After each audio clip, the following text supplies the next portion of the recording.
What's going on, people? We're going to do this with mad brutality. Hope everybody's safe out there. Death Metal Podcast coming at you live on YouTube, Twitch, Facebook, all the regular garbage. So anyway, I'm just going to get down to business. Death Metal Podcast. We got some guests coming on. Talked to a lot of weirdos today, as usual. Check this out.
What's going on, peoples?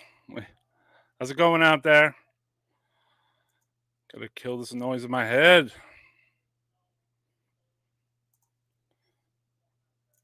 I see I got an Australian who joined me. It's not my regular friend, Damo, but I did invite him too.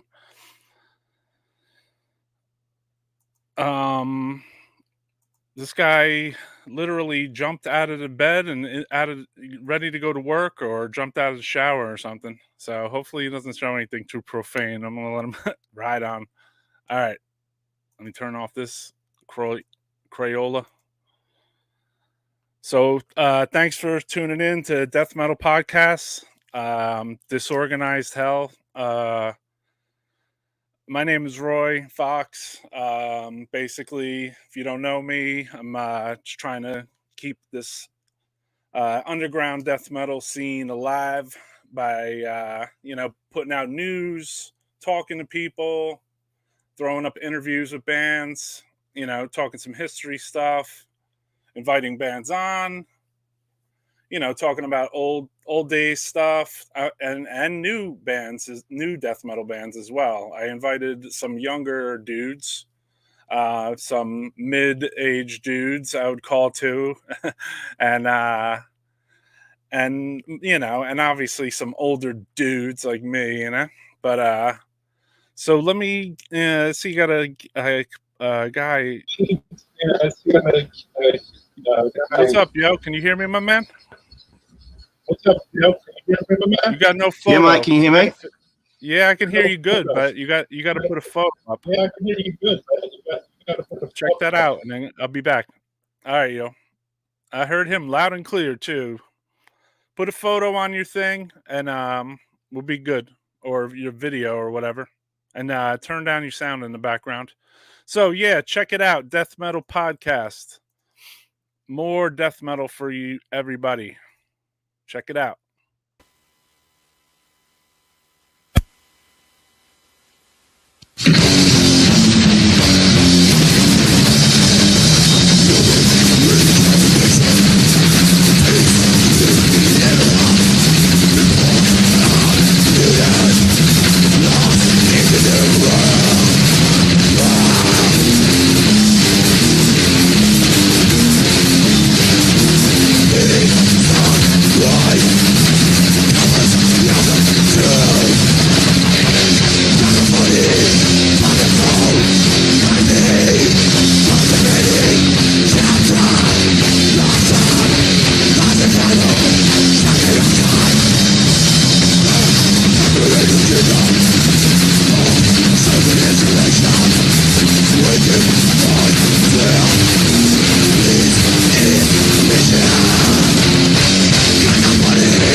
What up, people? What's going on? Death Metal Podcast coming at you with some guests. We got Bill from DISMA. We got Trav from Puncture Wound, all the way from Australia. Hey, what's up? What's up, my brother? What's up? How's it going? What's up, Bill? What's going on? Fuck yeah, Carbonized. Yeah. I've been playing some Carbonized all day today, and some Crematory, bunch of stuff. So what's up, Trav? How's it going, my man? Just busy. COVID's cooking us all around. Yeah. I saw Australia has super weird restrictions. Yeah, chaos down under, man. Not good. Fight the good fight. Death Metal Podcast is all about talking about death metal. Obviously, I played some old interviews, not old interviews, just interviews I did in the last month or two, in the last episode. I invited a few people on live. I'm not sure who will come on live and who won't. Yeah, I told Damo, he messaged me before. I was like, you better get on here tonight. We might have two Australians. If that happens, I'll get my denim jacket out and I'll put this back on it, you know? Yeah, you got it, man. I just gotta somehow release the echo from my chamber. You guys sound great, though. I think. I'm just trying to illuminate too many screens here. All right, so Death Metal Podcast coming at you, October edition, early October. What's up, Fraser? What's up, Chris? Hail to Netherlands. I saw in the chat. Cool, man. Awesome. I love the Netherlands. Rompet Prompt. The best. You know, they're one of my favorites. Cool guys too. Hung out with those guys a few times, and in Europe and in America. You like Rompet Prompt, Venner? Yeah, remember we hung out. Did we see them at we see them somewhere? I think the Maryland Deathfest, right? Yeah. You went to that one? Yeah, I think we were all there. That's the one where Bile played too. We're hanging out with them. Oh yeah, Bile. Damn. They were sick, dude. They were hilarious too. Yeah, remember Bile? Who was the other? They were all like a circle of guys that were in different bands. You know what would happen at Maryland Deathfest? Clint Eater, that's the other one. Yeah, at Maryland Deathfest, I barely got to ever watch any of the bands, basically, because I was a vendor there. Bullshit. Yeah, I was a vendor, so like I wouldn't even get to watch the shows. Like I would go in the, I might go in the room or one of the rooms for a few minutes, and then I would just like friggin' watch the band for like 2 minutes. So it kind of sucked in a weird way. We got asked to play, and we played, and like we got there when. As soon as we got there, it was still a flea market going on outside. And we're like, there's a Maryland fucking Deathfest outside here. When it goes on, it starts in 15 minutes, and there's a flea market going on. They like on the dot left, and next thing you know, it was like the stage was getting set up and everything. Like, crap. Yeah, one of us has feedback. I'm not sure who it is. If it's me or I don't know. I think Puncture is good. I'm gonna put you guys on mute for a second to see who's the. So I put Puncture Wound on mute, and then all the feedback went away. So you might want to turn your sound down, brother, or put headphones on. But I'm gonna just take you off the screen for a moment, and then I'll let you right up. There you go. Yeah, Venner. Just had to put some. Maryland Deathfest. Like when we played, I was like, all these sick bands are playing. I can't wait to see them. But like, we get there, we set up our table inside, get everything set up. We go on, get off. We got to rush out. He's like, now's the time to sell merch. Everyone went sick for us. We just got engulfed by that in a hot fucking chamber. It was 100 degrees that day and 125 inside that room. Oh, that room. Yeah. It's like a big room, and next to us is that barbed wire. Sabi Saviv, awesome dude, man. The t-shirt maniac, the fest dude. Oh yeah, he had really bugged out t-shirts. Yeah, man, he's awesome guy, man. Totally supports DISMA. and all the bullshit that surrounds it. You know, like come Yeah. on, the teams are. Yo, Yeah, he's a good guy, man. with Sabi or whatever, he would have a setup of t-shirts that was just so ridiculous, like compared to everyone Oh. else's. Like, Yeah, it was like it was like, where the f did this guy get such bugged out t-shirts? I Yeah. never really bought anything from him because he didn't sell anything like in the bigger size ranges. Yeah, I know. But He like, had a sick Corfest shirt. I was like, "You got 2XL?" He's like, "Nah." He goes, "I most of the shirts I get, I ask for." He goes, "I have, you know, I try to cater from extra small if they even have it to 4X." You know, he's like, "But right. when I'm dealing with bands, everybody just makes medium, large, and extra large." And he's like, "I deal with that." And even me, like, he contacts me and he's like, "Make some DISMA shirts for me so I could send, you know, on the fest." And he's awesome, man. He's not like, "Hey, cut me a deal. I know what t-shirts cost." Like, he's always like, "Whatever you know, I support him and he supports us." Yeah. Awesome. You vended right down next to earth him, I'm saying, dude, then, right? Is that what Yeah. you were saying? Oh, that's Yeah, right. yeah. I think I was near your table. You were selling Yeah. off like your old stuff too, right? Yeah, I got rid of like old pins and CDs and Yeah, yeah. I was like but I looking was at some saying, like like, Chevy t-shirt. It looked like it was yeah, like a medium and I wanted it. I felt bad after I left. I was like, damn, I should have bought that. All I right, I'm think I gonna still try to have bring it. I think I'm gonna bring all right, I might want to buy that. Let's bring Trav back on and see if we lost his noises. What's up, my brother? You good? Yep, I'm good. All right, All right, yeah, yeah, you Can you hear sound me? great, man. Problem. Yeah, you sound great, dude. Awesome, bro. And Sweet. we lost the echoes. Cool, man. This StreamYard is always a big game, so it's no big deal. Yeah, man, I'm glad you came on. You said you were going to work, so I felt bad. I was like, man, I don't want this guy to f up his work, you know? All good, my friend. All good. That's cool, bro. It's in the Sunday morning. Oh, Sunday morning already, yeah. Yeah, we Cool. got Saturday night, So- 7 o'clock, right? 7:15, I think it is, 7 p.m. So, Yeah, you guys Yeah, are a whole 12 day hours. ahead of us. It's weird. Yeah. It's cool though. yeah. I gotta Yo, But I you gotta guys, send um, I gotta send one more invite because what do you call it? My boy from Anatomia might come on with us too. So yeah, what's up, Trav? just while you guys were talking about all those the Maryland Metal Fest and that, you guys are spoiled for all that stuff. We get nothing down here. Oh man. There's no big. What about what's that one? I think it's in New Zealand, isn't it? There was a big festival. It's a huge festival. My friend Funa Brahm played there about maybe 2 years ago. It might be in New Zealand though. It's a big like 3-day festival. Sometimes New Zealand and Australia are just like too odds, geographically effed up, right? Yeah. I guess depending on what It's side still of a fair Australia flight. you're on. Yeah. Are you on that side of the country, or are you on the other Like side by of the Melbourne, country? or where are you? Yeah, I'm in Queensland, the eastern side. Okay, you're in Queensland.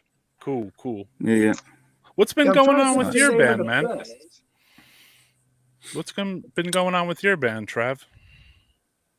Puncturing. So we're basically coming to the end of our first cycle for the album. So we're sort of in preparations for our next one. Getting the songs down, and hopefully we can enter the studio early next year. Cool. And your first So album, you have like a first album, and that's put out on what label? CDN Records. CDN. Okay, from Canada. Yeah. Sick. Yeah, that's the one. So they picked that up. Thanks to the Growl heard it and they recommended us. Cool. So yeah. Oh yeah. Good old Cam. Let me send Cam an invite too, because Cam said he wanted to come on with us. So what's up with Cam, man? So Venner, when that Maryland Deathfest stuff was going on, I would never get to watch anything, dude. I got to watch Pentagram from Chile. I remember that. And I got to watch Bobby Liebing or whatever from Pentagram with his bugged out eyes and his purple suit, you know? Did you play that year? I don't see. That's the fucked up thing. I don't remember. Like I don't remember. There was so many good bands. I think Candlemass played. Wow. So many bands I never got to see were playing that day, and I was like, oh man, I can't wait. And then you're just so engulfed with your own thing, and then like you're caught up in like this merch and then people coming up to you, hey man, what's going on? And you're like, oh, I'm going to see, yeah, we're going to, but hey, wait, I gotta ask you a question. And then you're like, you never get to leave. Next thing you know, the band's off. Yeah. And then you finally get out there, and then some band you don't care, which was friggin' falafel grinder crap, like the same crap. It's like the same band with the same knicker shorts. It's like, I don't care about that crap. And you got to run over to the other side, to the inside stage, where something brutal's playing, and you try to head back into that side, and you get caught up in the wave of people, and like, yeah, that's what I'll tell you. Want to know something? I also went for my final year to Maryland. I went as a soloist. I did not vend, right? Because I was like, let me go there and see the bands. I think Electric Wizard was the headliner. I was like, I'm going there and I'm going to go see the bands this time. I'm not going to sell stuff, Of course, I brought stuff in my car because I can't stop selling stuff, basically.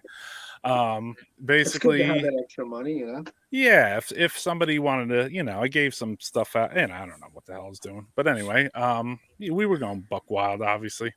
That same, what was my point? I lost track there.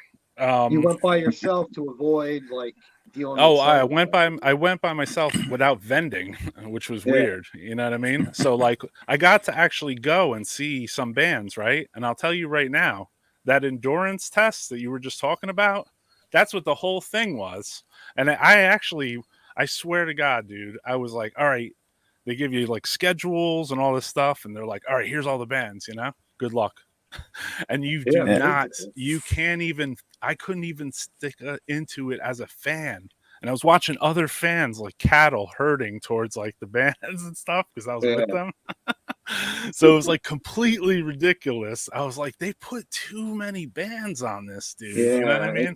It's too much. It's like they go on right after each other. Like one band goes off, the other band's going on. It's almost like high school class. It's like if your class is on the other side of the school, and it's like, 2:10, and then 2:05, you're going to be in your other class, and you're running across, and you wonder why you're late, and the hall monitors are yelling at you.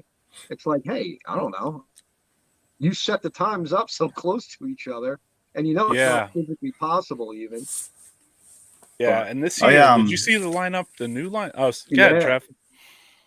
I was just going to say, I actually made the effort and went to the 2001 Milwaukee Metal Fest and had the same issue. Sat down on the Friday, all the scheduling, all the highlight the bands you want to see, and then you'll have like a 2-hour gap where there's nothing you want to see, and then all of a sudden, all the bands you're playing on the same time in the 3 different stages, and it's like, yeah. 10 minutes there, 10 minutes here, 10 minutes in the next one. Oh, the Milwaukee Metal Fest was the worst one ever, dude. They would put the bands on for like 15 minutes. They were the worst, dude. They were the worst like metal. I mean, not as far as bands. They had good bands, but as far as like scheduling and the amount of time they let the bands play. Yeah, the half-hour setup and then 15 minutes to play. Yeah, pretty much. But if the Great Cat is there, it doesn't matter, right? Or actually, I met Richard C. at a Milwaukee Metal Fest, which was kind of cool. Wild Rags. He was outside. Wow. Nice. Yeah, Richard C. Man, it was bugged out. And Richard C. obviously classic guy, man. Impetigo, Nuclear Death. You could just go on and on with those Wild Rags releases that were like just the sickest ones. Yeah. No, definitely. Like that's Torture Crypt. Cult shit, man. Yeah, it's like he got into like this thing where he would distribute like smaller bands demos, and then so it's like a Torture Crypt would end up like in his thing, or maybe Blood Internal Bleeding. I noticed Blood Cum was like, I think it was the first thing I bought was the Blood Cum. The first thing I bought was the Annihilator for some reason. Was that on Wild Rags? It had like a soldier guy on the front, and it was kind of like a slip cover kind of thing. It was horrible. That's all I know. I was like, this is no offense, Texas people, if you like Annihilator.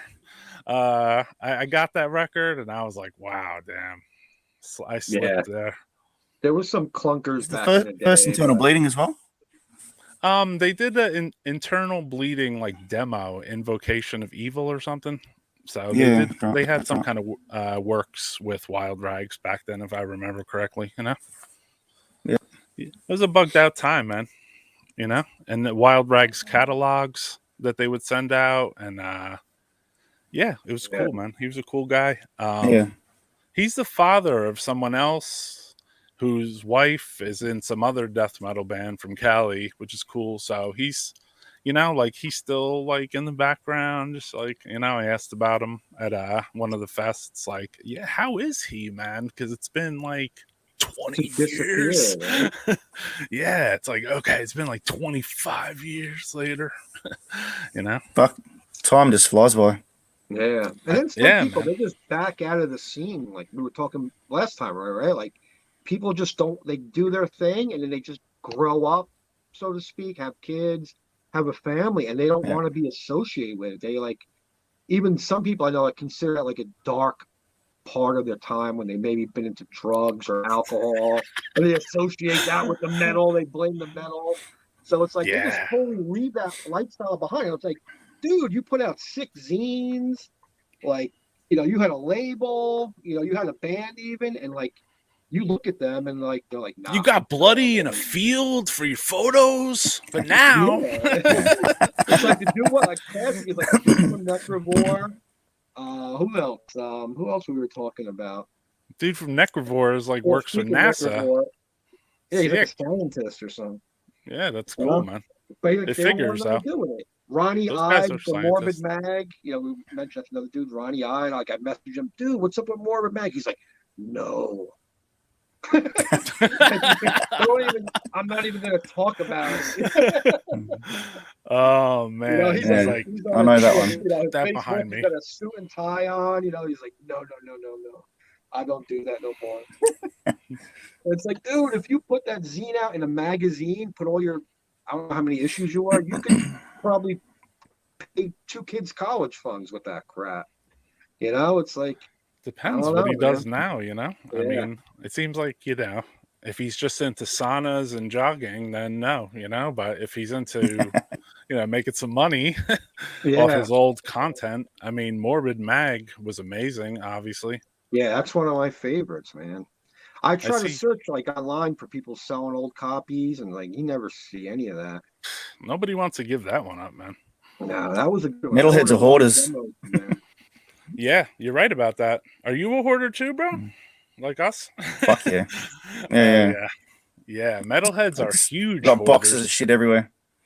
Yeah. Yeah, it's I weird. like consolidated a lot of my stuff, got rid of like not like zine, like a lot of the zines that I still have, I kept in a box. Like my old Blackthorn zines just got wrecked.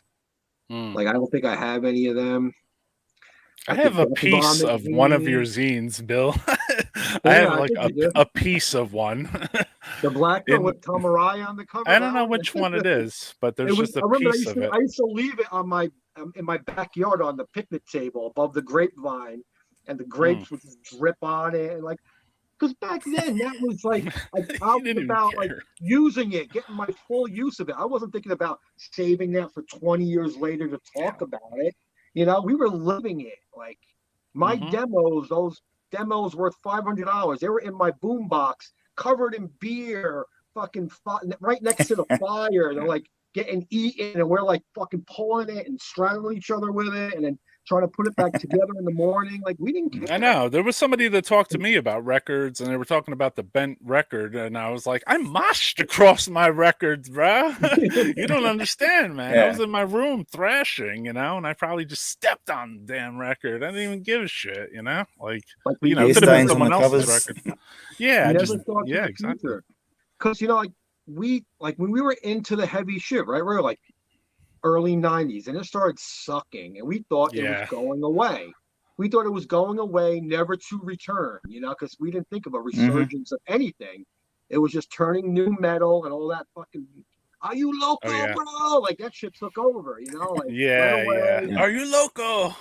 And then we had, maybe locally, we had Mortician, who stayed the same, and Immolation, two bands that like never went away. Basically, like they kept Never the brutal found it. scene going. Yeah, But they like didn't all go that away. stuff, like I never thought like 10 years ago I'd have a band and like play with those bands, and like they Yeah. all came back, and like I caught up with them and played live shows with them. It's like it's so weird. That's It's cool. like That's good for you though, too. I You were know. there in the beginning, and then it's like you had a hiatus, but it's like you were writing riffs. I remember you were writing riffs when we were just hanging around. I had the 4-track, and like you had some Autopsy-esque riffs like way back, Venner. Yeah, I know, man. That was like the best shit. Autopsy, Early Death, like Morbid Angel. I remember Morbid Angel, man, when that stuff was out in the 90s. That was like Yeah, that was the band, man. Like all through the stuff like madness. this when stuff like this was around Sort of too. stuff. Yeah, Primeval. Primeval. Yeah, I still have those Yeah, two it's all the demos. stuff I that like still the does test first of demo, times. man. Yeah. What First demo was sick. what's if you don't mind me asking, Trav, what's your age group? You're not the same age as me and Bill, are you? Because I did write I'm to you 45. pretty far back. Okay, Mhm. you're 45. Huh. So Yeah. I wrote to So- you back. Damn, man, like so that's me and 96. you actually have been in contact for a long time too, dude. Holy Yeah. damn. I think it was the autopsy double 7-inch you did Okay. around that Yeah. time. Yeah, wow. Yeah, Cool. what year was 96, that, 97. Yeah, maybe a year or two more than that ish. Or so yeah, I guess. I don't even know. Sometimes I forget my own Yeah. record label stuff.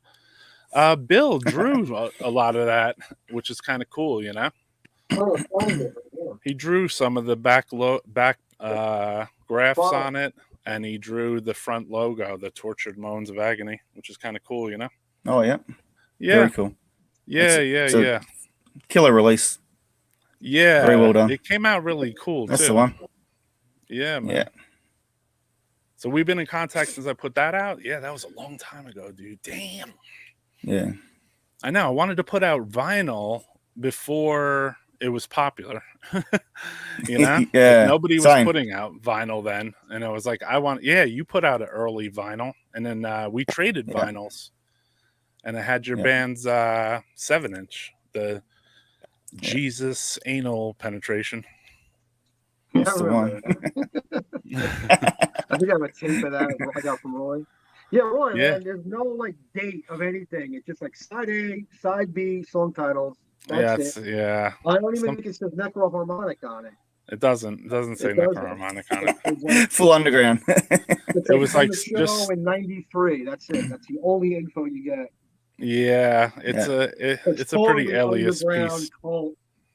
It's like if you don't know what it is, you don't deserve to own it. That's basically what it says. Damn, Fuck yeah. I like that. I like when you say stuff like that, Venner. Yeah. Fuck yeah. No barcodes Yeah. either. None of No. the releases I put out have barcodes on them, except the one I did a Yeah. split with Deathgasm or maybe Ibex or somebody. Like maybe there'd be a barcode on there, but all the rest of my releases, no barcodes. It was like I don't care about distributing these to the stores. I mean, it would be No. cool to like for the bands, say in the long run. Like Yeah. it's a double-edged sword, okay? It's like it's cool for the bands to get into the stores, but it's like here's a release that's so brutal it ain't even getting in the store. So why even bother Yeah. to try to get it in the stores? And Basically, then that's it's the like way I it's looked at things. It's too brutal for the fucking masses. Like you don't even want Exactly. people like finding that shit out.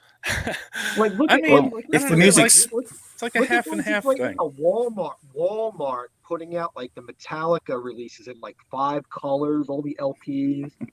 It's like the $40 vinyl. It's like, what the fuck, man? Like if we were young and Walmart was doing that, we'd be burning down Walmart. Be like, fuck Mm. you fucking capitalist Well- motherfucker. We'd be like, oh, dead Kennedys, fucking tearing the place down and shit. Yeah. It wasn't. Well, back when you were doing those releases, Roy, most of the promo was done by the letter writing. Everyone throwing flyers in their letters. It's word of mouth would spread if it was good music. That's yeah, all the promotion the bands wanted.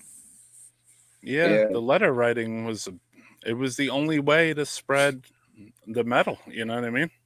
Yeah, and close 2 IRCs. Yeah, Yeah. I would enclose U.S. cash, and that always spoke higher than IRC for some reason. Yeah, I never heard back from anyone with when I put IRCs in. And I don't even. I mean, I remember buying a couple, but like the guy Jim at the post office, he would look at me and he'd be like, he's like, I got those. Those dusty papers all the way in the back Yeah, here, you they know? don't want to deal with it because they got to input all that shit into a fucking. I think back then you used to have to handwrite all the where it's going and who's getting it. Like now they Mm. scan it, but even now, like if you go to the post office and just with a customs form on it, they got to go in. I remember back in the day before I started using different methods to ship shirts. I go into the post office, they see me with like a bin of like 50 shirts with, you know, the customs forms fuck. on. They'd be like huffing, like, because they got to go in the computer and type in all the fucking addresses and weights and everything. And I'm like, hey, I don't know. You better come up with a better system. You just talked about half of my life, Bill. Yeah. Just to be honest, because all I did was I piss people off on postal lines because I would be there with like 30, 40 packages They get with all the so little pissed. papers. Everybody be behind me, and I would just hear like. It's funny.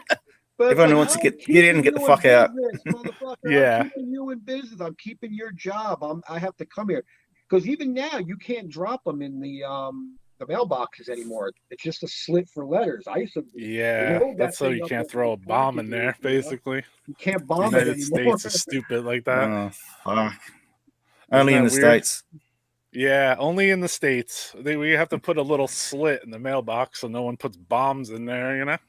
Or even by me, Yeah, by it's work, fucking I would crazy. use the one, and people were putting like milkshakes in it and like being real stupid. And when I went to put a package in, it was all like a strawberry milkshake, all in the flap. It was all just sticky and nasty. It reeked like vomit because it was hot. So the milk just like, and I'm like, oh, I had to pull it out, back out. Like, oh shit. And I Damn. called the fuck? post office, like somebody's tampering with the mailbox, and then they took it away. And then like 8 months later is when they came back with the slit. I'm trying to open it, and I'm like, where the hell? Oh, I guess it's locked. It didn't. It's not commissioned to be open yet. And I'm like, well, he's like, no, it's just for letters. There's a little slit in there. I'm like, oh man, Yeah, you know. that And was I would have to go kind like, of its own little hell, right? And yeah, yet we endured through that to just because we wanted music, you know? Fuck yeah. yeah! Weird, A lot of right? hours handwriting. Oh yeah, big time, dude. I mean, I would Yeah. do it at work. I would do it at night. I would do it when I came Yeah. home from work. It was fun, actually. I found it addictive, actually. It So, is I mean, fun. There is a fun aspect to it, you know. it is when it's like Definitely. really bugged out countries, right? That's when they got the most fun. Yeah. When you had like you got a letter from like Malaysia, you know, for us. I don't Yeah. know how it would be for Trav, you know, like if you got a letter from like, you know, I don't know, Brazil Yeah. or Alaska Where or something. Yeah. It's pretty Yeah, cool. Just knowing that you've reached that part of the world, and it's like, how the fuck did they find out about it? And especially back like in the early mid '90s, because like we're saying, everything was done by snail mail, handwritten stuff. So when you get something from way the other side of the world, it's like, fuck, how did they find out about that?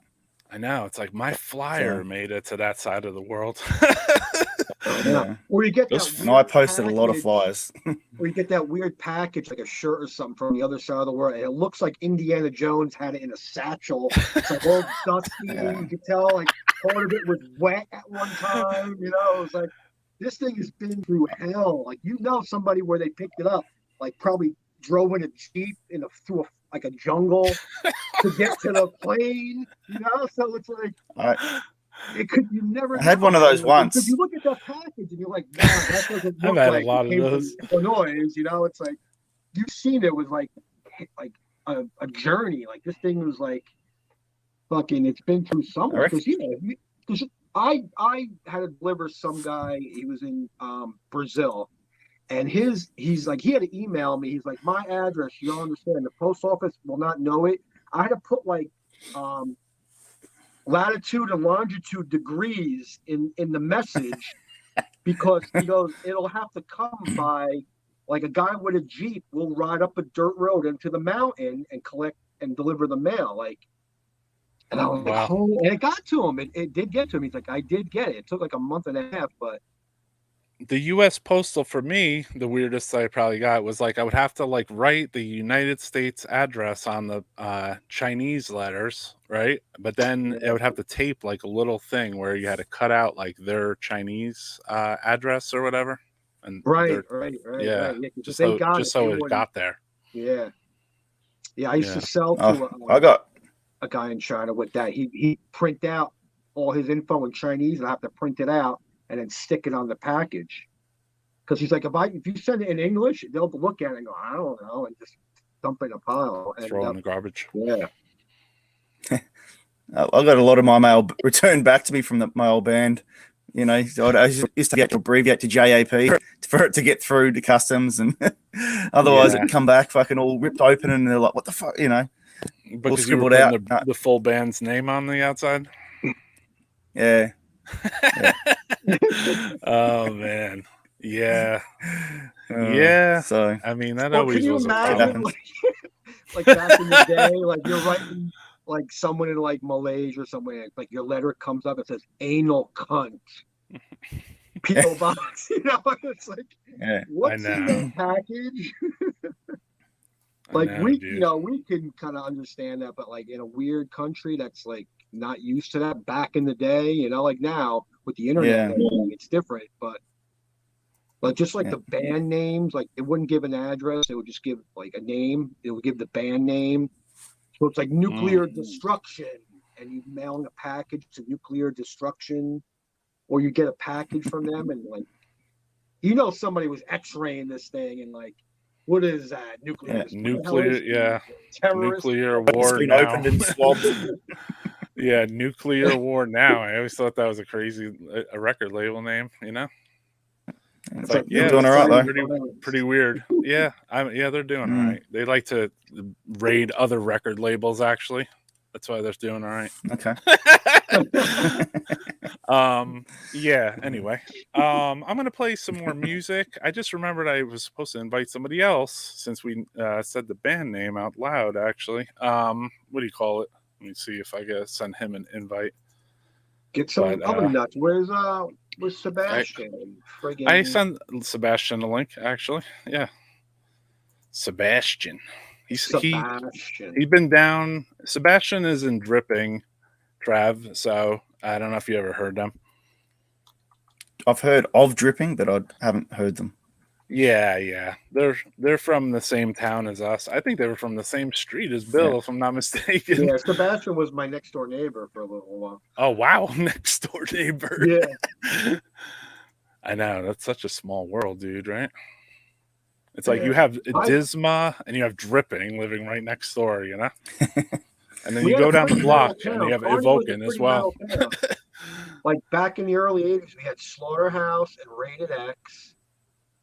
And then we had, death metal wise, there was a couple bands actually. You got Evoken.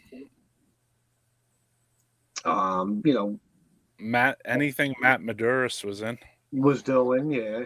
Yeah, like all those bands, you know. Sebastian. I think we did pretty good just having Disma in a 2-mile radius town. I mean, I think we did pretty good just having Disma, Evoken, and Dripping alone. That's like, those are pretty hard hitters, you know. I know there's some band we're forgetting for some reason, right? Trying to think, there's somebody missing, yeah. Yeah, there's another band. There's another like bigger death metal band like right from our town. And then there's there's always My Chemical Romance. They were from our town too. But yeah. So I sent my man an invite, and then I'm gonna play this because this is gonna go out to Slaughterhouse, because basically I bought the amplifier from the guy from Slaughterhouse. Danny Greco, probably. I went to Danny Greco's basement. and I bought his amplifier. He had the same one as Eric Zukiel. It was like a little PV or whatever. Yeah. And I still listen to it. I still use it to this day. The other day, I saw the middle cone was so dry, it just blew right out. But what do you call it? So let's send this out to Danny, even though he wouldn't listen to this. Oh, I've got this one. Yeah.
All right, there we go. That's like death metal, right? That was a bugged out yeah, drum dude. machine demo. That's Oh, very yeah. cool. Friggin' drum machine demo right there. Well, Yeah, you listen to like those Slayer Rain and Blood demos without the guitar, without the vocals on it. It sounds like Morbid Angel. Like Yeah, it's Reborn, if you hear that really before bugged they out. recorded it, like the full version, like that's like Altars of Madness, dude. You know, like Slayer was writing that shit fucking in '86, man. And you I ever know, hear it's that? weird to Yeah, almost ahead of their strip it time. out like that. Jeff Hanneman's that Yeah. punk band Pap Smear, and it has all the Rain and Blood riffs in it. Yeah, Yeah, that shit's sick, man. that's a good one. That's a sick one. It's well ahead of So, its yeah. time. So this is death metal podcast, even though we play thrash metal sometimes. Who cares, right? Everybody who listens to death metal listens That's to the thrash. pillars of death metal. And if they don't, Yeah. then they're lying to themselves. But I'm sure there's a few people out there that do not listen to thrash metal. You know, they're probably like, what's that hairband stuff? They're fools. You know? They're fools. But and there's they're probably a lot fans. of death metal people that listen to grindcore too, I think, you know? Oh, for sure. Opinion? That's what Opinion on that one? one of those little branches. Yeah, Nah, it's like, It's yeah, true. definitely. Yeah, It's- or, it's I mean, like me and the- Bill I listen like, to like stoner rock. Does Stoner ever get rock into and- malicious hate? Malicious Hate from Michigan? Yeah. Yeah. Sure. Yeah. I used to Fucking write love that to stuff. Yeah, damn. I haven't heard that name in a while. Some of the best grindcore you'll ever hear, that one. I love it. I liked I was really into the grindcore phase of like the ulcerous phlegms and that type of stuff. You know what I mean? Where it was like you really had like a grind thing, but then the guitar was like, Noisy, yeah. a little noisy. You know what I mean? That's Agathocles and shit like that. yeah, that old Agathocles stuff was phenomenal. I mean, after a while, I kind of fell off on them. Though I don't know. Yeah, they kind of got dorky, but I think mean, they they've were got the always biggest kind of discography dorky. ever. Yeah, I mean the demo and all the early first 7 inches are just the best stuff, obviously, you know. organized Yeah. dogs. Yeah, Gorgonized Dorks. Organized dogs. They were They were was so cool. anti-American. They're like, "We'll never play America." yo, they they came didn't here. play America for like a million years. I remember Yeah. somebody said to me, they're like, "Hey, you think Agathocles would play here?" I was like, "Hell, they ain't coming here, bro." And then eventually they did. I was like, "Wow." capitalist America. They hated capitalist America. They wanted nothing to do with it. Eventually they played here though. And So they came here then after that. all roads lead to Someone New offer York them enough City. money. Yeah, or just they Money- just realized let's do it because how you know Well, Yeah. well, how old are we now? all the death metal fests turned into like this lefty communist, like fuck America, like we don't want to work, we want free money and food, and music is my life, and we want to stay 16 forever. Fuck you, and you like what I like, or I hate you, and that scene. And so that opened the door for them to come in and play with those bands. Like, look at it, like after we got banned from the Maryland Death Fest, all the fests, like all those bands are like they're not even death metal, and they're getting I death didn't metal think bands. some of the earlier after like the first 3 or 4 Yeah, it was not even Maryland like death Death metal Fest, bands. they were throwing on a lot of stuff that wasn't even death metal, you know. No, it was no, it was like 3/4 like Grindcore. I did not. There was a care lot of to read. grindcore. It was like Weekend Tacos or whatever. Yeah, it was like 2-man bands, just like the Obscene Fest. Like at first it was brutal with Fucking horrible. regurgitate, and then it was just like, people with flip flops, and like, did you ever see that mosh That's not too pit metal. with all like dolphins and Yeah. sharks? Like it's overflowed with like hippies. It's And like a they- hippie fest. Yeah, they brought too many Fucking dolphins. moshing with karate moves. Yeah, like the scene just totally. That's more our scene over here, you know, Brooklyn, New York type stuff. You know, moshing that with came karate from moves. the hardcore scene. The hardcore scene brought those karate moves. Karate moves in New York City, and then you got dolphins in Czech Republic, you know, and Yeah. rubber dildos hanging out of people's Rubber heads. dildos. We had remember, Roy, like Don't get it. fucking guys swinging padlocks on a chain in the pit. Oh.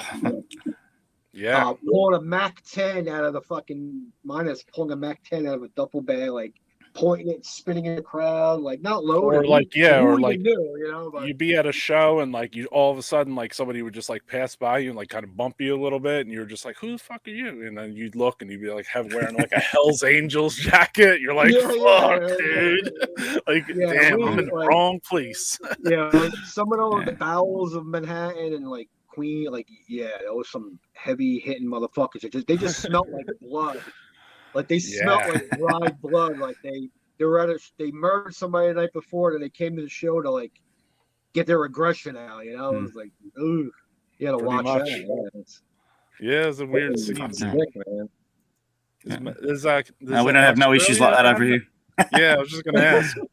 Do you guys ever have anything like that going on down there?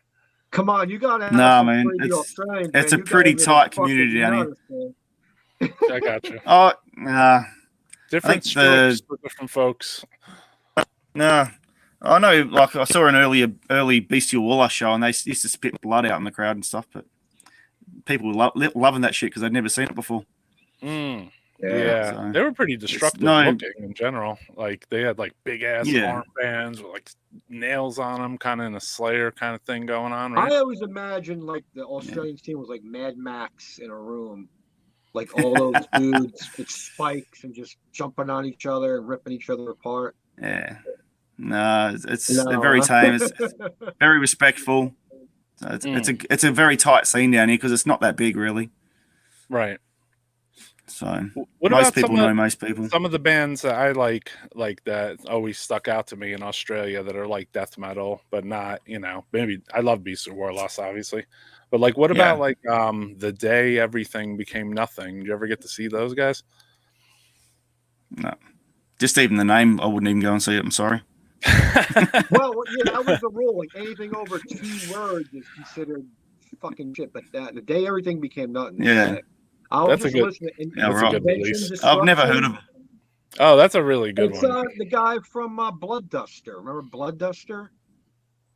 Yeah, I saw them a few times back in the day. Blood Duster. That was one of the Mm. dudes. Yeah, a Bremlin and Necrotomy are my 2 favorites. Yeah. Oh, hell yeah, dude. A Gremlin. You got to see Necrotomy? Yeah, Yeah. they're fucking amazing. I saw them when they supported Morbid Angel in '92.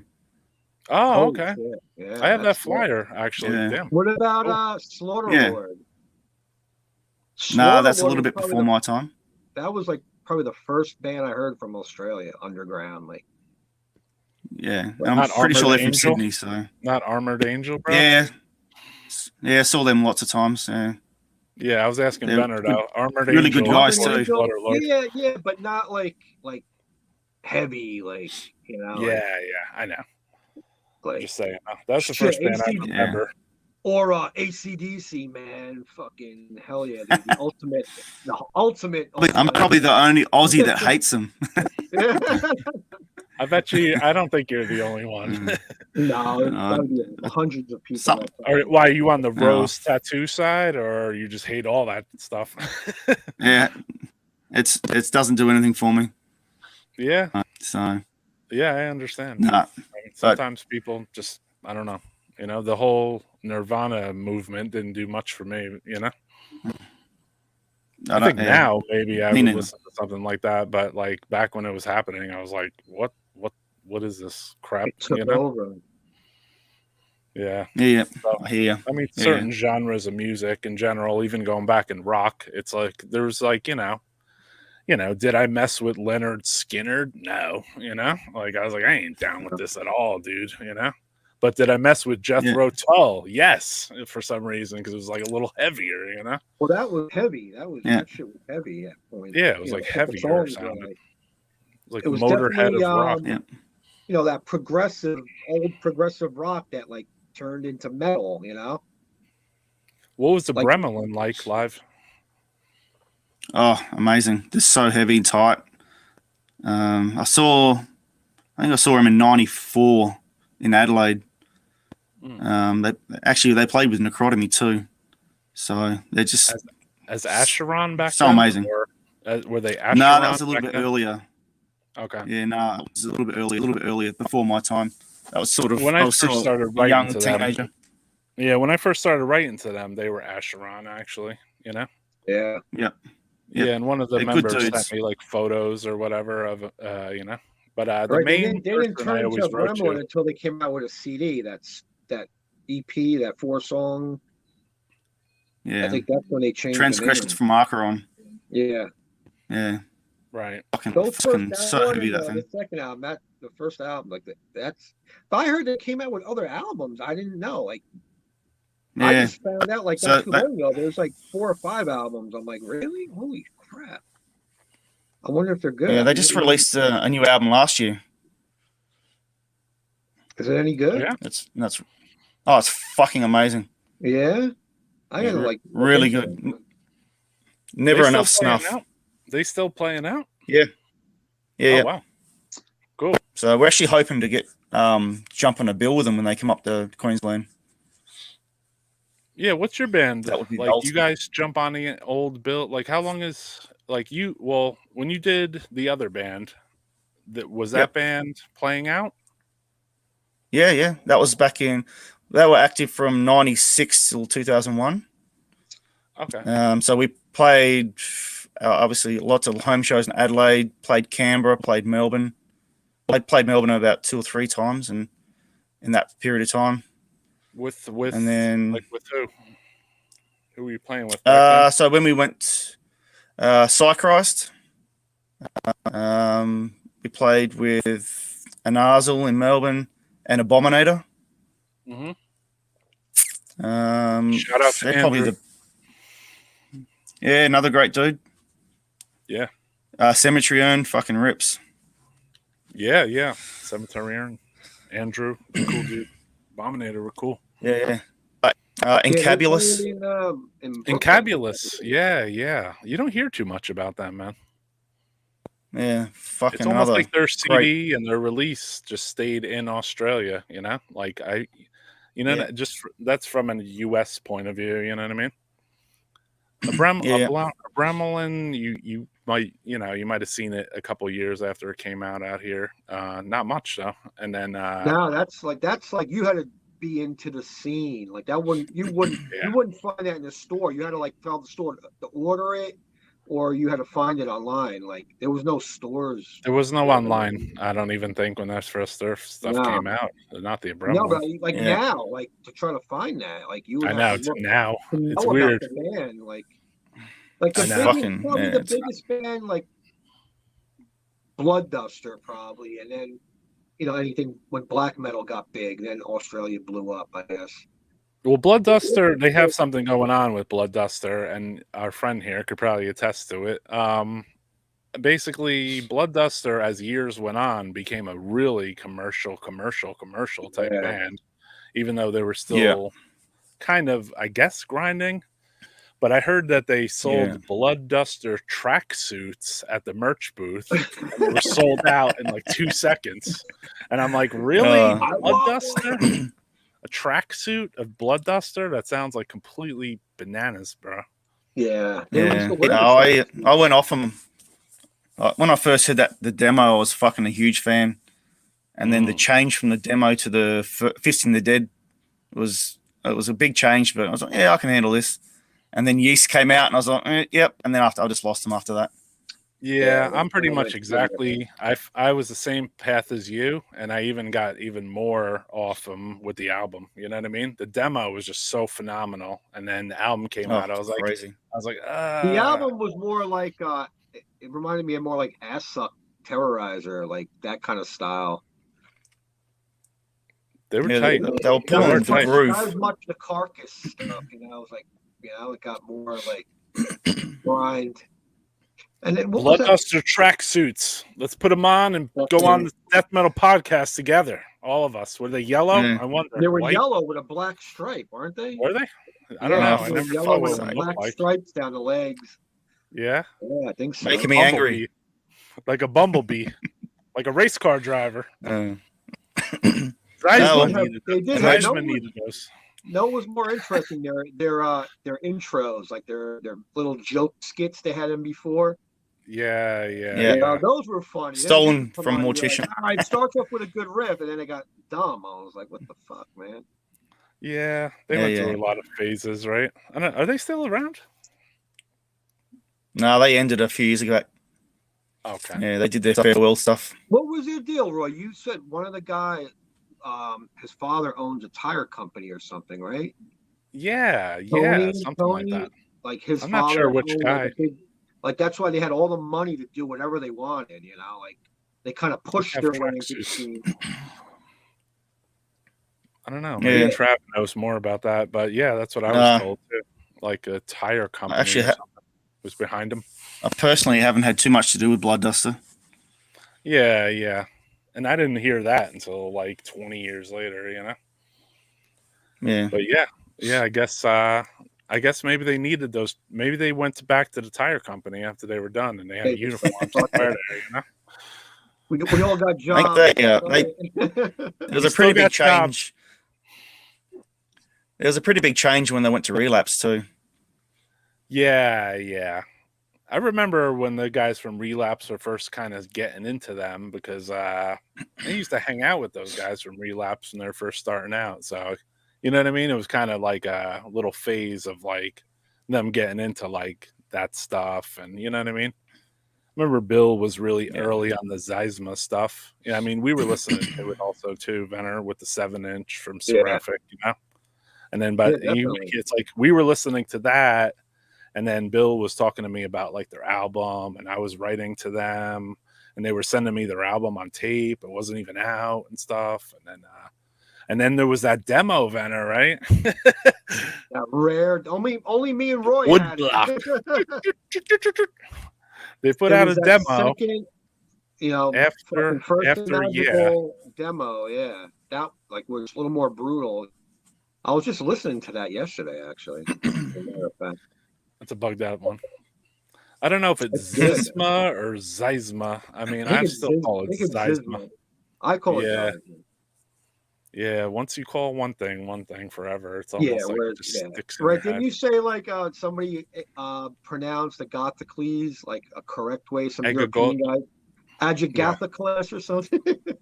I've heard Francisco actually say it a couple different ways, and I've heard other people say it a couple different ways, and I have no idea how to say it. I say Agathocles. Agathocles. It's all the same to me. American way. Yeah.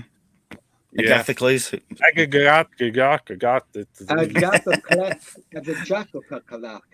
Yeah, they were interesting. Their live shows were like they were like the second coming of like the old Napalm Death, right in the beginning.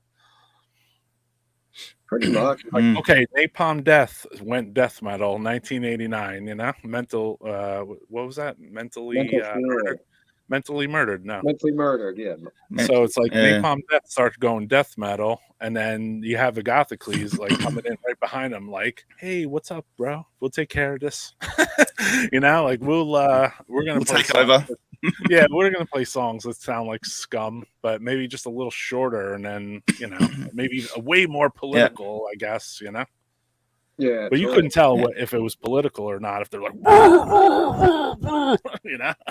It was like the lyrics for the song title. That was it.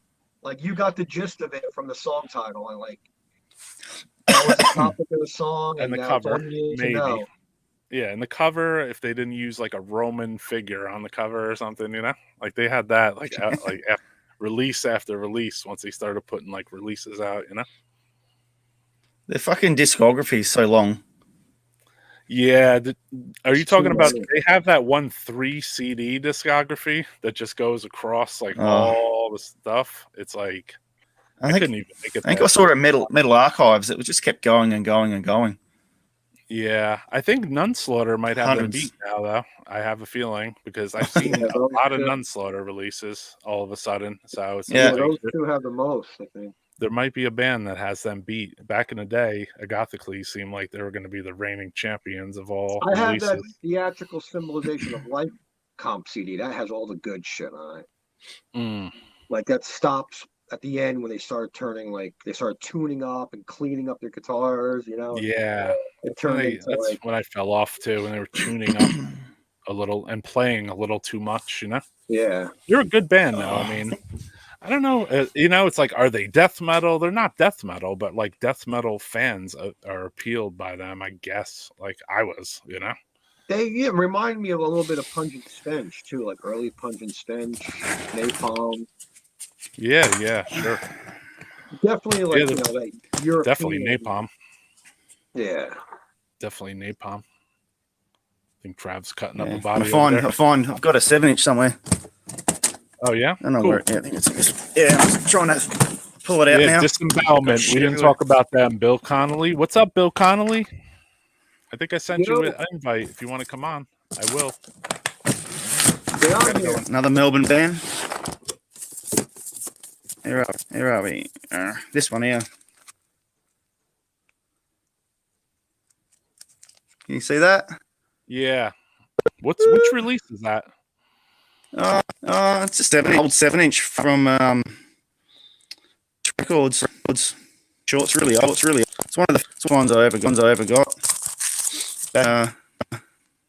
Oh yeah, early that one. 90s. Boundless Records. Yeah. I remember that one. Yeah. I wrote to that guy. Nice. Some classics. Yeah. Yeah. Anyway. Oh.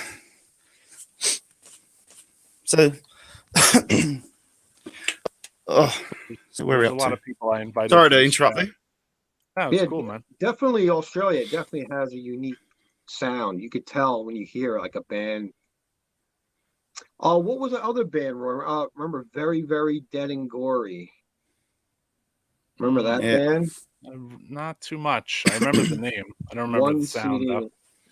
It was like a Blood Duster wannabe band. That's a rare one. Bill Connolly, I sent you Fuck an on. invite and Facebook if you want to come on talk. What do you call it? Let me shut up your thing because I'm like totally out of it. A Bremelin, for real. The thing did crush, and then Frazier even hopped in on this one. Hobbs, Angel of Death. Hell yeah! Rest in peace, Hobbs. Yeah, a lot He's of been respect around for a while. Yeah, he. I remember he came over and played America before they. You know what I mean? Before, like as an older chap, you know what I mean? Which is kind of cool. At least he got to do his thing out here, you know? I always respect Hobbs, Angel of Death. Just that name alone, you got to respect him, you know? Very cult. Yeah, it's a cult figure in Australia. He's on his own cover. He's on his own cover. You know what I'm saying? his own name. That's when you know you're the Don, bro. When you're on your own cover. Yeah. So yeah. So I sent Bill very Connolly an invite. There's a couple other people. We'll see what happens here. You had some people on the list there that was scheduled. Yeah, for the early and one. some of them are still messaging me. I told Damo, I was like, well, Roy said he's going to have one around 5 and then maybe recap at 10, 11. I was like, we get on at 5. We're going to probably go till 10, 11. It's probably going to be one big 8-hour stream. And then people will just float in and out. I was like, I doubt it's going to shut off and come back on like a Chinese. I mean, I only did that because I just want to get up and stretch my legs out, maybe take a leak, you know? That's about, you know? It's hard work. Yeah, exactly. Like, I mean, maybe Trav could probably go to work. He could probably go to work and then come back and still be on. Come back. You still be going. There has been times, like me and Bill live streamed for like 7 hours that one night, right? One night, yeah. And there was just like Immolation was in the live stream, then they were out, and then it was like another band was in the live stream, they were out. It was like totally just came out. Yeah, we had Ceremonium in here, but just their cat, you know. Yeah, and Oscar finally did a thing for you. I was like, I don't know. I sent him an invite too to Death Metal Podcast. Everyone, check it out. Also, we have whatever this thing is, Instagram. That's it. So subscribe, comment, and share, and if anybody could share this with their friends, that would be dope. You know, because no one's gonna really find out about the show unless it's shared with other friends, other death metal friends. You know. So I could probably man. get the dude from Blood Feast on here, and cool. I'm playing with the bass player and Adam a couple times last year. They're cool. Yeah, I saw you hanging out with Blood Feast. Yeah, they're awesome dudes, man. Whatever happened to Mike from Blood Feast, the old guitarist? I don't know. They just like I met him. I met him in 2001. The old singer Markovich on Facebook just a couple of weeks ago. I added him, Gary. But Markovich. Mike, I don't know what happened with them. I don't know what happened with him. He was a cool dude. Yeah. Well, he had I met him in 2001. He was really cool. Did they play down in Australia? No. That's when I was in Milwaukee. He was playing in some other band.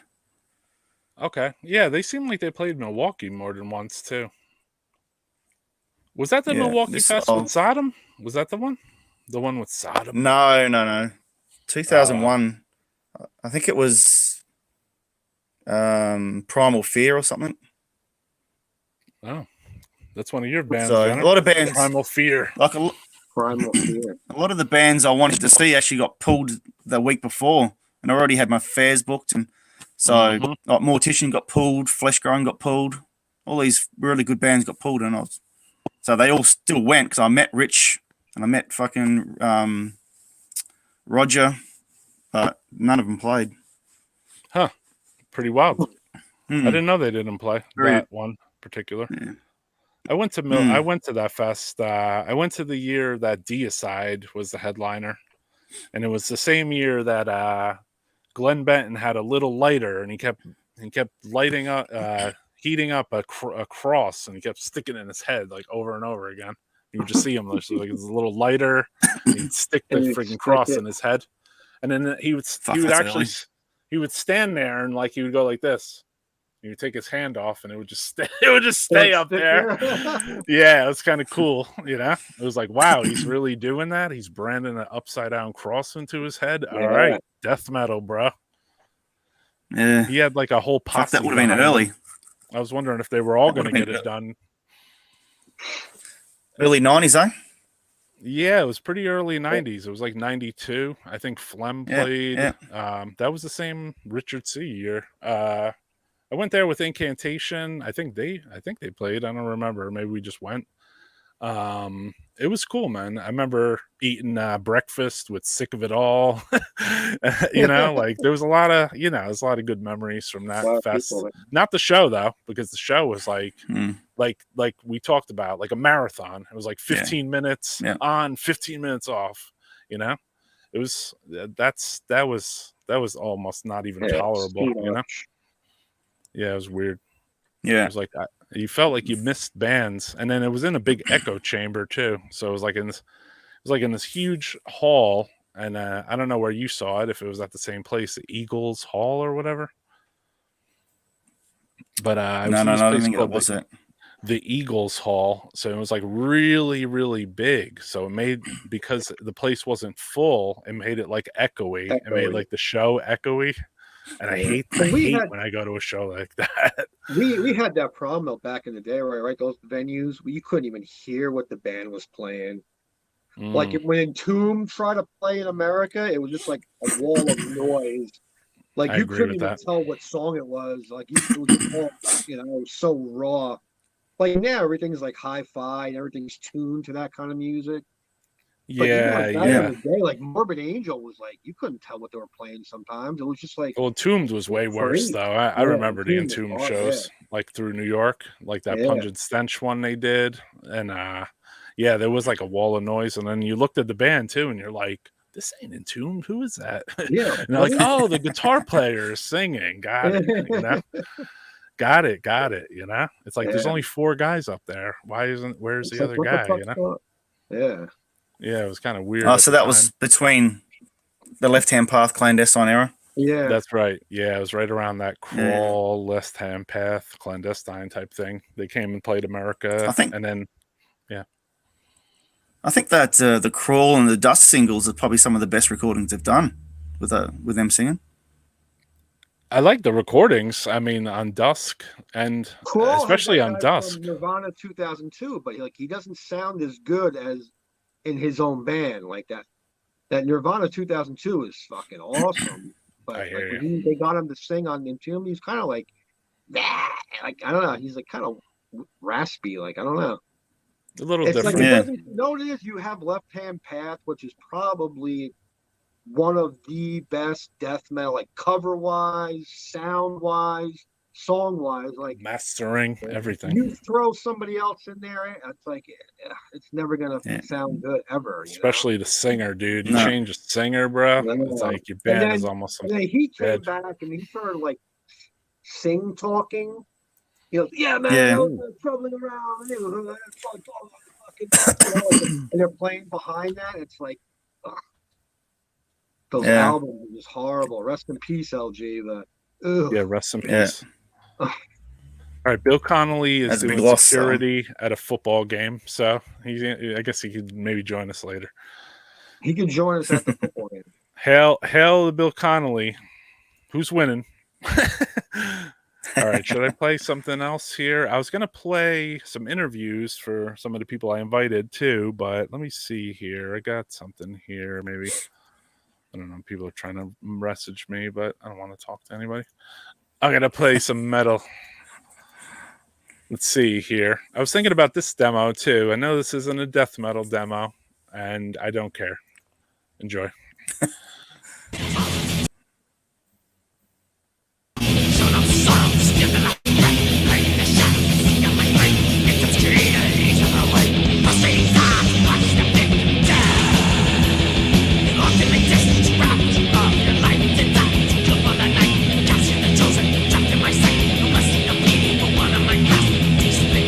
This is your last, try to answer, only to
Was that the cut right there? I don't even know. Was that Yeah, the same song, or did I just cut it right there? that was it. Yeah, that was the Oh. cut, right? That's where the next song came. I just found this flyer since you were talking about Entombed. Entombed and Deteriorate at Obsessions. Hell yeah. That was a long time ago, right, bro? I think that's I was talking to Paul like not too long ago. He was like, I think he was mentioning the show. He's like the guy who announced it said, next up is Detroit Riot. Oh man. Detroit Riot. Detroit Riot coming up next. Dude. That's such a letdown at an Yeah, Entombed like, show. oh dude, how can you fuck up our name? You want people to know who your band's name is. I and they're know. like, they all leave. They're like, oh no, Detroit Riot City. Detroit I'm Riot out of played. here. Oh man, wrong night. Yeah, Detroit Riot City. So I don't think we got Entombed down here until like 94 or 95. That was woeful. That was still pretty early for them to go all the way to Australia, I think. It was like Well, once after once Wolverine they Blues. got on MTV when Ricky Rackman announced them as the Entombed, that's when it got big. Like, remember Roy when we The that Entombed. marquee show where it was Ripping Corpse, Unleashed, Entombed, Morbid Angel. We were there. We're like, this death metal has arisen. It's broken into the mainstream. We knew it that day. Oh, when you mean when MTV was outside? Yeah, and there Yeah, was people yeah. standing on buses. The outside was like its own show almost, like. Mm. And we were hanging with Lars Especially for you. Rosenberg. Lars Rosenberg. We were asking him about crematory.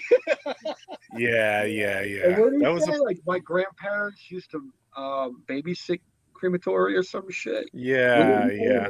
Something was a like that. That was a weird show, man. That was But cool. like after that, you seen like they got on friggin' Things got a little more MTV. popular.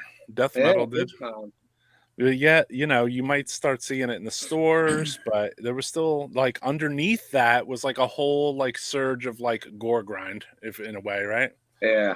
It was like, okay, death metal's popular now, but now there's a new surge of music. It's underneath death metal, and it's like Totally. gore grind, That's Yeah, suddenly 'cause, death metal was like, see ya.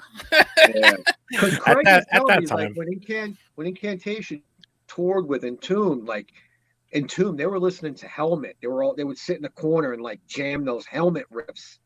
And that Wolverine Blues came out, and what did it sound like? Helmet with the Entombed tuning, It was like like, oh, Yeah, come on, I didn't really? listen to Wolverine Blues too much, just to be honest. I listened to it like You're not missing much. Yeah, you know what? I'm this weird purist, right? Where like as soon as a band starts to shit the bed, I'm out. So like I don't want to Me ruin. too. All right, Me yeah, too. Like I argue with so many people online. Like I'm not into brands. That's the key word. I'm into a band. Like me too. The sound, a band, the yeah, sounds like that Slayer, the way it don't makes you like feel. fucking Repentless. I like Hell Awaits, fucking Show No Mercy. Like don't associate Repentless with me and Slayer. Like that was a cutoff time. But they're not even the worst culprits. Like look at Metallica with like Load and Reload. Like. No. Or even some death metal bands. I heard that. Like, Even some death metal bands. I mean, some of them got really whack. I mean, you hit that 4th, 5th, 6th, 7th album. I mean, it's just like, dude, give it up. No offense. Our genre, our timeline, it was like 4 albums, and then after that was when they started to experiment, either by singing or tuning up, or like adding a weird 5th instrument in there somehow, like a weird fucking cowbell or something. Like what was Death of all the bands, Death. You started adding like it was like a chime or something, like a wood flute was like in the music. Yeah. Or like a rap part in a disharmonic orchestra song or something. But that was brutal as fuck. I didn't mind that. Like that was okay. Like that was about the Cold Lake Betrayal,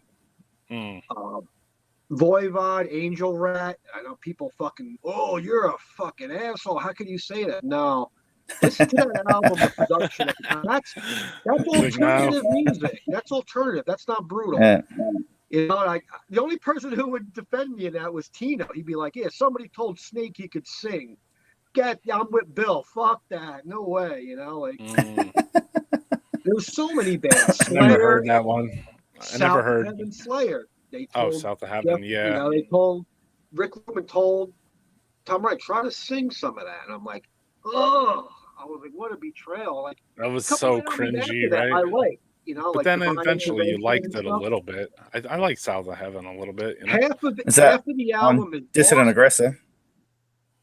You know, half of the album is awesome. I mean, that has a really sick, like eerie production, South of Heaven. I mean, the title track. I mean, Ghost of War is one of the sickest Slayer songs. That's on there. Read Between the Lies is pretty sick. Mandatory Suicide, but like Behind the Crooked Cross, it's like, ooh, it starts off. Mandatory it like Suicide too, though. They had like the little talking part in the background. Yeah, I was like, yeah. oh. It's like that's where it drew the line. Like, oh, here comes The rest of the song was brutal, you know, and then it was like The kind of like, beginning- oh, here's the the beginning's talk part. awesome, Like, man. what's You're like- next? Keyboards, There's so many choir betrayal singers, you know. Different bands. It's that, Slayer, though. different- People still Yeah, love it. Yeah, and yeah, Dissident Aggressor. That was a cover, right? Judas They Priest. did It's like, Priest yeah, cover. Judas Priest cover. Slayer could They always couldn't hit do the highs, best- so Yeah, they could always do the best Judas Priest covers out of any band, you know. I guess. and the punk Yeah. punk covers too, because they were Jeff Hanneman was into punk. Yeah, That yeah. Undisputed Yeah, I didn't- Attitude. It was all I didn't right. get in that. Not too bad.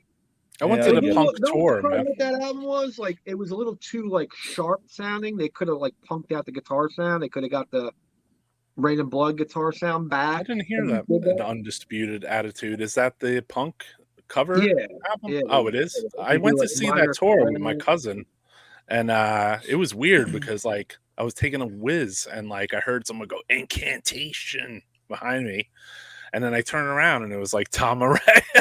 Really? Oh yeah, I was like holy shit, you know. And then like I was kind of like walking away, and it was him and I think like Kerry King or Jeff Hanneman, and they were like going to take pisses, and I was like, oh, you heard incantation? And they were like, and I just left because I was like, I don't want to be like, I'm not gonna inquisitive, you know, like I'm not gonna start talking to Slayer while they're pissing, like, you know what I mean, like. At least like as metalhead to metalhead. Sorry, bro. I'm not Yeah, not come hanging out outside. here.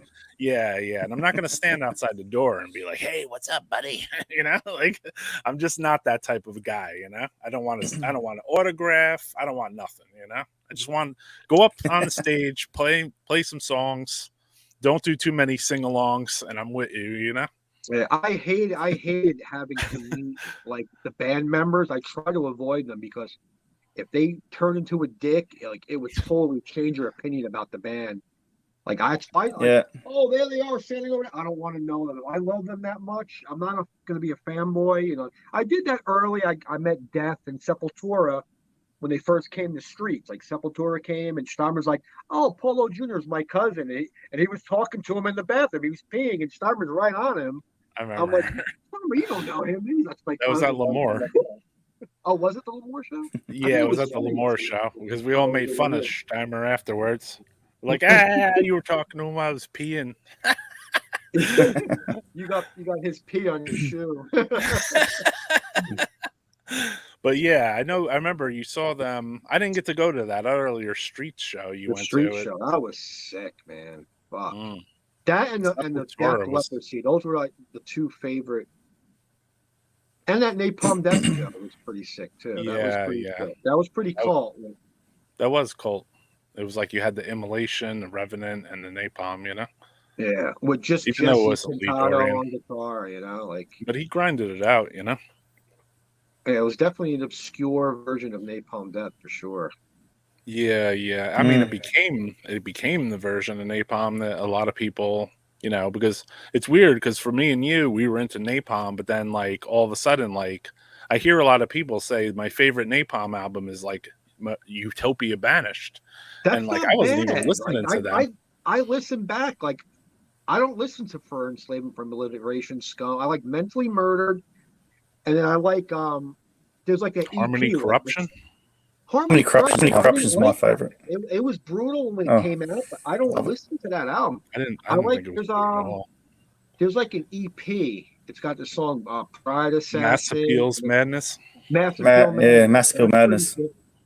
Yeah, like Yeah. some of that early with Barney, like once they settled back into like the grindcore attitude, you know, I once like they the got production on accustomed- those albums, but I couldn't get down with them at all. Basically, after Mentally Yeah. Murdered, I was done with them. I was like, "See ya," you Yeah. know. So that show was a weird situation because I was Yeah. expecting. I don't know They what I went was bad expecting. I was quick. expecting Lee Dorian to be up there doing like. I know. We were like, You know? we thought Bill Steele Jumping was around gonna like- be there and fucking Yeah, doing those big jumps. nothing. Wow. 'Cause Nothing. that's what he was doing on the back of the album, right? Wasn't he like jumping or whatever?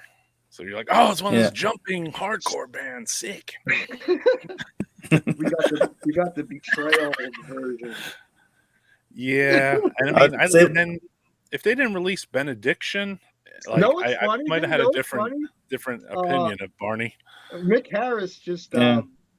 on his Facebook was goofing on Barney. Like, That's look funny. at that fucking dance he's doing on the fucking stage. That retarded dance. Yeah. Look at that fucking wanker. You know, they were totally ripping on Barney. Yeah. I was like, holy shit, that's I see hilarious. Mick Harris really I was ripping like, that's a lot of people dick apart. Just to be shit. honest, What? Mick Harris is pretty blunt. I mean, he pretty much rips everyone apart, basically. You know? Yeah, he's brutal, man.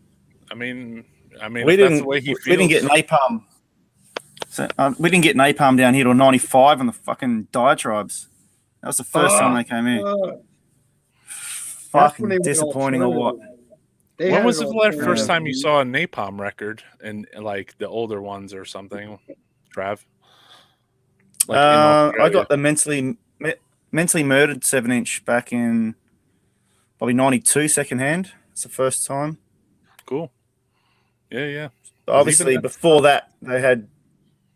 That's the first vinyl, anyway. But I had all the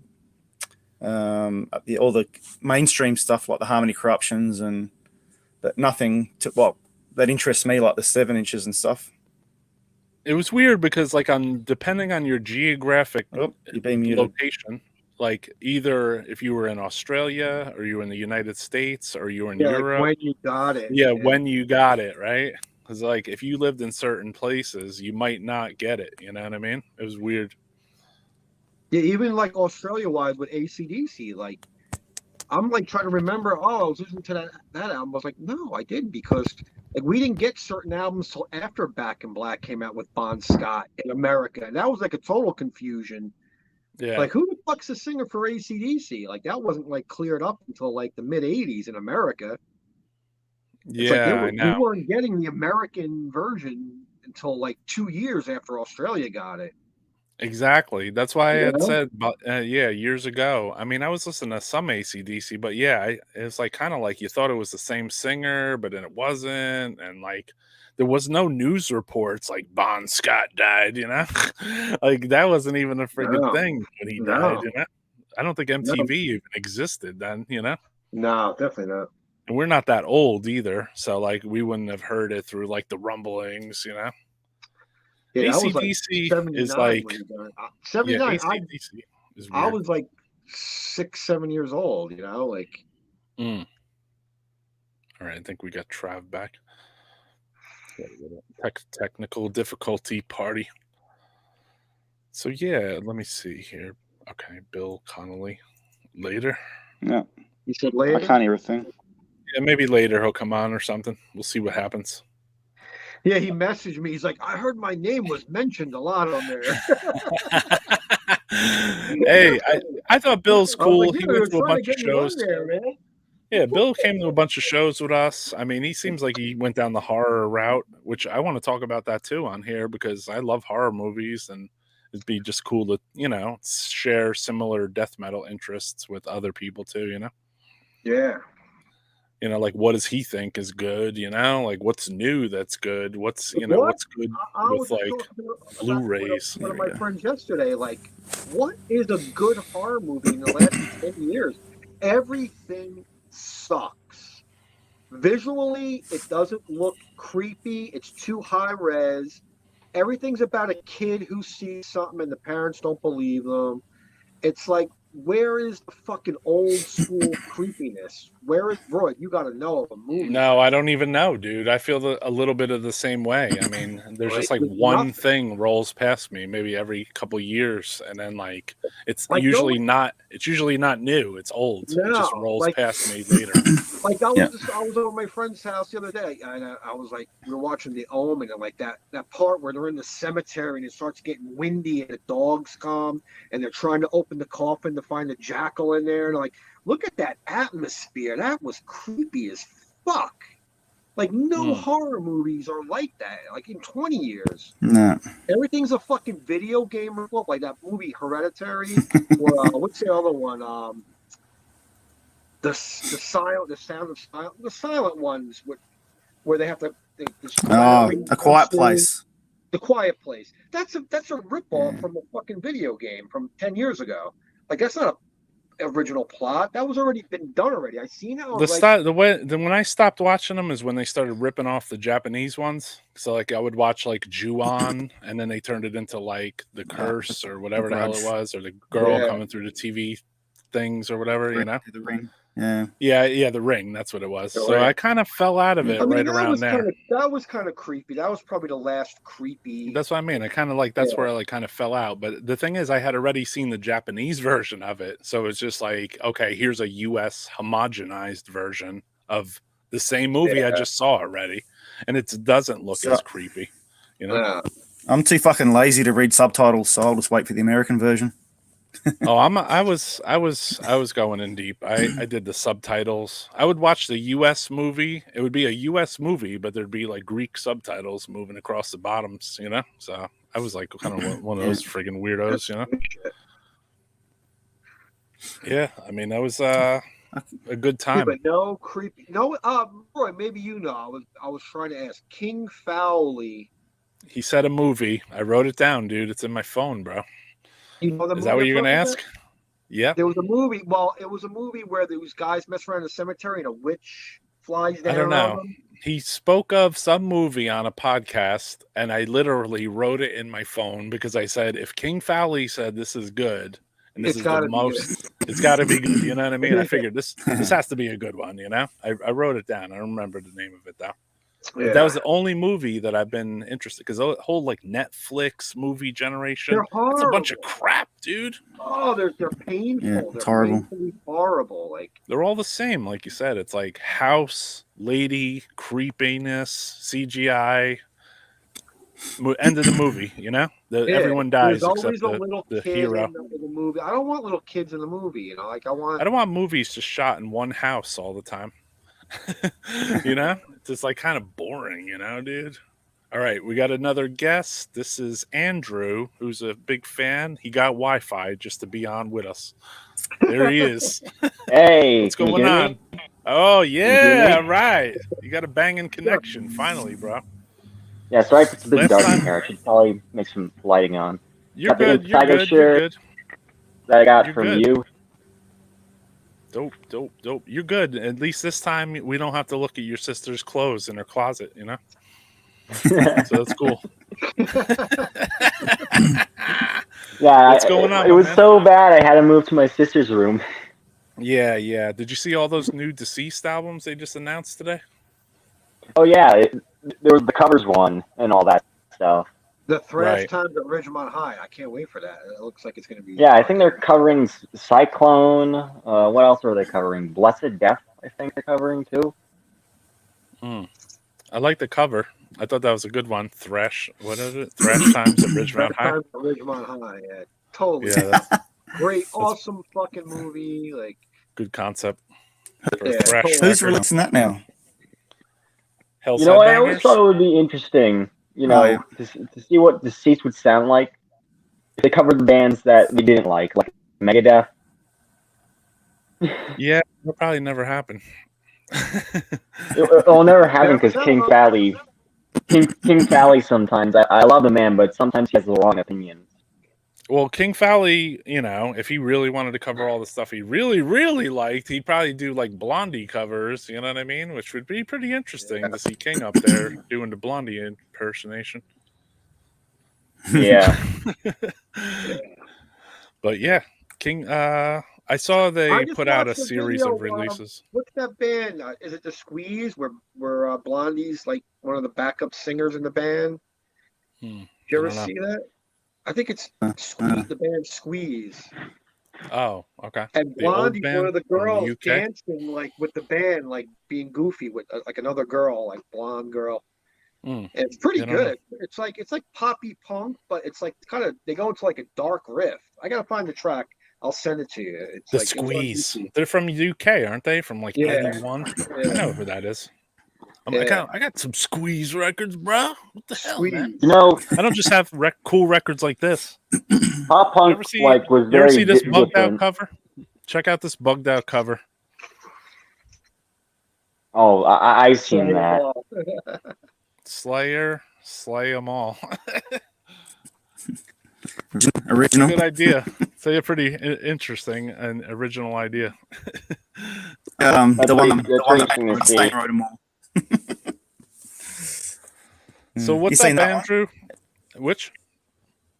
It's the same cover, but it's got Mustaine written like Metallica. Oh, and it yeah, says, "Wrote 'em all." we lost Bill. We lost He'll be back. the DISMA man. He's back. There he is. Yeah. That happens on here. Cut off. Yeah, I don't know if I saw that, Trav. We're not making you late for work, are we, Trav? I've got about an hour, mate. I can go if you want. You're like, I'll, F work. Not much is going on. I'm getting my life back together and all that stuff. Kind of just Yeah. catching up on the music I love and all that, because I like haven't been listening to a lot of music lately. When we got on that other stream that I was on Twitch, right, and you had like really badass connection, I kind of laughed because when you came on the stream, I was like, I thought you were like a 45-year-old guy, and then when you came on stream, you're like 20 years old or whatever. I don't know what. Yeah, I'm your age is. 19. Oh, okay. So damn, I'm like, It's funny. he's It's funny music because you're I talking started about. out like listening to like really, like the really kind of popular like stereotypical I was born the wrong generation, kind of music like Led Zeppelin or Nirvana. Then I kind of just, dug deeper and like I'm listening to, really, niche obscure stuff like Sentenced and, DISMA and all that stuff. Yeah, Sentence demos. It's the first Sentence album, maybe. They were good. Yeah, the first Sentence album. That's Bugged out cover on that to one. me. Too. I like that. To me, Yeah. to me, what I love so much with the first Sentence album is like, imagine like Autopsy, but like it sounded more gothic and melancholic. That's what's so amazing about it. I was listening to it the other day. Sentence cover is awesome. The Luxy cover, that's one of my favorite That's what I album was covers. talking about. That cover, dude, is Yeah, ridiculous. The original cover is, amazing. But they had the funny album title. It's like song title, Under the Suffer. Yeah. It's like missing an extra Like, word in there. remember we used to bug on it. Like, what was the Oh, name? man. You Will Punishable. What was the sarcophago thing? What was the sarcophago thing they said? Man. I forget. We used to love If you are Punishment false, note. do not entry, or else you will die. Yeah. Do not entry. That's so That Good would English. make it so brutal and primitive and you knew it was good when it had a song title like that, I know. Damn. No, I had some. Do I had not some. entry. I used to have some poser friend who was like, yeah, oh man, Sarcophago was boring, but like Linkin Park sounds so unique. Yeah, right. I had poser friends like that who would say shit like that. That's kind of like how Sarcophago is like so. Well, if you're 19, I can understand maybe you're front of your friends saying crazy stuff like that, Yeah, but we had. I mean, yeah, that's fine. Like, we did too, Bill. You're right. We would put on Destruction, like that weird vocal, like, and people would hear that. I remember somebody said it was like, they were like, "Is that the Smurfs?" Because they had, like, I am caught in a dream. Like, why are you here? It was like, people were like, what the fuck are you listening to? What is Gargamel. Gargamel found the thrash metal. Yeah. Fucking Azrael. Yeah. Like there used to be people that used to chase. Like you would be walking with the radio, and people would chase us down the street like we were witches, basically, like with Yeah. brooms. The cleaning guy that would clean the street, he would come with his broom, and like we'd be go, before you see the light, you must die, and he'd be like, you motherfuckers, and he'd throw the broom at us. He was like the custodian, like. They He's would like, get out of here, you goddamn Satanists! Right? I don't know. How many Destruction- times- Fucking hippie. Kill your father, shit. Destruction will always be my We had a- favorite German We thrash had a band. separate subgroup of hippies, so like luckily, me and Bill, we were the Satanists, and then there was the hippies too. And they would hang out. They would get into it, you know. Yeah. They could, because they were outcasts. We were outcasts, and we joined as outcasts. So it's like, And the drugs, we had we both had did that- drugs. the drug, weed, beer, and, like, LSD, and shit like that. So everybody would like, like, what do you got? What's that rare Grateful Dead fucking live and fucking, Yeah. like. I was so impressed with myself because in 1988 I went to the Grateful Dead show and I wore a Slayer shirt and I was like so like happy. I was like, I'm wearing a Slayer shirt at the Grateful Dead show. How cool am They I? don't even care. I know. I was just like, okay. It didn't even matter. Like no one cared. No There's two one people cared. But if you dancing wore a around Grateful high Dead on shirt acid. at a Slayer show, they'd be like, dude, what the fuck, man? Yeah, they'd be like, get out. I wore some pretty gnarly metal shirts at some pretty odd shows and all that. Everyone's gonna call me a poser for this, but I actually saw Jimmy Eat World live one time, and I think I had a Slayer shirt on and like my metal vest, which it had Slayer on one side, had Destruction on one side. I'm surprised no one got mad at me. And I'm like, you're at a fucking Jimmy Eat World show, the fucking band who cries about woman and how sad man. All right, all we got that another stuff. guest. Oh, We got Tom from Cardiac Arrest. What's up, hey Tom? Tom. Hey, What's going on? Hail Cardiac Arrest, brother. Cheers. Thank you.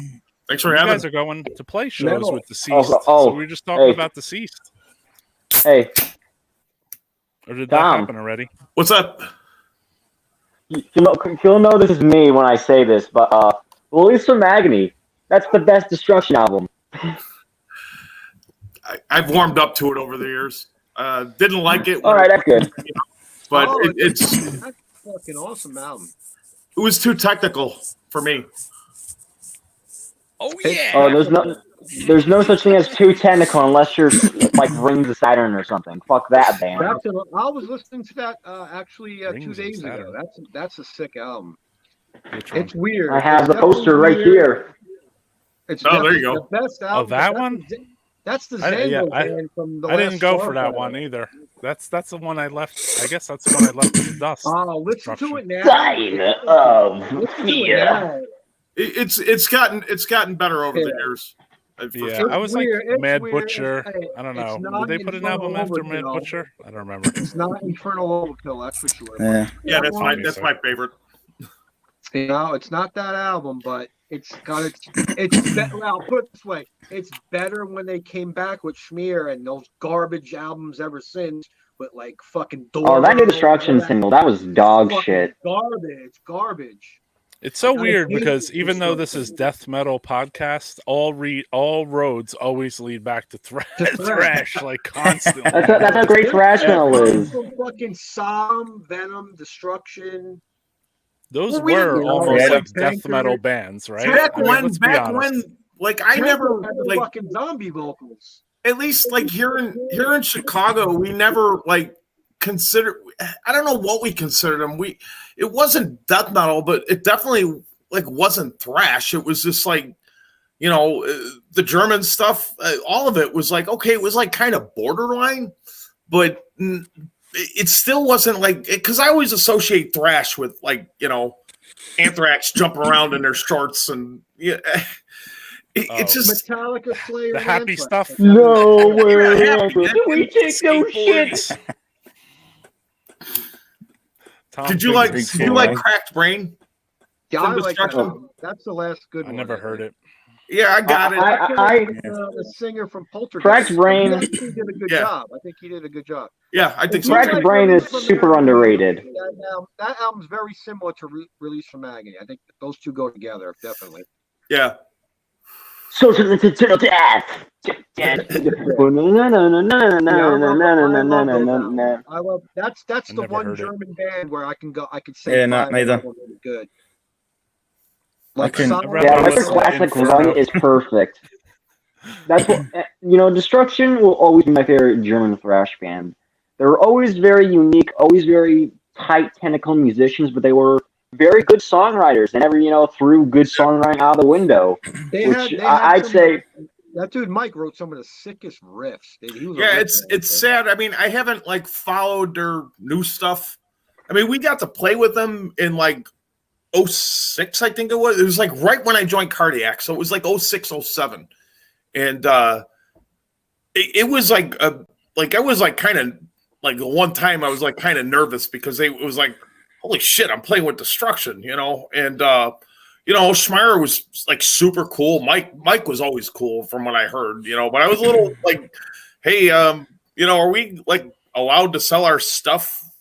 Because some bands had stipulations where the locals can't sell their shit and wherever else. That's like they were just cool. Well, we were doing we got to do a sound check or whatever, and they were watching us, and it was okay, and then then they're kind of on, bro.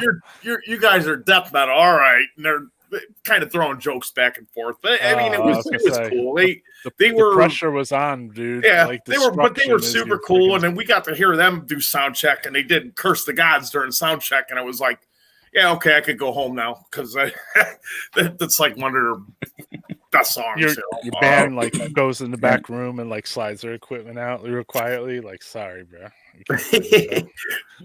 So what cover I like is Hemdale's fucking cover of that song. That's fucking Curse the Gods. Oh, cool, yeah. Oh, that's so godly. They do the best version of that, I think. I've not heard that. I have to. Wow. Yeah. Hemdale version of Curse the God. It's so good. It's that version is definitely a very real technical bands and everything, but I think that fucking brutal band did the best version of that. Nice. Yeah. Is that on the split with the? No, I don't think it's on a split with Exhumed. I think they did it for. It's on that Rad Jackson comp. I guess. Yeah. Yeah, it's on there. Yeah. I only know the split with Exhumed. I remember first more with into Hemdale. the Exhumed side than Hemdale. Yeah, with Hemdale, I remember watching your basement tapes, and they look like just some of the most normal guys ever, and yet they're playing this brutal death metal music. What was it, Bill's basement tapes or something? They're working out. They're working at Target, and they just got their uniforms on and they're in the kitchen or something. It was cool. They played here. They played here not long ago. I just got off my job at Target a while ago. Fitting. They played here. It was a few years, but they played here at Cobra Lounge, and there weren't a lot of people there, and. This is a but we went. Show. It's weird because I think the dude is constantly in trouble, drinking trouble kind of thing. Where yeah, it's just I heard he has had a ton of DUIs and shit like that, and he can't get around much, It's weird to hear the words Hemdale played because I don't remember them playing. Basically, yeah, we went back when they first came out. We actually got asked to do the show, and for whatever reason, we couldn't do it. And but I still went up there anyway, and they were good because they had just put something out a 7-inch, and it was again, I like that just kind of dirty, grindy stuff, But they're tuned down heavy, dude. Like that one song, was it Soiling Green? That shit's fucking sick, dude. They're tuned down heavy. I think Hemdale were tuned down to G or G sharp. Could have been, yeah. Something like that, yeah. But it sounds so heavy, like that I think I one need to song. explore some more Hemdale in my life. Yeah, I don't know. Check out that. There's sometimes I need to go back to records and like I don't know if I'll go to those Destruction ones. No offense, guys, but I worries. would probably go to that Hemdale one or something. You know? Hemdale, Yeah, for listen sure. to- Want the gore, you know? Our oppression. I want the tune down and I want the gore. No discussion! That You guys song's all right? sick. As I said, we tuned. No, I'm just showing my appreciation for Release from Agony. We Gotcha. tuned down. We tuned down to A sharp, and that's like low. And because like my other band was always like C sharp, and it was just like I joined Cardiac, and it's like A sharp. It's like, oh shit, that's low. And then, but yeah, there's people doing even like lower. And What about Yeah, Puncture where- Wound? Gee, What is Disma's Puncture Wound? G. Oh wait, we got a special Where's- guest. Where does Puncture Wound? We're C. C. C. Bill. Where do Right? you We're tune? G. We're C. We're G, but we tuned to 432 hertz instead of. Oh, instead of 440? So it's a little All right. lower. It's like We got a special guest here, untuned G. all the way from Ooh. Japan, Uh-oh. Hey, from Anatomia. Hail yo, Anatomia! Anatomia! What's up, brother? Sick. Can you hear us, Hey, Takashi, son? Yep. Oh, we Uh-oh. lost him. Yep. He'll be back. Ooh. All right. Hey, that was a nice surprise. Yeah, that was cool. We'll give him a second though. He'll let him sort out his audio. This damn internet shit, man. Yeah, you know, it's cool to see his face pop onto Mhm. our he's the death metal transgressor chat. guy, right? Yeah. From Well, I just got hell yeah, that transgressor are amazing. that rune Anatomia split, and it's awesome. All right, here we go. I think we got him back. Let's see if we got the sound. What's up, my man? Can you hear us? Yeah, I can hear you, but there Cool. is low volume. Low volume? I You don't got know headphones? You got headphones? why. So Anatomia has joined the chat. That's what's up. Takashi-san. As you is that Adam hitting that cardiac arrest account there? That's not you, is it, Tom? No, Adam, that's Adam. Yeah, I figured that. We'll give Takashi his chance to whatever. But yeah, what were you talking about? Or is it going to be like me first time? I mean, the thing is, StreamYard is a little touchy at times. So you know what I mean. If he has, Yeah, to well, just at least he has connect- better connection than I did. we heard him, and he just needs to hear us now. So you know, he went through the two phases. You know what I mean? The connection Yeah. phase, the I hear you, you hear me phase, and then he's coming in just like in the middle of this. So I got this. My setup's weird, where sometimes StreamYard works, and then the other time I got to go through my interface because I got my Right. little studio set up here, and it's like, you know, oh, okay. Before I even do anything, I just go through the interface now, and it's always easy, and I don't need the headphones. And before I popped on the StreamYard today, I was trying to like queue up like tapes and like rare music from my like computer and like my tape players, and I'm like, why can't I get this to play, bro? It's killing me right now. I want to play some goddamn unreleased Demigod, you know? I was like so aggravated, but I was like, whatever, we can just talk about Demigod. I was like, I'll play it later. I'll play it, fix this tomorrow, whatever. Oh, Roy, Some old you rock and roll. This band from Italy, Sepulcro. Did you Oh hear this? yeah. oh yeah, It's Sepulcro. pretty nasty. This is pretty nasty. What label is that Sepulcro on? I can't even read it. It's like even the I label, haven't heard it. weird death metal logo. Like you can't even read the fucking label logo. Hold on, I I'll put can't you even on. read it. Let me put you on big screen, Bill. Let's see that again. I might know who it is. Maybe not. No, it's Oh, I know think that I band, recognize the logo actually. I'm gonna have to get I know around the band. to that. that's pretty. It's pretty putrid, man. I was like, this is some pretty sick shit. Do we have you, Speaking of new Takashi-san? releases, Wait. Do we have you, Takashi-san? You got sound, volume. Yeah, Awesome, brother. We hear Thank you you, for we joining hear the you. chat, man. yeah, I'm happy to be here. cool. Yeah. So obviously, we got Trev from Australia from Puncture Wound. Andrew is a 19-year-old fan that seems like he's 48. You have Bill from DISMA, and we have Tom from Cardiac Arrest, and now we have you from Anatomia coming all the way from Japan. So thank you for coming to Death Metal As well as Podcast. Transgressor. I think I know you most for Transgressor. I think you need to brush up, brother, because Anatomia has like a lot of releases. Yeah. And they're doing one. Yeah, Anatomia, I've heard one released by them, and it was like really good kind of heavy doom death stuff. Get that new the split they did with Ruin. It's awesome. Oh, thanks. Yeah, it's in my back catalog. I have a lot of stuff in my back. I think Andrew's breaking up a little bit. I saw that split Ruin floating around a little bit. You know what I mean? I got to get that. You know? Yeah, hurry up, because I always make fun because like Mike from Ruin's like one of my like best friends from when he was in Grave Hill and all that, and you know I always make fun of Ruin because it's just like I just can't keep up with their releases. It's just like it seems like every other week there's something else, and it's like, you fucker, I give up. I'm not collecting your shit. You just put too much shit out. I'm with you, dude. I'm with you on that. I wanted to talk to Mike about that. Be like, yo, roll back on the releases a little. He'll be like, he's crazy, man. But I mean, it's like cool, and you know, like I said, I just every so often he'll send me like this like mystery package, and you know, it's like I don't do the cassette thing, and it's just like I get this special cassette that's in this pouch. Well, okay, I'll definitely hang on to it, you know. But yeah, it's hey, you know, if that's what you're doing and you want to keep doing that, absolutely, you know. Yeah, it's like certain bands, they start to put out almost too many releases, and then you start to like get them a little confused, you know. Right.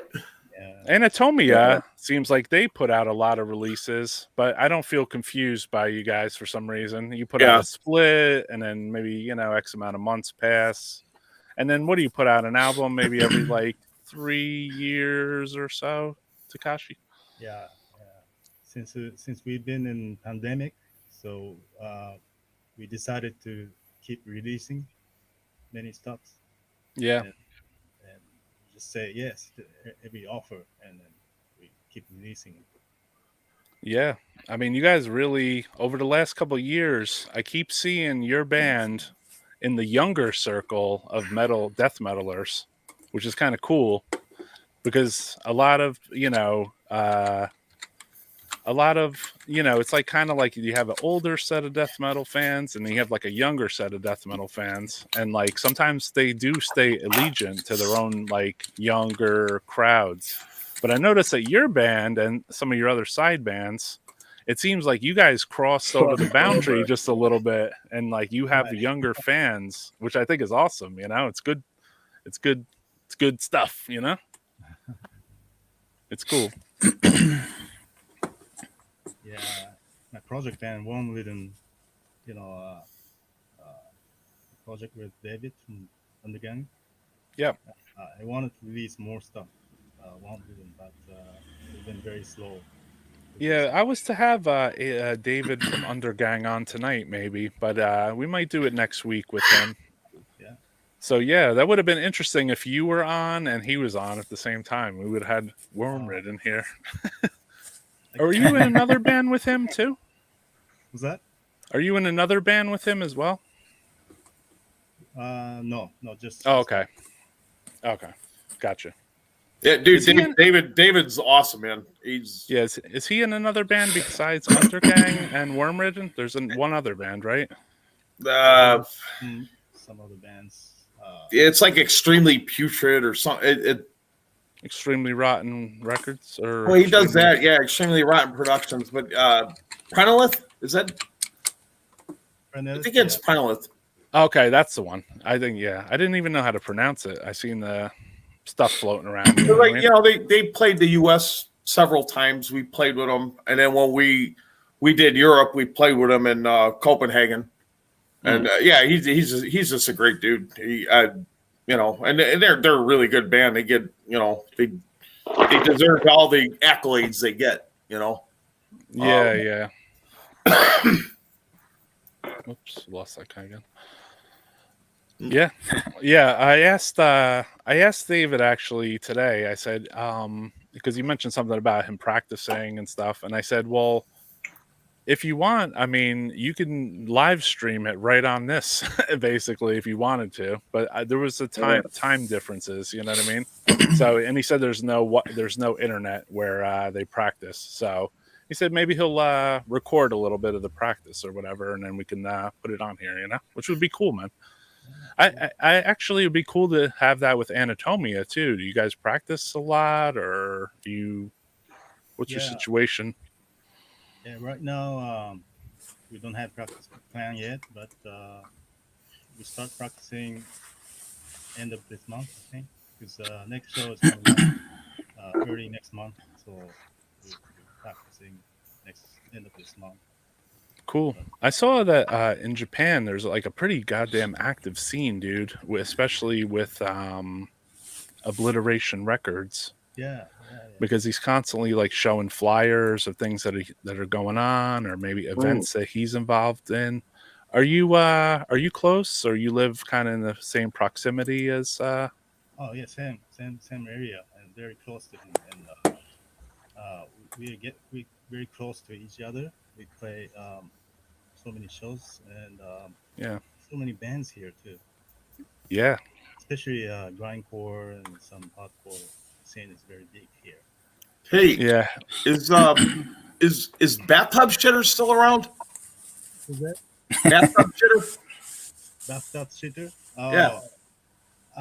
They're not here anymore. I think they're not active. But I know the band a long time ago. They did because they played a Maryland Deathfest in I want to say 06. And but they did some shows around, and my other band played with them, and we got along so great. They invited us to the next show, like in Indiana, and then they invited us to the next show in like Pittsburgh, and we couldn't do the Pittsburgh one, but it was like we had such a good time with them, and they were so cool, and they were just Tub shitter. like different, man. They were just cool grind, and Roy, you gave me a bathtub shitter Unholy Grave split live tape. I had that for years. Yeah. You know who I gave that to? I traded Rick Healy for a Coming Correct fucking demo. Interesting. And 25. he loved it. He loved it. Sickest. The guy from 25 to Life likes bathtub shitter. You only heard it here at Death Metal And Podcast. Unholy Grave too. Unholy Grave. Yeah. That's cool though. You're a hardcore that has, as a New Yorker myself, it has a weird history. Yo, your mic cracks like crazy, dude. Just to be honest, I don't know. It's just going. Does it? yeah, do the bring your volume down on your mic. Yeah, or something. Just a little bit, brother. Andrew, please. Sure, let me try. Takashi, right. I had a question too about the Japanese like scene in a way. Have you seen that evolve over the years? Like where I don't even know if there was a big death metal phase of that Japanese scene, because it always seems like it's been interlaced with like grindcore, you know? Oh, I couldn't hear it. What was that? Sorry. In the Japanese scene, I always noticed that it's been interlaced with mostly grindcore. So was there ever like a death metal time where there was like a lot of death metal bands versus a lot of grindcore bands in the Japanese like scene history? You mean live show? Yeah, I mean live show. Yeah. We pretty much often we do show together with hardcore and grindcore, because death metal bands there's not many bands here death metal. So, Right. We often played with the other hardcore and grindcore bands too. Yeah. So there was never a phase when you guys played as a live band where there was like a bunch of other death metal bands like Intestinal Ballism or something, or Maggoty Corpse. Maggoty Corpse, yeah. yeah. Hellchild? They were kind of, or are they grindcore? They were death metal. Baptisma was fucking god. Yeah, I know their name, but I haven't like listened to them in such a long time. I just kind of mentioned them. yeah, Hellchild, they're awesome. They were definitely cool. Is there any death metal bands that are coming out of Japan right now that we should know about on this podcast?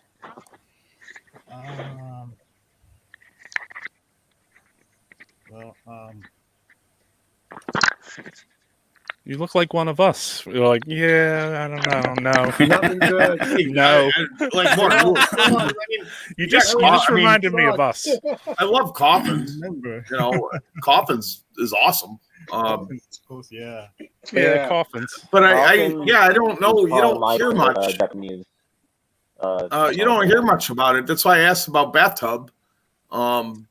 I see your band doing more than anybody, basically. Yeah, absolutely. Oh, well, what about Necrophiles doing shit, right? Yeah, playing Necrophile, yes. Yeah. Yeah, you're in Necrophile as well, right? Yeah, I'm playing guitars. When Necrophile toured in the United States back in 1991, you were in Necrophile then too, right? Yeah. At that At time, Willikers, yeah. Yeah, we went to that show. I think me and Bill were both at that Yeah, show. we were there. yeah. The only other like Takaki came to our DISMA show like 10 years ago in the city. Yeah, he was living there, right? Yeah, he was living in New York, right, for a couple of years. Yeah. Yeah, he came to our show. We hung out. Yeah, after he came back to Japan, we decided to reform the band, and we've been active since then. And Yeah, he sent me the Necrophile that the one CD guys put out a couple of years ago. yeah, Was that the second album? What was the Uh, Recollected Limbs? That was the demos thing, right? no, it was new stuff. It was newer stuff. Where is it? Yeah. You play on the newer stuff, Takashi? yeah. You play on the new album, right? Cool. I play most everything. Yeah. Cool, man. You're a multi-instrumentalist because you play drums in your other band, right? Yeah. So you're a guitar player and a drum player? Yeah. Bass too? Yeah, bass. When I write songs, I record the demo tracks. I play bass, and I don't play bass at the shows though. Okay. Just, Yeah. recording. You're like Kerry King to Tom Araya, I get it.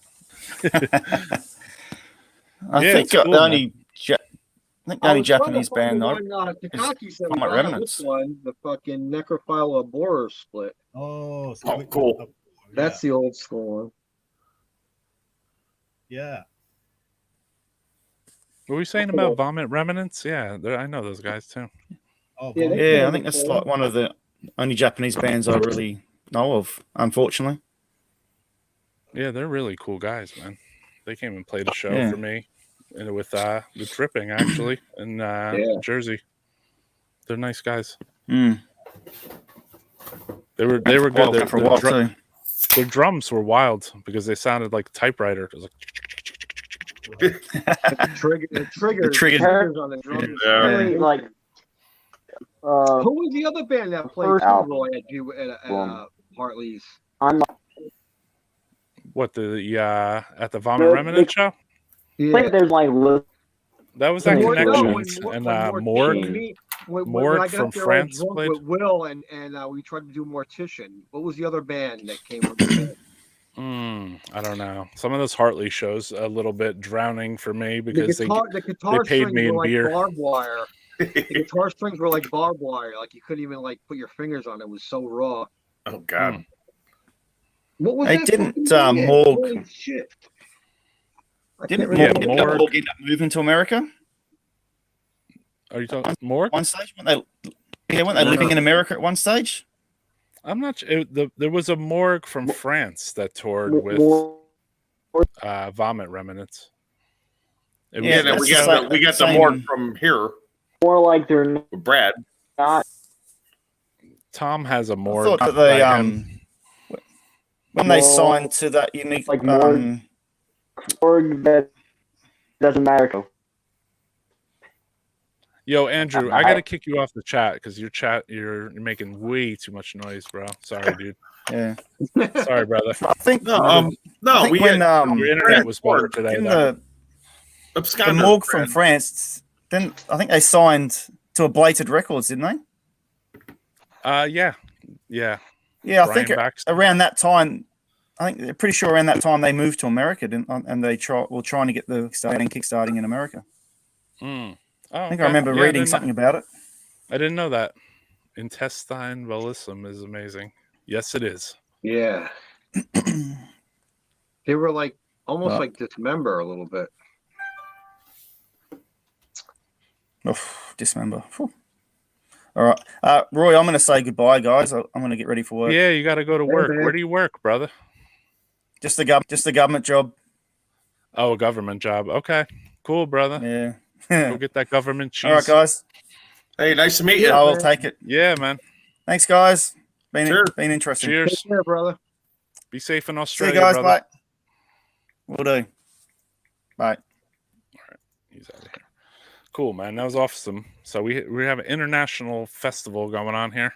There's actually a couple other people I invited, so we'll see. You know, we Yeah, what never know happened who's to going to show up. Johan?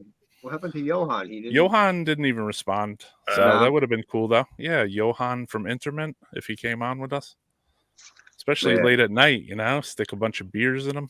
Hey, like I said, man, I told you I'm here all night, man. I got nothing to do.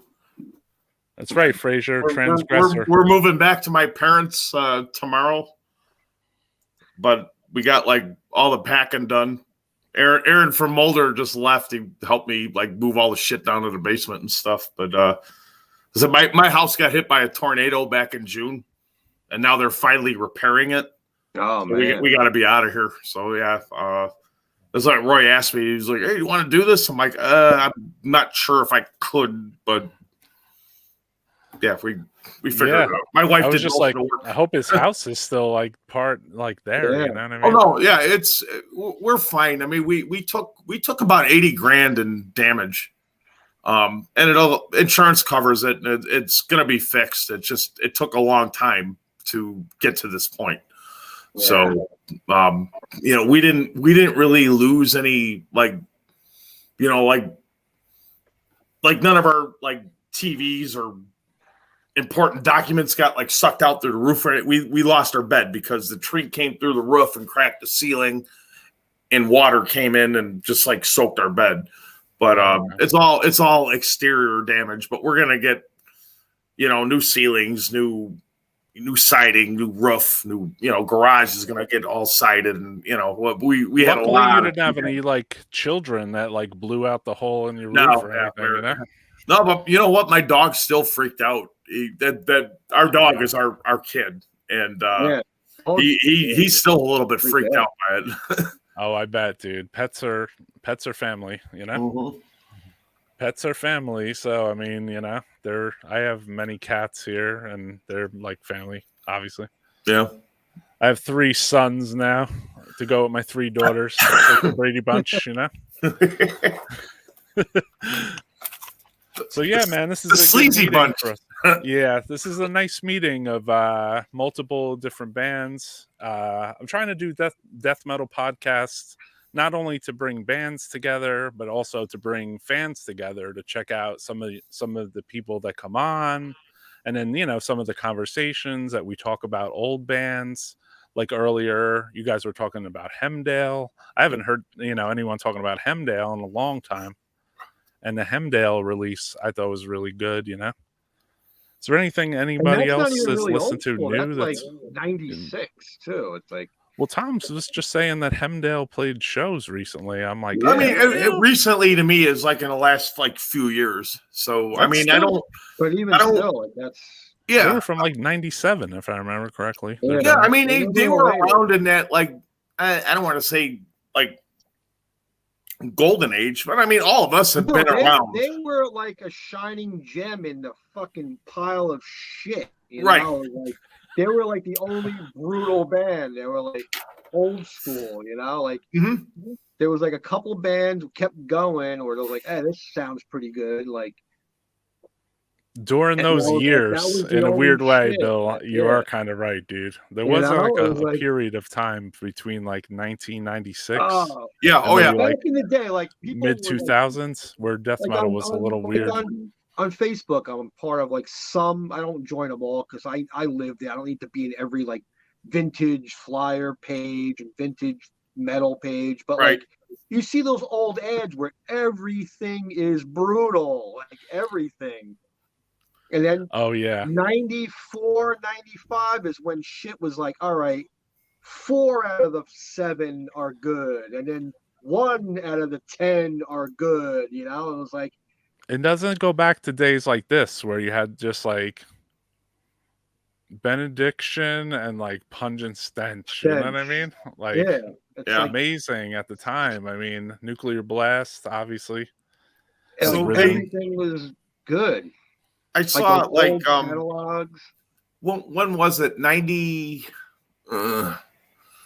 maybe 93, 94. Like both her and Benediction toured US, and they played at a place here in Chicago, and seriously there were 20 people there, and it was, you know, on the north side. Like I hate the north. I'm from the south side, so all us south siders hate the fucking north side.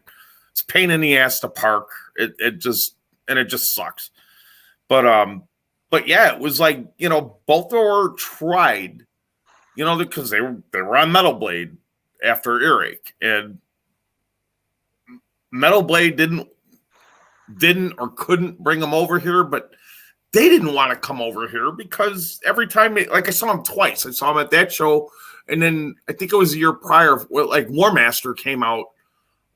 They played with it was Believer and Sacrifice, and same thing. It was at Medusa's, which was like kind of the place to play back in early 90s here. Pretty much seen every show there. But yeah, it wasn't, you know, maybe 100, 150 people. And it's one of them bigger places where, you know, if you play to 100, 150 people in a big place, it looks like there's 20, you know. Well, there was a time too before Bolt Thrower was like Bolt Thrower. You know what I mean? Yeah. Like Yeah, they after have Maryland Death. Death Fest, Were you after there that one when they Maryland played Death in, Fest when they played twice, then I noticed that was a big change for Bolt Thrower. Yeah. What about did you go when we seen him in Staten Island at On Stage? Yes, I saw Yeah. Bolt Thrower there. Right. Yeah, It wasn't they played. mobbed to where you couldn't move. It was like No. a normal show. Like if Immolation played, or you know, like the local Yeah. scene at that time. It wasn't like, oh my God, they're coming to America. Like That was the first time I met or saw members of Ceremonium in the other band Fungus, because they opened up for Yeah. that Bolt Thrower show. oh if yeah, you that's remember. right. That little Joey's band, Fungus. Oh yeah. Oh yeah. Yeah. Little Joey from remember that. Eviscerate. Yeah. Yeah. Well, yeah, some of the other members, like Chris from Ceremonium, was in Fungus, and I remember them because they were throwing fish around on the stage, and they had a song like it's called "Don't Feed the Fish" or something. The only memories I have of Benediction are kind of weird. I never got to see them play, but some reason I used to, I was friends with the guys from Relapse, so they said, "Hey, can you put these guys up? Benediction, they're gonna come to your house, 2 guys." I'm like, "Yeah, sure, bring them over." And so 2 guys from Benediction. It was like Darren and Ian Tracy. There was the Okay, drummer, yeah. I believe. So yeah, they stayed at my house in Kearney, New Jersey, and we just hung around, ate foods, etc. And then I had to go on the road, or I think I left to go to Canada with either Ceremonium or Incantation or something. And then I told those guys, I was like, "Please lock my door when I leave. This is a high crime neighborhood, please," So I come back days later, and I just walk in my apartment, and like the door's wide open. Oh shit! Like, the whole apartment smells like I farts. remember, Roy, I remember It was horrible. You were like Benediction's at my house. Go see them. And I remember, I don't know who I was at, maybe Eric. And we opened the door, and then 2 of them were sitting there stoned out of their fucking mind, watching Ren and Stimpy. And we just opened the door, and they were like, "Hey, mate." And we're like, "Oh, we see Benediction, bye." And we closed the door and left. Yeah. And I'd have like, you check they up were on them. Stoned out of their mind, dude. It was hilarious. You But got they to were check like, up on Benediction. "We've never seen Ren and Stimpy before." and they were like totally like fixated on it. It was hilarious. That house was cool because I had Benediction stay there. Autopsy stayed there. I remember Order from Chaos stayed there. There was just people from Ohio would come and stay there. It was a cool apartment, man. I do that now. Yeah. I mean, when bands come through when they're friends, hey, because I'm like 20 miles outside of Chicago proper. I moved to the burbs. I said, fuck Chicago. But late at night, it's easy to get here. I live in a nice, safe area. So, you got a trailer full of gear or, a van or whatever, you're not going to get messed with. And we got a nice, open, clean house and, hey, stay here, Yeah. That'll start up again once everything gets fixed. But That's yeah, very death metal of you. it was funny because we had, when Gravehill toured with Impiety and Divine Eve, because Rhett's also playing in Divine Eve now. They stayed here, so we had 11 guys in the house, because they had a driver and whatever else. But it was funny because my wife is she's into metal, but she's not into that kind of metal. But no, she's dealing with everything, and she sees the guys from Impiety, and the main dude,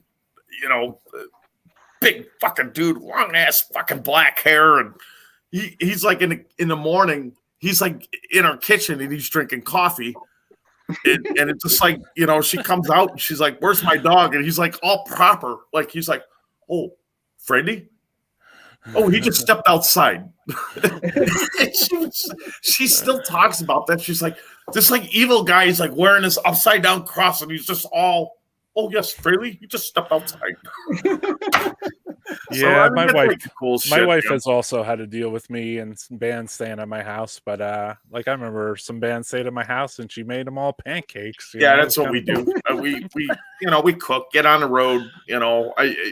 Because when we're on the road and we stay at somebody's house or whatever, we like that we could do laundry or take a shower and, that kind of thing. Not that we're road dogs or anything, but we have done that. And Paul from Embalmer, we stayed at his place when we went to Ohio, where he more or less forced us. So, dude, because we were one of them bands where we'd go there, play the show, hang out, and then turn around and drive home. And then as I got older, it's I can't do that anymore. If you guys want to do that, fine, then we'll all drive separate. But I gotta say, I can't do that. That's what the Chasm did when they played. They were living in Chicago. They came, they played a show for me, and they just got back in the car and they just drove back to Chicago afterwards. It was totally weird. So I was damn, that's a long ride. Here's funny. Show, I've never seen someone headbang and play non-stop for an hour. That's the Chasm. Yes. Headbang, I'm talking raging, playing live. I've never seen anybody. Those guys must have neck surgeries to repair their spine by now. It was funny with the Chasm. My other band Severed had kind of a line on this nice place on the north side of Chicago that we had several shows there. And we didn't play all of them, but it was a cool place. And Cenotaph was coming up from Mexico. And it was, Daniel was helping them out. He quit Cenotaph, Chasm, but he came with them to help them out for this show. And he never left. He stayed in Chicago. And Julio stayed with him too. Chasm used our gear in our practice spot for quite a while. And, they were a great band. They were so much better live, but on the, Yes. their CDs were it didn't, wasn't as good. Yeah. Their CDs are good, but it didn't they didn't have the energy on the live. CD. Yeah, the live was totally. Yeah, different. Yep. Because I Yeah, I agree with bought the that. CD, both their CDs. I brought it home. I was like, I didn't see that band. I was like, what was that band? Right. Did I buy the right CD? Did he sell me the right band CD? I was like, what the fuck? Yeah, they were much better live band. And I liked when Daniel was in can. I mean, that was cool. I mean, Diabolical is like, I really like that album. I mean, Onward is probably still my favorite, but Diabolical is pretty damn good, and it just like his vocals on there were like sick. I mean, it was just like, damn. It's definitely different. Definitely a different incantation now. I haven't really heard new Cenotaph. Just I'll put that out there. I haven't heard. I think that in a long, Oscar's long doing time. stuff, but I haven't heard anything either. It's like I heard like I'll Sickest. see I them heard pop up on- Enrique for Sadistic Intent was going to be singing for them.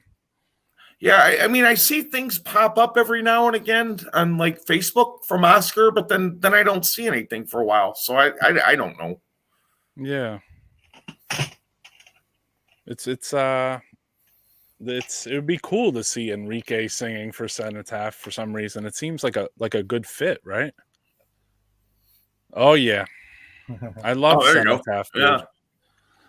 I had this super rare Cenotaph I tried to play on the last podcast and it didn't work. And then I tried to play it again today and it didn't work. I'm like, no. I gotta find hear this, dude. I'll be back in my parents' house, or I don't know. They might be in storage and where I lived before, but I've got like when Cenotaph was here the first time, I've got like pictures outside of our practice spot after the show because they all came and it was like John was there for a little bit, and that was the in-can lineup where they had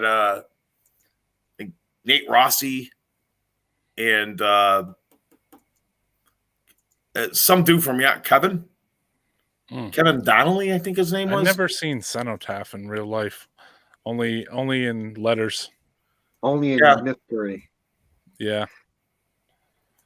Yeah, it was, but it was the thing. It was like they did Cenotaph, but then some of the guys stayed here for a little bit, but then Daniel and Julio stayed here, and it was just like, oh, well, we're doing Chasm, and they stayed here. And from what I remember, Daniel did, he got a job at a tattoo studio because he's like a real good artist or whatever. So he was like doing tattoos and stuff. He was able to make a go of it here. But it's like funny now. You see him, and I just remember he had that just fucking really long black hair, and now he just. He cut his hair. Oh yeah. We played in Houston a couple of years ago when they were there, and it was like that was the first time I seen him in quite a few years, and it was just like we're hugging and stuff, and I was like, dude, what happened? It seems like they've always taken their time to put out albums. The Chasm, they take a couple years. They really work their albums out well. Yeah, but then, like you said, there's a weird. I think Bill said it. That basically, like, for some reason, their live performance doesn't translate well onto their record or whatever. It's kind of odd, I mean, I don't know, like, the way we record like we're playing a show, and I think that's the same for DISMA, actually, too, right, Bill? Yeah. You guys record live. What about you, Takashi? Yeah. Do you record your stuff all live when you're recording? With Anatomia? There's sometimes. Yeah. So we'll do like what we end up doing is like to capture the drums. We won't record the guitars, but the drummer will be listening to us, and he'll play to a click, and there's nothing wrong with a click, because some people will say, "Oh, well, you can't play to a click; it takes away the energy." Well, no, it shows that you care and you're paying attention to it. I mean, yeah, you could have those little happy mistakes or whatever because sometimes rolls won't come across, in that timing. And you don't want it to be robotic, but I mean, it's still let's keep it there. And so we'll capture the drums, and then we'll like Adam will record guitars, I'll record guitars, David will record his bass, and then we'll do vocals. So we do it live in a sense, but not like we just drop a mic and record everything. And, we do piece it. But I think if you capture the drums the right way, then everything else is just going to work itself out. Do other musicians agree? I'm not in a band. Well, like, I'm a fan. when I'm we- a when we fan first only. did- When we first did our demo, and you got to be well practiced before you go into a studio. Like some bands, like they go right in the studio. Like Yeah. I've heard, friends banjo. I'm like, ugh, like that's when you just put down shit where you're like, oh, we should have did it the other way. Like you go in there well rehearsed. Like our demo, we did this. Me and Daryl played live with Sean to record the drums, and I was like, you know what, those scratch tracks sound fucking good. I was like, you know what, I'm not gonna recreate that listening with headphones, sitting down with guitar, and then Daryl doing that separately. Like might be like a half a second off for me. Like I was like, let's just leave it, and we left it. And Randy did, his bass, and then Craig did the vocals, and we liked it. I thought I think that sounds better than our album, which our album we did when we broke it apart. We did scratch tracks, and then did the guitars again, and then bass, and then vocals last. And I think everybody loves our album, but I think playing wise, it just sounds not as good as the demo. I think the demo songs sound better than having it broken apart and played differently.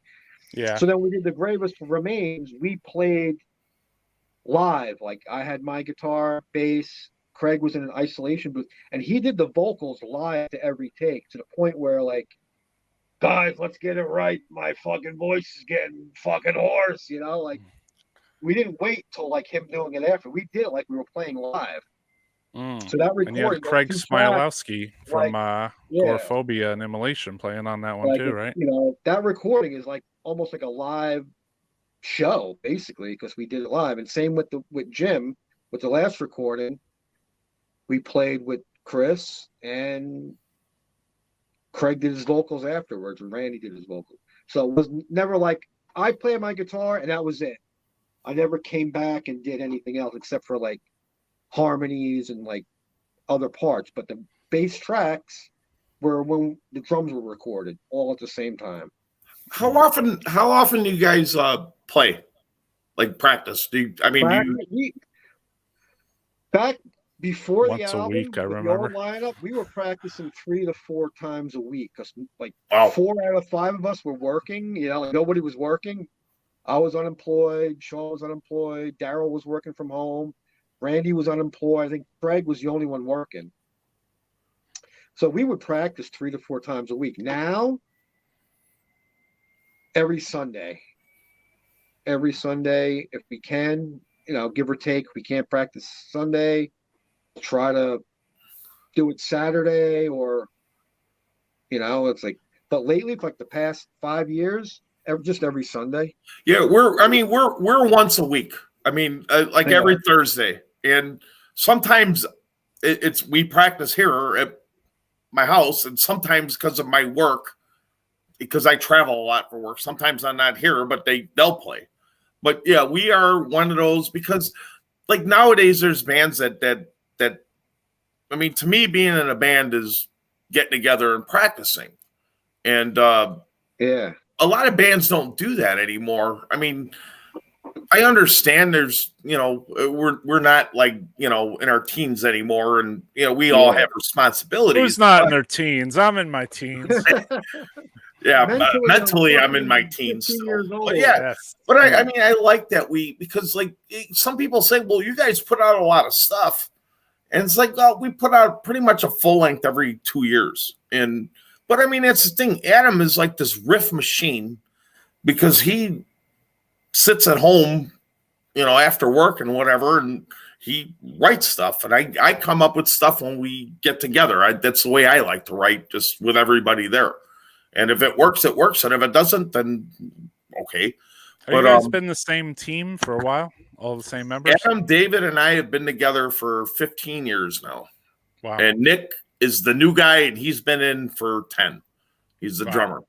Okay, so you're with the same team all these years. Right. So we bounce off each other. I don't like when I see bands with those like kind of, I call it the revolving door lineups.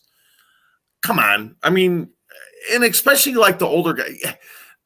I always say with like the reunion stuff that happens, it's just like, how can these like, especially like the bigger bands, like, you know, you look at Priest and all that, and it's like, how could these like 67-year-old men not get along that bad, you know, to just give fans what they want and just do what the fans want. You can't just like settle your differences and you hate each other that much. Come on.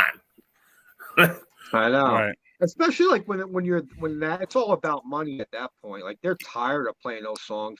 Yeah. Like, just like when the Misfits, like when they were trying to reform and fucking what's the name? Was just like, people just shut the fuck up and just play, dude. We're gonna get $1 million. Yeah. Like, I don't give a fuck you fucked my girlfriend. Like, fuck that. $1 million for one show. Like, For who? The Misfits? the Misfits. Yeah. Yeah, it was like, they're like, you know, fucking, they're like, what? Why is Danzig fighting with Jerry Only? Like, come on, you guys are like trying to do your solo shit. Nobody cares. Like, just fucking get on the stage. You don't have to even look at each other. It was weird that they didn't get together faster. Yeah, that I'd like to go to a 15 years Misfit ago. show and see Tom Araya playing like the first album. That would be cool, you know? That'd be sick. Because that That'd be was a fucking pretty sick. blast thing, you know, Earth AD, I should say. Yeah. You know, Oh yeah. pretty bugged out, you know? That's their best album, definitely. Yeah, that was a hard album, man. Yeah. Yeah. That weird, what's weird about that fucking weird guitar tuning? You can't even tell the riffs that are on it. It's just like, it's out of tune. Like they said, Yeah. he went in there, they were like, you want to play guitar? And he was just like, I don't know if my guitar's tuned. And Who, he went in Doyle? and was like, fucking played. They're like, here's Yeah. a hammer, just bang on that thing over Just there. fucking play, whatever, you know? Just make a bunch of squeals. Is that why he doesn't get any credit? You ever see the Misfits poster when they toured? It's like Doyle's like at the bottom. yeah, like, yeah. real small. Doyle, like, they don't. Like, why? Is he not a misfit? Like, have you like seen interviews with him? He is so brutally honest. You know, it's like some of his interviews are funny because they're like, you feel uncomfortable because he's like, why the fuck are you asking that question? That's so stupid. Before I see that he dates I a know woman 3 from riffs, Archangel, and I right? know him well, you know. before Archangel, before COVID, he played. Something happened, and he was like really outspoken about some. I forgot what it was, but he played this place like it's probably like 3 miles from my house, and it's like it's like this apartment complex, but it's like its own little ecosystem. Like they got their own grocery store and liquor store, and you know, it's like this. It's pretty cool. But they got this bar in there, and Doyle played there, and it was like, should I go? I mean, just to be in the presence of Doyle, just to see it, and because I kind of wanted to see it because this interview, he was such a like asshole about everything, and it was just like, should I go? And I ended up not going, but you know, I probably should have. I mean, who knows? He may have been cool as fuck. You know? Yeah, I mean, I don't know. That's a brutal dude, man. He's a big boy. Yeah, I mean, he goes out with that singer from that death metal band, right? That girl-fronted death metal band. I guess you can call him a death metal band. No, but that's his Archangel wife, or something. That's his wife. No, that's the one with Michael. Is that the band that Mike Amott played in? Yeah. Remember, I forget the name of it. Remember when, like, I only heard Carnage. Jerry only got involved with. Remember, it was WCW, the wrestling, and they had Macho Man was with her, Gorgeous George. Her name's Stephanie in real life. She used to be a go-go dancer, and when I lived in the Rockford area, because I worked up there, and yeah, she used to work at the strip club, and I seen her on like, you know, WCW. I was like, that's Stephanie. I know her. holy shit. And then she ended up hanging. She was with like Jerry Only for like quite a while. You're like, do you know Abdullah the Butcher? He'll give us hepatitis there.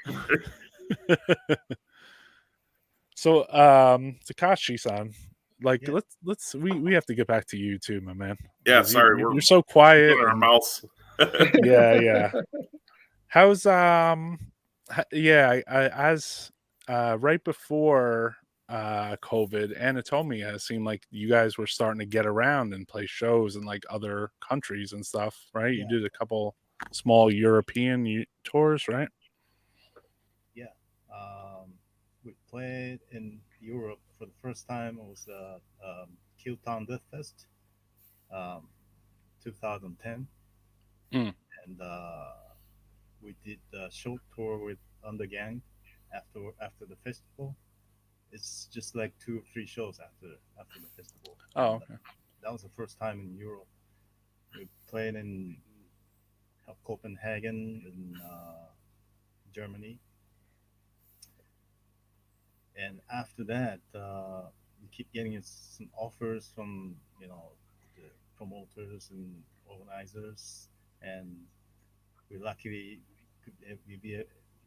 we were able to play shows in Europe after that. What is the scene like in Japan versus Europe?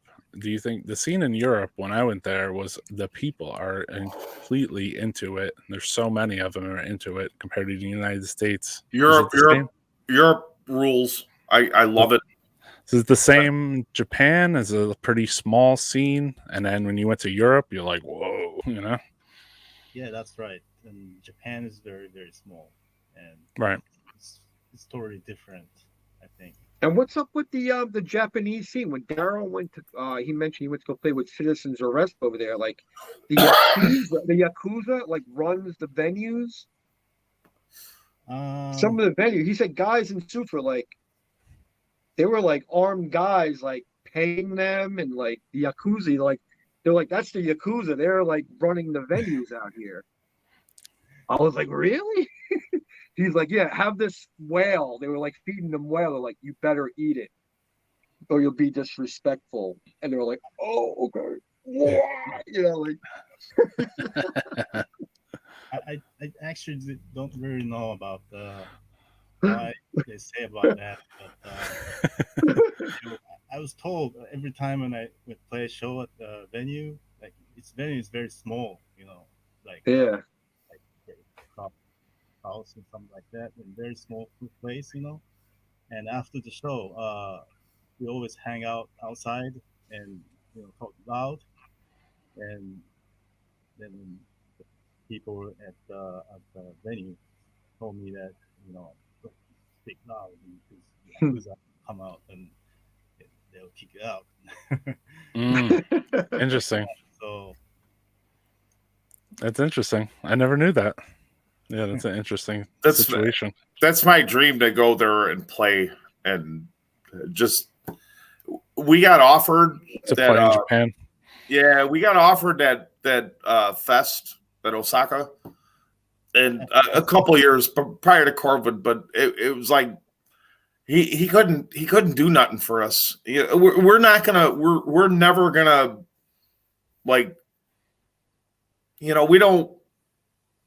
We're us, and it's a self-sustaining hobby for us, and to be able to get out there, but we don't want to like lose our ass either. And he couldn't, like, he's like, well, I could maybe get you a meal. I can't fly to Japan. I mean, as much as I want, if I had that kind of like disposable income, maybe. But it was just like, God, I want to go there, because it would have been 3 shows. It would have been, 3 majors. And someday, I mean, I'd love to. But like you're saying about Europe, we're nobodies. We like what we do and we have fun. And, I don't think, we get I hate to say respect that we deserve, but we don't. It just, whatever. But we do US and it's just like it just sucks. And we go to Europe and we're like treated like gods, Big difference. You're not paying for anything. You're getting put up, and like I play in my own city, and it's just like I can't even get a beer for free. It's just such a different mindset because in Europe, something in the water. Everybody, something in the water in Europe. Playing in a fucking tour bus. Like I used to work when I was young. I used to work at Guitar Center. I used to work with this guy Dean, who used to be a roadie. He used to roadie for Slayer, Guns N' Roses. He's like Slayer used to drive in a fucking van up into the lake. Oh, their first tour, Camaro with a U-Haul. Shit, it was like they were in a fucking van, just like a garage band after like 6th album. Like they didn't get that shit until like years into their life. It's like, damn, that's fucking crazy. So we were supposed to after Rain and Blood. Yeah. We were supposed to do out east. We were supposed to do the 3 shows with Deceased. We're supposed to be New York, DC, and Philly, and wanted to do it. And when we said let's do it, and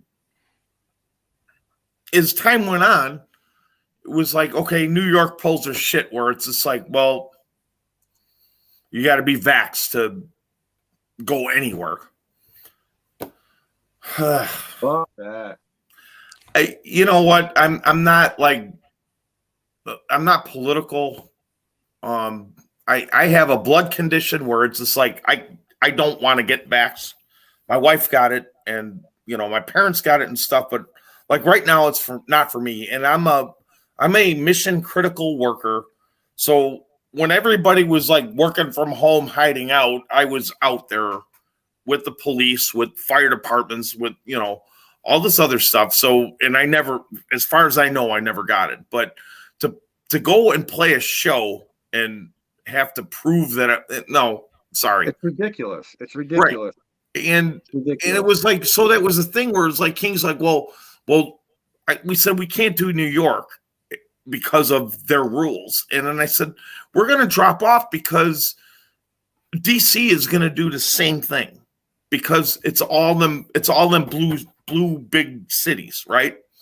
And Philly, same deal. And no, it'll be good. But it's like, is it worth it for us to drive out there for 2 shows? And maybe if they change the rules, we may not be able to play. And it's just like it's still the wrong time to do shows now. Especially if you got to travel. It is a weird time to do shows, especially if you have to fly. It was like my friend Kyle that I've known for years from Engorged. He had the Vengeance Fest. He's like, all holds barred. Any band wants to play outdoors, no fucking secret, by invitation only. Nobody's supposed to know about it. And even today, he's like, all the people I went, nobody got COVID. Nobody got sick from the show. There was people partying and hanging out. And even through all this, I've been hanging out, partying with people, going to barbecues, nothing. Yeah. Nothing. Like I go to the store, lick my hands to fucking open the bags, like I'm right. Absolutely. I'm trying to get it. I'm like, I don't know. I still wear a mask. I don't want that shit. Well, no, I'll wear a mask. I don't have a problem with that. Because the stores I frequent around my area, hey, I respect the business and the rules, and I'm not going to make a stink about big deal. Yeah. Whatever. I'm not doing that on stage. But when we did the show back in July, with Nunslaughter here, Adam got COVID, my drummer got COVID, and his girlfriend got COVID. And okay, me and the bass player didn't. I don't know why. I always, no disrespect to your band member, but COVID means did they get sick or did they get tested and guaranteed? They got tested and it was positive, but they weren't. And this is like now the Delta. It wasn't. Adam, no, they were down for a couple of days. We're gonna get off this subject in a second because I don't want to talk about this on here. I don't care. But I'm saying, it's like, that I shit wear a is mask. I'm not going to totality any bullshit shows. End of that story. fucks with the shows, and it's like people have been getting sick for years, Right. Yeah. and Flu. this is existing sickness that's fucking being played out to It's a weird situation in the shit, United States. one world Yeah, and government shit. I'll get off the Unfortunately, we topic. can't do nothing about it. But We yeah, can't okay, do fine. nothing about Back it. to We have metal. If you go to follow the rules. Takashi's, But, if you go to but like I Takashi's said, country, we though, created our own scene. We created our own scene among friends, having venues who don't give a fuck, who don't want to fucking wear this mask mandate, vaccine mandate, we did an outside show too, which was smart. outside show, but like trying to push for indoor shit. Like, Yeah. What about for Takashi? I mean, I saw you guys wearing masks years before anyone was wearing a mask in the United States. Is that just that's a normal part of your culture that if someone's sick they wear the mask? Is that what it was back then? Or yeah, before this COVID things, we always wear masks, when we get the winter seasons, when we get flu and stuff like that. So that's more like a cultural Japanese thing that they would wear it in the winter to not, like, say they got a cold or something, they're not spreading it to other people, right? Yeah, because the first time I ever seen that's where all wearing the masks was in your SARS country years ago, like 10 years ago. I believe they were practicing like those programs to like find out who next to you would have something, who was vaccinated or not, or who was sick, right? Wasn't there things on like your cell phones and stuff? Was there? I don't even know. I don't know much about that stuff. Like years ago, they were trying these programs to like quarantine programs. Like they were like the first to start doing it.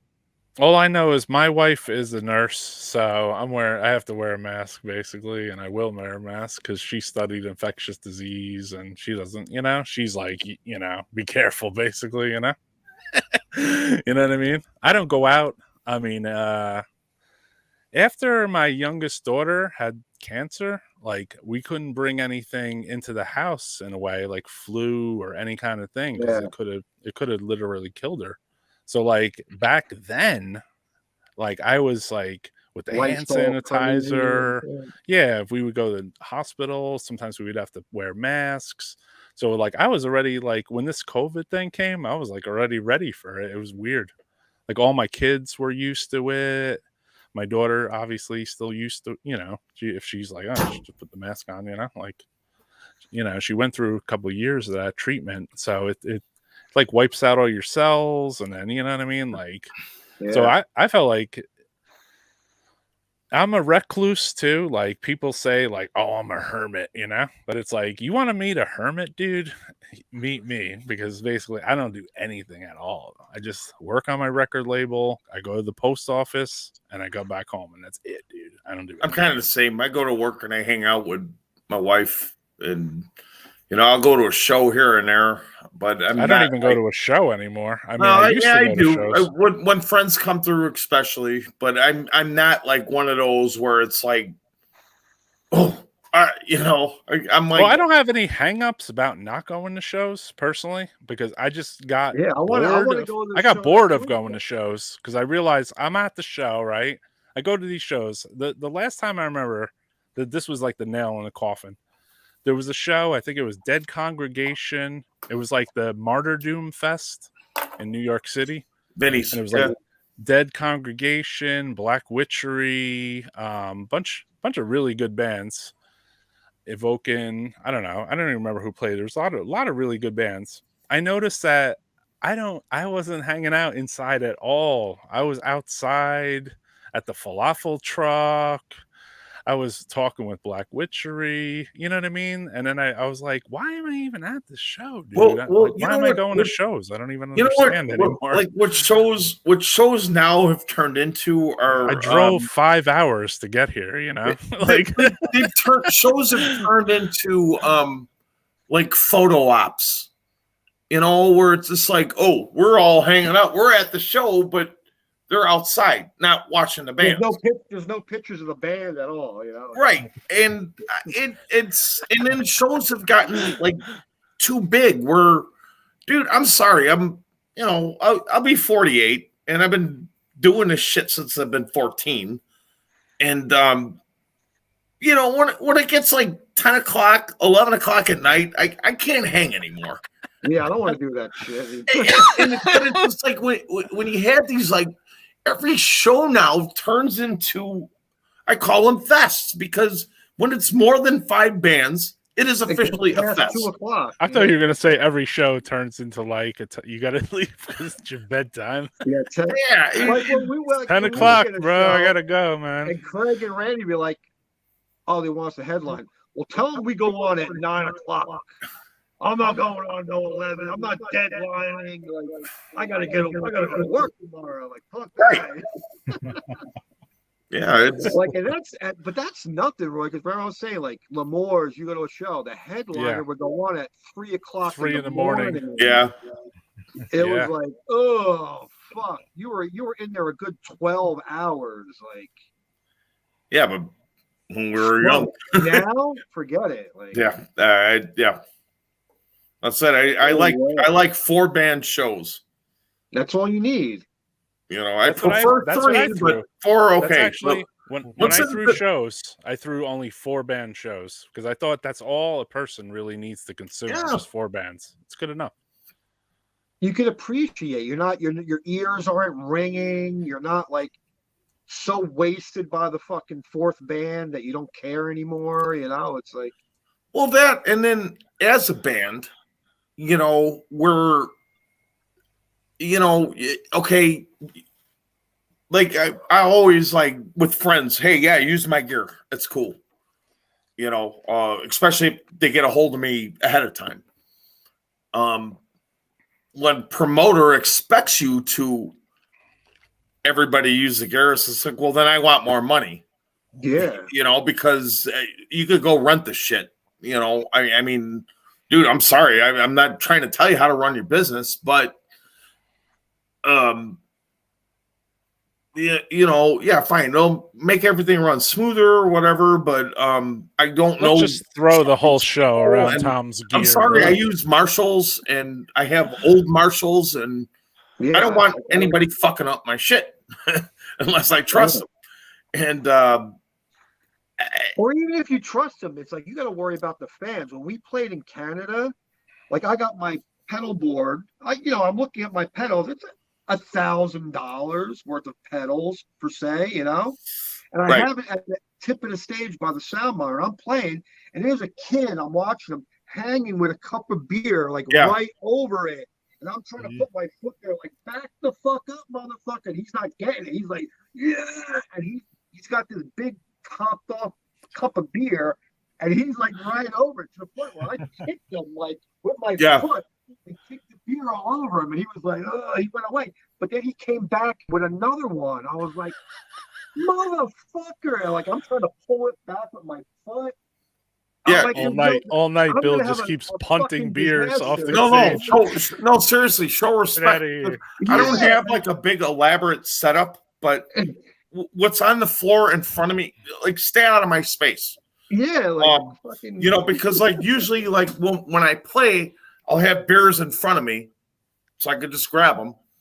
And somebody, like, one time, like, came up and, like, grabbed one of my beers, and it was like, no, I was nice at first, and then he grabbed it still and started walking away. And I'll kick.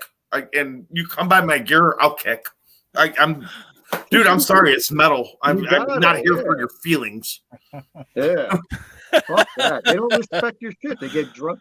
But yeah, man, that dude was hovering with that big cup of beer, right? I'm like, oh my god, he's gonna ruin the whole show. Yeah, that's not cool. And he, like, all of a sudden, ting, ting, ting, ting, ting, ting, the guitar. Yeah, I'm like, fuck.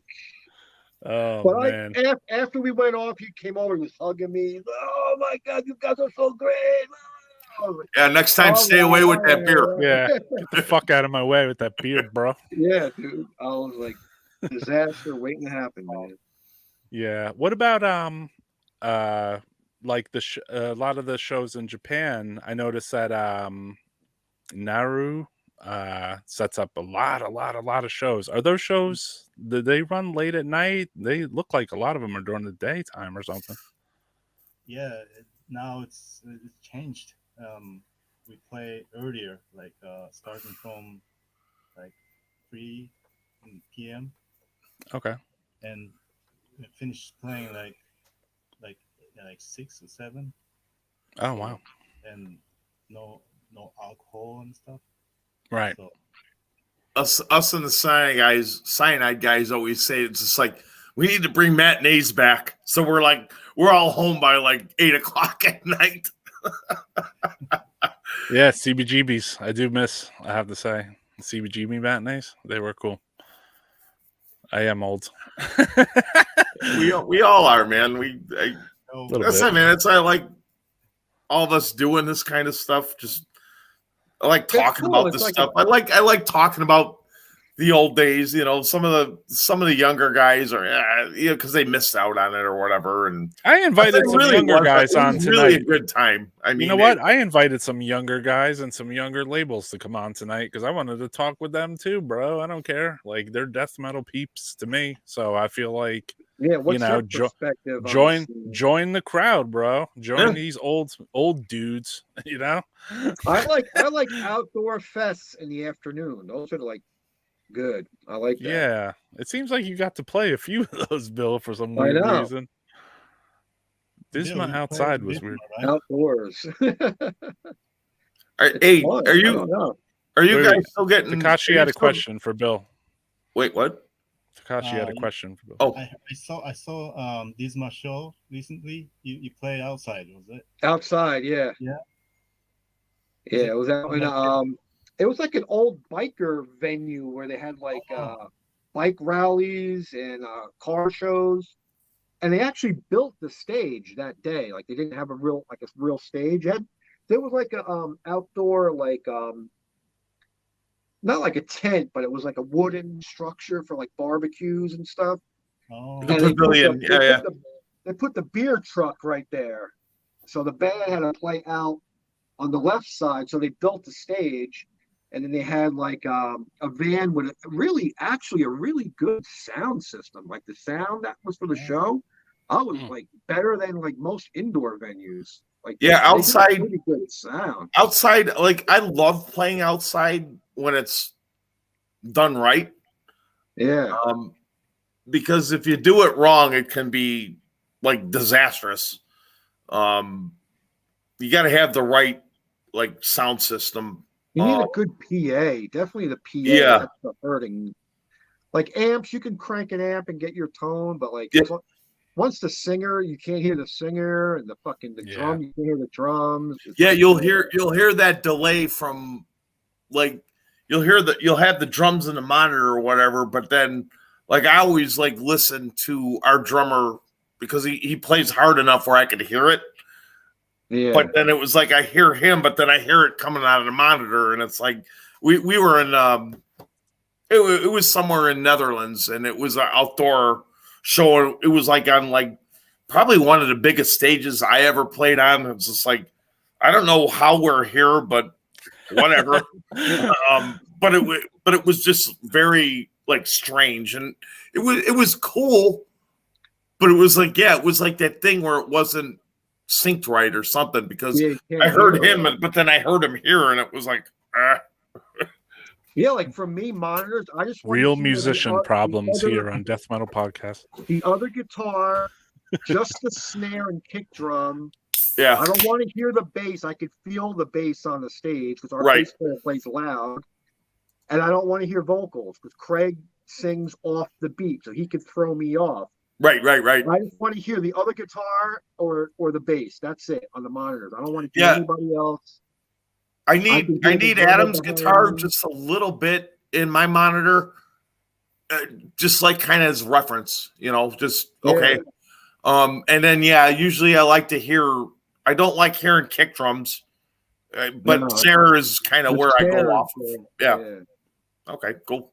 And then like my vocals need to be loud because when I do vocals, I'm not like a vocalist per se, but if I can't hear myself. And people always said, "Man, your vocals are sick," and it's just like I never hear myself. And so when I don't hear myself, I worry that I suck, and everybody assures me that's not the case because they all hear me. But if I can't hear me, then that, and it's just, you don't usually it's like they're sound, hey, go all the way up on me, and then adjust it as we go.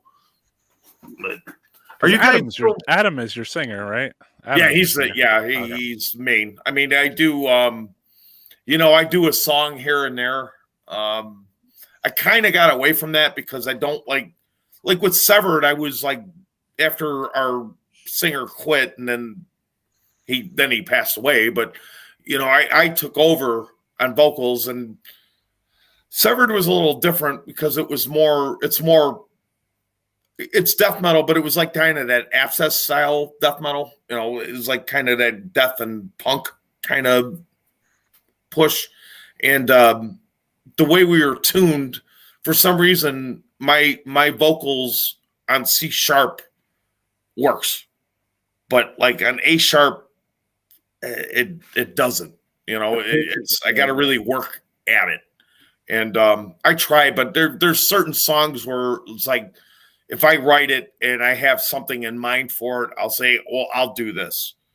And I like Adam as your singer anyway. When I saw you guys for the first time, the first thing I just thought to myself, I was like, dude, wow, he's got a very like macabre for some reason. But he's got like a unique, and I mean, and that's what like kind of when I joined the band, it was like, he's got a unique vocal presence where it's like it's death metal, but it's like clear, and it's not really copying anybody. It's he's got a good, very distinct crowd. He had like a good crowd thing going on too. Yeah, so he's a good metal front man. He kind of reminded me of the metal front man, like John from Incantation, where he's like, "Come on, metal,"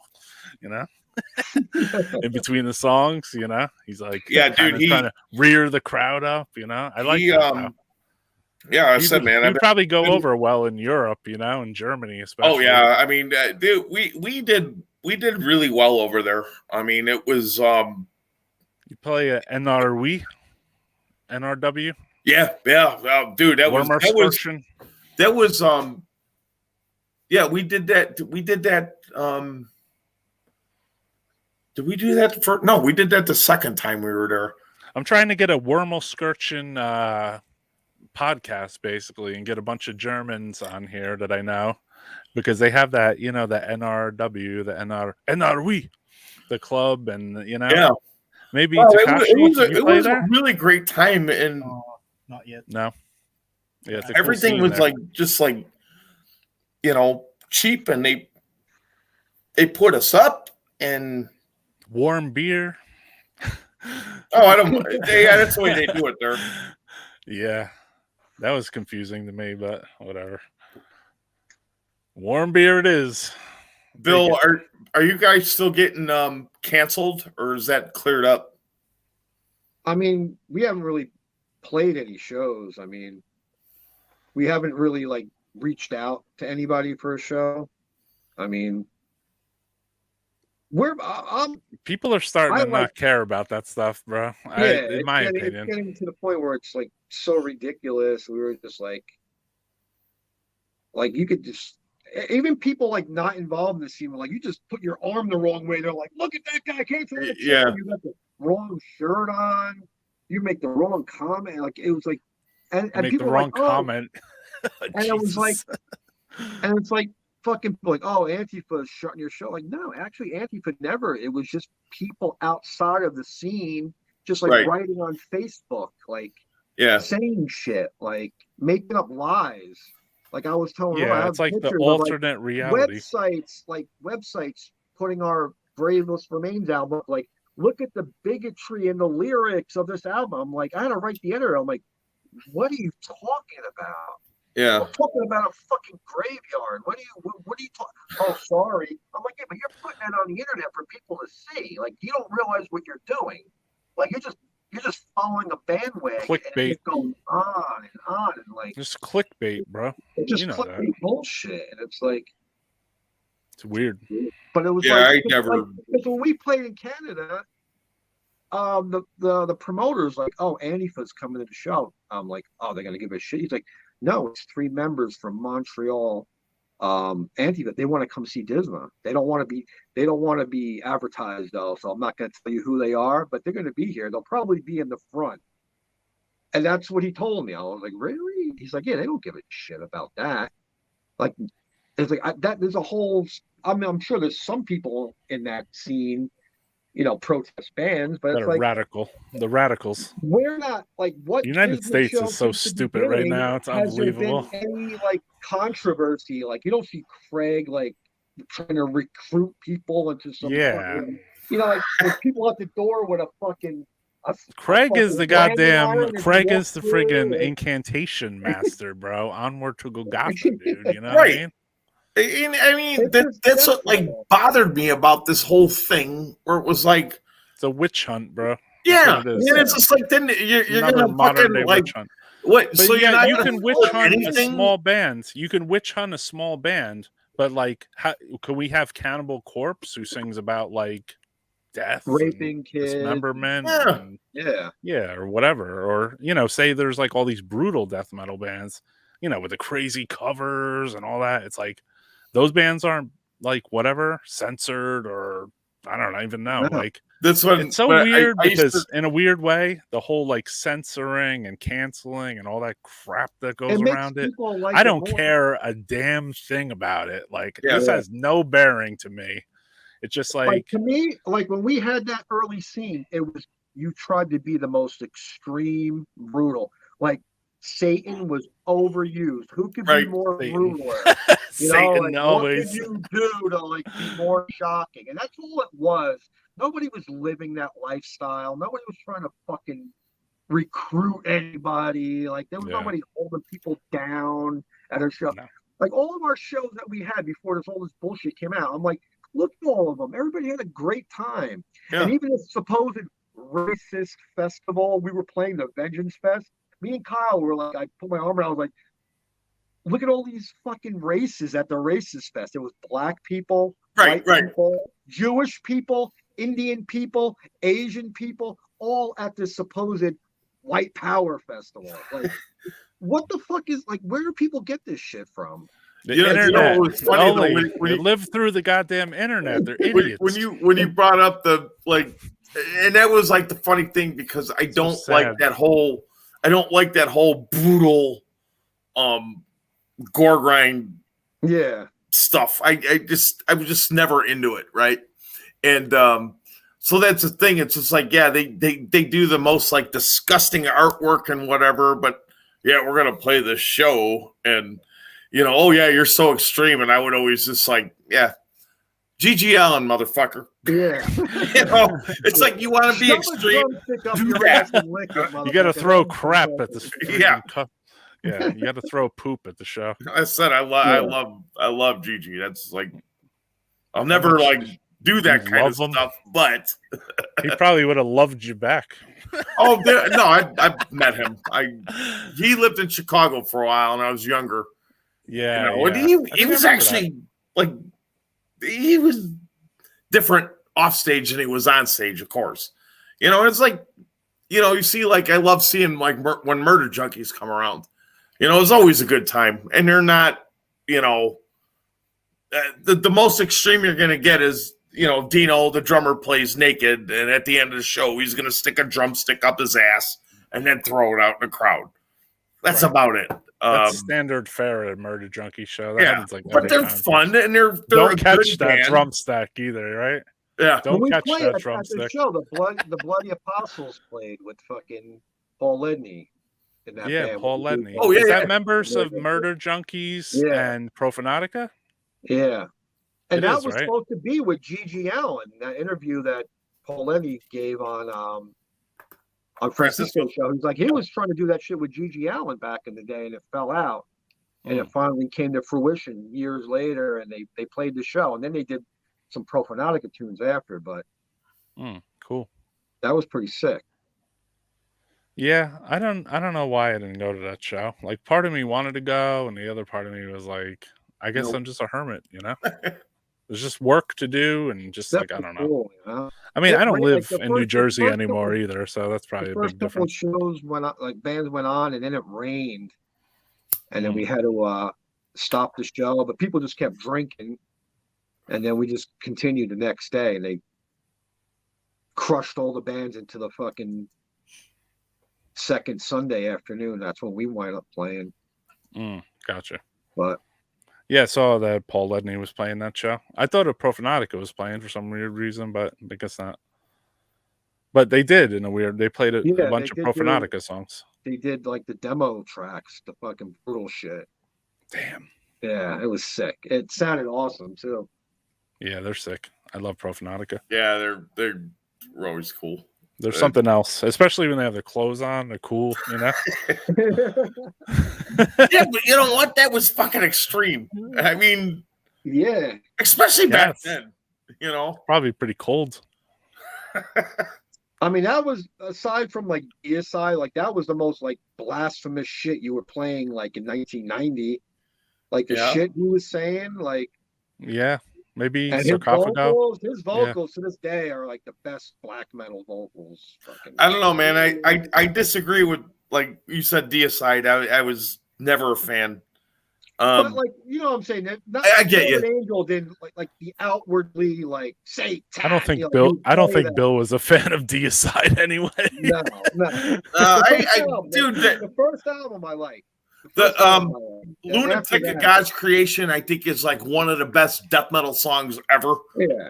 And I don't like, because like Sacrifice. Deicide was like one of those, and I talked to a couple people about this where it was like all of a sudden they were there. I don't remember. Yeah. Like no demo. like a history, Like, you know? It was like album. all of a sudden, boom, there's an album, and I'm like, and I wasn't like, you know, I wasn't Mr. like mid 80s or whatever, but I got late 80s. I started tape trading and writing to people and stuff, and like Amon never imagine it. You didn't came imagine across it. You didn't my imagine it, bro. trading. Deicide popped out of nowhere, basically. They did. And like Cannibal Corpse, in a sense, did too. And you know, somebody said a little less. Aaron from Mulder, who's I really love Mulder. Check them out. They're younger guys. They do it the right way. But we were talking about it because like Cardiac would, especially early on, got compared to Cannibal, and I got nothing against Cannibal because they're the coolest fucking guys in the world. And they're not like stuck up or pretentious or anything like that. They just do their thing. And I'm glad they got to make a career out of this where they can do that. But it's just like it's like the fan base that kills it for me, you know, where it's just like, oh, these guys are the best. It's like, no, okay, they evolved, you know. It's like, okay, Eating Back to Life, I got it. Ugh. Okay, you could tell they were a thrash band evolving into death metal. And then Butcher to Birth, it was like, okay, they're getting a little bit. And then Entombment and Mutilate came in. I was like, okay, they got it. But my favorite is The Bleeding. The Bleeding was good. Yeah, that one's cool too. I never even heard Cannibal Corpse. Come on, yes, you have. I rarely have heard. I saw them live in 1990. Look up From the Bleeding, Pulverized. That's a good fucking song. Yeah, I never listened to Cannibal Corpse. I did buy shirts off them, and I was at a show in New York, and I bought a shirt off the guy from Cannibal Corpse, and he was like, "Thanks a lot." I was like, I was so honest at the time to like it was like a bad thing, and I was like, "I don't even like you guys." And he goes, "Why are you buying a shirt then?" I said, "Because I want to support death metal," you know. He's like, "Well, what are you going to do with the shirt afterwards?" I said, "Well, I'll trade it to some European or something." And he was like, "Oh, okay, I get it, you know." But I was like, "Yeah, I don't even like you guys," and I'm like, "I got money." So it was weird. We actually play with Deicide here, and the promoter he's cool and he treats the bands here right. You know, he asked, he's like, "Well, can you do this show with Deicide?" And I'm like, all right, Are we gonna get fucked with? Are we gonna have to set up in front of them? Are we gonna? Can we like not sell our merch?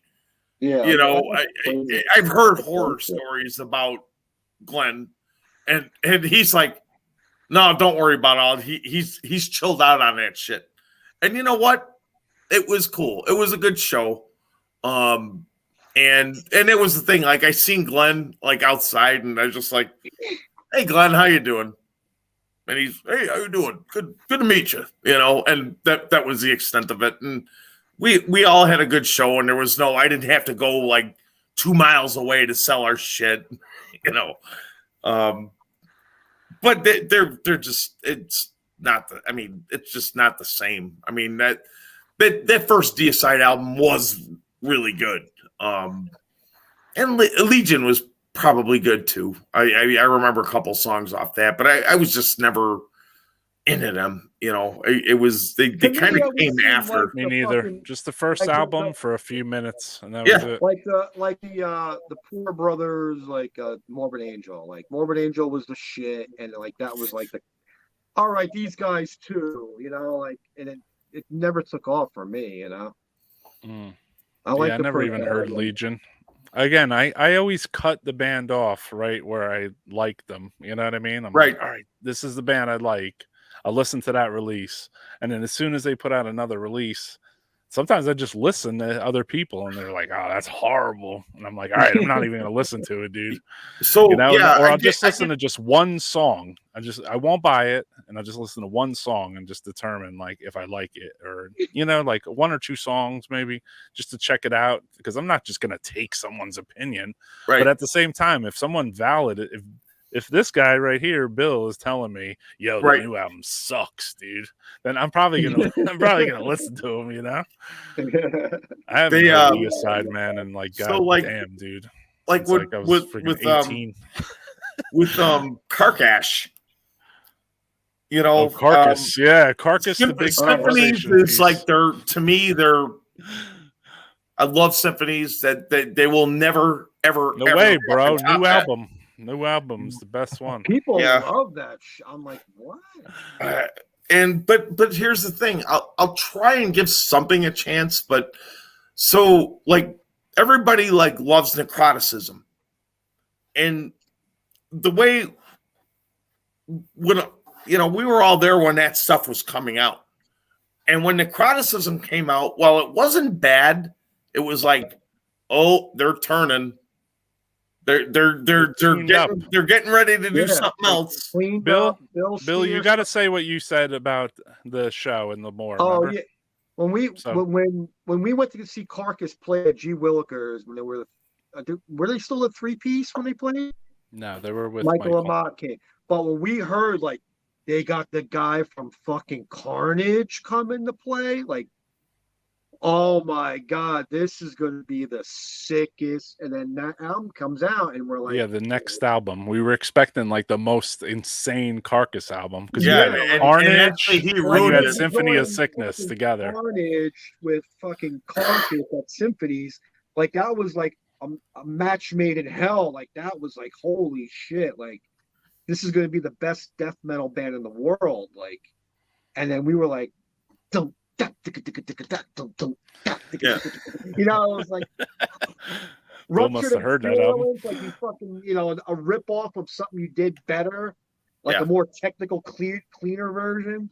You know, and Bill Steer like laid in the back, the guitars got tuned up, and I was like, it was all right for a couple of songs, but I'm like, I was like, that was the sign, like you knew, like something's going on here. Like you were saying, Tom, like, uh-oh. What about like Carcass, the vocals, right? They would like move around. So you'd have your Jeff Walker vocals, which were like kind of like, and then you had like the low Bill Steer vocals, which those are the ones I liked. Yeah. Like, what about on the demos and the records? There was like that third vocals. Was that the drummer? Because those were like the really low. Yeah, those were like the really low vocals. And when I seen them, I guess when we seen them live, I think it was like 1990 at Lemoore. I was like wondering. I was like looking to see like, is the drummer sing those parts? Yeah. And then, when I saw him, I saw that tour 90 where it was Carcass, Pestilence, Death Yeah, here in same show. Chicago. Same tour. And you know, Steer had 2 microphones. Oh yeah, that's right. So he had, I think he Oh, had so one, did and the other one was going through like the harmonizer or whatever, so he could do the, you know. That's what but- they. That's what. What's But his it face was had, too, Mike was Sim. them as the 3-piece, and that Oh. was they. I think they stole the show. I was never really a Pestilence fan because everybody loves Pestilence. I really like the first album, and I like 2 or 3 songs off Consuming.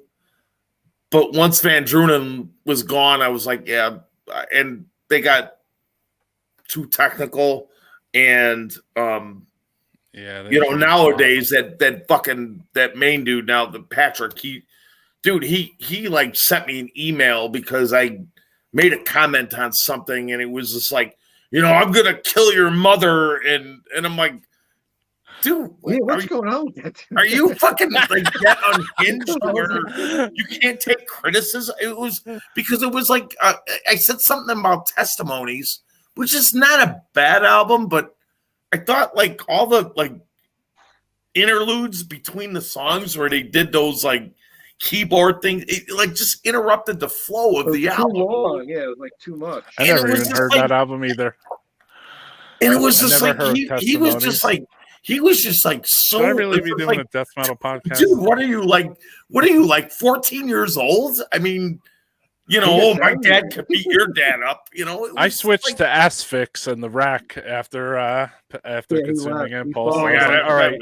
yeah. So we got Consuming Impulse. I love it. And then it's like, all right, now I'm going to the Rack. You know. You know what? Yeah. I was into Pestilence with the demos, and as Martin made, I mean, you can't even tell it's him. It's like his Right. vocal style is totally different besides the albums. Yeah. He had that like it was like it felt like vocally at the time, and especially you know with the first album, it felt like more like Lemmy, like Motorheady. You know, it wasn't That was extreme that's death metal, that's but it your was just this influence. yeah. And Totally, yeah. They did Everything. not long ago they did that Dave Grohl project. oh that's a whole nother subject. I'm only joking. I like that CD. I like that CD. I like that the King Diamond and the Cathedral track with Lee Dorian is actually Dude, I pretty just bought that today. the, Ki- I was at a used DRI place by one? my house. the Kurt Bretsch, the fucking Lee Dorian one, and Yeah. the King right, Diamond Evan. one is sick. Actually, the Snake, the Voivod one was really good. That to me sounded the most legit, as far as what he was trying to do with that. But I picked that up. Like me and Aaron went to get pizza somewhere because he was helping me move some shit downstairs before all the big stuff goes out. And you know, so let's go for pizza or whatever. And you know, we stopped at this store by my house. It was like a used bookstore kind of thing, and they had a bunch of CDs, and it was like, you know, Probot. the Probot was there, and it was like $5. Okay, They made. and I got like I think they made like 1 trillion copies of that. Like, yeah, but nowadays everybody like those used stores jack all the prices up now, and people pay for it. I mean, I bought the Megadeths that I didn't have, and they were like $6, and it was like, okay, how have I not? I've been living this area 5 years. How have I not been here yet? Let me ask you guys all a question. This is a serious death metal fan Uh-oh. question. And let's ask in the chat too, because I'm just curious about this. I know everyone usually in this metal scene usually collects stuff, you know what I mean? But like, I'm going to ask each one of you. Bill, do you listen to Spotify? Tom and Takashi, do you guys listen to Spotify? Do you listen to no? Takashi saying no. I don't. Disma's Tom don't listen to Spotify either. Bill? No, I only Wow. Disma's All on three use. Spotify. I only put it on to hear my own band, just because it got put on there through our digital Okay. program we signed up with years ago. and they link into Spotify and iTunes and all that with CD Baby. And I put it on just to hear how it sounded, but that's the extent of it. I don't. Really? No, I don't listen to Spotify. Yeah, I'm I lucky listen to enough Spotify. where Luckily, like- I mean, the weird thing about Spotify is I listen to it, but I don't really listen to it for my death metal. I only listen to it for rock, basically, or like maybe some thrash or something. But I don't really look for death I metal go to on there. YouTube. I go to YouTube. I go to YouTube for my yeah, death metal. I do that. Nobody here listens to Spotify. That's No. interesting. No, Because I don't do any like I don't know enough streaming or anything. I'm like all physical. I buy CDs, I buy records, and luckily enough, my work vehicle has a CD player in it. It's got the thing where you can, hook up your phone to it or whatever, but I don't put music on my phone because, dude, I want to listen to my stereo. I don't want to listen to stuff through a computer or a phone. And like YouTube, I'll do to kind of check something out, but that's not I don't want to listen to my little computer speakers. That's not my thing. I'm like still like I got my I like putting music in my car and cranking the fucking stereo. Right. Like I just heard a squeak in my car for the first time, and my aunt came in. She's like, "Oh, it's been doing that for 6 months." I was like, I don't know, because my stereo goes on, and when I start the car, and when I go off, the radio goes off, and I don't hear these noises. Right. So yeah, I mean, I really don't have a problem with like the streaming stuff, but the problem is that like so somebody put our stuff on there. So somebody's getting money.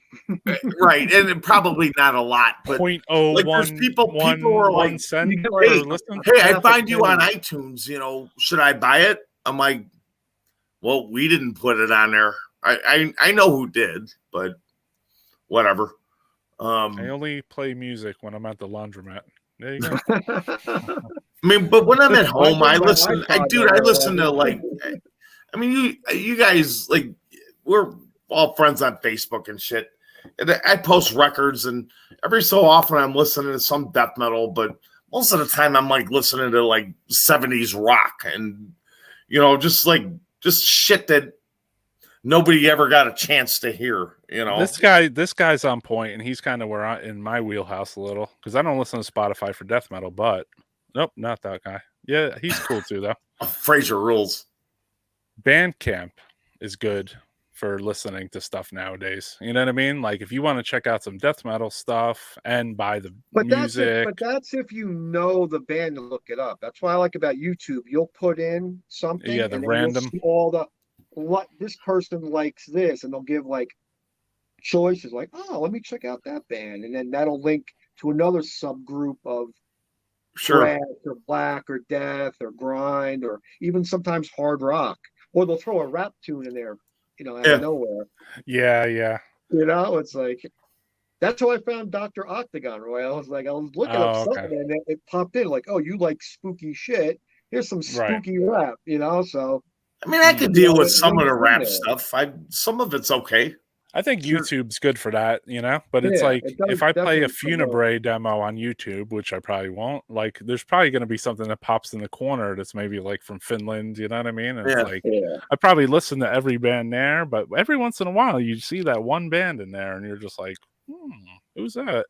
Like I never heard Monstrosity from Finland. From like 1990 and you're like, I never heard of that release. Yeah, that's been a lot of me, forever. It's like, okay. Well, I mean, because you got some of the people around now that I heard this back then, and I don't know, man. I mean, I never try to play that, man. Right. My entire life, I was always involved. That would make you a poser, wouldn't it? In a weird way, if you say I like. I was always involved, but I mean, there's still some stuff that I've never heard. Same. You know, that could have came some obscure demo. I But had there'll never be heard people, oh yeah, I Parker's heard this. And necroticism. it's just like, well, Well, I didn't. In the Son of Evil, Sodom. That was the first album I heard, and I don't like anything after. Yeah, right. That shit didn't show up in the U.S. until fucking after. Yeah, that didn't like, show up in the U.S. for Mania. years, Like, right? nobody had that fucking shit. Hell no one had that. Yeah, I'm so weird because like everything stopped for me. Like I never heard most of the Morbid Angel records. I never heard Pestilence. I seen Pestilence live at Maryland Deathfest, and I didn't even know it was Pestilence. You know what I mean? I was like, "Who's that?" And they're like, "It's Pestilence," and I'm like, "That's Morbid not Angel, Pestilence." the last album I liked is the first one with that Frank Tucker guy, whatever his name. Oh, Formulas. That's a good Morbid That's a Angel. good record. It does not get enough due, but yes, that is actually very good. It's fucking heavy. It sounds like older shit. It sounds like where Morbid Angel should have been after like Blessed of the Sick. Like that album should have been then. You know, like kind of like the Covenant area. See, I really didn't like Blessed because I didn't like Blessed either. Because here's the thing: Pieced together. Exactly right. Pieced together. Where it's just like because like you know that first tune, "Fall from Grace," like Dave's doing this tough guy voice. I wanted to hear the Altars of Madness voice, which he did on half the album. The second Brainstorm, that's the best song on that album, and that's it. And it's like, all right, Sharon from Mercata says she's a hermit in the time warp like me, so I know I'm not alone. Why doesn't she come on? She was supposed to come on. She just wasn't feeling good earlier. Maybe she'll come on later. Hey, Sharon, if you want me to send you a link, you can come on and talk. You could teach us about death metal. Sharon rules. Yeah, Sharon's awesome. Dercada's awesome. I asked her. I did ask Sharon to come on tonight. So I'm like totally jaded. I don't want to ruin. That's the thing, though. I don't want to ruin that good album. You know, it's like, oh yeah, Leprosy, awesome. You know, it's like let me just keep Leprosy forever, dude. You know, like I don't want to go to the next stage. I don't want to go to the next. I don't want to ruin the band. I didn't like Leprosy. Well, you know what I mean. Leprosy is I like 2 songs on it. Leprosy is a massacre album. That sounds like Massacre, like those simple riffs, the same drum beat through the whole song. It's like through the Scream Bloody Gore. I like Spiritual Healing. Spiritual Healing, it stopped there for me. Like that has creepy. Spiritual Healing has that same ominous like production like Necrophagia, Season of the Dead. Those 2 albums are like creepy. Like with Spiritual Healing, what I liked about that was that Chuck went back and aped like Mantis riffs for some of the, you have to be, if you knew, you knew, but you know, it was just, you know, Living Monstrosity. That was Back from the Dead. And it was like, oh, cool. And then the song Spiritual Healing where they did I forgot what, I think it was Skill to Kill. That was so like he went back to those old days for those riffs. And like I said, I don't mind Leprosy, but it just kind of very flat to me. What about Takashi-san? I would like to hear his. I'm sorry, I'm talking too much. Did you leave Death too, like us, at a certain point where you were? Yeah, I love first album, of course, and Leprosy, and probably Spiritual Healing, and after that, I don't listen to it. Once that Human album, there was like maybe 1 song on it, and then the other, they were boring. It wasn't that they weren't like. I never listened to them after Spiritual Healing either. He should have. One thing I always say is that they should have. He should have changed the name. Human. I mean, they should have just been called Human. I mean, there's probably hundreds of bands that should have done that. What was that other band? Yeah, Control Denied or some shit. Yeah, which is more metal. I think that should have like morphed into that completely and got right because everybody jokes was like the Death logo, like the upside down cross, the T part. The cross went from upside down to regular. The Yep. cobweb disappeared. Yep. The spider. spider's not hanging. Oh You know, boy. like, every album it got weird, like more normal and normal. I was like, all right, it's done. Once it became like I no went more upside and down. seen them because I seen Death like Cobweb is gone. I'm Yeah. out. I seen Death quite a few times. They played Chicago a lot, and I've seen them Leprosy era and Spiritual era, and then like when I went and saw them for when they toured for Human, it was at the Vic Theater, which is they started doing shows, and Vic is pretty big. And there were a lot of people there, and they're playing most of their Human stuff, but they opened up where he started doing Land of No Return. Dun, dun, dun, dun, dun, dun, so it's like and nobody knew what was going on.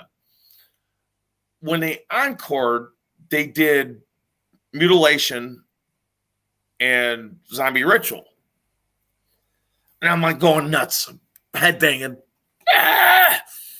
And I for some reason, I look around and everybody in the crowd had no idea what was going on. They have no idea what those songs are. Yeah. Right. And it was like, okay, they're done. It's just not the same band. And, I'm very good friends with Cam Lee. And, he gets he kind of brings that on himself a little bit sometimes, but he was definitely an innovator. And it's just like that Relapse and Eric Grief, who's from Milwaukee area, not far from here, tried to erase that whole history that he was in. And it's, as I said, if you know, you know. And yeah, he gets pissed about it, and I mean he should be. Well, yeah, I mean, dude, I was honored when we did, he did that 30th anniversary of From Beyond, and he asked me to play a solo on it, and I'm like, I mean, dude, of course, it just, I don't know. Like I said, I guess because I've been around and I know the history, and I know, I still have respect for a lot of people, especially the people that have been around. And I don't like this new thing where you see the article, Jeff Becerra invented death metal. No, he didn't. Nobody invented death metal. I mean, Hellhammer's black metal. No, they're not. No. No. Well, what's that band from Terminal Death from Chicago, 85? Yeah, it was Sean Glass. Death metal, I would Terminal consider Death. that early I mean, I mean, honestly, and even Cam acknowledged, Master. Speckman from Master. I mean, Yeah, Master. Yeah. And he's like I said, another good friend. He got smart and moved. He left the country. He was so disgusted. He left the country 20 years ago. He's thriving in the Czech Republic. But no, there's still, it wasn't death metal per se, but it was so heavy. You really couldn't. Yeah, Death Strike. You see that Death Strike record, or when it was on demo, and it's just the guys just all in leather with bats, and it's Jesus Christ, even Bathory, fucking early Bathory, that's some of the sickest shit, early shit.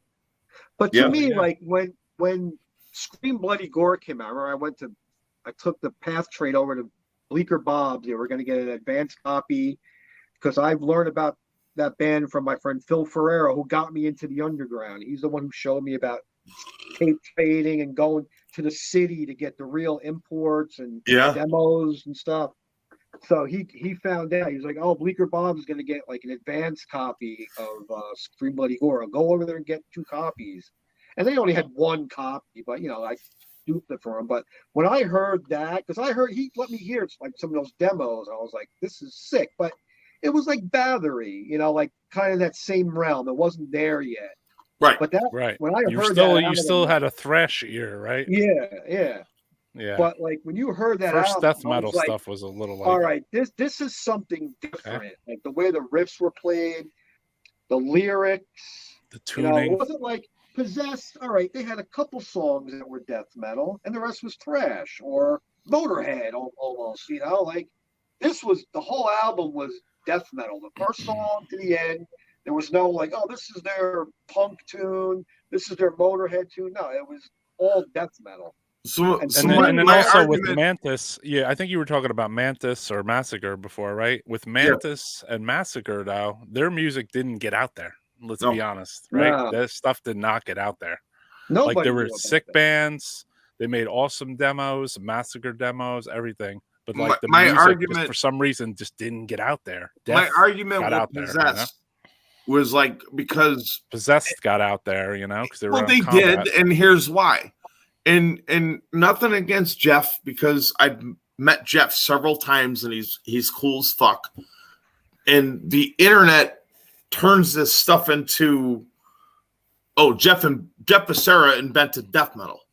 I've seen around that there's a running debate about either Cam And Lee, that's why I'm saying nobody I think, did, because or as far Jeff as I'm Becerra. concerned, Hellhammer, and I mean, I we mean, didn't where's have the internet where's back then. Kronos in here? Are we not going I to mean, invite he Kronos could into this death argue metal that party? too. There's a And song called Death Metal. so the thing with Possessed, it was like they never. I mean, they have played with death metal bands, but like when they were on tour, they played with like thrash bands, and they locked into that thrash scene. Yeah, like Dark Angel, like Ice, Dark Angel. Exactly. Like and you could say Dark Angel, especially the early stuff, was that borderline between thrash and death. I mean, once it got to Leave Scars, you were no longer death metal. But Darkness Descends, and We Have Arrived. It's pretty close. But the sound on Leave Scars starts to step towards death metal. It gets into death metal. It's pretty a little bit. It's pretty little bit. nasty. Pretty heavy sound on that one. And some I preferred Don Dottie as I didn't like Ron Reinhardt.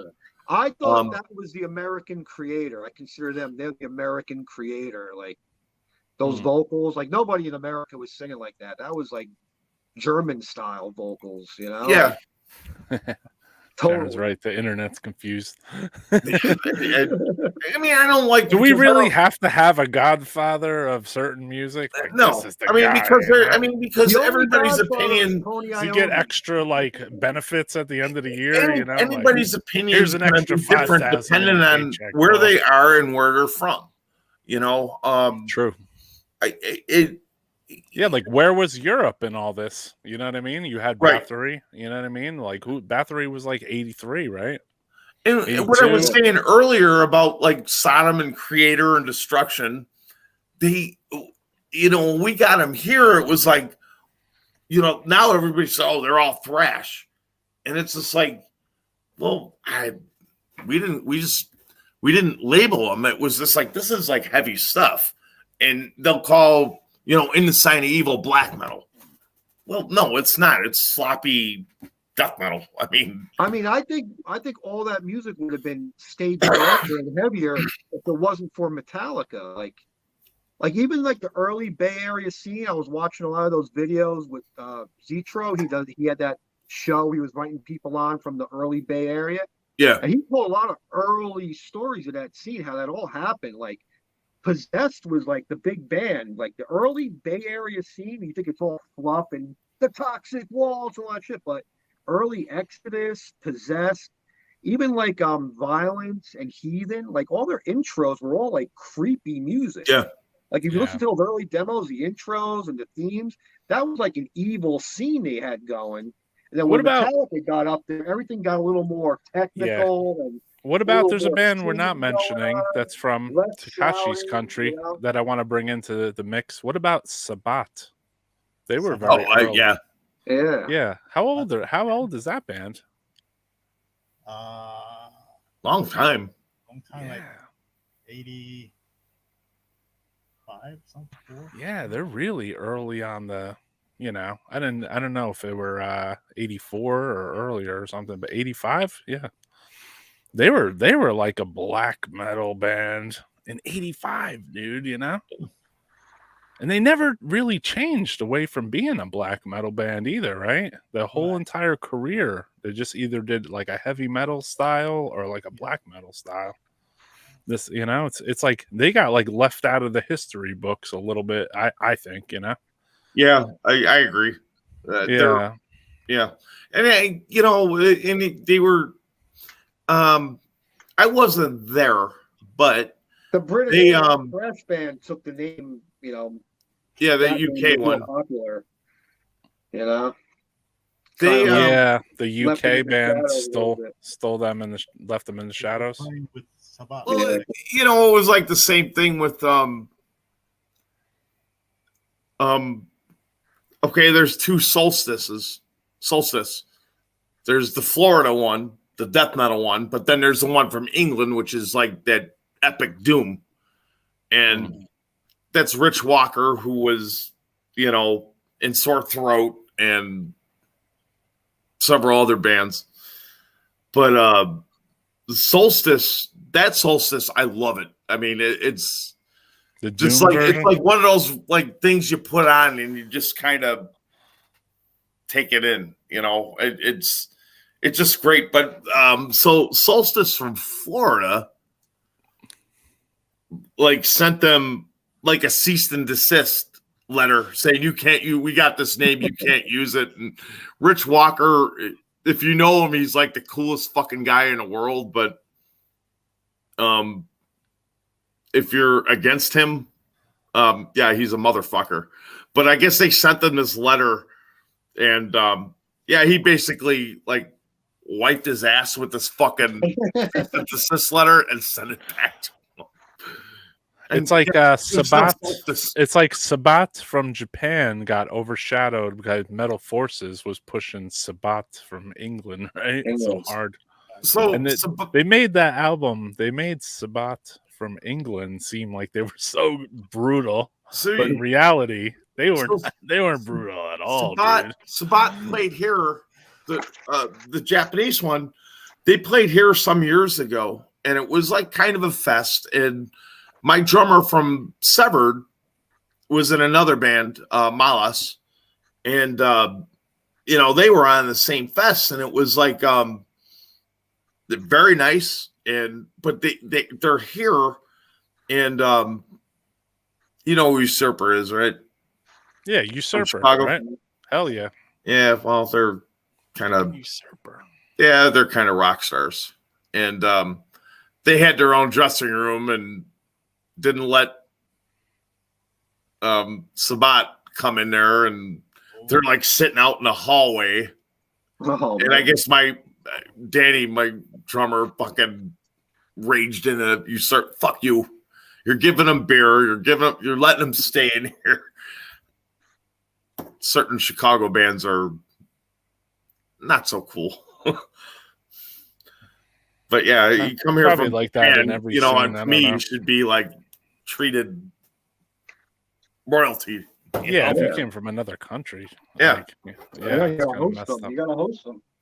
Yeah, you got to host. Yeah, you got to host the band basically, and I don't know too much about Usurper as people. I know their albums are pretty good. You know what I mean? All right. I know Sabat has so many albums that I wouldn't even know where to start with them. Usurper's good, and they're back now. Not really with the whole same lineup, but I mean, you had back then. You had Dead Youth, if you remember them. Yeah, I remember them. And they were kind of goofy, but that's split into two bands. And it went Usurper and Scepter. Oh, okay. Scepter. I like Scepter ruled. too. They're cool. Yeah. Scepter ruled. And, John, he doesn't play anymore, but my wife's like really good friends with him. They're in the same industry, work wise, and he comes over here every now and again. And some of the guys in Usurper are still cool, but it's still it's like one of those Politics. The main guy will like sit State there and politics. be like, "Hey, United it's good to States see style. you. We'll play a show together." And then as soon as you walk away, he'll be talking shit. So there's a it's just lot of like one of politics. those, like, I don't know. There's a lot of politics in the United States, right? Like like city to city in a weird way. Most of the You stuff got in Chicago politics, you got New York politics, you got and LA most of politics. the bands in Chicago proper, we all get along. Yeah. And I think that's why we've like Chicago is like never really noted as a scene because every band was different. It feels like it didn't get noted as a scene until about like 8 years ago. That's my own opinion. Like I knew that, there's bands from there. Like, Right. You got your Master, you got this and that. But it's like like they didn't really get noted as a scene for a long Well, we didn't have everybody like cloning to, I said, I mean, you had that like suffocation, and then 10,000 clone bands of suffocation.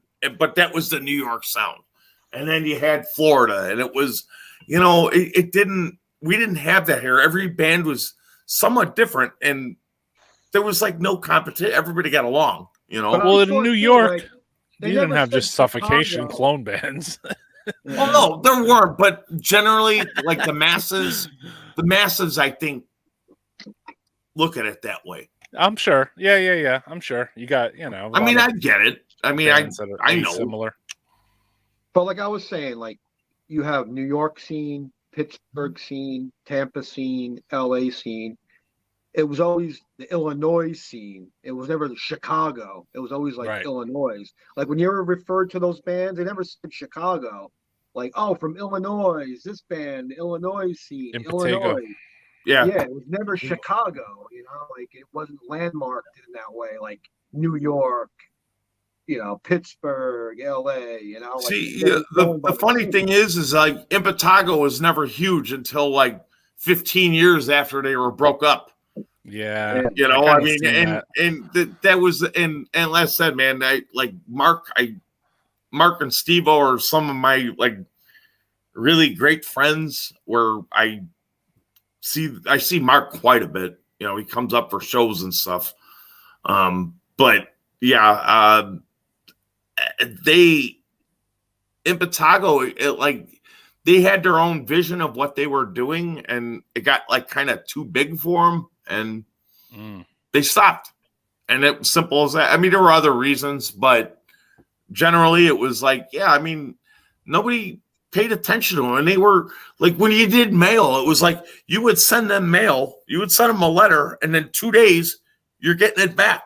I mean, they were on that shit because I used to like write bands, and if I didn't get something back in like, I all of a sudden, then like 6 months later, I'm getting a reply back. It's like, really? I mean, well, they reply back, you forgot your stamp. Yeah. Like, oh, you just sent the demo, you jerk off. I know. Like you forgot to send our stamps back. Promote your band, You forgot to send our stamps back. Please send our stamps back. It's like we wrote you. All that time writing a letter 6 months later. Yeah. I mean, I don't know. And everything of that's changed, obviously, because you could just write to a band and like they could reply to you in like 5 minutes. Yeah. That's so weird. I mean, I still like that. I mean, I like to be able to communicate, to people I want to talk to and just ask questions and whatever. Yeah. Well, I mean, it definitely helps. I mean, I'm glad it is the way it is to a certain point. Yeah, me too. Or about the weird shit Very of like convenient. sending pictures in the mail, like putting Polaroid in an envelope and mailing it to somebody or something. Yeah. I mean, I still mess with the Bandcamp scene because it still seems like there's a lot of demos out there. Yeah. You know what I mean? Or you have like even some fanzine, like with Instagram, you have like your Noxious Ruins mag or something. And I'll still try to support that stuff because I feel like that's like the underground death metal now. You know what I mean? But there are still 2021. people doing print, and I Yeah. always try and buy them because I don't know. I try to. Actually, some of that stuff goes No very offense, but fast. when So I'm I'm like, sitting on wow, the there's that toilet, many I like people to into actually have print. something to read versus sitting on my phone. Yeah, I can't. I'm not a huge phone reader guy, you know? Yeah, because you got to scroll up, and I can't. My eyes ain't as good as they used to. Noxious Ruins. There you go. Exactly. And that guy from Noxious Ruins, he put out a cassette with Anatomia in the coffin. Yeah, that was super cool, dude. Oh, there it is. There it is. Is that outside its coffin with its cockroaches? Yeah, that was cool. I bought that coffin. I love coffins, so I it did was so cool. I did new interview with Coffins for new Noxious Ruin. Oh yeah, the new issue, right? Yeah, new issue. Yeah, I have that issue you just showed. I think they have a new issue, and then I went to buy it the next day, and it was gone. I was like, "Damn, slipping." Roy, I mean, what'd it's I cool that say? there's that much What I print. say, the 5 o'clock show will slip into the 11 o'clock show. With I no know. break. Isn't And it that weird? I didn't even. I think there's other weird. There's some other weirdos that I invited to this too, and they're like, you know. I said Like I'm here all night. I'm saying there's pulling other everything. I there's love other doing people this shit. that I invited too. This is my fun. We'll see who pops in. You know what I mean? We'll see what's up. This You is know, my. It's like hanging out. It's like we're hanging out in a fucking room. You know, it's. I Like, mean, it's, you know, we're talking about a lot of relevant things here. Obviously, the scene, you know, is, you know, that we have our old scene behind us. You know what I mean? Which we could talk about. You know, I was at the friggin' Pestilence show in 1990. You know, but I mean, there's something still going on now. Oh, absolutely. You know what I mean? Because all you guys are doing a band now, and like all you guys are working on releases now, and like say Takashi, I mean, you have like it seems like a lot of releases, you know, that come out in different countries. You really spreading your music. With the Mausoleum. Chris, our drummer, played on the Mausoleum that you did the split with. Oh, nice. Yeah, I got to hear that. Yeah, tell me about that. I heard the advanced track, but I want to get a copy of it. Very good. That's a good band for you to do a split with too. Is Jens still doing Mausoleum? Is Rob still doing Mausoleum? Yeah, I think so. Yeah. I haven't talked to him in a lot. He's one of those that where it's like you're talking a lot, and then all of a sudden he disappears, and it's like I don't know what's going on. So, because that's like one of the bands I like to do something with at some point. I mean, because like we do our full lengths, but I like to do like what I call fun stuff. You know, the 7 inches. You know, there's less stress. An album's stressful. We've been wanting to do an album for like so long, and people are begging. And like, it's so much easier just to do an EP and just fucking get it out. Yeah, it's hard, man. Like, so we've been practicing enough. You know, with us, it's like we've had our like, you know, like the first full length was on Will's label. I remember that, yeah. And you Will know, from Mortician? Yeah. Red Rum. Okay. I got Will handed me that. He's like, check this out. Will. I love Will. Always always Will. Jake from Tales from Uranus. Did you cover, right? No, not Putrid did that one. But Jake did he did one of the oh, he did one of your covers. Way before I was in the band. He did like it was either the 7-inch or the first, like, I guess, demo, a Heart-Stopping Death Rot. Oh, okay. Gotcha. So, yeah, but Jake, he was involved at some point. But I think Luriscani did the Beast Among Many 7-inch. But then we worked with Putrid for quite a while. And then we branched off a little bit. But, you know, we were on labels where it was like, okay, yeah, you know, Will, cool. But you get what happens is like you do it and the You're a label free like agent. will push You're it a on damn Facebook. free agent. We know you're a free agent already, bro. Well, no, we're on Hell's now. Oh, okay. But I mean, we went through like Will's label, and then we did Von from Lividity. He had a label, but we didn't really. He's a cool dude. He's always been a friend, but it was like he had all the gore grind stuff, and we didn't fit on that. And then we did Ibex Moon, and oh yeah, unfortunately, okay, so Haven got the push, but then we did the second record, and then he was folding the label, and so that was that. And yeah, that can happen to a band. I mean, they get caught in between these labels. This label goes around, they're grinding out, and then next thing you know, they're folding. So, I mean, the last one we were on was, Memento Mori out of Spain, and there was no problems at all. But Memento Mori? Yeah. Killer dude. Raul? Yeah, he did our last two. Dude. And we were going to do it with him again, but then we talked to Hells, and we tried to do Hells before, and they didn't. No interest, even though I know the guys and they sell our stuff and whatever. But finally, okay. Okay, let's work together. Yeah, you seem like you kind of fit on there a little bit. Like with the other bands, just judging on some of the other bands they put out, you seem like you kind of fit on there. You seem like you kind of fit on Razorback. You seem like you kind of we did Razorback too. Yeah, and Death, but like Razorback went like they were huge for a while, and then went down, and they were trying to build up, and then just disappeared. Yeah, they kind of shifted gears and got into doing the horror magazine thing more, which I wrote. Which is cool. Which I think is cool. I wrote for that magazine. Yeah, I think that's kind of cool, actually. But that just, I don't know. And put out the fucking Death Vomit zine too.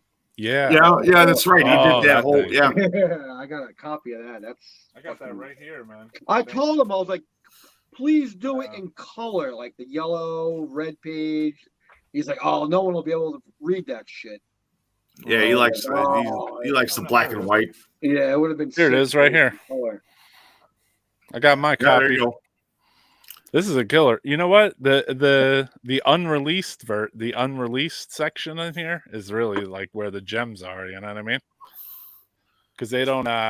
They came out with Death Vomit. I don't think I saw Death Vomit 1, but then Death Vomit 2 was amazing.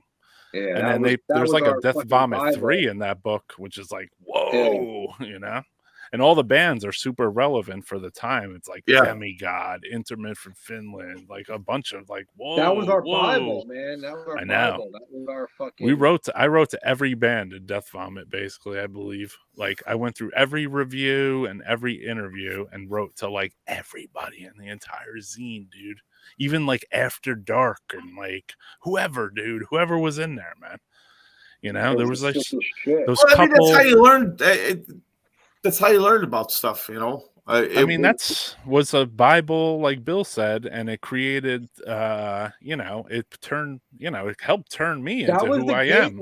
That was the gateway to like the invisible scene. There was no visible scene to like go and get into shit. Like that was it. That book was like, all right to these people. That was it. Like, and especially coming from like you had your Morbid Mag, you had your Blackthorn, but those were like kind of like thrash. And then it was like, all right, well, who's going to open up the door for the death metal zone? And then you had Mark from Impetigo doing his zine, Uniforce, and then you had Mark Mastro doing his zine, Infernal Bleeding.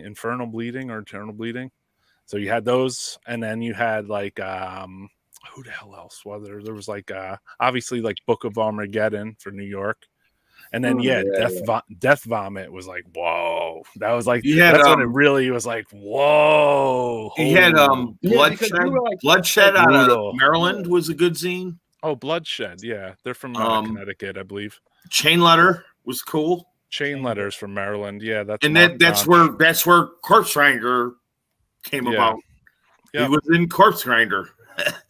Yeah, I know. I remember Mark Gaunt Nuts, yeah. used to go to shows at G. Willikers, so I Yeah. remember him from our scene. Yeah, what And was cool Corpse about Grinder. Death Vomit was fucking you got like crematory. It wasn't just a little article. It was like the whole page. Yeah. The logo all displayed, all one whole page of info. You know, it was like, Well, and there was like the zine stuff where it was like, yeah, they would like, you know, I mean, I get it. You got to put it out and, you know, charge for ad space or whatever. But if you got like interviewed Not or back then. reviewed, they would still Not put back your then. ads in there for free. You know? Yeah, I don't think there was an ad space thing back then. It's Well, no, I mean, but you would still have Metal like, you know, Forces, we would do Metal the Forces. flyers in the mail, and then you'd be in you get in a zine, and it was like, oh, there's our ad, and it was just from writing them, you know. Yeah, I mean, it just was from like, oh, sending you're your cool, flyers.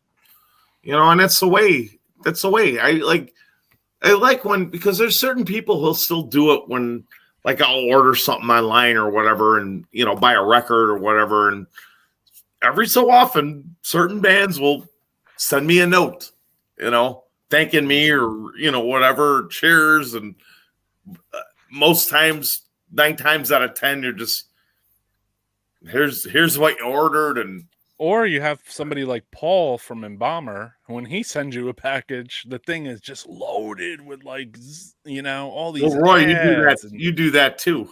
I mean, sometimes I do that, yeah. But I mean, Paul, I think Paul outdid me because he just said all these ads and CDs and all these local Ohio bands, and I'm just like, dang, god damn, dude, holy care package in the hell. That's awesome. And the problem is I'm like I'm not out enough to have that, and not many people around here do that, so I can't really like push what I don't have. But you had sent me when I got them the necrophagia stuff off you. It was like, you know, old Slayer flyer, and you know, it's like, oh, these are getting hung up. And Paul did the same thing for me too. You know what? I've been doing that for a while. I've been sending flyers with my packages because I figure, you know, I want to bring back the old feel of like putting flyers in your room. Dude, like, we used to. I don't know who's buying off me all the time. It could be a 45-year-old man, or it could be a 16-year-old kid. So I figure if this is a 16-year-old kid, I'm sending them some goddamn flyers to hang up in their room, because this is what I wanted when I was 16. I wanted to paper up my room with goddamn, you know, immolation flyers or death or whatever. You know what I mean?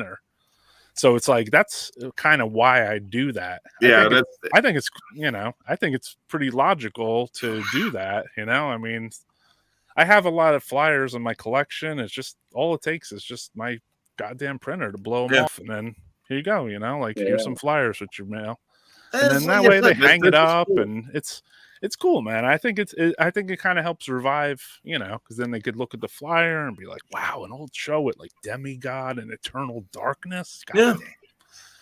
Yeah. Oh, there you go. Endowment. Oh, you have a folder with the old flyers in it. Yes, indeed. Yeah. I'm going to throw you on full screen, my brother. Look at that. Oh, there you go. I was at that gig right there. Every flyer you're going to pass by, I'm going to be like, I was there. Not everyone. Deathio. Yeah, old one-sheet bios. You don't see those too much nowadays, right? Incantation with nonfiction. Remember that show, Venner? Yeah, I have that flyer.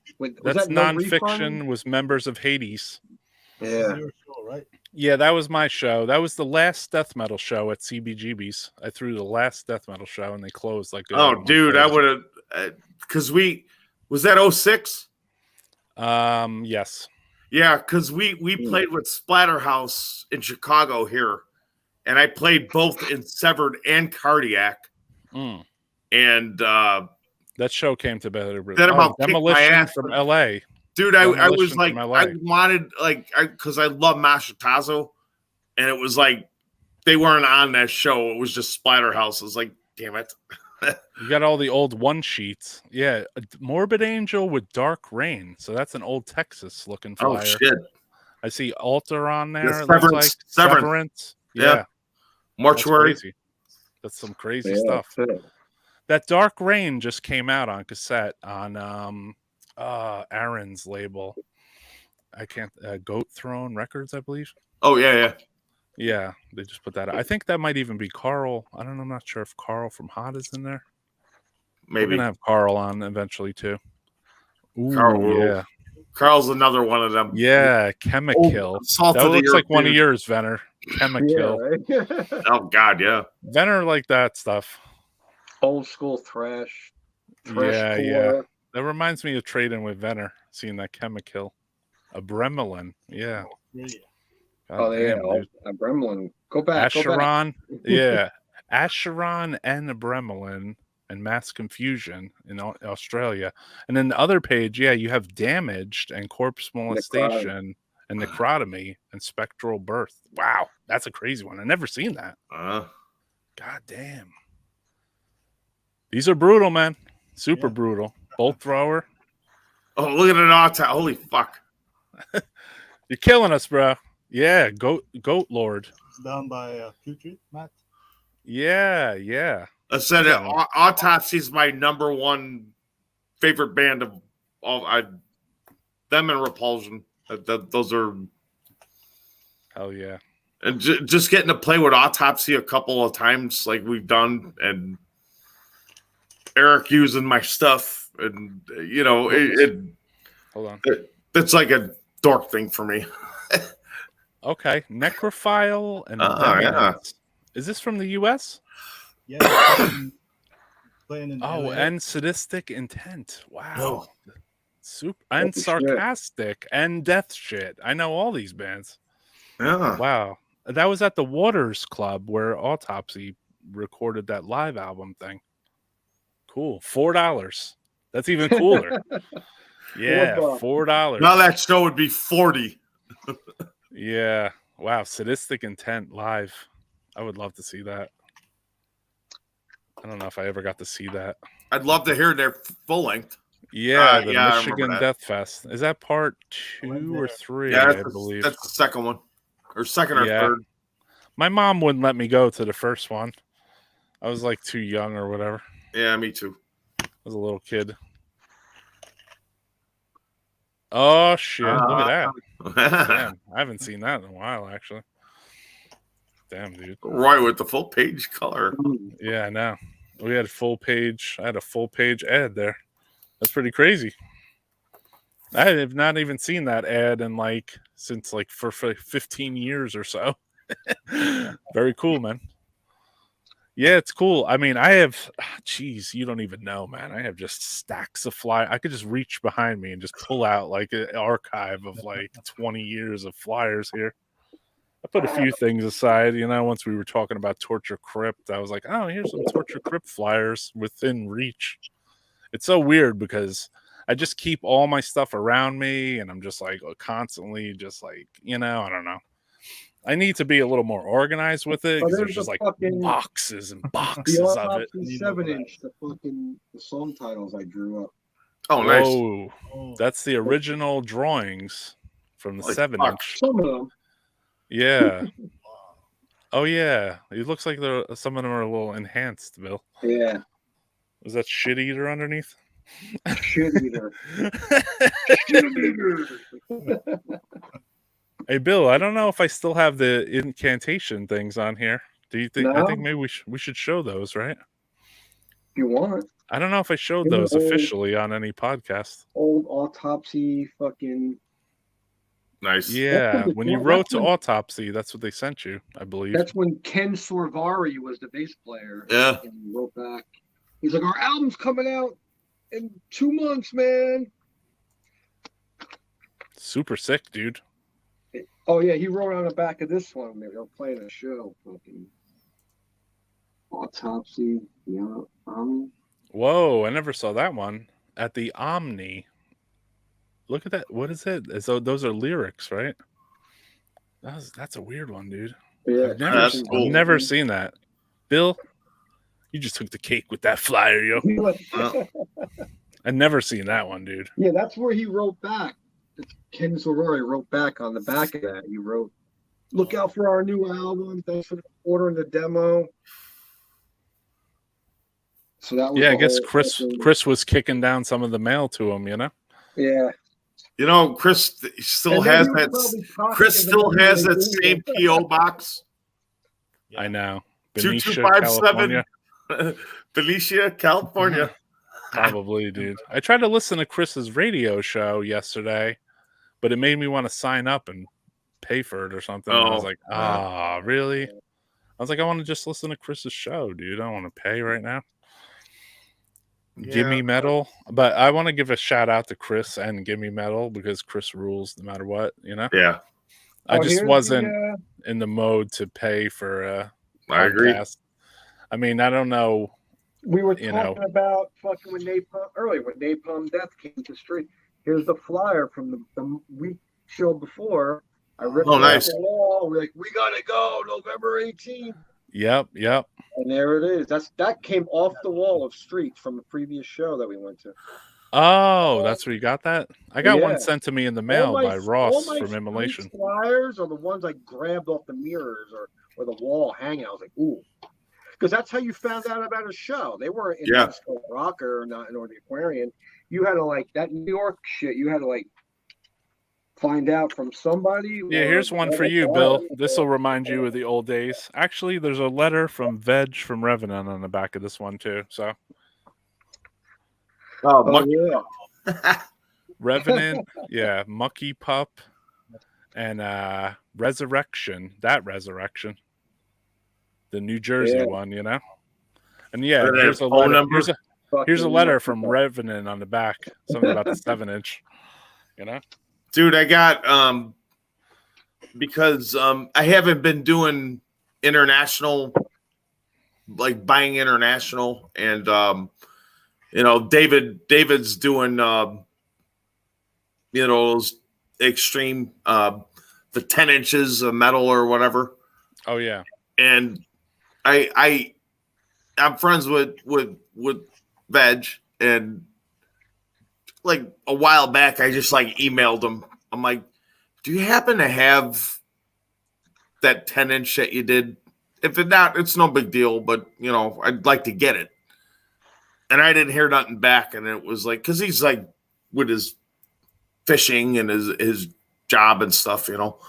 And it was like all of a sudden, like a month and a half later, I get like an email back. He's like, give me your address. And I'm like, well, reply back. Well, how much? Just give me your address. I'll give it to you. I'm happy to pay for it. You know, it's all good. No, I'll just send it to you. Me and Venner talked about this. We should have Veg on here because Veg is he's definitely influential. Old school Yeah. version. Yeah. And it was like, I go, can I at least send you shipping? I mean, come on. And then 2 weeks later, here it is. Not a penny I spent on it. And I'm like, hardcore death metal lasts forever, right? Isn't it so weird though? Like it's like, okay, yeah, there's this guy, you know, and he's in a band, and it's like, okay, how many, like, I listened to this when I was like, what, 14, 15, 16? And they're like, how old am I at now? It's like, okay, that's 30 plus years. Like, holy crap. Yeah. Like, damn, you know, we were going to Revenant shows. I mean, I like, just like that show was like Mucky Pup was playing, you know what I mean?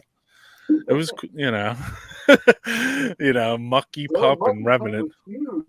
Yeah, Mucky Pup was very big in our area, so they were a good band, though. I thought they were. We liked them here.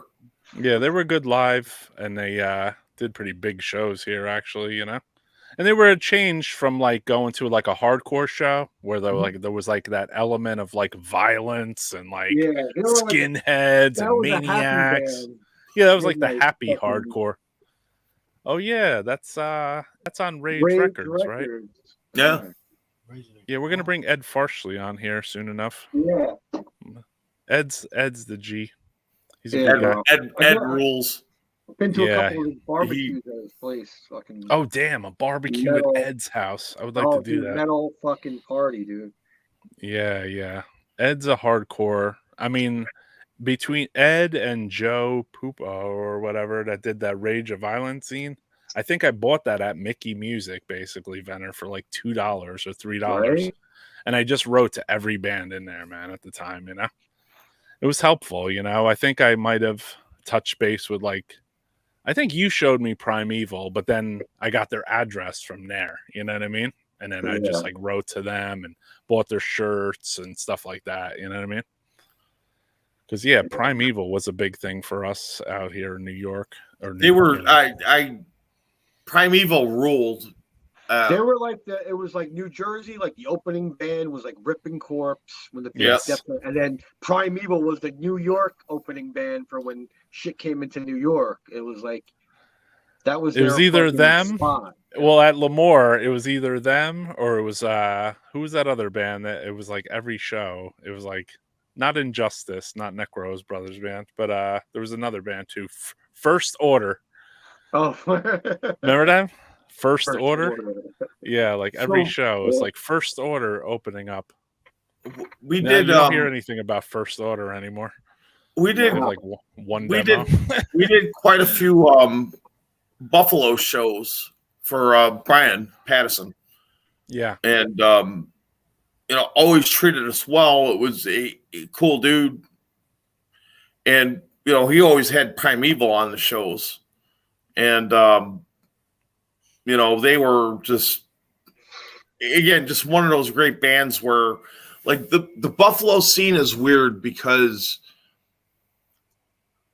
a place could be packed and then they see the band that they want to see and then everybody leaves.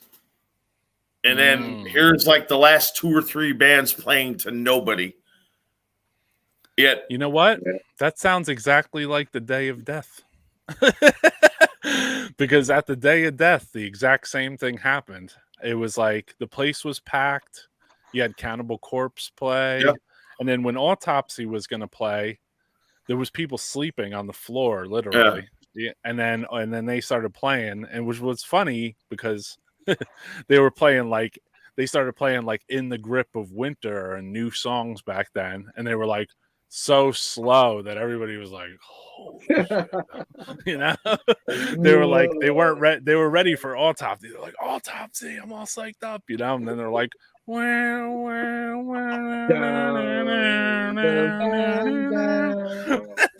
see, like, even like back then, though, like even like Autopsy doesn't.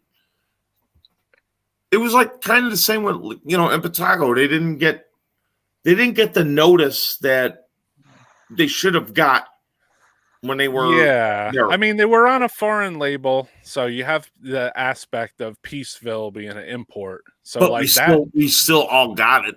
Yeah, I mean, it wasn't hard to get. I guess they didn't tour But you had to know like what all to the look other for, ones. You know, you had to know where to get it, right? Yeah.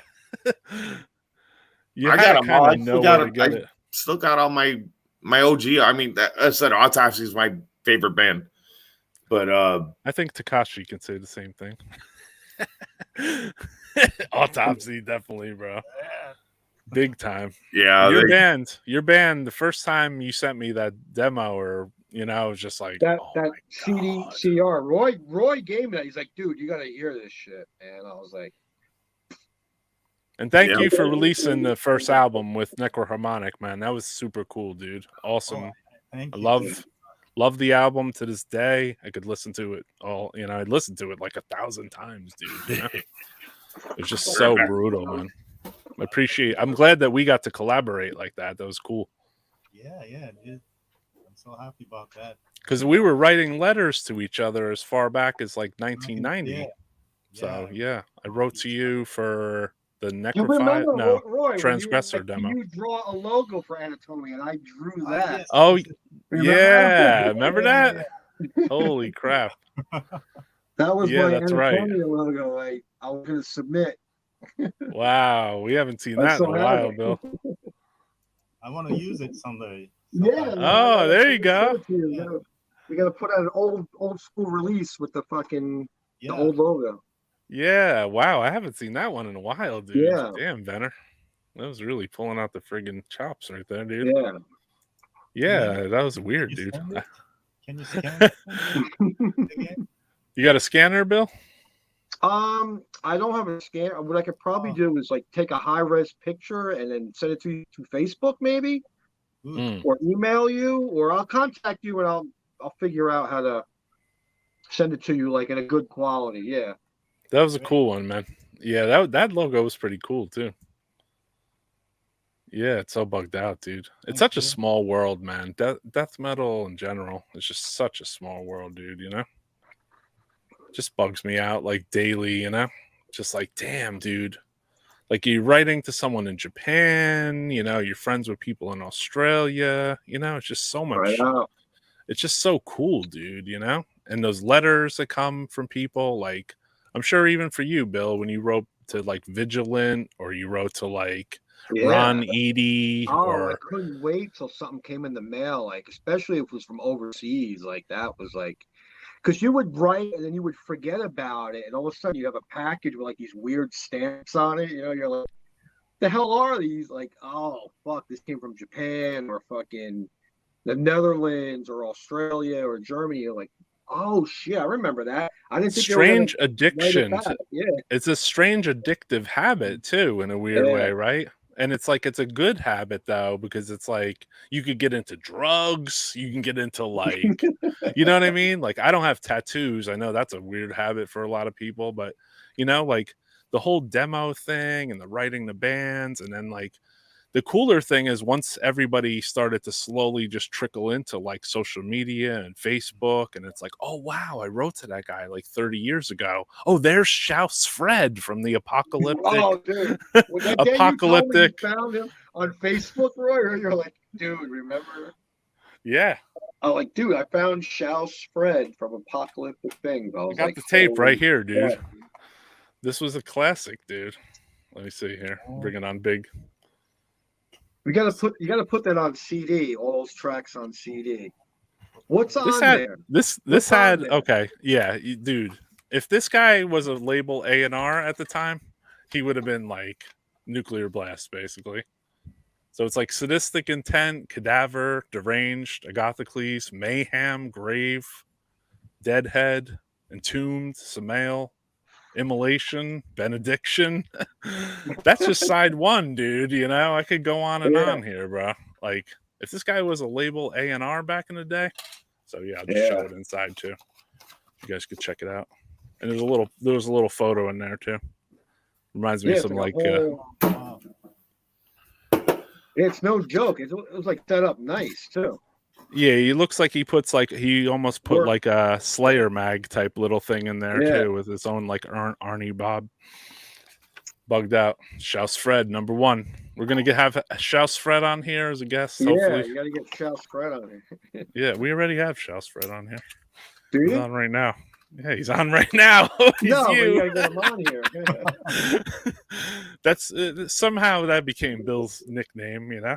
Yeah, Bill you became wanted to call me Shouse, Shouse Bill.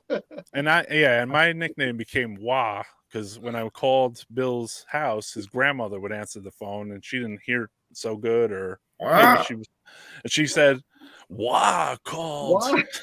And then what solidified it though was that McCleary and Vinny like the hockey, and they like the Nordiques, which became the Avalanche, and they're the goalie Patrick Waugh, his last name is spelled ROY. Yep. Oh, We used to call him wow. Waugh. Hey, Waugh. Oh, When, wow. when I was a kid, Oh, there's a part of that. when I was younger, I was working at a Osco with drugstore, part of a grocery chain, and my supervisor Anita Roy, and I'd always call her Anita Wah. Anita Waugh. So I see Sharon left a comment. Oh, yes. Yeah, there you go. I'm assuming that was at the Copenhagen Killtown Fest there. Which, unfortunately, I guess they didn't really have to. I mean, they couldn't do one this year, or they did like a small one or something. I saw, photos of Demolich playing or something. Yeah, that's one I'd like to do, and we try to get on it, but we're on the pay no mind list. I don't think Will come on here. I know Will. I have to go to his house if I really want to get an interview with Will. Basically, he's not super into like being a video guy, you know. Will Reimer?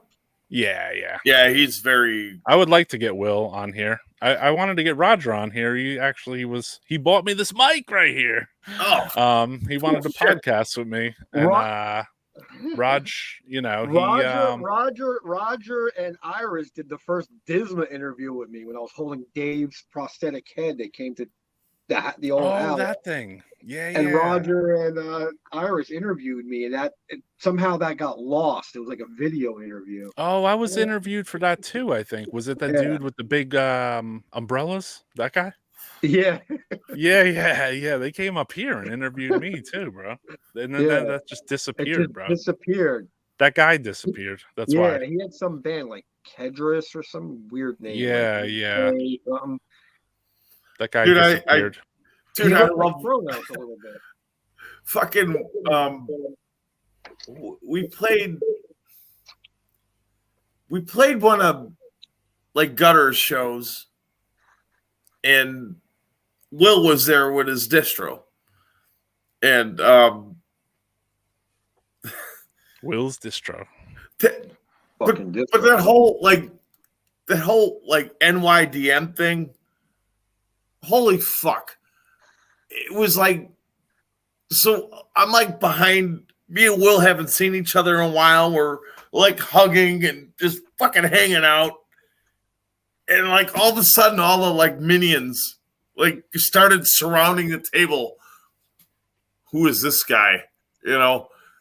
And then here's Will. It's like, get the fuck away from me. Fuck you. This is my friend. Go fucking, you know. And, dude, Will's like losing his mind. And it's just like, he's Will's like, got his own gang. yo. And I'm like, I go, Will, you created a monster. I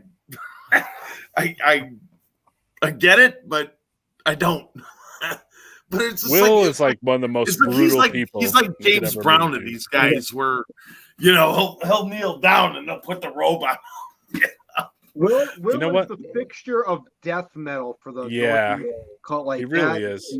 If you wanted the image of a person, fucking New York death metal, that's Will Raymer. No, no doubt about it, man. And even his distro, I mean, even his friggin' distro, if you really look through that thing, he has the most bugged out imports, and like he'll come with the craziest distro you ever saw, basically, you know, which is cool because a lot of times I bought off of him were the Nausea albums, fucking Oscars, fucking from Terrorize his band Nausea, the two CDs they put out. That was the last shit I bought from. The last thing I bought from Will is I bought the Majesty demos on CD. I think that was one thing. I just got the Mortician picture disc on Bizarre Lepros from him. And then I also bought some cock and ball torture. There's a cock and ball torture, like a one with all the 7 inches on it. I got that from Will too. That's a killer one, man. I don't know if you got that one, Benner. Yeah, it's a really good one. Yeah, it's a really good one. I saw Will had it in his distro. I was like, I gotta get that, man. I love that band. We used to go sick for that shit. I know. Yeah, dude.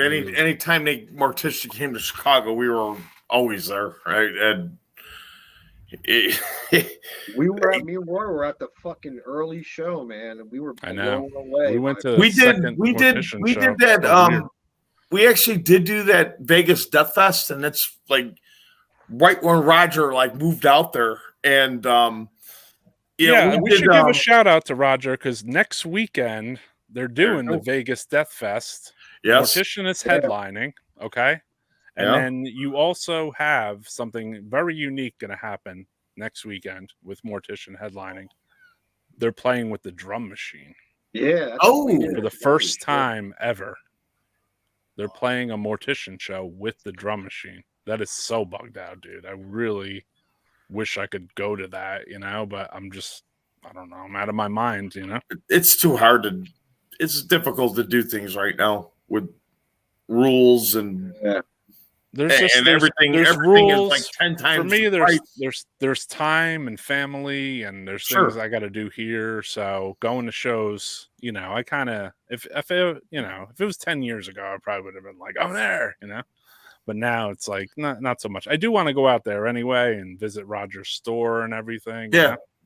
So I go like for work. I go to Vegas for training, and I'm going in February. So I'll go to Roger's store when I'm in Vegas for that. But when we did that Las Vegas Deathfest, it was, we're playing with a bunch of, because they have what I call the, I mean, the gore grind bands, but it's like I call the poop metal.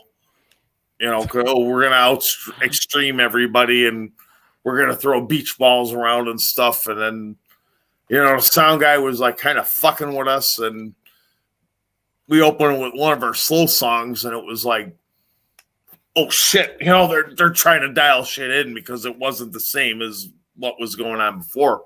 But we actually, like, Cardiac does cover. We do 3 on a Meat Hook, and I had no idea Roger was there. He was hanging out on the side, and it was like, oh shit.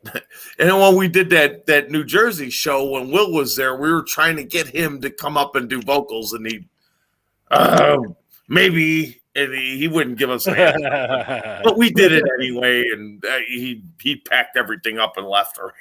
I see my man Scott left a comment here about the Ether from Scapegoat release through a tape traded dub.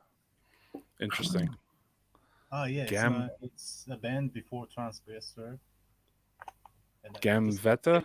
Right here. It's a demo. Holy shit. Nice. Gamvetta. It's a thrash band before Transgressor. Wow. I don't know. I never heard of that one. Yeah, It's just a rehearsal tape. Yeah, that's a rare one. I mean, Scott would know, though. Scott comes with some rare stuff. And shout out to Scott, too. I don't know if you remember Scott Benner. He's writing yeah. He was at doom the metal show. band. Yeah, he was hung a lot. I think he was in Evoken, or he was in Funeris, or one of those bands. He was in one of those early incarnations. Stores. Do you know Dave Galgano, Roy? I know the name. Yeah, he hosts like on Facebook like a old rarities metal archive kind of thing. And oh, I thought you were talking about the guy from Carney. Yeah, no, but yeah, because he's it's a guy from Carney. He's opening up. Yeah, he has a page. I didn't know he was from Carney. I don't know him. I know that I don't know him by name. Okay. But next month he's opening up an old vinyl store in North Arlington. There's a grand opening on the first, like in the 7th, that guy, the guy who has the Bad News Bears thing on his icon. Oh yeah. He's really into cool stuff, dude. Yeah, I share a lot of shit with him on Facebook. He has an old like a rarities, like a rarities page. Yeah, it's one of the best rarity Facebook pages there is, I think. Yeah. So he's opening up a rare vinyl store on Ridge Road on the Avenue next week. I'm gonna go. I might have to go. I might have to go to Kearney, dude. Dude, you don't even live in Kearney anymore, Venner. I'm like 5 minutes away though. Oh, are you? I got you. Yeah, I'm in Wallington. All right. Yeah. Yeah, I left New Jersey so long ago. It's like I don't even feel like I'm from New Jersey anymore. It's so weird, dude. Though people still say, "Oh, how's it going in Jersey, bro?" all the time to me. It's like, damn, I haven't lived there in 17 years, dude. There's like nothing going on. All the venues closed. There's no fucking stores. They just closed Vintage Vinyl. Music Connection's still going. That's still going. I seen somebody over there. The dude from MOD, Tim McCurtry, he was over there talking with the owner. Other than that, there's no venues. It's like the big venues. There's no like clubs doing shows. Do you know of any for anybody? Not dude, really, I had to like Dingbats. Maybe Dingbats is the only place. But here, somebody asked a good question. but we're not allowed. Apparently, we're not allowed to go to Dingbats anymore. Here's a good question. What are our thoughts about Carnival of Killers by Macabre? I haven't heard bought it. The LP. I like the cover. I like one song on it. I like the cover. The cover looks awesome. Cool. I bought the splatter colored vinyl. I was like all excited. I'm like, oh wow, it said, oh, we're going back to the roots. I heard one song, I put it on, I just let it play. I heard one song, I went, oh, let me listen to that again. I was like, oh, it's pretty good. And the rest of the album, I was like, eh. What was it? Wasn't there some special edition that came in like a McDonald's box or something? Or something? I think so. So they're from here, and I mean, the one thing is like, I love somebody. Macabre. I don't know if it was Lance or Chuck. Parents owned the Rock and Roll McDonald's downtown. Okay. So, you know, like if you remember early Macabre logos where it was the McDonald's Archers, Yeah. Macabre, Yeah. and they couldn't do that anymore. But either way, you know, they every year they do their annual holiday horror show, and it's a mix of different bands, and we did one of them, and it was, I don't know. Like, I mean, Macabre, I mean, it's the same three guys since they've been around. You know, they Can't replace anybody in that band. right. And but what does Chicago think of Macabre? Let's be honest here, because I do hear it rubbing off on certain bands. It rubbed off on Impetigo. I think. I mean, I don't want to say this to be rude to you, but I think it rubbed off on your band a little bit too. No, you're not. I mean, they're definitely an influence, but I think they're personally, I think they're too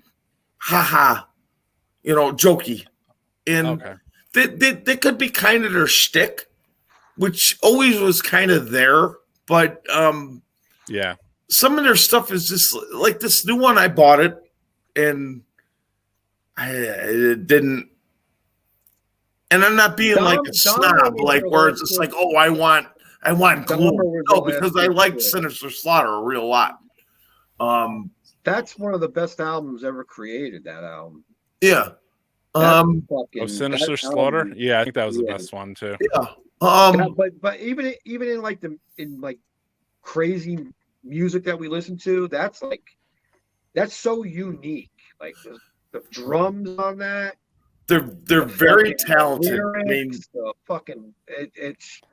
I asked Dennis one time, right? I saw Macabre play at Castle Heights. Me and you went, Roy. Remember we drove there in the rain? It was like a rainstorm. We were like, how do we get there? And we we pulled over to ask for directions. And we're like, oh, we're here. The club's right there. Yeah. Yeah, that was weird. I asked Dennis after the show, I go, why do you get up in between every song? Just out of curiosity, because you're the drummer. But every song you stand up and you walk away from your drum set. And then when the next song comes, you come back, you sit down, you start playing it again. And he told me, he said, there's a lot of heat around me. So I'm trying to walk away from the heat. Dissipate the heat. Yeah. I guess because he's just grinding so hard. Takashi, you're a drummer. Is that true? Yeah. Yep. Yeah. Okay. There you go. A drummer has confirmed that. Interesting. That's some of the fucking fanciest fucking footwork on that fucking. Yeah, he did. I mean, honestly, I don't like some of the stuff they do, but it's just. I mean, they're definitely. No, they know their craft, you know. When they got folky with the Macabre minstrels and all that garbage, it's like, just stick to the fucking brutal metals. Don't tell your story outside of the song. Don't start telling jokes. Like, don't play acoustic guitar and be sick. Right. Keep it brutal. I mean, I don't know. I guess you get tired of your own shit. That's why I always complain. Trying to throw a new angle. Probably trying to throw a new angle. Lance, when they play, he always wears this like the headset mic, right? Yeah, I like that. You know, sings and plays. And we went to one of the holiday horror shows. It was probably about 5-6 years back. And his mic wasn't working, so he had the regular mic. And you know what? They fucking ruled that night. Something as dumb as like a headset mic versus the playing and singing like that. It just for whatever reason it just like worked. But Here, somebody. Yeah, I mean, said- like I I said, don't they're think- I don't they're think the friends, they're headsets brothers. Are the old SM57. You know, I don't think they're those Yeah. old. You know, that it's just the Madonna. I call it the Madonna mic. I used always to say the do it on Aerosmith people, mics like- because Aerosmith always used that 57s. You know, it's like Somebody those asked headsets are about like Anatomia. They want to hear about Anatomia. Anatomia. Yeah, tell I us think about we the all fucking want to. new release. We all Yeah. want to hear a little bit about Anatomia. What do you guys do have going on? I know you had a new record with Dark Descent. Yeah, it just came out in May this year. The LP was released by Misako Nojo. It's a label from the UK. Yeah, Jesus, And, Jesus, whatever. Yeah, it is. And yeah, we just played a show last month to celebrate the album release, and we're just playing the show next month, and they keep releasing. There, Anatomia, get this. When you play a show, hold on 1 second, Tom. I got a question too, though. When you play a show with Anatomia, do you play just your new songs? Do you mix it up, or because different bands do different things? Obviously, when they go and they have put out a new album, sometimes they might just come out and just play some new songs, and then maybe they'll play like 2 or 3 old songs. But at an Anatomia show, do you guys just play new songs? You mix it up? We playing new songs right now. We have so many songs, old songs, Yeah. but kind of like can't remember the old songs. So Right. So you're putting some of the old songs to rest and just playing more of the new songs because they're your new songs, obviously. And plus, like I could say with us too, like we don't practice as much, so when we write new songs, those are the only songs we know. Like only me and Craig really know the old song, but he doesn't know on guitar. Randy remembers some. We got 3 different drummers since the inception of the band, so it's like the new guy only knows the new shit we're putting out. So we played a show recently; it was all new shit and like 2 old songs, because that's what Right. the drummer knows. And when you have limited time, it's like, And yeah, in Disma now you have Craig on guitar again, which is dope. Yeah. You know, like he's picked up the guitar again, just not just doing the vocal thing like he did, I guess, on your album. You know, yeah, which is cool. I mean, it's cool to see Craig out there doing it again. You know. Yeah, people want to know about Anatomia. Obviously, Anatomia is the gruesome of the gruesomes. That's right. And I don't know what this one's for, but yeah. All right, Tom, you can bring it up. What you got there? I've seen a lot of Shining, plastic. but that's It's pretty shiny. well, That's the ruined Anatomia split vinyl. Sick, just came sick, out. sick. Awesome. it's great. Yeah. So get that. Yeah, I asked Mike It from rules. Ruin. I asked Mike from Ruin to come on tonight too, and he had a prior podcast commitment. So maybe next Dude, that's time my we'll bring favorite Mike. dude to fuck with. I fuck with him so bad. That would have been pretty bugged out to have Takashi and Mike too, you know? It's like, or, you know, we could bring Chris on and then you have Mausoleum and you have, you know? contact Chris. Isn't this such a small world, bro? I don't understand. Like, it's confusing. And now we're 5 hours into Death Metal Podcast. And as you could see, I don't beg for subscriptions or any of that baloney, but if you guys could just let your friends know maybe about Death Metal Podcast, Absolutely. you know, try to go live maybe Mhm. once a week on Twitch, Facebook, and YouTube. I got a bunch of interviews with bands. I got like 55 hours of audio already, Venner, because me and you did a couple me and you, things. half of it. Yeah, I don't. Not 55 hours between me and you, but I mean, I interviewed Dan Loker. I interviewed Tim Yeah, I from want to see the AC. whole thing of that. You did those like where you had the pieces I saw the other day, and that was Yeah. cool. You like that? Cool. Yeah. Yeah. Just putting some snippets. I was gonna do that tonight, but I was like, I don't know. We're talking shop here. We're talking shop. So, you know, I could play some stuff and but you know, whatever. Like we're talking metal, you know what I mean? I didn't know what to bring to the table, basically, because I figured just let's see how things go, you know? Hey, This and is- then, like once This is unscripted, you know what I mean? Like I do this just once the house unscripted. is fixed, because like I said, we practice. There's You our practice in the house. yeah, Oh. and in the basement. That's the practice spot right there.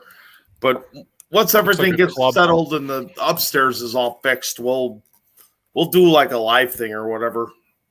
I mean, I would like that. Yeah, I did that thing with Evoken where they moved the camera around and then they recorded the rehearsal. No, I got like some camera setups and stuff that I started screwing with, because we were gonna do something like not because of COVID, but it was like just like one of those things where it's like, oh, let's like do a couple of new songs that we're writing to just hey, and we'll just hang out and drink and talk. But no, we'll definitely do that once we get resettled back here. Yeah, the plan for me is the same things. It's just like I'm going to interview some bands, talk to people I know, talk to people I don't know, talk to people I like as bands, and then I'd like to try to connect with bands in their natural environments and maybe get them like rehearsing or maybe just playing like one of their new songs. Yeah. And Takashi, you're invited too. If you ever want to come on here and play one of your new songs with your band, I'll run the live stream. It would be cool. Even if we don't play it live at that moment, it would just be cool to capture it. Yeah, absolutely. Yeah, and I did that with Evoken at the Evoken practice, and it was really awesome, and it was cool. It was awesome. You know Dave.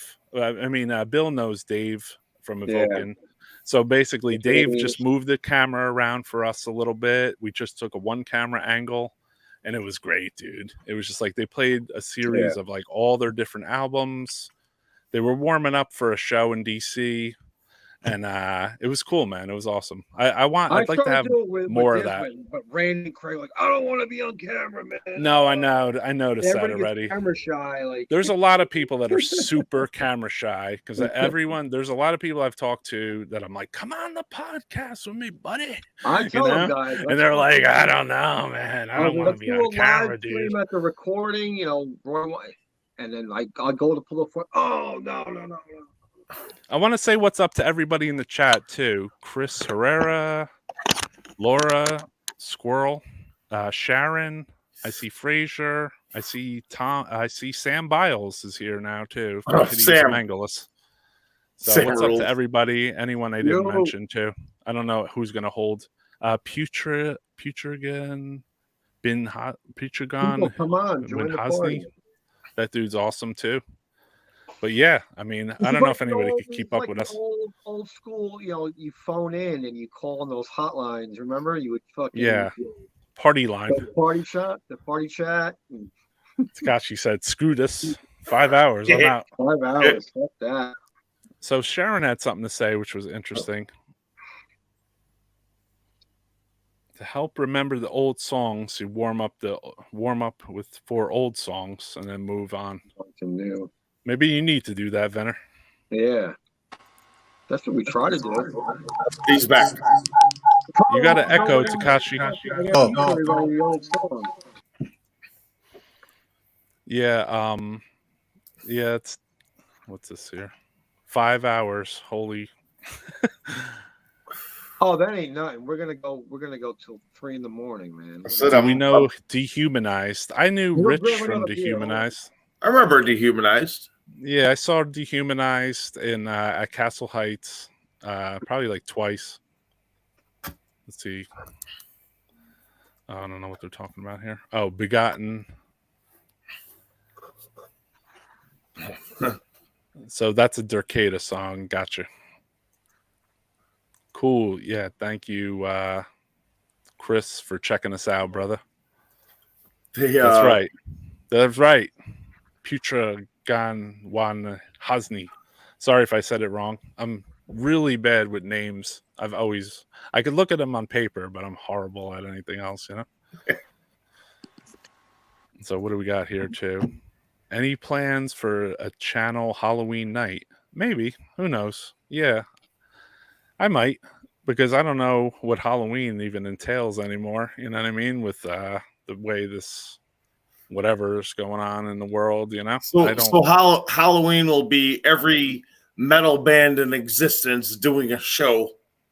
I mean, I don't know that to be, but I don't know.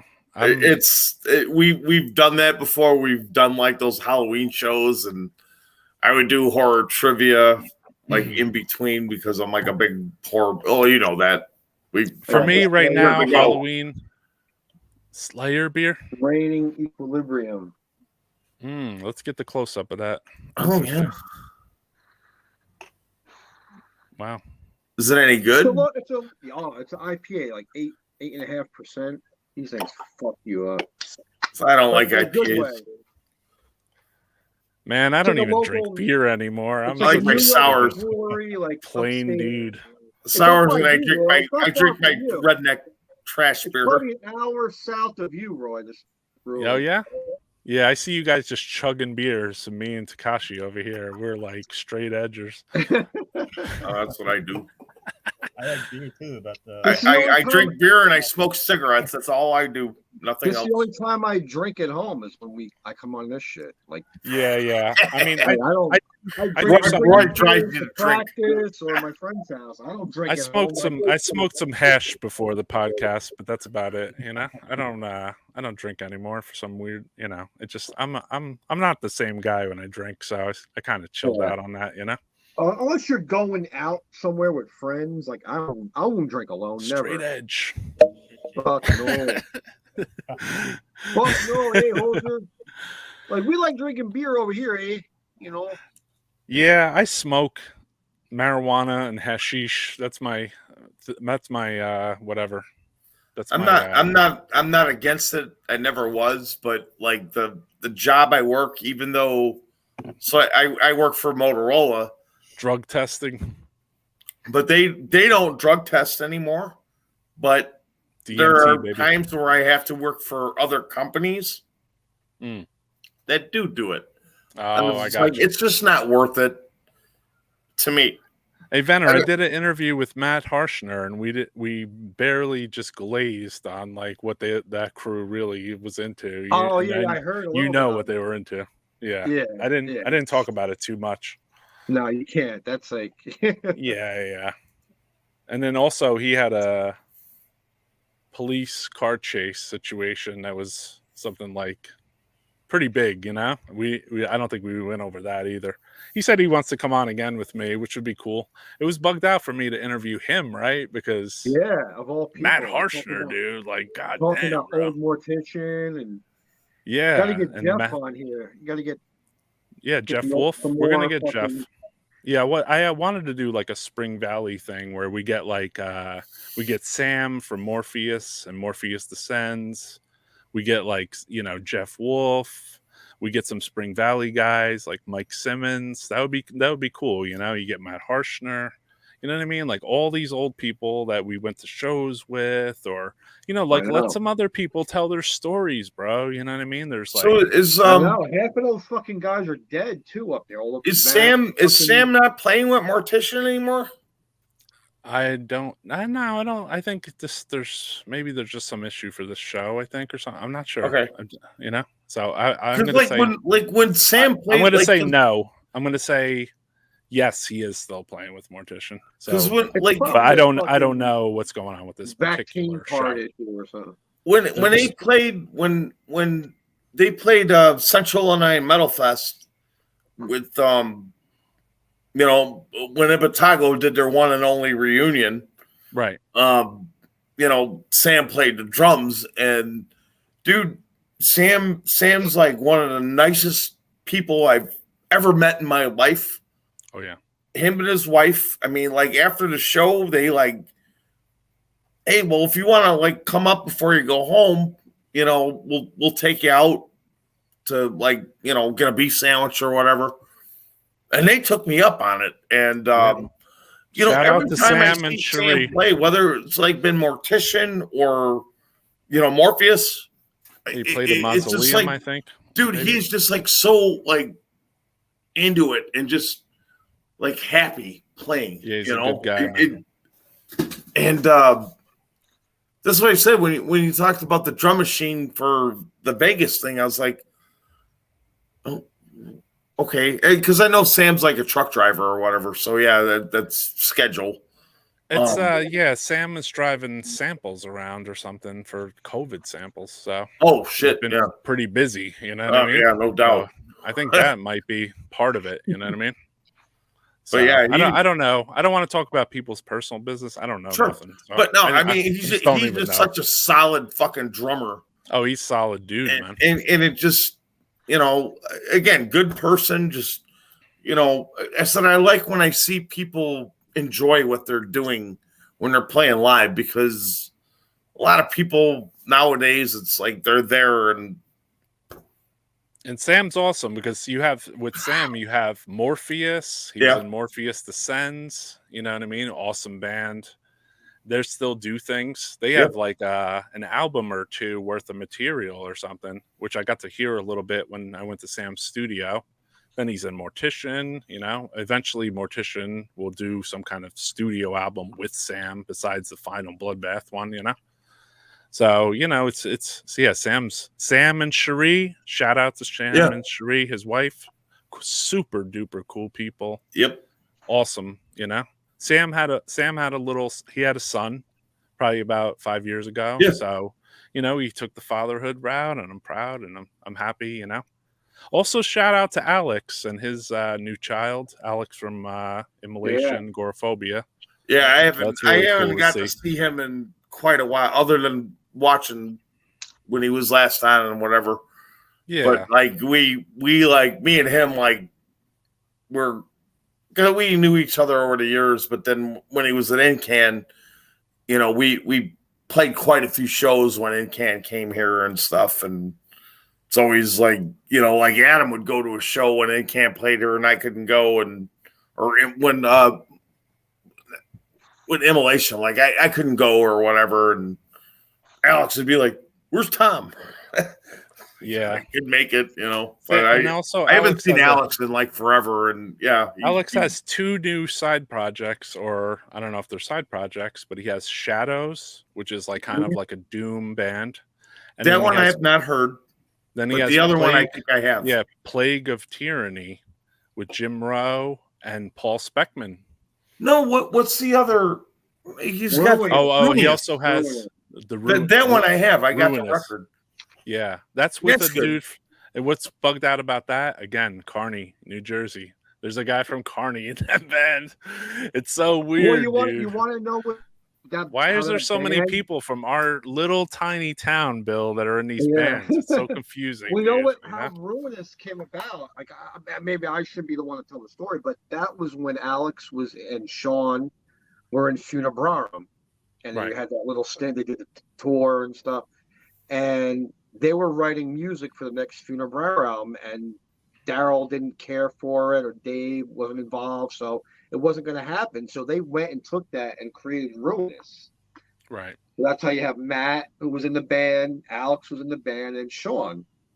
Yeah, so those three took that material and created Ruinous out of that. It's bugged out because Matt told me, he's like, I used to look at your clothesline back in the day when I lived behind you, because I had all my metal shirts out on the clothesline drying, you know. So I might have influenced them a little bit there, you know. I'm trying to find that flyer from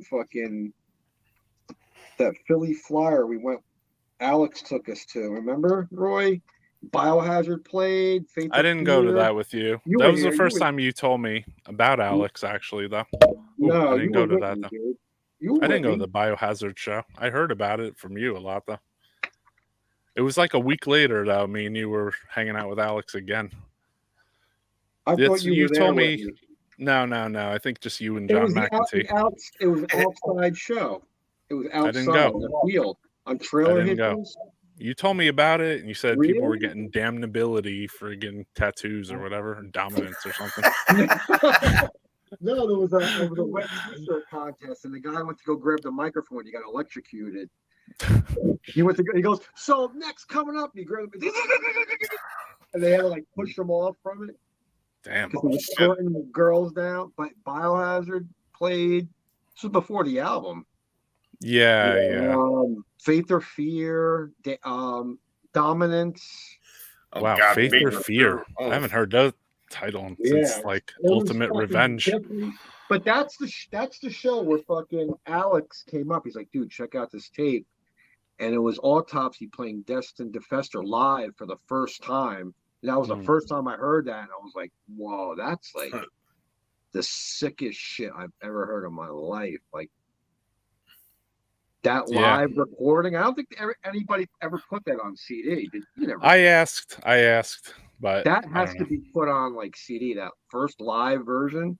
It's so slow too, right? Yeah, it's way better than the album version. Well, even I asked to put even that still on. between the EP when they did the In a Grip of Winter EP and Mental Funeral, that song was on there twice, and I actually like the In the Grip of EP Winter version better. I mean, they're both great, but it was a little different. You know, it was tuned up a little higher, wasn't it? That's how this live recording was that he gave it to me. I was like, it's more like the EP version. A slower version. Slower version is the growls are in a different place. Yeah. You know, it's like it's just played better, I guess. Soon enough, I talked to Eric Cutler, and it's like soon enough, we'll have something with Autopsy on here too. I was gonna try to see if I could get them inside the studio because they just got that new bass player, and he runs the studio or whatever. So it'd be cool to maybe get something with them, but I didn't go that deep with them on it. You know what I mean? Yeah. You know what? We'll see what happens. I think they're kind of I don't want to say secretive, but it's just like and there's that too. Work and then there's that too. Here's the album. There's every band that like I talk to, and before I would, the thing is like I'm gonna talk to every band and say like I said this with the guys from Immolation. I was like, you know what, like I would love to if you guys could hear some new Immolation, but I'm like, if you say what your song title is and then you play a song, there's going to be a band in 3 months with that same song title, and that's going to be one of their songs on it too, Well, especially nowadays. Bob said to me, he goes, they ain't going to have those riffs on it, and he's right, That's like, but still, it's just like nowadays, it's like the culture and the lack of respect. Little example, there was a band from Chicago, and Dark Descent released, all they did was a demo. The band was called Maimed. And they were like gonna get signed to, well, not Peaceville, but Death, based off that demo. And it is like one of the best demos, like to me, that was ever put out. And Dark Descent finally released it. And now there's a dude, he just, he's a very intelligent dude, out of the Midwest, but he's like, whatever, it doesn't matter. But he's now in a band called Maimed. Oh, I thought you were going to say he was in a band called Maimed Incantation. No, well, but that's the thing where it's like, well, his justification is it's like, well, this band formed like a few years ago back in Wales, and okay, that doesn't matter. I mean, it's just there's bands that just share names, I mean, it is easy enough to just go to friggin' Metal Archives and just look to see if your band name is up there. And especially when Dark Descent just re-released a demo, and so Cardiac Arrest is not the most original name in the fucking world. I get that. And there was one in Sweden, and then there's a punk band from St. Louis, not far from us, and they're really good. And they never fucked with us, and we never fucked with them. Paperwork after this interview. Hold on. Expect some paperwork after this. No. It was all good because we played in St. Louis, and we played with Cardiac Arrest there. And it was it was like kind of a versus show, like as a joke, but they're a good band. And we took a group picture. It's like on my Facebook somewhere.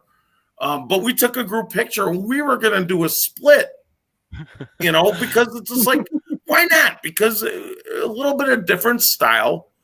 And I think that like the people that know us and the people that know them, they're not going to confuse each other, a little bit of a different scene. But like the with cardiac arrest split. This main thing was That like was sick. the logo looks similar to the original maimed, and it's just like, come on, you can't. And just like the blood incantation, fine. I mean, I made the joke, and it's going around now. It's like, well, fine, I'm going to start a band called Blood Immolation, which I happen to be I wearing think my Dark immolation Descent shirt said today. they're signing you for right now because you said that. Yeah. I don't know. It's a hard. confusing scene. Yeah, it's a confusing scene. There's too many bands and not enough fans. Well, you know what? Like, you're right. You're right, because that's also a little bit why I did this, the podcast, I guess, or the live stream or whatever you call it, because everywhere I went, right, all these shows, all these years, all this time, 25 years of going to shows, 2 shows a week, literally, it felt like. So like for all these years, I went to all these shows, right? A lot of shows, 30, 40 people, 50 people. That's kind of what New Jersey gets. It gets 50 people at a show. Half the bands were 40 of the people. So there'd literally be 10 fans there, and it'd be like, hey, and their girlfriend who got in for free. I'm one of the only fans there. You know what I mean? Like there was other fans. I'm not going to downplay any other fans, but like I have a different perspective because I'm not in a band. You know what I mean? So like I got to watch and see things happening in people's bands when they weren't even paying attention because they were either on stage or playing with their cables or outside getting their equipment. So like I got to always see like other things that were going on, like the man on the street, you know what I mean? So I think in a weird way that kind of give me like the chops to go in and do this basically. I mean, Bill in a way too was at a lot of shows for a certain amount of years with no DISMA, you know what I mean? Yeah. So I mean, but a lot of people. I like after incantation. I like being on the other side of the stage. I like just going there freely, going to have a good time, and then leaving, and not having to deal with any of that shit. I didn't like any of that aspect. Yeah, because you were in incantation so early on too. You were in incantation. You left incantation in 1990, right, Bill? Huh? You left incantation in 1990. 19. Right? Yeah, I only played 2 shows. Yeah. But that was over the course of like 4 months, though, being in the band. Right. Yeah. And but then you left them with a logo. Yeah. Like we went in the studio. I wrote a couple of riffs. I told Francisco, Christening the Afterbirth. There's a riff of mine in there. We went to the studio to remix 2 songs for the 7-inch. And there's a reverse gate on one of the songs. That was my idea to put that in there. Yeah. I was there that night. Actually. And, so I had a lot of input. Like Metal Archives has me as a live member. I have more input than half of those people in that fucking list. I had writing credit, studio. I didn't record with them, but input with the remix, the logo. Probably in the band longer than most of those people were. 4 months. Some of those people were like a month. Well, even nowadays, you don't know. 3-week tour, they were in and out, like God, in and out. Even nowadays, they play, and okay, I get it, but you don't know who you're gonna see. It's like, yeah, of course you're gonna see John, but John and Kyle, like sometimes I don't know who I'm going to see when Kyle now. Kyle picks and chooses what he wants to do. He's only going to do what the drummer is going to be. Yeah, they got like Charlie now that does most of the stuff, but if it's like big shows or something close by, then Kyle will do it. You know, I guess Charlie was in Funebrarum too at some point, right? He's in a lot of guy? bands. Charlie. Yeah, Charlie's he's out west, and he does like, you know, he's with He has a Brent, studio. or, you know, which is like Mike from Ruin, and you know, I mean, there's some people out there that are those people for hire that. Yeah, a drummer is the most wanted musician in the world. Like, if you got someone who can own a drum set and a place to put it, and a place for your band to bring their instruments, like you're the key guy. You have the key to like make fucking, hey, I want this and that and this and Right. that.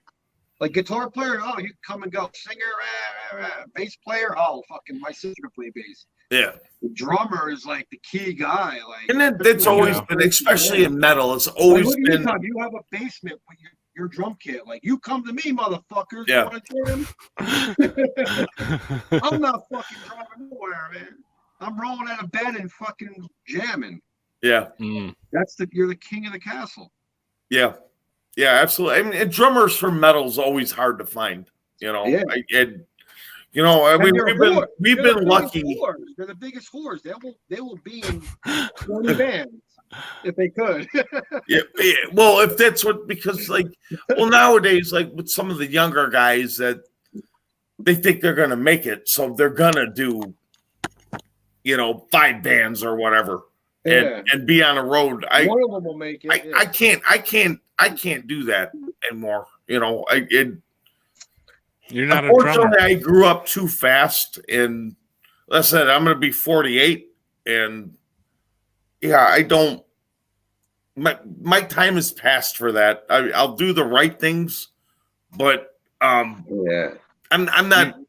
I wish I could have did what I'm doing now when I was like 20, instead of playing the VFW halls and you know whatever else. But I don't regret it. Over quantity, you know. I mean, I like you know, I love practicing every week and the songs that we write, and then when we record them, that's the stuff I like. But live shows have become, over the last like 5 years, 6 years, 7 years, more and more of a hassle and just not worth it. And I'm not saying I'm there to make money, but it just it's just that I know what you're saying. The stress of it. We're like, well, back before all the fucking controversy, like we decided like we'll just play festivals where they'll fly us in, pay us decent, and we go home. Yeah. Like flying to like bumfuck little towns where there's like 10 people show up, and the guy's like, oh, I got nobody showed up. Here's $40. Here's a crack hotel you could stay at. You know, like I'm over that. Like I would have did it when I was 20, yeah. And I didn't even want to do it back then. I was like, that's not for me. I don't want. I can attest to that. Bill didn't want to even do that back then. I don't want. I mean, I knew better. Dude, like, it's like you're a little advanced with those thoughts, Bill. Fucking aspect of fucking. We're like all underground, but at our age and how long we've all been doing this, it's just like, I mean, you don't have to put us up at the Ritz, but no, just a place. But make sure there's a lot of Geritol at my bedside when I go back to. No, just a running shower and no bed bugs. See, luckily, when we played in Texas, Craig got bit by a spider. And his arm. At the same time, Jeff Hanneman had the spider bite. Oh shit! And we were joking about it, and he's like, "Yeah, look at my fucking arm. His arm is like swelled out." And see, luckily with crack-infested hotel in San Antonio, it was the most disgusting hotel I've ever. Shout out to Texas. And everyone dude, from Texas in the chat. The craziest time there, but the hotel. Talk about the biggest. Like I still feel skeevy from it still. See, we did a couple of years ago. We did that Houston Destroying Texas, which was awesome. But like I got there early, and I like luckily, because of my work, I travel so much. I have so many hotel points, and I usually stay at like Holiday Inns. So there's a Holiday Inn not far from like where I could just get an Uber and go over there, and it's like $10 for an Uber. You know, oh no, we'll put you up at this hotel. It was like right next to the venue, and I'm looking at it, I'm like, No. I'll stay at my Holiday Inn for free. It's not so much the fucking me, it's the gear that we gotta lug in there. That's what I'm worried about. Like, oh yeah, you know you come with your it's own like, gear. I'll stay there. There's 4 guys. You try to come in and rob us, you're gonna get fucked with. But no, I'm from the New Jersey, New York area. Fuck your fucking bullshit. Bill got all his gear stole out of his car when you too. got guitars and fucking pedals and bags, and those people follow you back. There's people like when we played in New York years ago. Like the cop said, I got all my gear robbed out of a car. He said all these venues, like they follow you. They wait out front. They watch where you go with your guitar. They watch who you're talking to. They watch where you go with it, and they'll come in a minute with a van, pull up, jackknife your fucking door.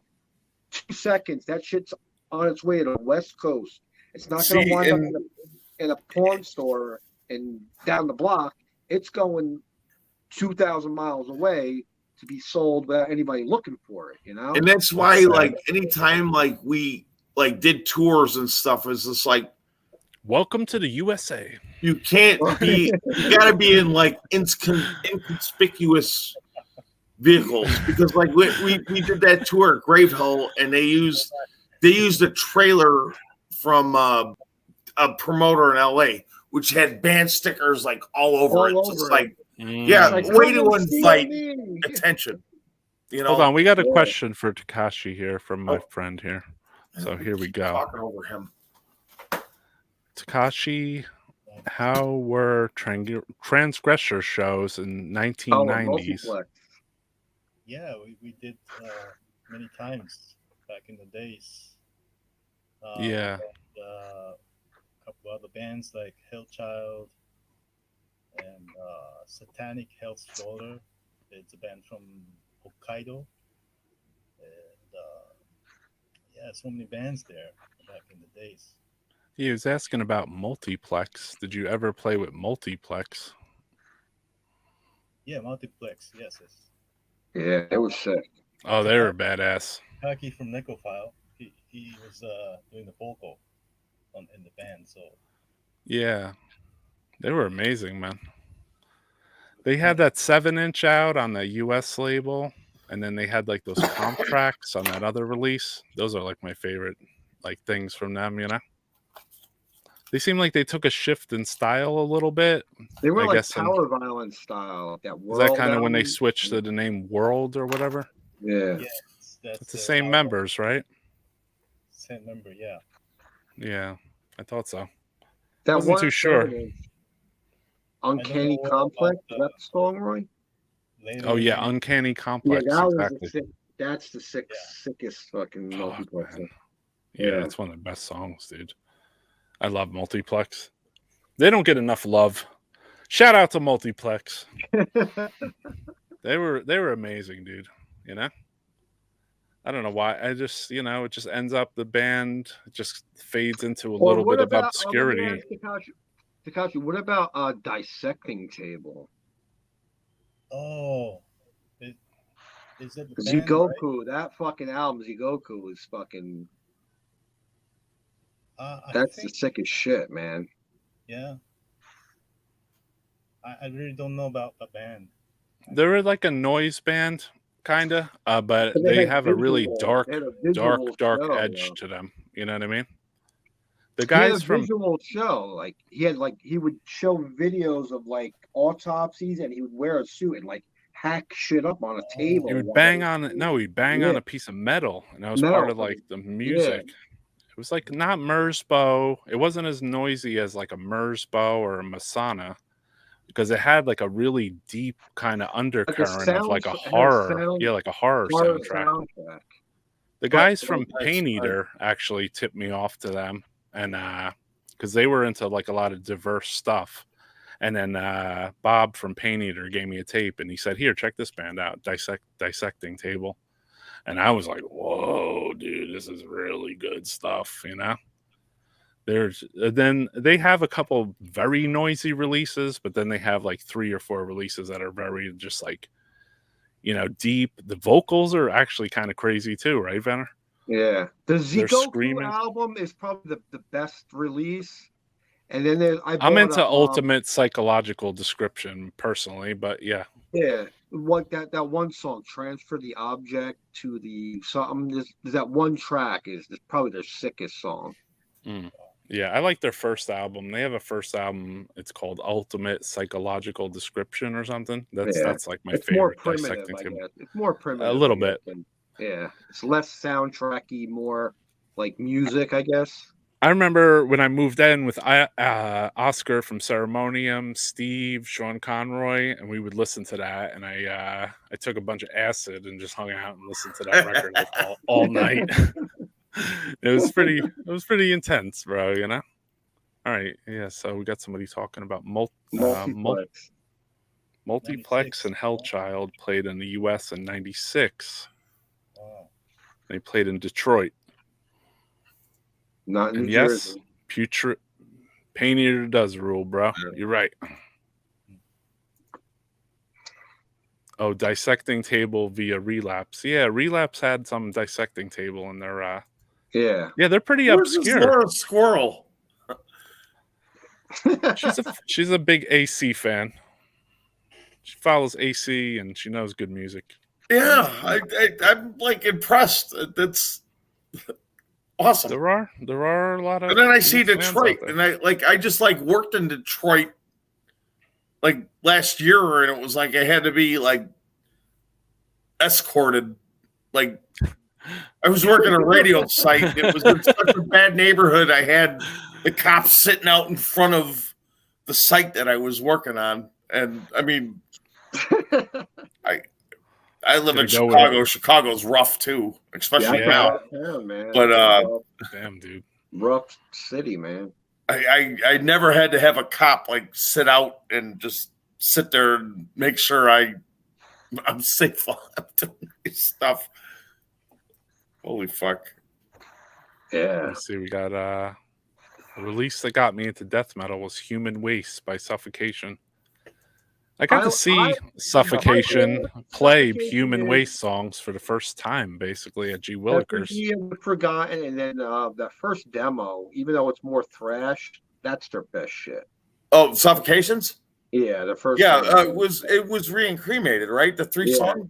Yeah, that's the. I bought that here. It was at a record store called Beyond the Limit.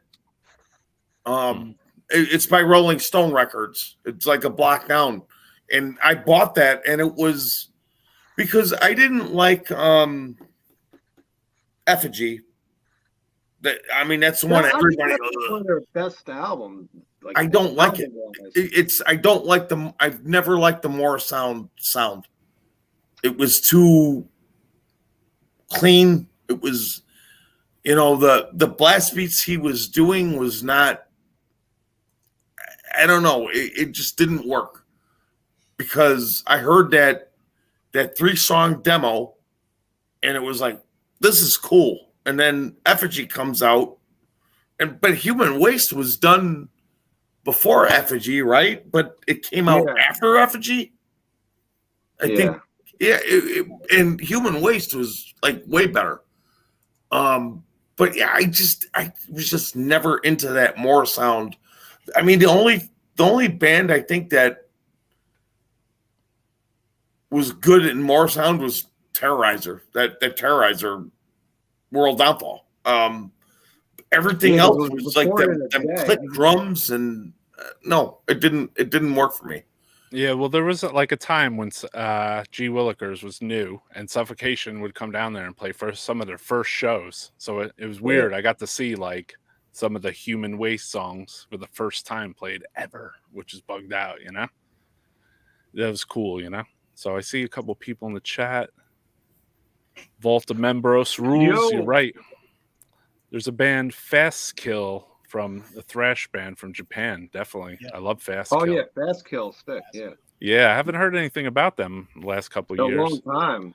You sold me that CD, Roy. The Yeah, first yeah. Fast Kill CD. I was writing to the guy from Fast Kill, so I was getting them direct from the band, if I remember correctly. You know. Yeah. Yeah, Fast Kill was killer, man. They were. I think they only put out 2 CDs though. Yeah, probably right. I remember. Yeah. I remember 2 at least. Yeah, they didn't. It seem was like they a did much skeleton with after an that. army helmet on, wasn't it? The first album. Yeah, that was the first Yeah. one. Yeah.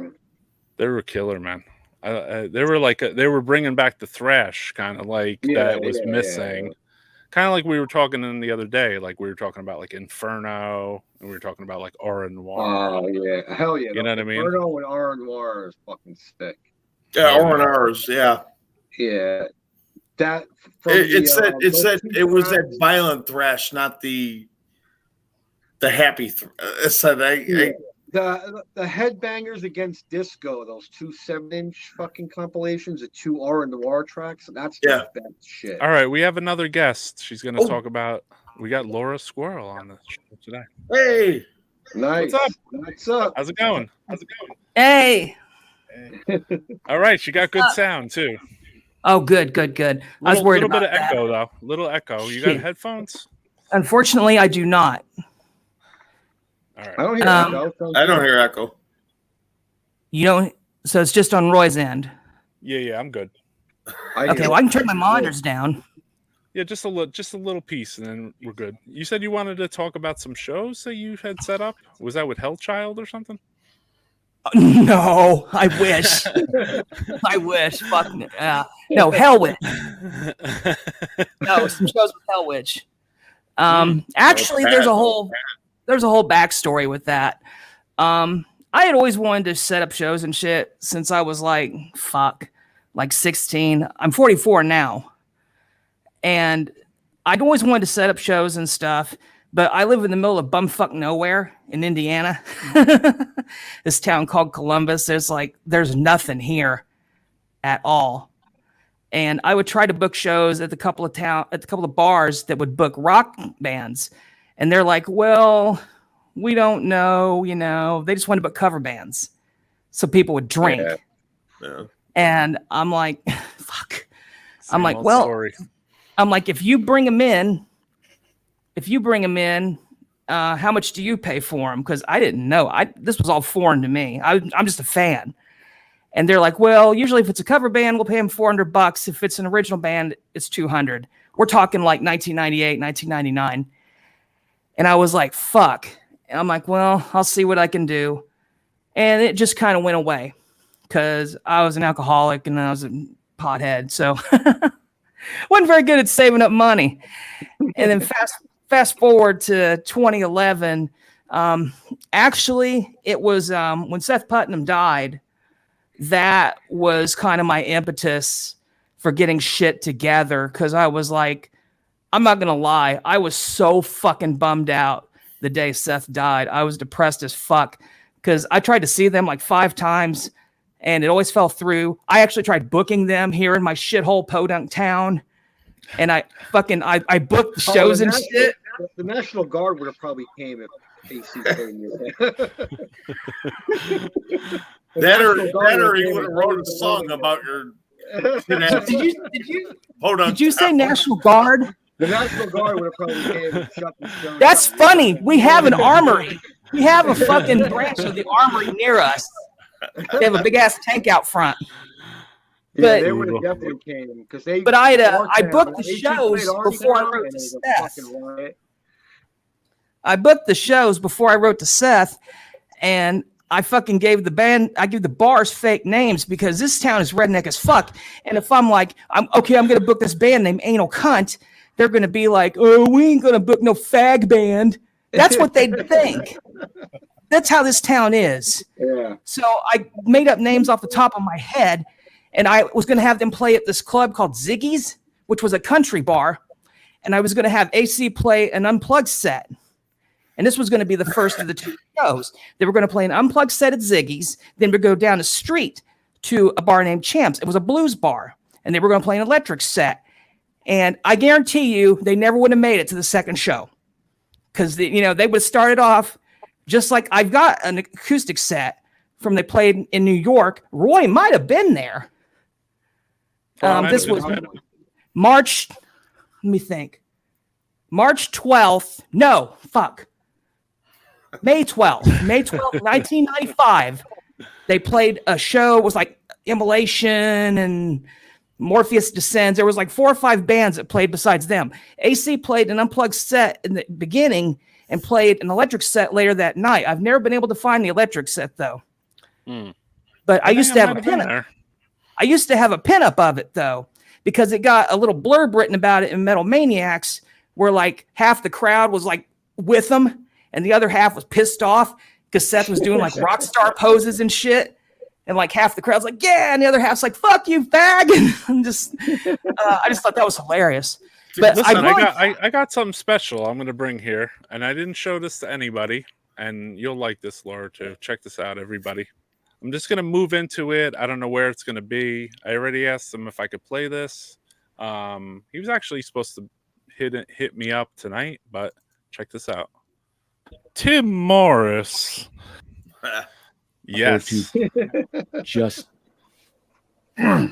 everybody. Yeah. Like to play a show or something, right? Yeah. Just make up a band name to play a show. Yeah. I mean, I think AC. There are many different.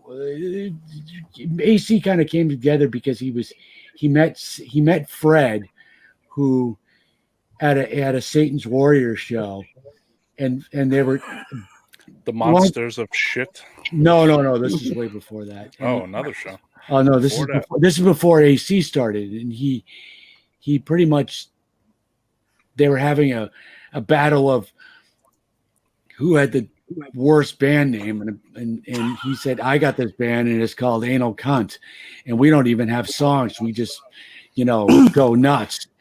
And so Seth's like, fuck, I got to put a band together. Oh shit, I got to do this.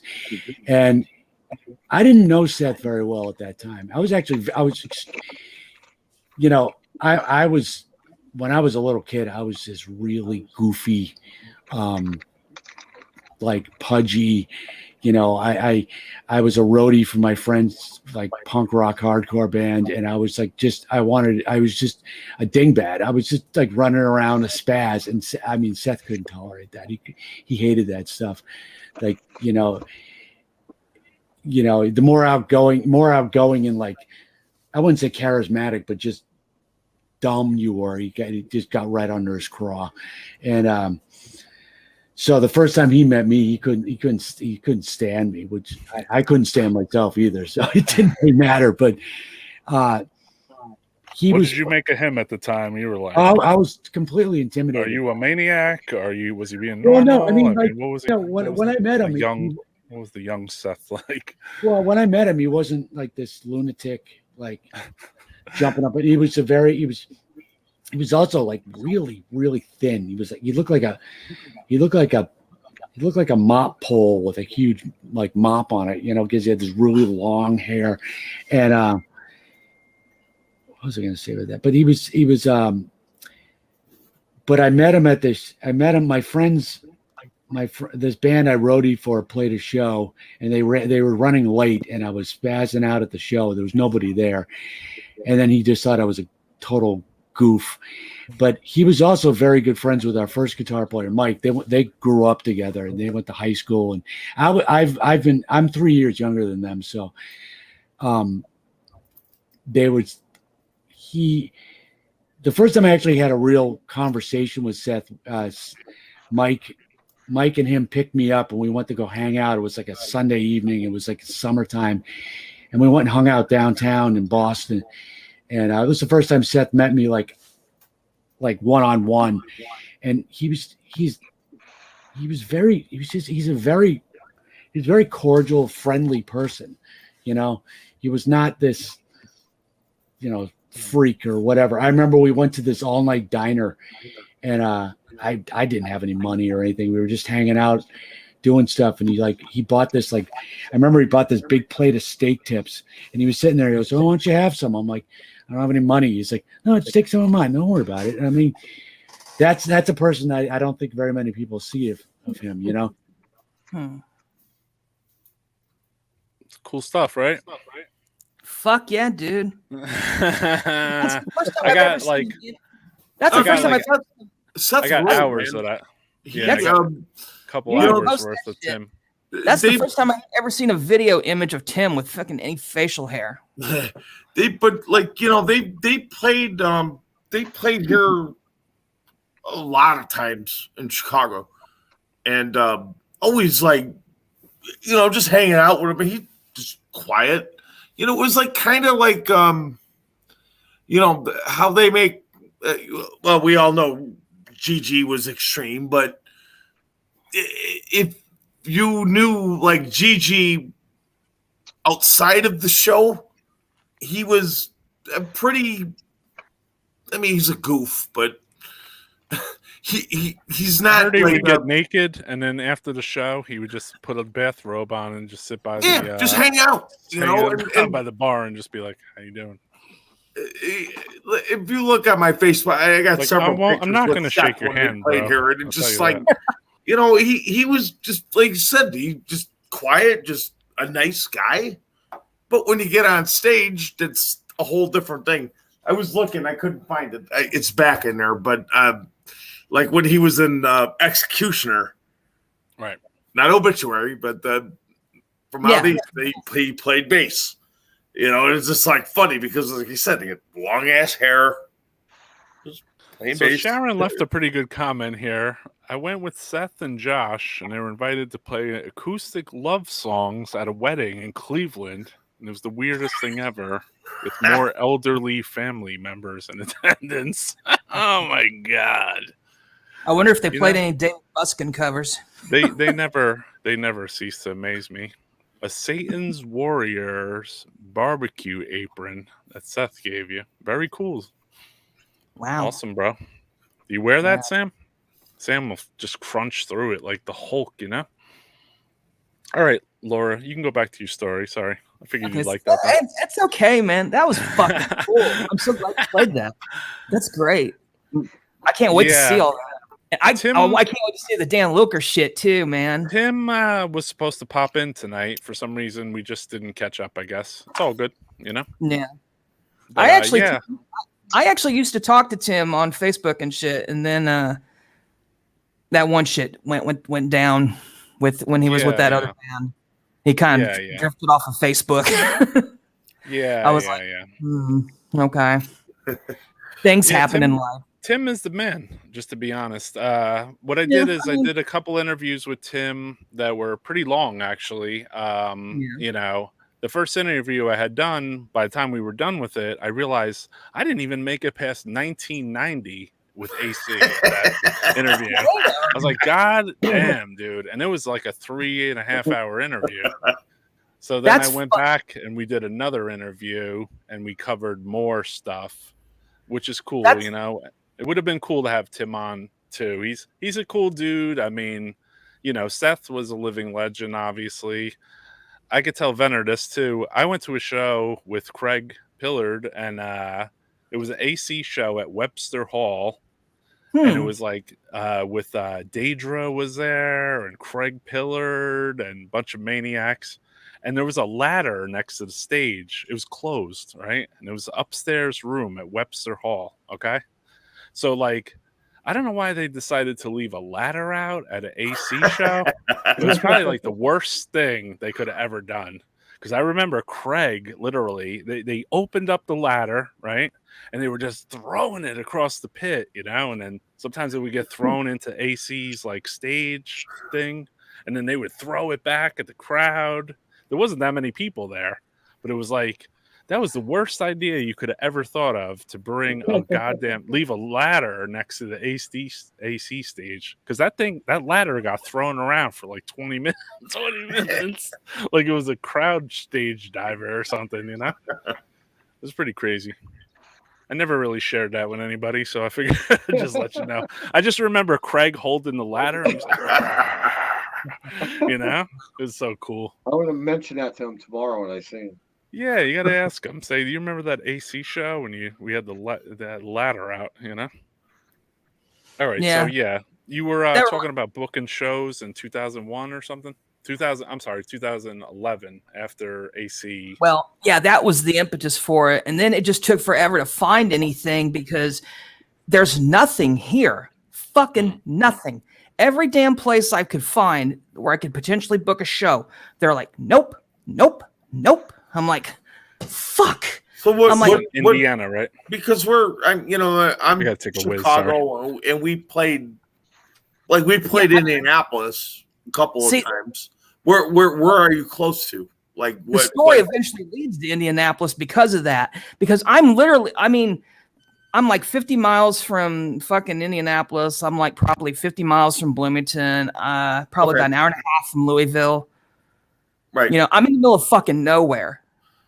Yeah, There's we did that. Like we've done indie shows, and some of them are good, and some of them are bad. And the last one was like so bad that let's just Indianapolis. we're not coming back. I mean, Yeah, sorry. yeah. That's why I stopped. You know, I mean, even though we got paid, but like everybody was like either playing pool or standing outside, and it's just like, well, no, I'm not doing this anymore. Yeah, sorry. That's what was fucked up about it.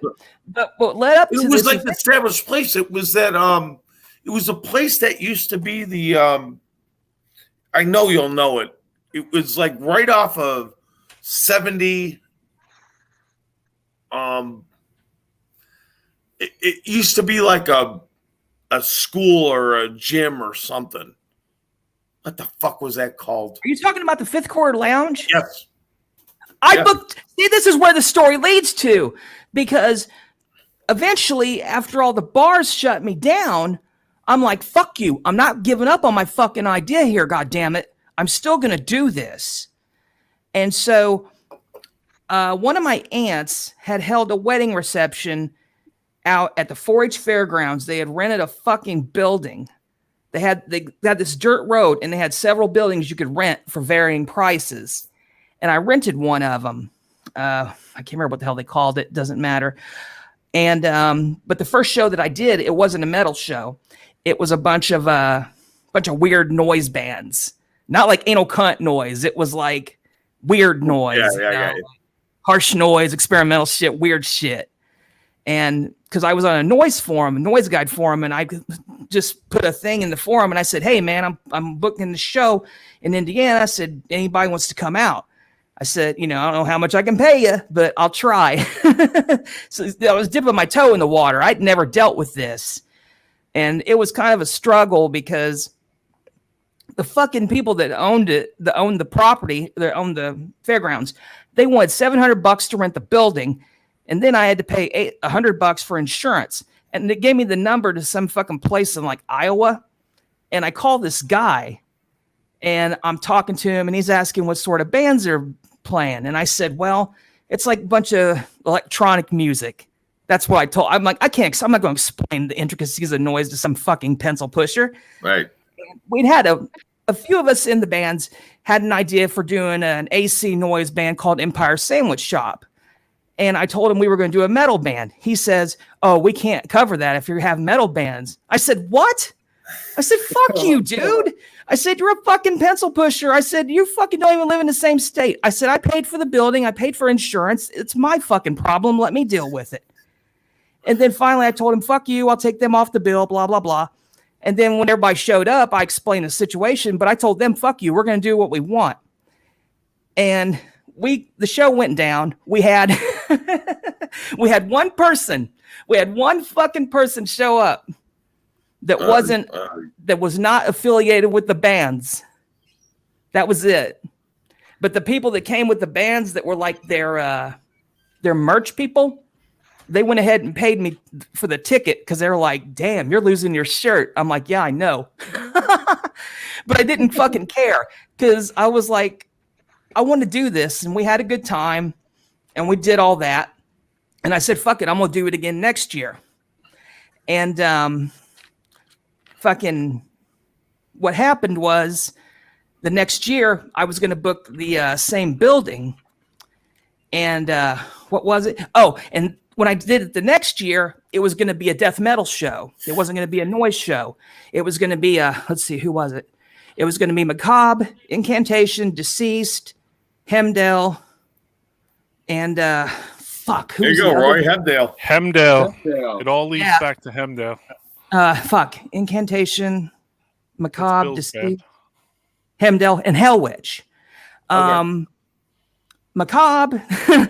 I got in contact with Rodney, the manager. Yeah, I know, right?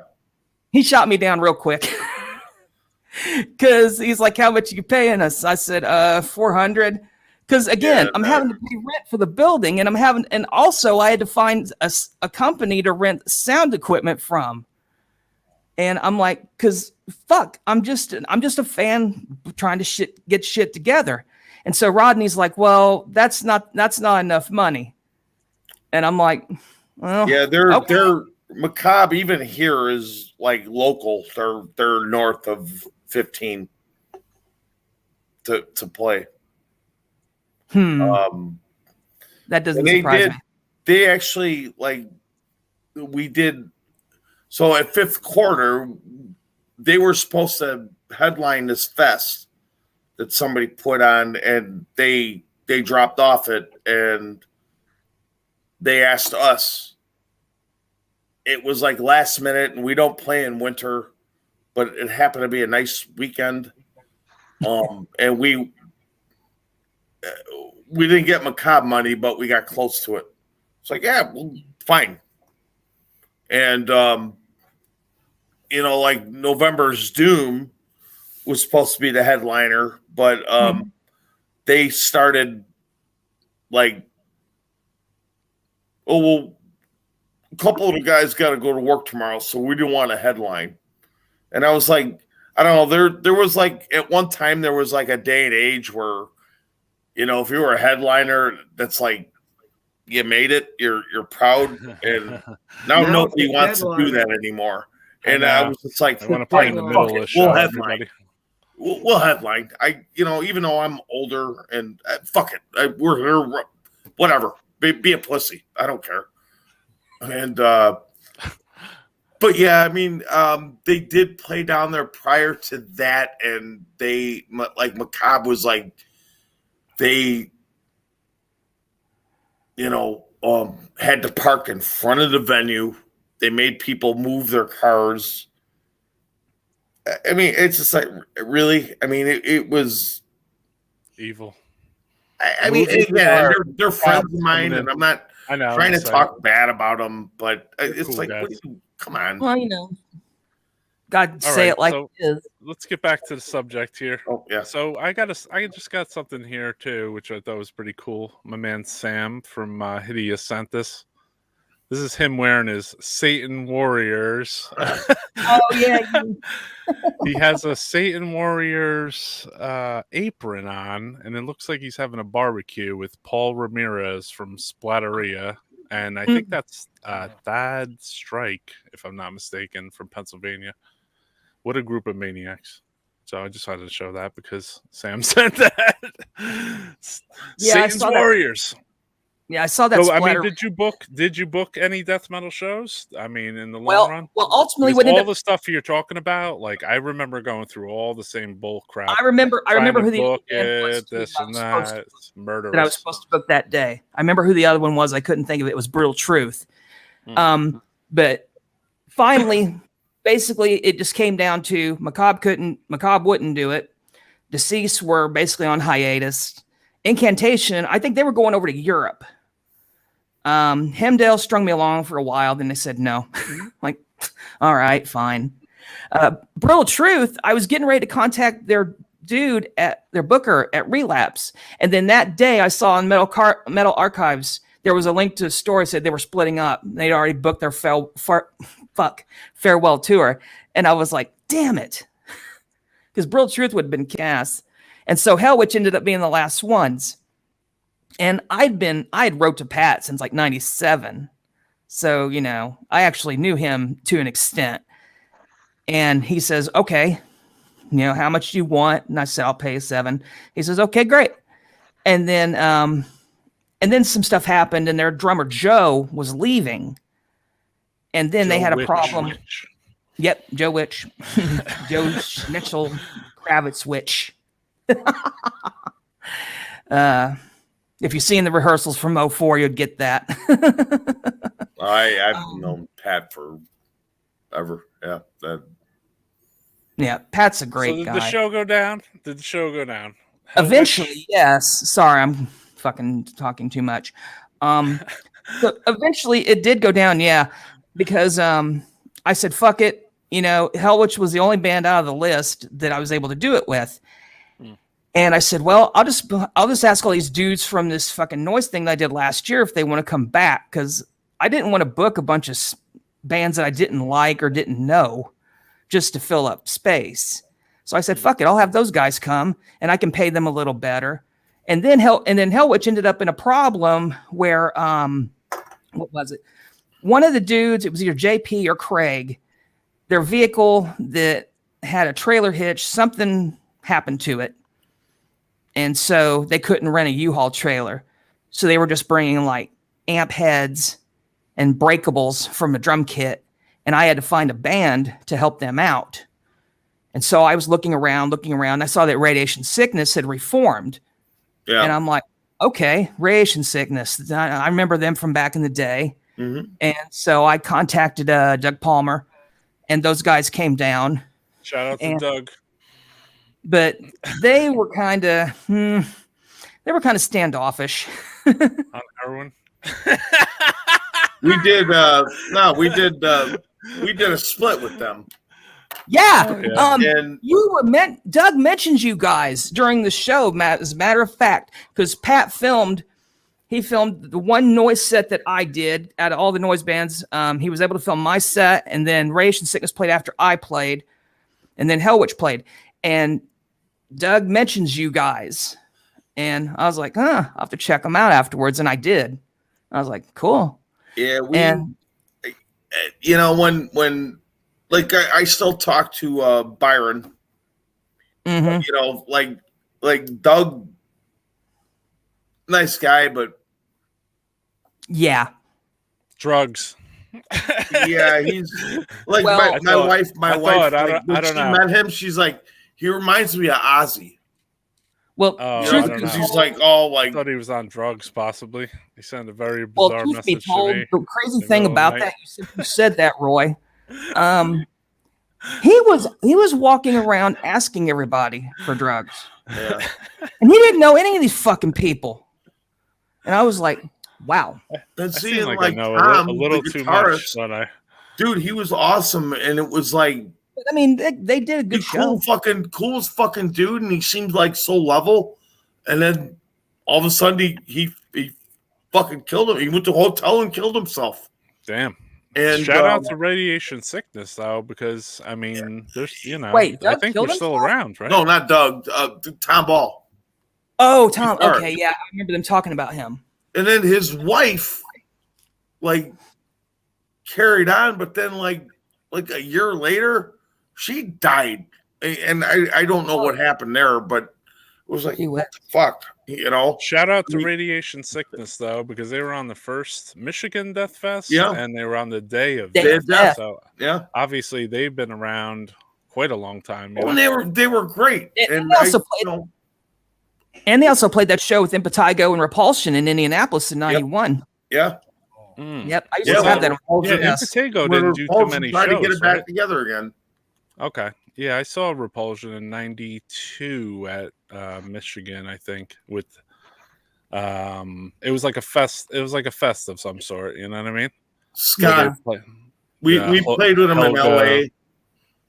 And I went and seen him in Texas.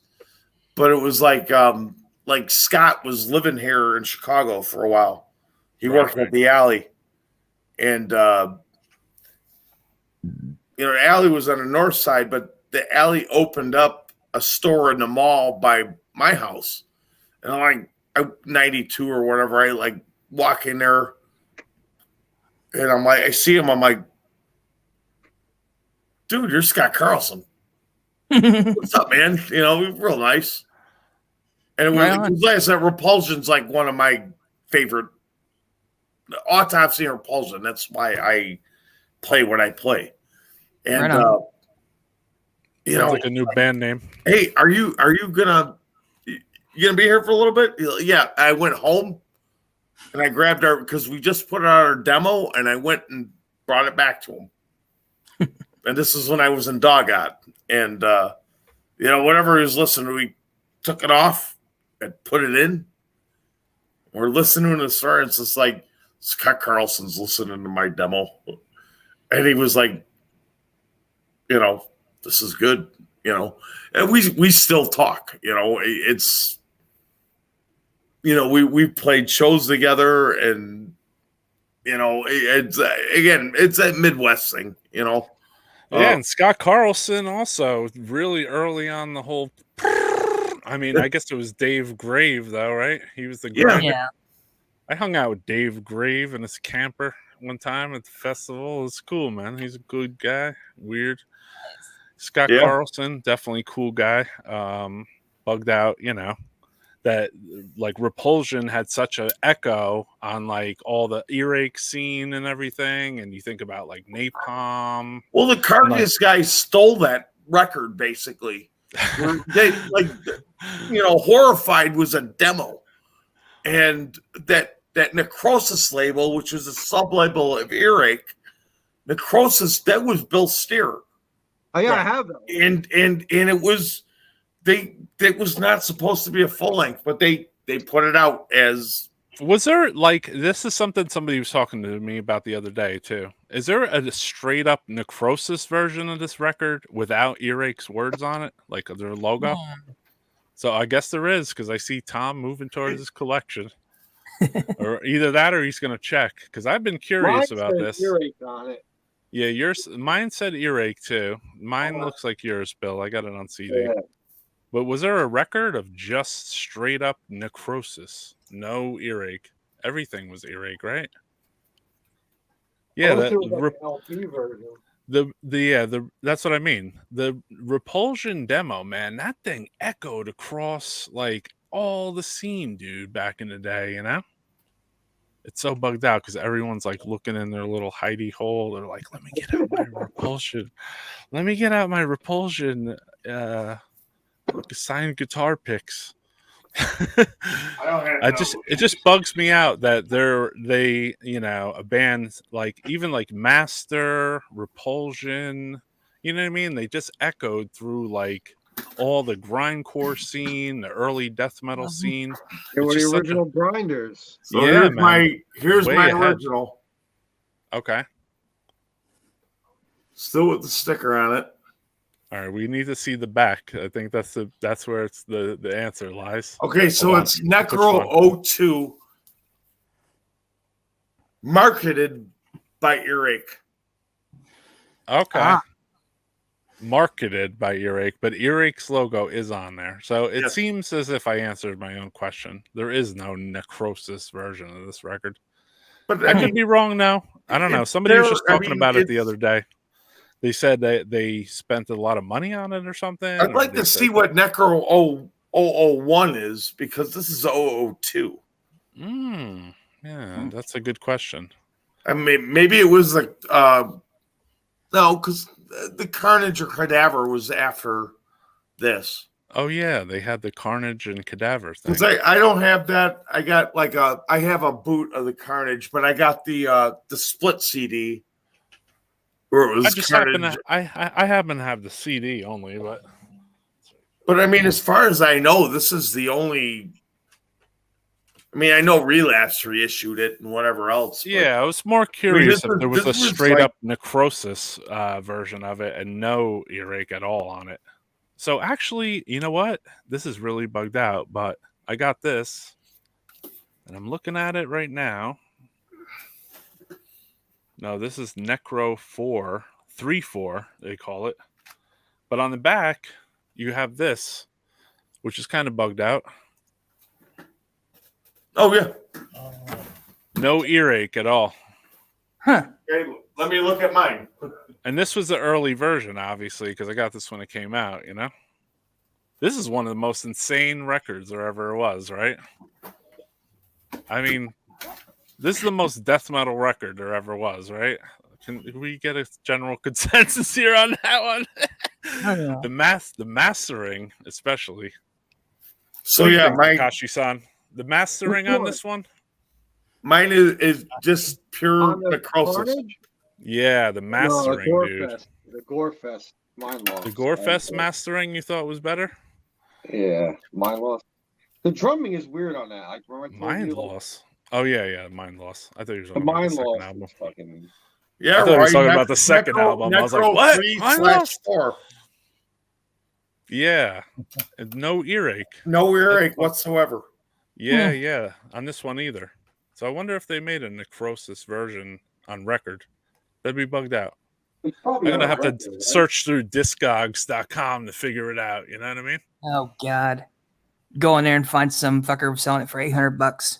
Well, I mean, that's the name of the game too, isn't it? Like I if know. you have something super rare, I guess. Yeah. Tell Takashi to let someone else talk. Damn it, Francisco. Yeah, Josh, too bad.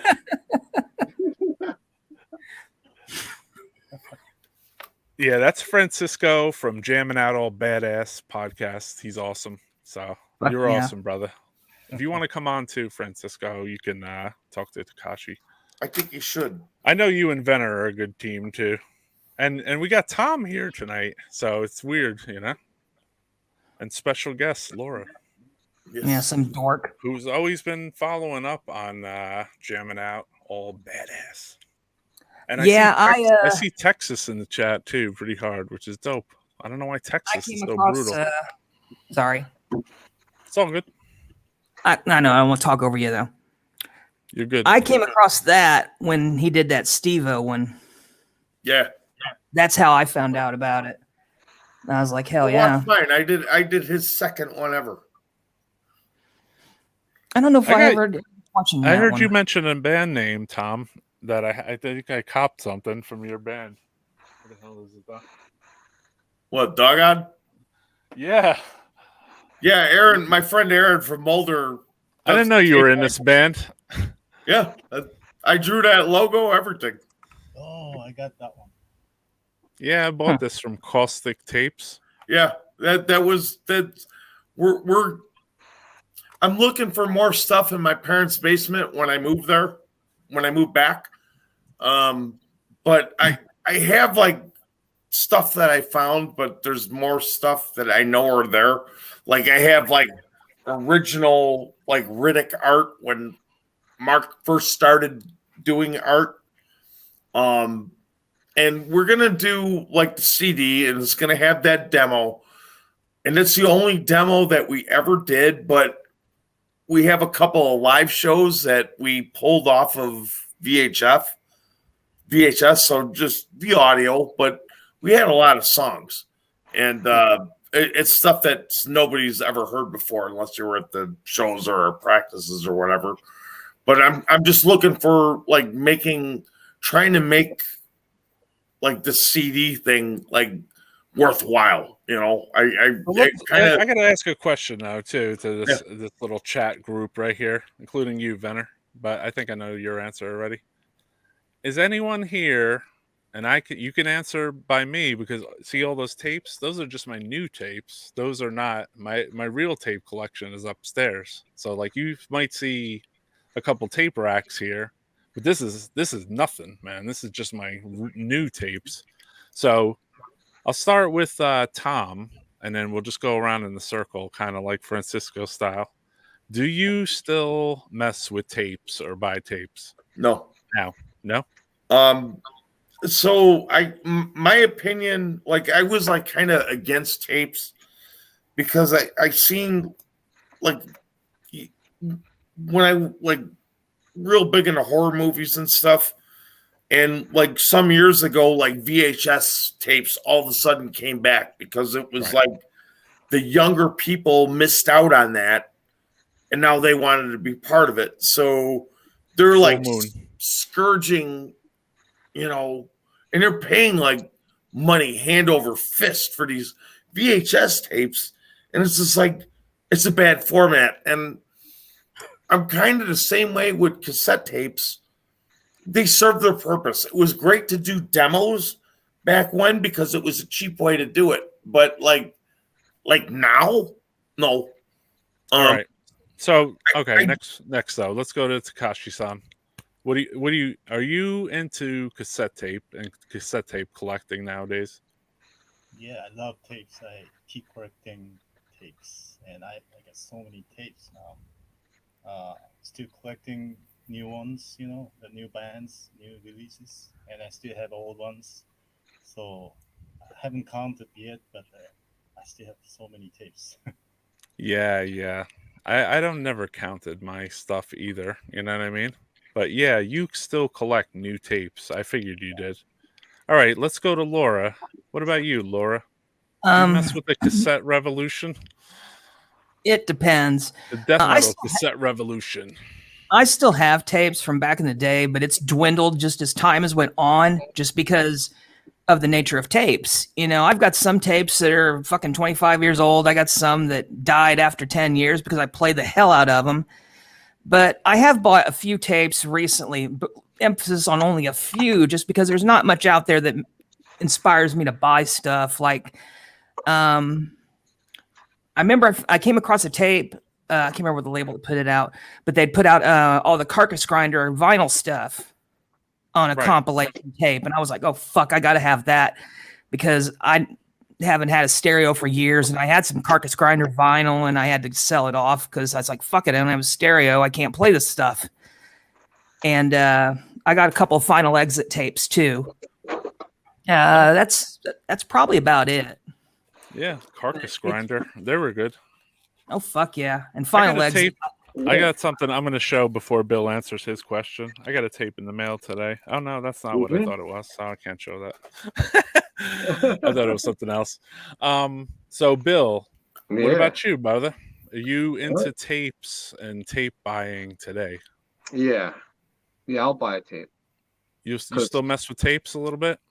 Yeah, because my heart was in tapes because that was my first, you know, we used to hang out. Yeah. Boombox. Whatever demo came out that we were all excited about, we wanted to share. That was a way to show it, you know. Yeah, we could tape it for each other, right? Yeah, you weren't. Everybody had to do that here, right? We taped each other's tapes for each other.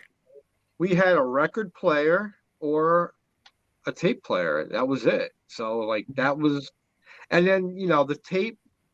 It was still like an analog sound. Like it has its own sound. That's what I'm saying. When people it was explained to me like when we recorded our albums and like demo, like we wanted to do analog on the tape, and we're like, what is it that makes the tape better? And he explained it where you can't recreate it digitally unless they could do it now, but it's the smear of the reel, like that tape going over the head and just the imperfection of the speed. There's like a magnetic thing going on. Warping, almost like oxidation. Yeah, but just like a lower pitch at a time, or like a slower. Like sometimes your cassette would play slower than it normally should. Yeah, when the tape players would play it slower. And it depended on your player. You know? Right when the tape was about to be eaten. Some would play faster. So you know, when Disney, we were like, I want a demo, so we made a demo, and then our album we released on demo. And like newer ones, like Beharit, Yari from Beharit, his death metal band. Let's bring you up, Bill. What is that? Yari from Beharit, his death metal Oh, that's Yari's demo? Cool. Yeah, it kind of sounds like Benediction, kind of like. You know, the latest Deceased I got from King Valley, Ghostly White on tape he sent me. When Daryl re-released the Traumatic, he put them on tape. I was like, fuck yeah. Yeah, I got that Traumatic too. Obscure, you know, unreleased Dr. Shrinker put on tape. There you go. They still got plastic on them now, bro. Yeah, I had it when I was being open, you know. Like, and then we played in France. Some kid, he was like, "Oh, check out my band." And it came in like this little box. Oh, is that Cauldron Black Ram? Yeah. I didn't know that. I thought they were from Australia. It's like a pack of cigarettes or some shit. Oh, yeah, hold that up again, Bill. I'm trying to open it. Hold on. Yeah, is that Cauldron Black Ram? Yeah. They're from Australia, I thought. Yeah, but this kid in France gave it to me. Oh yeah, you must have put it Yeah. out. Yeah. That's bugged out. Never saw that one. So the paper is like burnt by like a cigarette.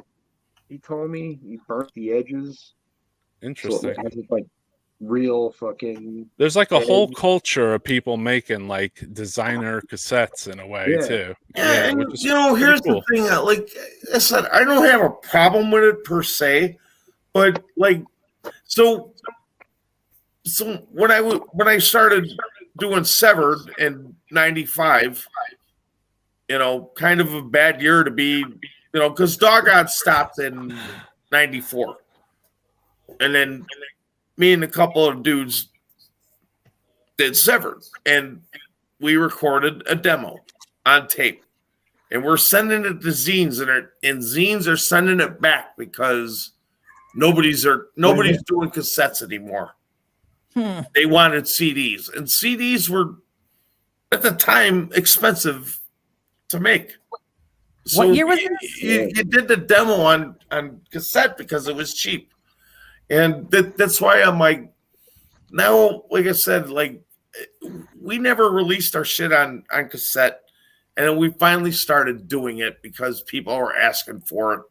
And, well, why should I be an ass? If they want it on cassette, then so be it. I'm not going to stand in the way of that. I choose not. I'm not going to storage and digging out my tape player. People give me tapes and whatever, and cool, I'll hang on to them. But I mean, you see behind me, it's all vinyl and CD. That's what I do, and That's I your said I've wheelhouse. been there and done that with the tapes. I never stopped the other ones. So A lot of the That's tapes your I have, wheelhouse. nobody ever put it on CD, so it's like I only have the tape version of it. there are Nobody ever. definitely are where.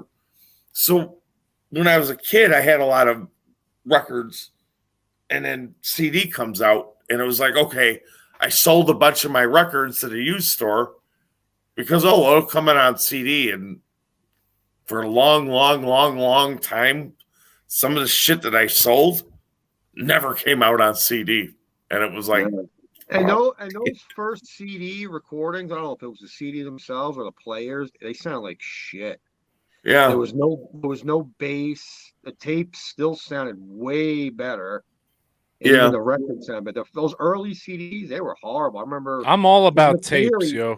I like CDs, but I'm all about tapes right now, man. The sounds, I have a little I feel like Sony they got a tape good player. sound, Yeah, it definitely has its own sound, warmer sound. Yeah. And it definitely, like, I remember my old tapes of getting like first band, especially like Carnivore, like hearing it on CD it was totally different recording. Even it sounds Yeah, totally different. that was a remix And on it that. even sounds like remixed, even before they tampered with it. Like, Yeah, they remixed that one. That was No, was but I'm actually saying- very disappointing. yeah, well, before the remix, before they remixed it and all that, like the original first CD, like there was no Right. bass. It sounded thin. The remix. Yeah, it was such a really helped. weird thing when you went from buying a cassette or owning a cassette in your collection when you were a young meddler, and then you did get the CD, and you were just like, "Wow, there's a part on there I like never heard." Yeah. Right? Yeah.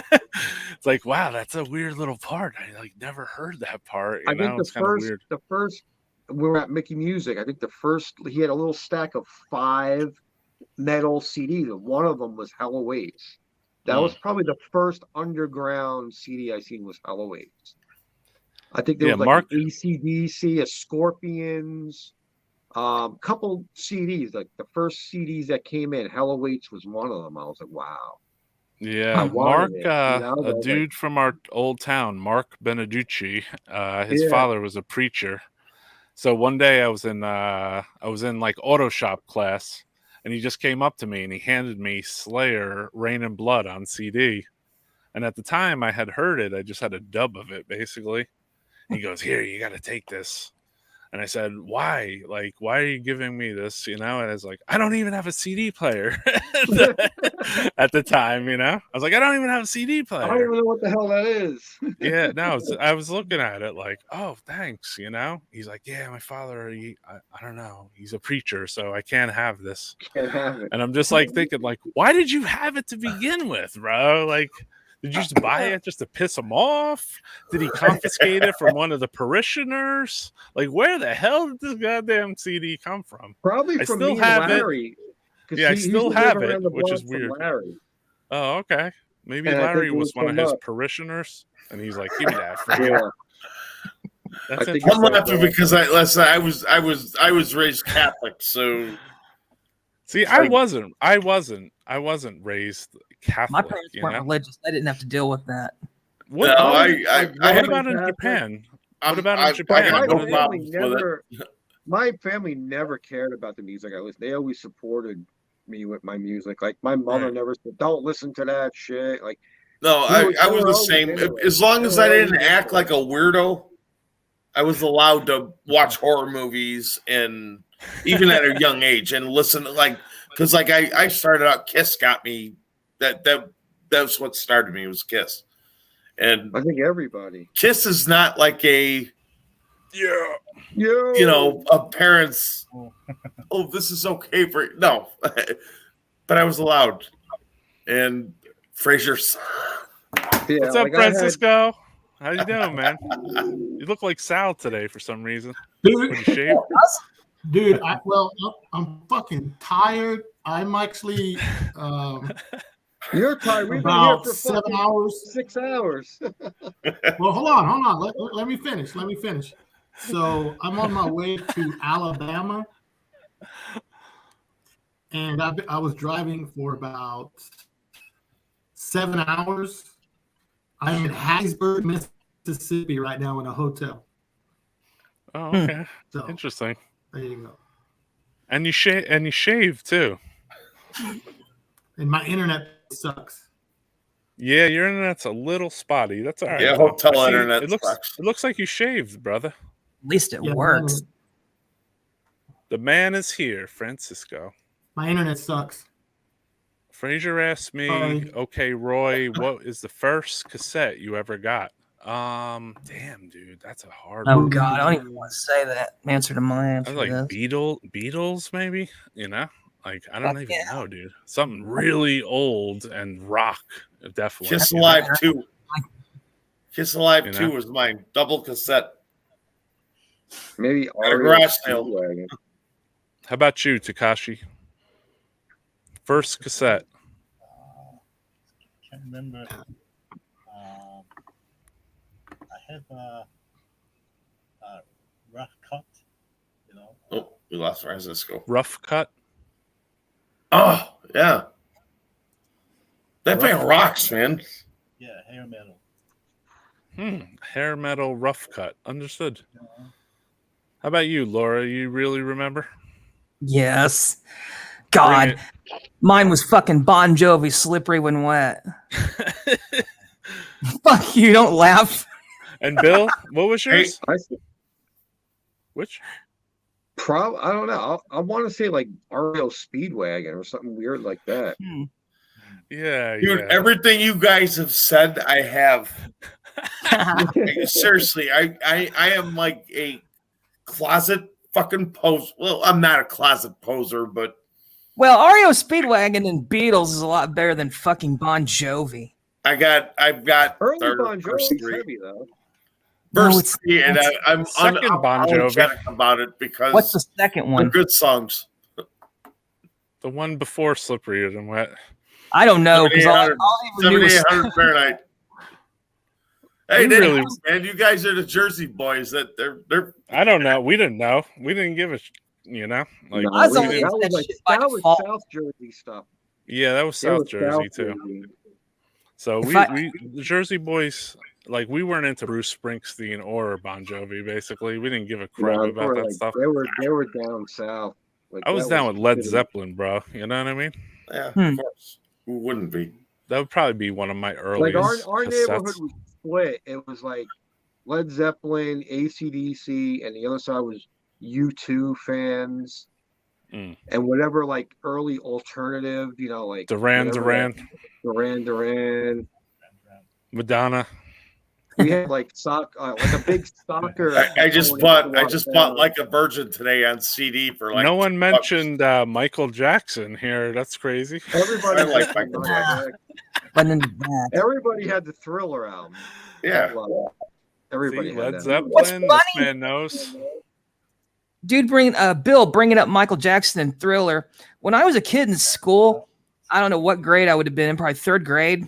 When the video came out, they were going to show it in my third grade class for some fucking reason. Like there was a movie or something.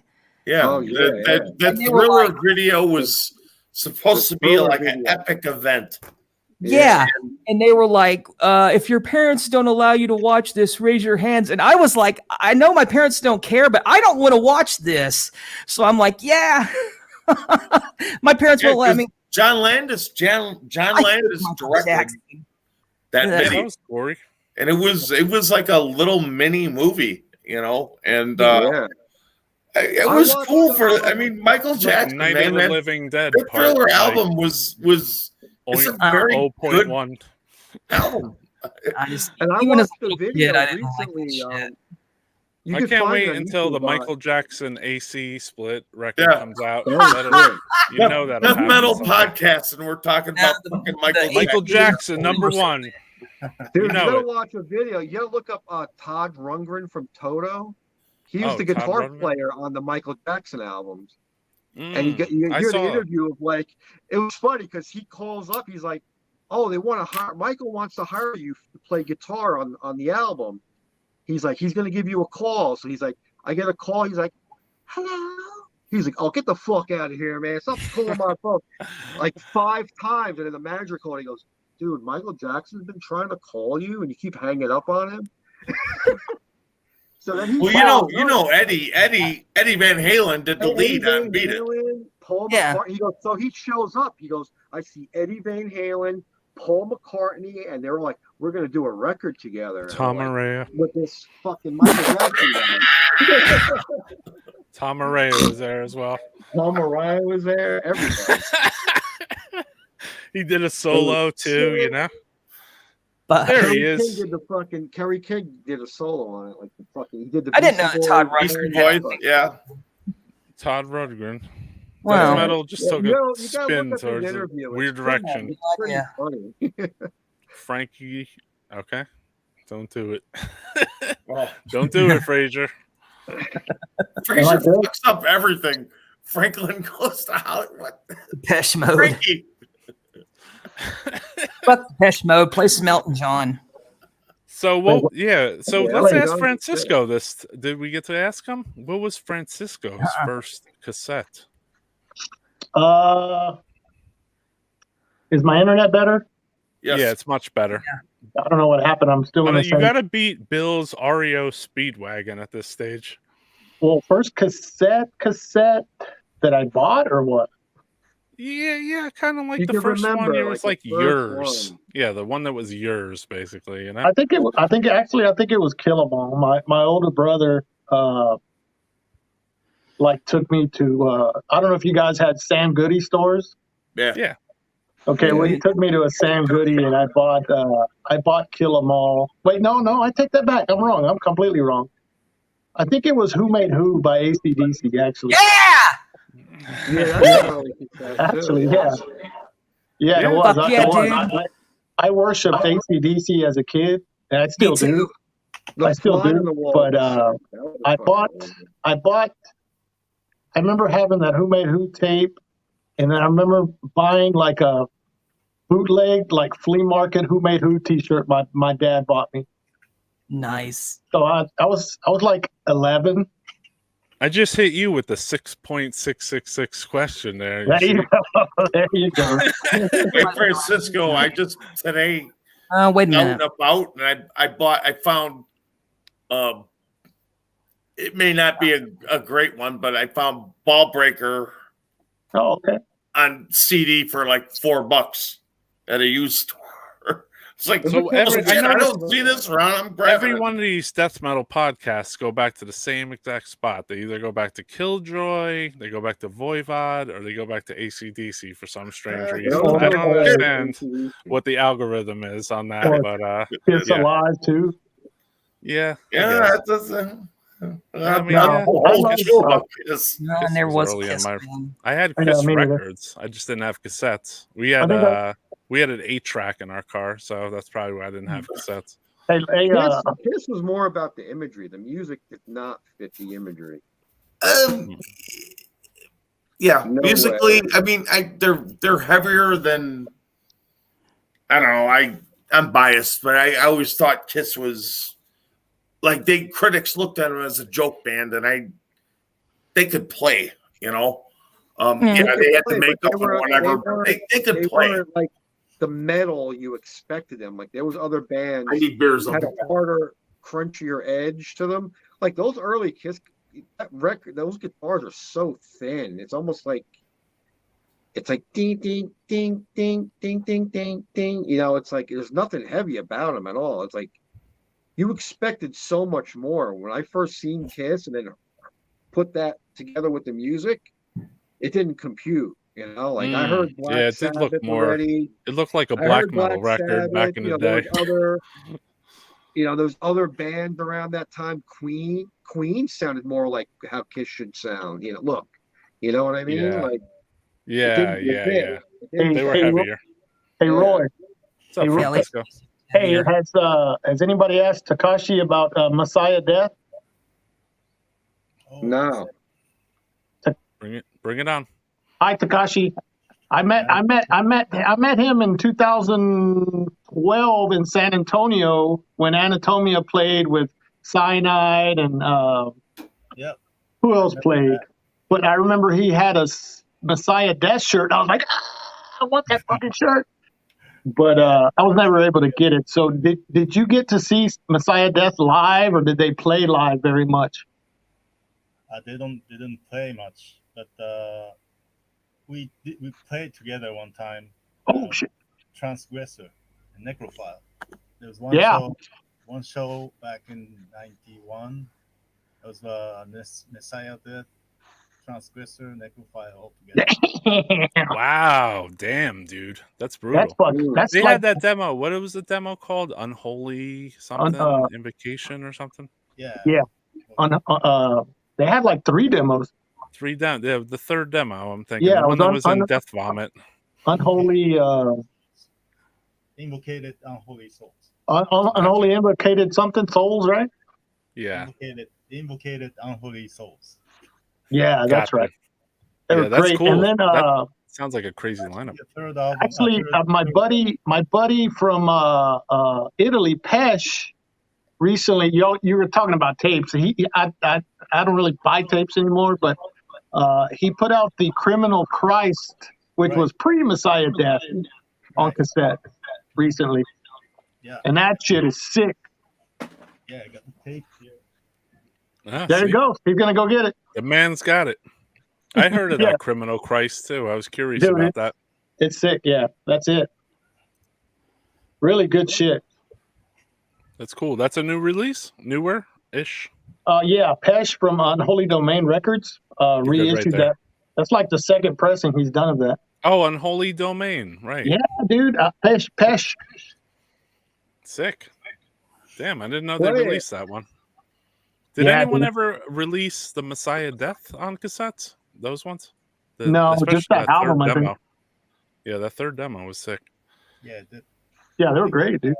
They were nasty. LP reissue. Yeah, I think another Italian. FOAD. Yeah. FOAD is coming with a lot of crazy old reissues. Like you got the Messiah Death, you got like the Tumor, Terrorize, like, Cryptic Slaughter demos or whatever. Oh, dude, they did everything. They did the Terrorizer demos. Crab Society North. Yes. An unreleased Terrorizer song from the friggin' World Downfall was on one of those things. It ain't that good. But I'll have one complaint about that. They Oscar let that fucking that one guy like play bass on it, I never got a good feeling about that guy. The guy that was like in Nausea later on, Alejandro or whatever. I'm like, really? Yeah, So, I don't know. That guy just seems like more of a fashion guy than a true guy. You know what I mean? That's just my opinion. Out of which recording of Terrorize are we talking about? That unreleased song. Okay, that unreleased song. Yeah, so that's they not like David redid. Vincent on there. Nope. Okay. They re-recorded the bass track. Interesting. So that was like just a song hanging out with no bass track. Didn't make so. World Downfall, correct? I think so. Yeah, it's a good song. Okay. Didn't know that. Didn't know that. Yeah, I thought that was a cool song. I was like, no, it's a good song. Don't get me wrong. I just like, dude, come on. It's just like Morbid Angel with that song Funerals. It's like, how come that didn't make it to the record, you know? Hey, that's another thing we always bring up on every show, Roy. That song. I know. We forgot to bring up John Hand so far, though. You just did. Yep. I just referenced him on a post yesterday. Now believe it or not, I've been on the road listening to you guys for the past like 4 hours or whatever. Wow, cool. I'm like, what? Did we say anything productive? Let me. I don't know. We're moving almost into hour 7. So remember the other day? Remember there was like a day, I think it was me, you, and Bill or whatever, and we were like, "Wow, we hit hour 7." And I was like, "You know what? I'm gonna go for more. I'm going for hour 8." Well, we had Andy Jones on too. Remember? Yeah, the phlegm one. I had to watch that. No, that was like an instant classic. All right, I'm gonna try to get Tim Morris on here now too. Like right now. Yeah. Now? He's in the chat. Tim Morris. Fuck. You have Sam Biles still chilling with us. Damn it. You can't see Frazier, it. your boy Frazier been here the whole time. Dude, He's definitely a fiend for metal. Roy, you know Frazier's a diehard man. Yeah, I could tell, man. He's a fiend for metal, dude. There's a reason I always have him on, dude. Frazier rules. Yeah. I know it says Frazier sucks on my thing. Yeah. He just needs a microphone and some headphones, and he's kind of seems like the mascot for your show, Francisco. He's like the best dude, and absolutely nothing phases him. Nothing. Right. And believe me, I've tried. Considering how much you guys make fun of him, yeah, it seems like he's pretty chill about it. I mean, it's like he's the best. I mean, I have him on because he makes me laugh, right? So. Yeah, he's cool. That's all I love, man. He rules. He's the best. Like I said, you got your own friggin' Gacy. I mean, he sucks, but he's the best. You know. Oh, I have been counting the amount of that Roy says. I think we're up to like 27,000. That's a New Jersey thing, right? I think it must be. All right, so I hear the man of the hour is here. Oh shit! From AC. Holy What's up, Tim? Nothing. Cheers. How you living, brother? I'm always living good. I can't fucking work this. I'm on my phone, so. You're good. You're good. Me too. I'm on my phone as well. So we got Tom from Cardiac Arrest here. We got Takashi from Anatomia from Japan. We got your biggest fan, Laura, here. We got my friend Bill Venner here. And you know Francisco, I'm sure. No. Francisco. Nobody knows me. Bill, do you know Tim? I wasn't too sure. I might have met him once back in the day, a long time ago. Yeah. I wasn't sure if you guys. Everybody's met me once. I met Tim in like early '90s in Houston. Oh, he doesn't remember, but what show was that? Early Houston. It was like the second time you guys came back. Okay, I'm trying. Probably at the Axiom, right? No, it was still with Incantation, but it was Afterlife or some shit band like that. Oh, that was probably '94 Summer Slaughter Tour. Yeah, I think so. With the Afterlife, Incantation, Gutted, and Morpheus Descends. Yeah. We didn't get all that, but we got Afterlife, and that band fucking sucks. Yeah, they're Because from Indiana. because let me tell you what happened. I mean, you know, they played early, and I thought they were fucking terrible. And the singer was like pissed off or whatever that nobody was getting into them, you know. And I remember like watching AC play, and I'm standing up there, you know, I think I'm the only one up there standing there, because everybody was afraid of Seth, like I guess hitting them or whatever. But all I remember is somebody just came from behind me and just rammed me right in the back, and it was the singer of that fucking band. And I was like, oh fuck, it fucked me up pretty good, and I was like, I couldn't even move after that. I was like, you fuck. So ever since then, I fucked that band. They sucked anyway. But band. Yeah, they fucking suck. I think that was a Don Decker tour. Oh, I don't know. But I'm not. Likely. Yeah, he did tours in '94. Yeah, but no, what's great about that? That was like, I think that was like one of the last tours we did. Is like it was with John, Seth, and myself. But we were. It was like a weird. I forget who was singing for Incantation because it was like this whole new lineup, and well, at least to me. But I remember we were watching them, and we play these shows, and it's like, I don't think kids realize how lucky they got it, because you played a show back then, there was fucking nobody there. Absolutely nobody there. And I mean, people are like, oh, Incantation, there's always like a lot. I'm like, man, you couldn't. I remember AC, like one of the last tours I did with AC at that time, we did with I Hate God. And we did down the East Coast. And we played shows, and nobody was fucking there. Nobody realizes that nobody went to fucking show. Nope, I can't fucking get this.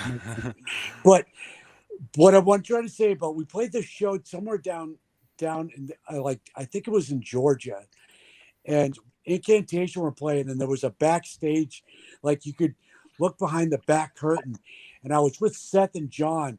We were standing there, and I opened up the curtain, and I was behind the drummer, and I don't know who was singing for him, but you know, you had the three of them up front, and I was looking at the singer, and he had like his heavy metal like gauntlet on, and he was just screaming and stuff.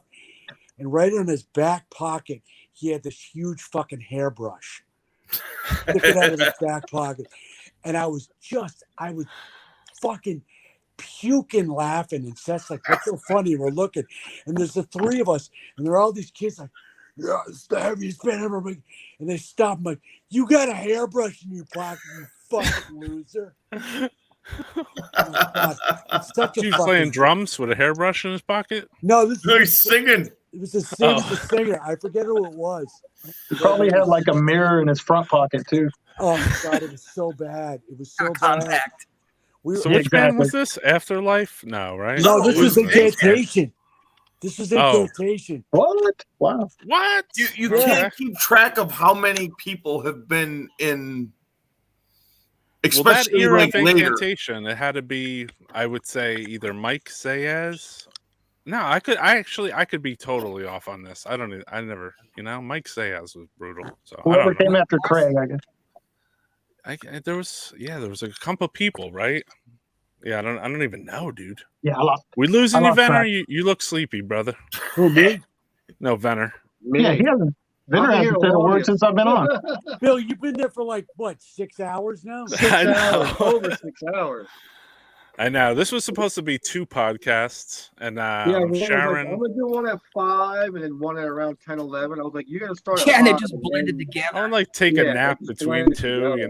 Like I figured I'd take a nap, eat some food. Maybe brush my hair. Drank like 6-8% IPAs while I'm doing it. So I'm get like a hairbrush. You know what I mean? 15 beers. I've driven through 3 states, and y'all are still going.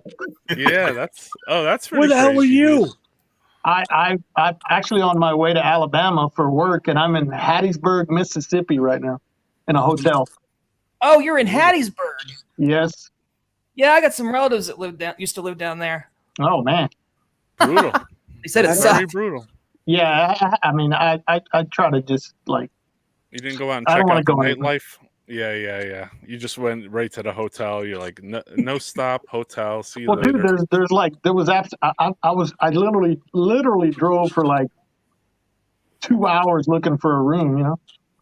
Really? Gotcha. Yeah, because Louisiana, I guess they had a hurricane and Everything got wiped out. everything, Today or everything, another one every today room is. or that other one that I mean, passed I don't by? want to sound like that Texas guy, right? Uh-huh.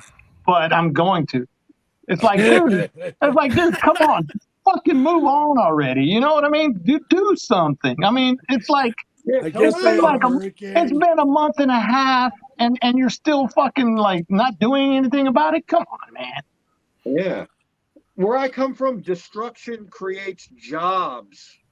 Get on it. Make some Well, money. Yeah.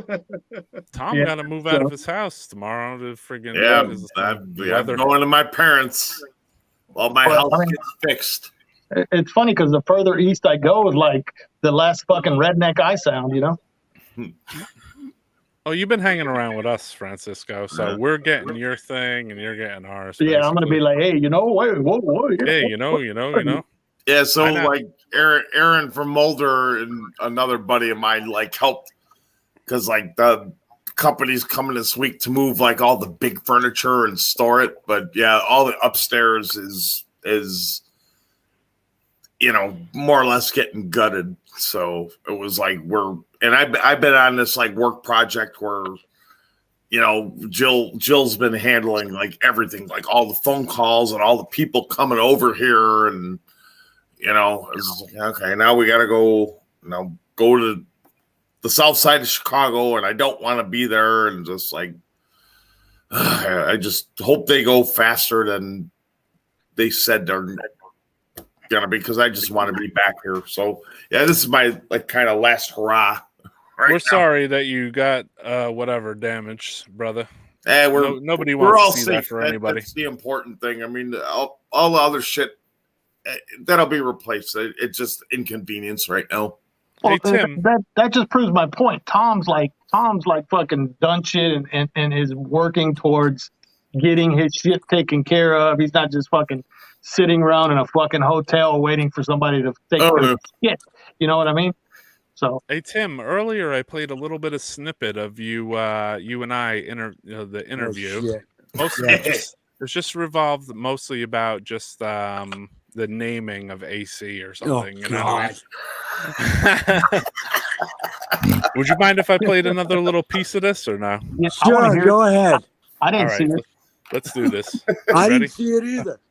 All right, here we go. He's been on for 7 hours and I didn't see it. And the best thing is he had we were driving. He was driving me home. It was like, I don't know, it was like 3 a.m. or something. It was. I remember we had but this is the genius of Seth. He would start bands like with his cousin or his friends or whatever, like practically mostly parody. I want to say parody, but I mean, like he had this band called Raging Death that he started with his cousin. That I kid you not.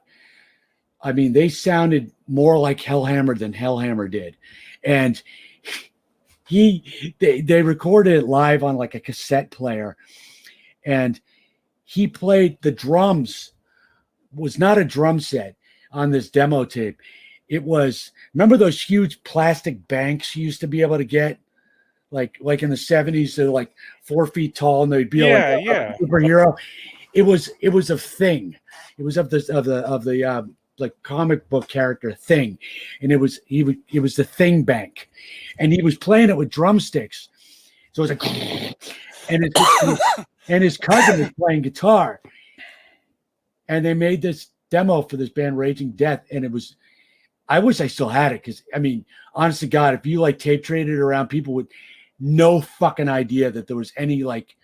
They would think it was a real drum set. I mean, but it's just like the first song was called Rabbit Axe, like Rabbit Axe in your face, Rabbit Axe all over the place, Rabbit Axe, you're gonna die, my oh my, and it's fucking great. It was just great shit. I loved it. But he As we years ago, actually, Seth gave me a cassette, and all right, hold that back. That's cool, Yeah, man. that was bugged out. Didn't, So he had a didn't, Hellhammer-esque band that played on the Hulk. No, the Thing Banks. Bank. The Thing. My bad. The Thing. Thing Not- Bank. Interesting. didn't Seth at one time, like way back when, did he play with Jay Mascis from Dinosaur Jr.? No, that was no, he didn't. Okay. But actually, funny you mentioned that. Larry, Jay played on a record called Upside Down Cross. Yeah. Okay. Yeah. Yeah, which is the guys from who were originally, I would say originally, but there were members from the band Kill Slug before that. And actually, Larry just passed. The singer. Yeah. Yeah. Rest in peace, Larry. Yeah, Larry. Thanks for driving the Carney and not playing at Screwy Louie's that time. Sorry, brother. Almost, Venner, right? I read also about Larry the Lifeless. And I'll never forget. I think it was Sam Goodies or something in Willowbrook Mall, and I was looking through all those cassette racks. And I seen Upside Down Cross, and I was like, I went to go tell someone about it, and as soon as I walked back, the guy had in the long casing. Yeah, he went over it, and whoever I was with grabbed it out of his hand. He goes, "You don't even know what that is." You know, but two people in Sam Goodies went right for the Upside Down Cross fucking cassette. I don't know if any of you guys ever got to see Upside Down Cross, but like in the when they in the 90s or whenever they started, it was something to behold. I mean, it would fucking terrify you to watch it, because like Larry, they would they'd show up and you're like, what short bus just showed up? And then Larry would walk out and he'd be like, he would come out and carry out like a fucking kids jungle gym set, and he'd put it on the stage and he'd be like, hey, how's it going, guys? How are you? Sure, okay.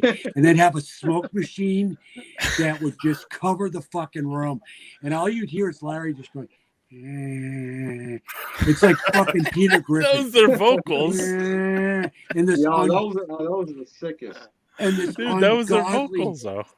I know, this ungodly, just this music that was just, it was, I mean, it's fucking terrifying to watch. It was uncomfortable. I had the pleasure of seeing Kill Slug, and I saw Kill Slug, like the original, or the band when they were together in the 80s, and it was just like they played a show and they opened up for Fang in Boston, and nobody in the band of Kill Slug showed up to the show except the drummer, and they got these people to come on stage and start playing. It made no sense.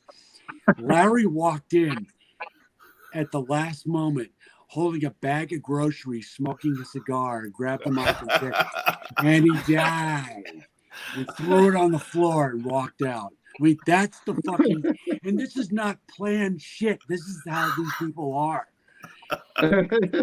Yeah, Seth had me book them.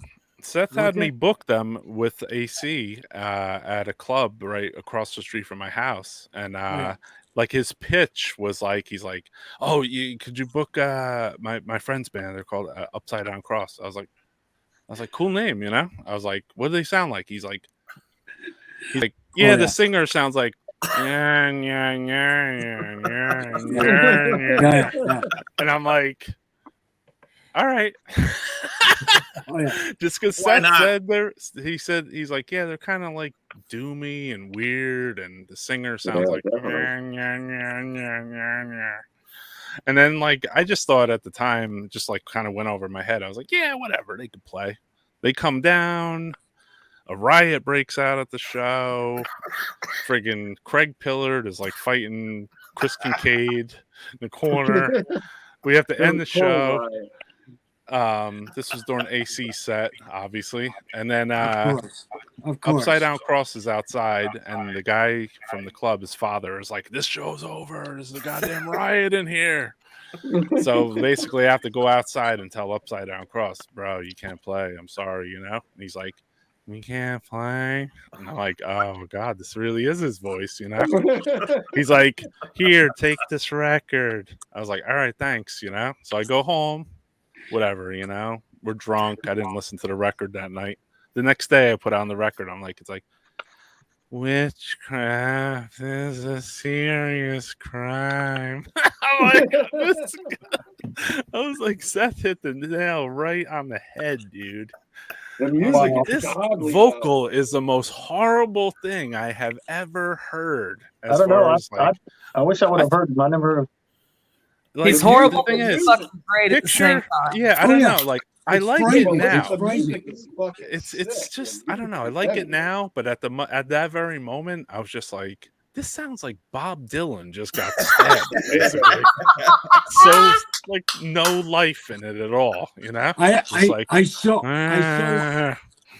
there were so many times I wanted to pitch to the Family Guy creators that they got to get like Larry on there as like Peter's like long lost brother, and just have him like sitting in the closet like, "How's it going? Sure. Yeah, he would How fit. are you? Hey, hey, How are you? Hey Tim, we talked about it, I think, with Fred before, that those monsters of shit shows. God, yeah. What do you remember about playing those fucking wild things? It's funny, they weren't really that wild because they never really lasted that long because then the cops would show up. Oh, you know. And actually it's funny that video you show of like that Monsters of Shit show. Yeah. And then if you look in the corner, there's Fred, you know, he had the short hair and stuff, and he's like Seth like threw this like can and it went through the window, and Fred's like, and I'm like, "Why were you You hear the nervous?" window break on the video. Yeah, because it goes outside and lands right in front of a cop. Oh. Wow. And they're like, hey, it's just, they never lasted more than like, it was actually that building was an old like coffin depot. So there were all these empty coffins in there. Yeah. And it just, I don't remember.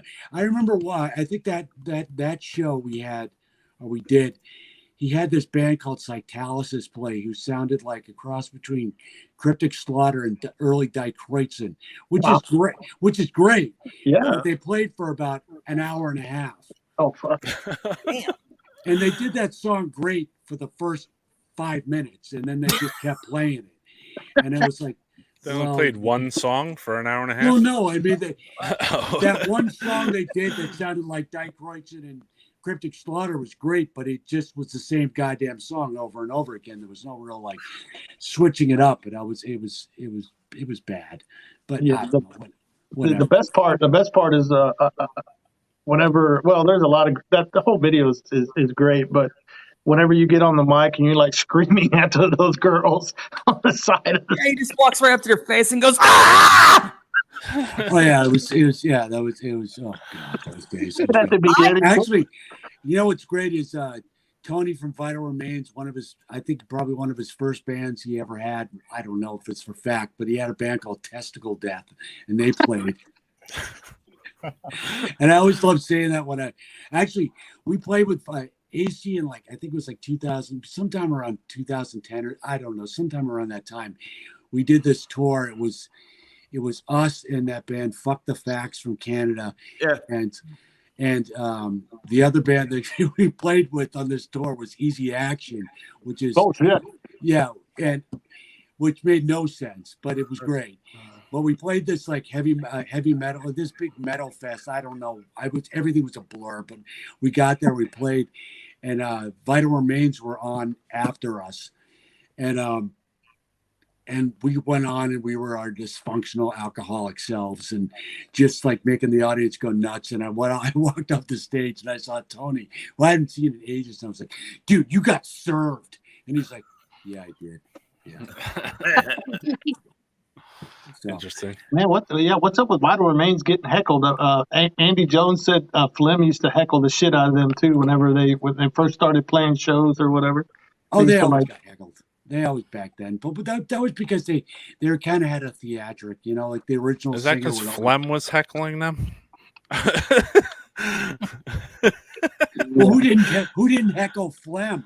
Yeah, I hear you. Hey, Yeah.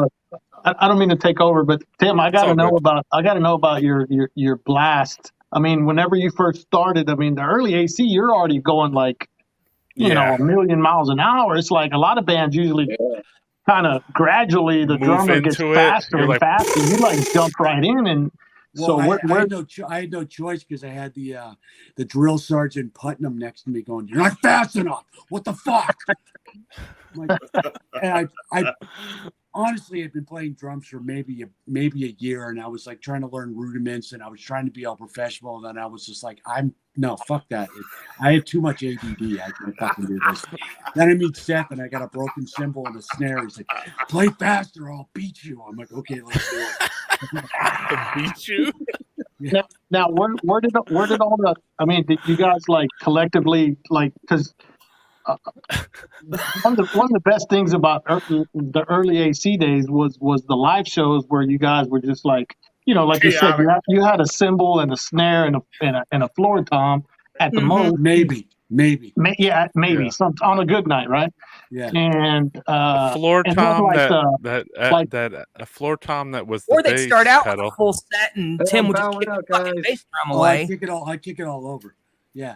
Yeah, but what influenced you guys to to have that type of show? I don't know. I really don't know. I mean, it was all pretty much Seth's master plan.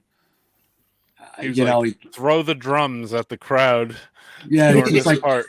It's like, what do you want to do? He's like, I was going to play Total Noise. I'm like, okay, and then it just became this like. It was more like we were supposed to wrestle each other. You know, we were supposed to just like run into each other and just like beat the living crap out of each other. And I think that kind of worked. Like that Monsters of Shit show, like Seth bought Mike this $50 guitar, or maybe less. Oh, yeah. And he's like, all right, Mike, I just want you to get on stage and break it. But then Mike started like fiddling around with it for a couple of weeks, and he ended up kind of liking it. And then he was like being a little like gingerly with it. I was like, God damn it, you're supposed to break it. Was that the one that like started to short out or something? Yeah. That's when he stamped on it. Yeah. Yeah, Stomps on it like 3 times. Oh, yeah. He's like, bring this guitar to the show because we're gonna break it in a couple of weeks. I mean, who before you guys would throw themselves on the ground like that? I can't think of anybody. Oh, Gigi Allen. Oh, Maybe. I don't know. About it. Gigi. Darby. Yeah. Oh yeah. Probably like Yeah. that. But Darby Crash. Yeah. He was I don't know. Yeah, but I didn't find those like funny. AC Right. was like a fucking just. There was still music playing while they were on the ground. That's the bottom line, you know. Like if Darby went to the ground, you probably didn't hear nothing. But like when AC hit the ground, you still heard like, you know. Yeah. It was like it's still the show kept going. Basically, you know, it's like it wasn't over. Yeah, I'm trying to remember though. I can't. It's like I think I'm getting dementia at this old age. But Time in your life where like Seth is like, throw the drum at the first people in the front row, and then we'll take the mic and swing it into their face afterwards. Well, especially back then, it wasn't about we really didn't like want the audience to participate or understand or like want to be involved with it. It was more like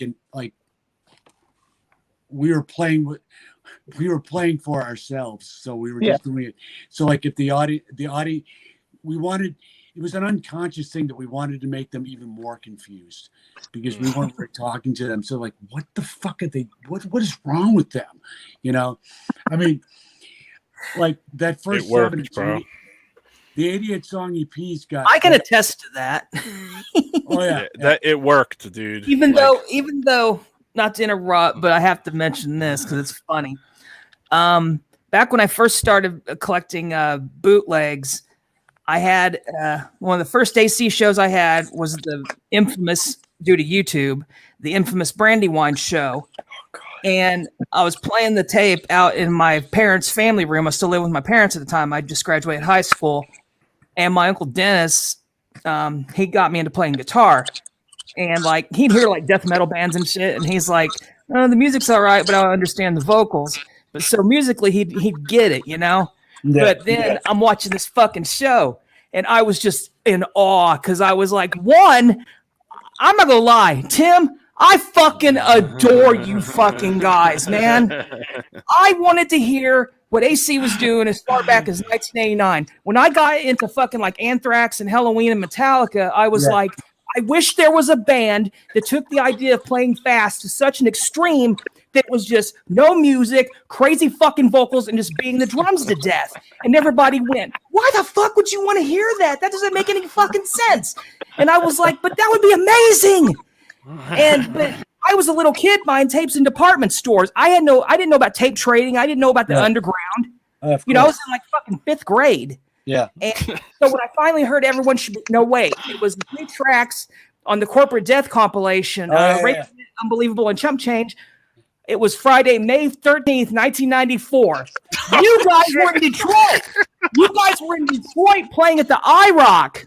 I found that out like a few years later when I got into tape trading. Oh, okay. Because I got a video of a dude from a guy in Michigan, Steve Rarick, and you guys were playing at the IROC, and Seth like fucking slugs this dude in the fucking face, and you guys didn't get shut down. You went through your whole set. I was like, holy crap, I can't believe that didn't get stopped. That's great. But anyway, which was rare for the friggin' AC show, because every time I was at the show, I was ended surprised. in like 10 minutes. Well, I mean, their sets weren't very long anyway. So I'm watching this Brandywine show, and my Uncle Dennis walks in the room. He goes, so who's these guys? I'm like, oh, they're this band, they don't cut, they're fucking amazing. And you're up there going, and he goes, what the fuck? And then he went into a riff. I think it was like the one from God damn it. I think it was like newest hardcore song featuring Blur. The one off another EP. You know, you know, that one. And then he went back into the Blur and he goes, what the fuck is that? He's like, that fucking riff sounded fine. Now they're fucking doing this again. And I was like, I know, this is fucking cool, man. I love this shit. This is great. And the whole thing about it was like, if I had been at that show, I would have lost my shit. I would have been like, fuck, you guys are damn. And then, like, you know, you got kicked off because Seth was going crazy and shit. And, you know, when did that yelling at him. Say when did that happen? Yeah, that would happen at every AC show. Seth was that was June 19th, 1993. Well, what show was that? You know better than I do. Wilmer's June 19th. Just pull the library card out of the friggin' thing right there. It was a nuclear fest. Wilmer's Park in Brandywine, Maryland. I was there, right in front. Actually, I was there. Yeah, you played it. Yeah, you threw sticks at the chicks. Oh God, because right after Judge ended, that you'd heard "You suck." It's funny. People don't. Everybody's like, "Oh, Tim freaked out. Why are you screaming at those people?" These 2 punk kids. I don't remember what was going on, but they were all mad about us about the band name, and she threw a rock at me and hit me. In the head. And you told me that on Facebook. I was like, "What the fuck?" And then that's like, "Oh, geez, whatever." It was just. It was also like it's part of history, brother. 50 degrees outside, like, you know, that horrible, like, oppressive humidity, and I'm like, John, you ready to play? He's like, I can't breathe. I'm like, that's cool. Let's do this. And Seth's like 17 gallons of whiskey into it. Like, I'm like, awesome. This is gonna rule. It's during the day too, so. Yeah. We were on at like 2 in the afternoon, and we were there for another like 62 hours. But St. Vitus ruled, so. Yeah, St. Vitus was there. I remember that. This is why this rules, just because I'm not allowed to like AC anymore since they signed with Eric. Oh yeah, yeah. We got so much shit for that. People hated us for that. The other, I forgot which one was on, but it was like, no, we don't want to do a split 7-inch with your stupid fucking band. And Tom, you know who that band was, right? Was it Hey, Spideria? Francisco's band. No, it was Discharge from Canada. Yeah, that's Ah, That doesn't Oh, surprise yeah. me.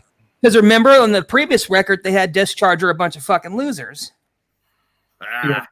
Well, you know what the funny thing about it was is that we went up, we played Canada once, and I used to have both shows on tape. oh, I wish I had those, man. Does it have John Kosick attacking the photographer? They were on audio.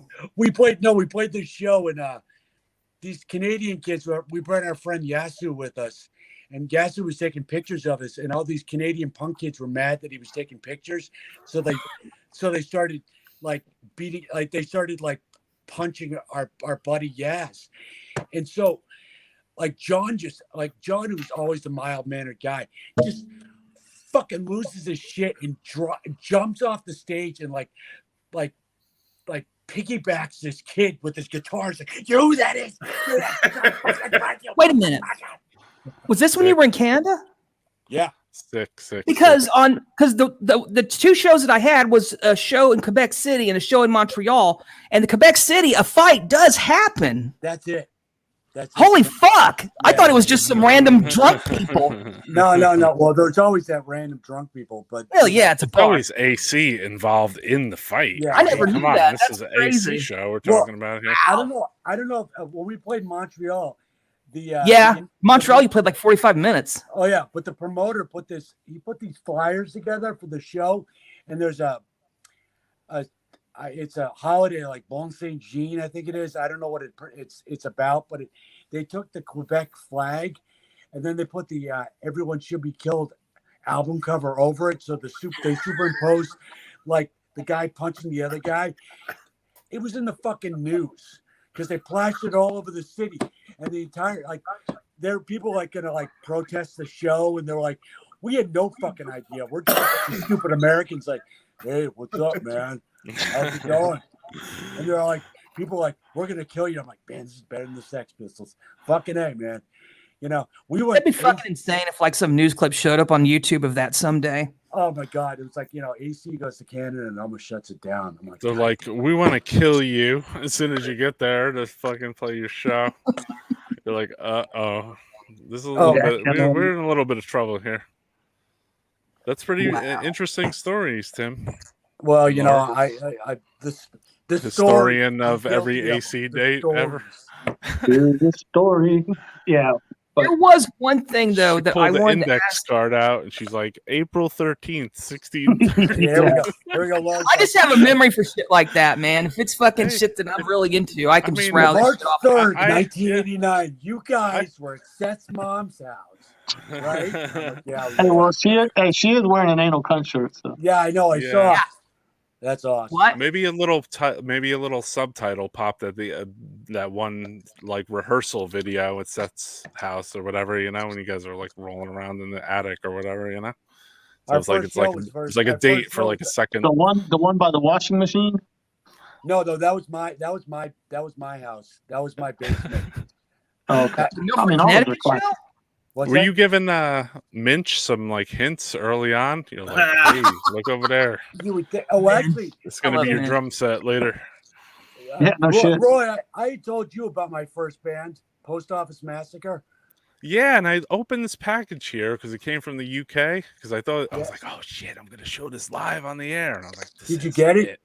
I was like, this isn't it. Because my first band, we used to play in my basement, but my mom, and we played one show in my basement, but my mom shut us down because we knocked the washing machine over. I was fucking pissed. Got shut down by your mom. Yeah, I know, For right? knocking the washing machine over? Yeah, we knocked the washing machine over. My buddies knocked the washing machine over. This is like, actually, I figured it out, but I made that band. I heard the DRI's. I heard DRI's first 7-inch, and I was in. Oh, And I was in detention at school, and I wrote all the lyrics down after I heard it. I wrote all the lyrics down for this band I was going to start, and I hooked my friend Doug into it, and I got my buddy, my very, very good friend we lived in a split level house, and I was like, "You're singing," and I harangled them down to the basement, and we just made this thing up. And somebody accused us like, man, you did this before 7 minutes of nausea. I'm like, I don't know about that, but yeah. So I gotta re-release that tape. It's fucking hysterical. Yeah. So it's a tape. It's called what? Post also. Hell, hold on, Post, get it. yeah. Post-op massacre. Yeah, hold on. Yeah, it's a noise. It's a friggin' noise tape. That's like it's pre AC, right? It's pre-AC. It's 1985. Whoa. That's what I'm saying. 7 minutes of nausea was around 80, 84, 85 Oh, too. nice. Oh, Hold on, Tim. Hold it on. Wow. I gotta put that on. That's it. Oh shit. Yeah. I need that.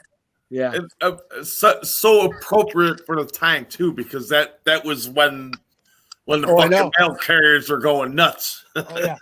It's how many songs is it? I think we have like 34 songs. It's like under I think it's like maybe 2 minutes. 2 minutes? Yeah, I need that. maybe like 2.5, maybe close to 3 minutes. Would that You put know, you it's at one of the first noise grinders ever, Tim? Really? Let's be honest. gotta be. I don't think there is one other. The only thing in '85 like that is 7 minutes and like Crap Society. I don't think they were around till 86. Yeah, But I mean, even still, like damn, Tim.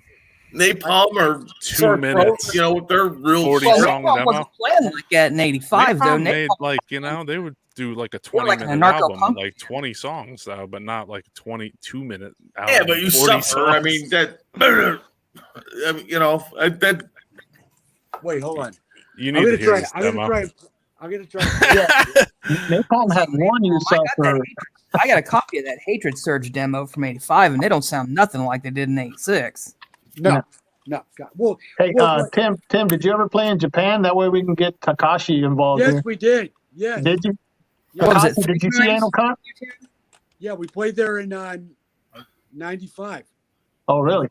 Yeah, we played. Oh man, the shows were nuts because we played. They played with fucking Mazana and Salmania on one of those fucking shows, man. I think it was Osaka. We played with Masana, Merzbow, Ruins, Corrupted. I remember seeing that fucking flyer. I about pissed my pants. I was like, my God, I wish there was video of that. Oh, the Masana was. He played maybe 3 minutes and broke everything, and I was like, I don't want to play after him. Well, the other thing is when we played, like the promoters, like you guys were like, they're talking to us like, well, how long's your set? And I'm like, he was talking to Seth, and Seth's like, we could probably do about 20 minutes. He's like, no, you got to do 45 to an hour. And we're like, oh shit, fuck, you fucking kidding me? No fucking way I can do that. Did you see him, Takashi? Did you see AC back then? No, I wasn't in Japan. I was in the States around that. Oh, cool. You were going to college in the States at that point, right? AC Oh. in Michigan. Oh, okay. What year? That was Detroit show. Oh, okay. Did you ever see him in Detroit? 94, 95, around that? 94, 93. Oh, okay. Yeah. Cool. So, I didn't know you lived in the U.S. Wow. So Takashi, was you ever able to see him when you were in Detroit? Yeah, he said 94. He did. Did he? Yeah. I wonder if we saw him at the IROC.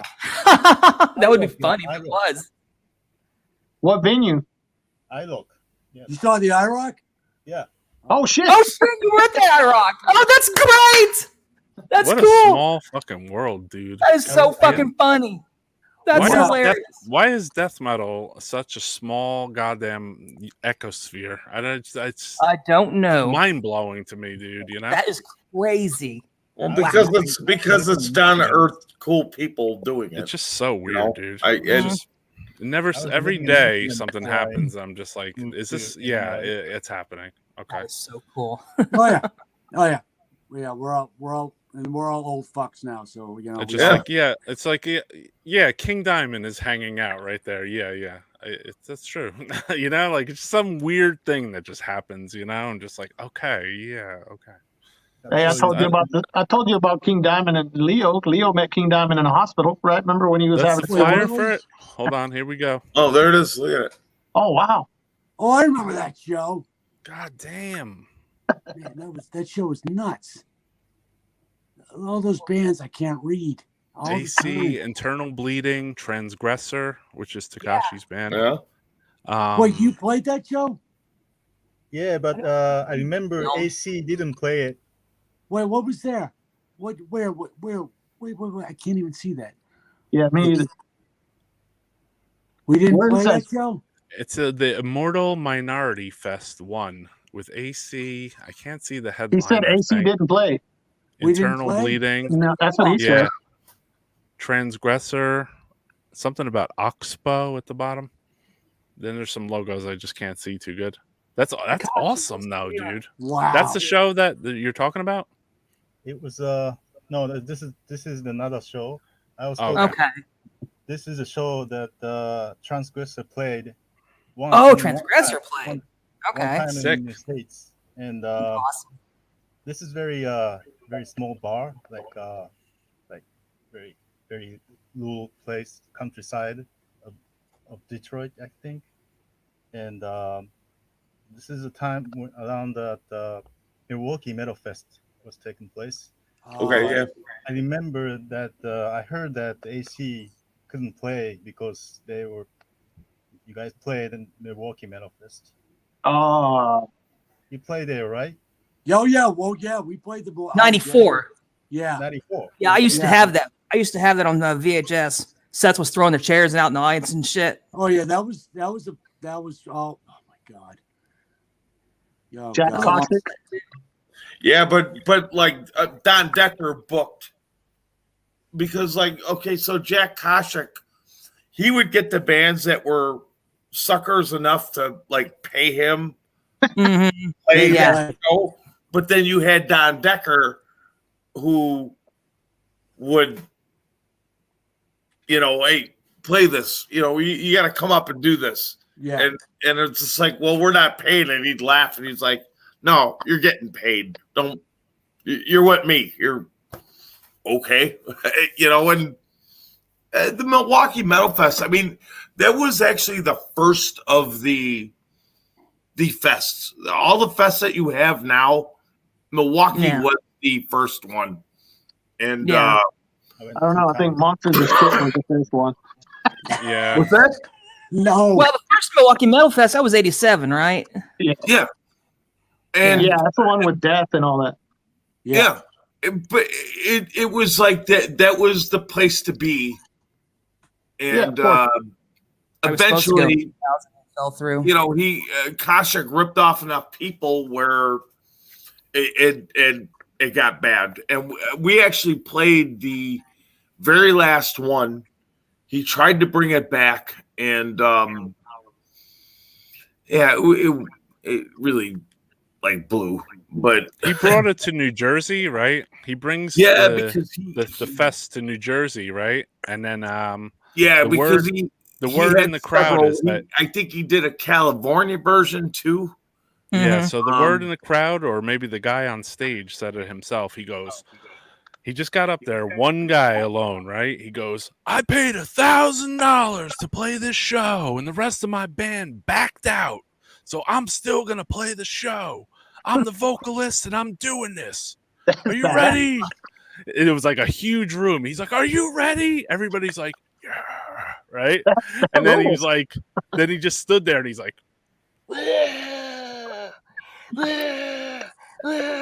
and then like after about like 15 minutes, like everybody just left. They were like, get the fuck off the stage, because we were just so sick of hearing this guy.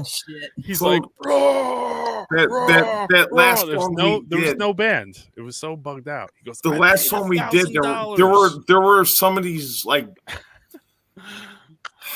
so like Milwaukee was always like a copycat scene where there are a ton of bands that like aped certain sounds. So a lot of bands out of Milwaukee sounded like Obituary.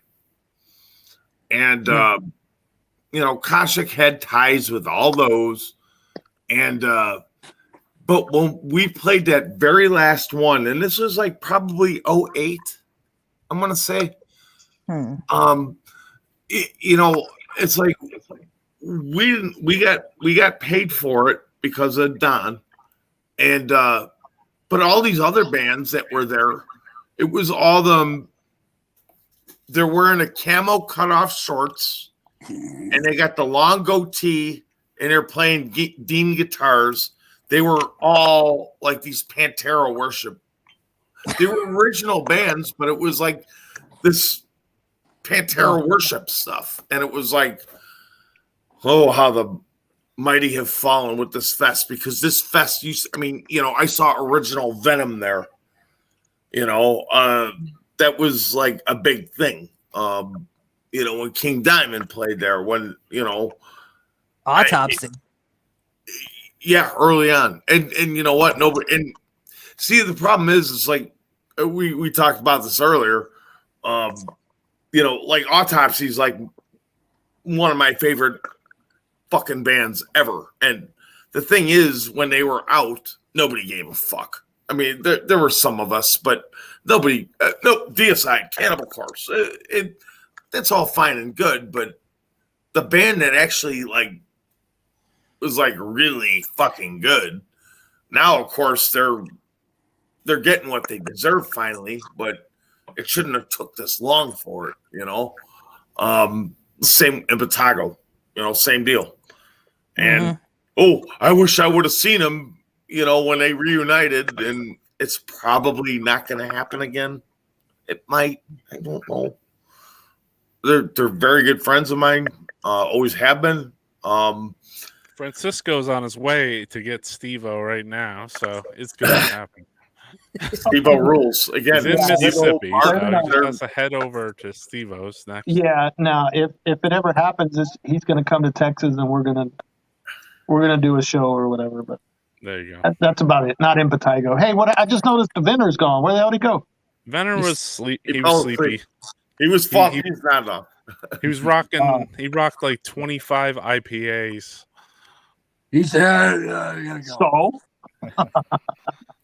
Poser. Hey, Carl from Thornspawn. Not Thornspawn. the IPs Highest are Levis. the IPAs are way stronger than my Busch Lights. I could drink 100 of these. hey Tim, did you guys ever like completely clear out a venue when you played? Do you remember? I'm sure.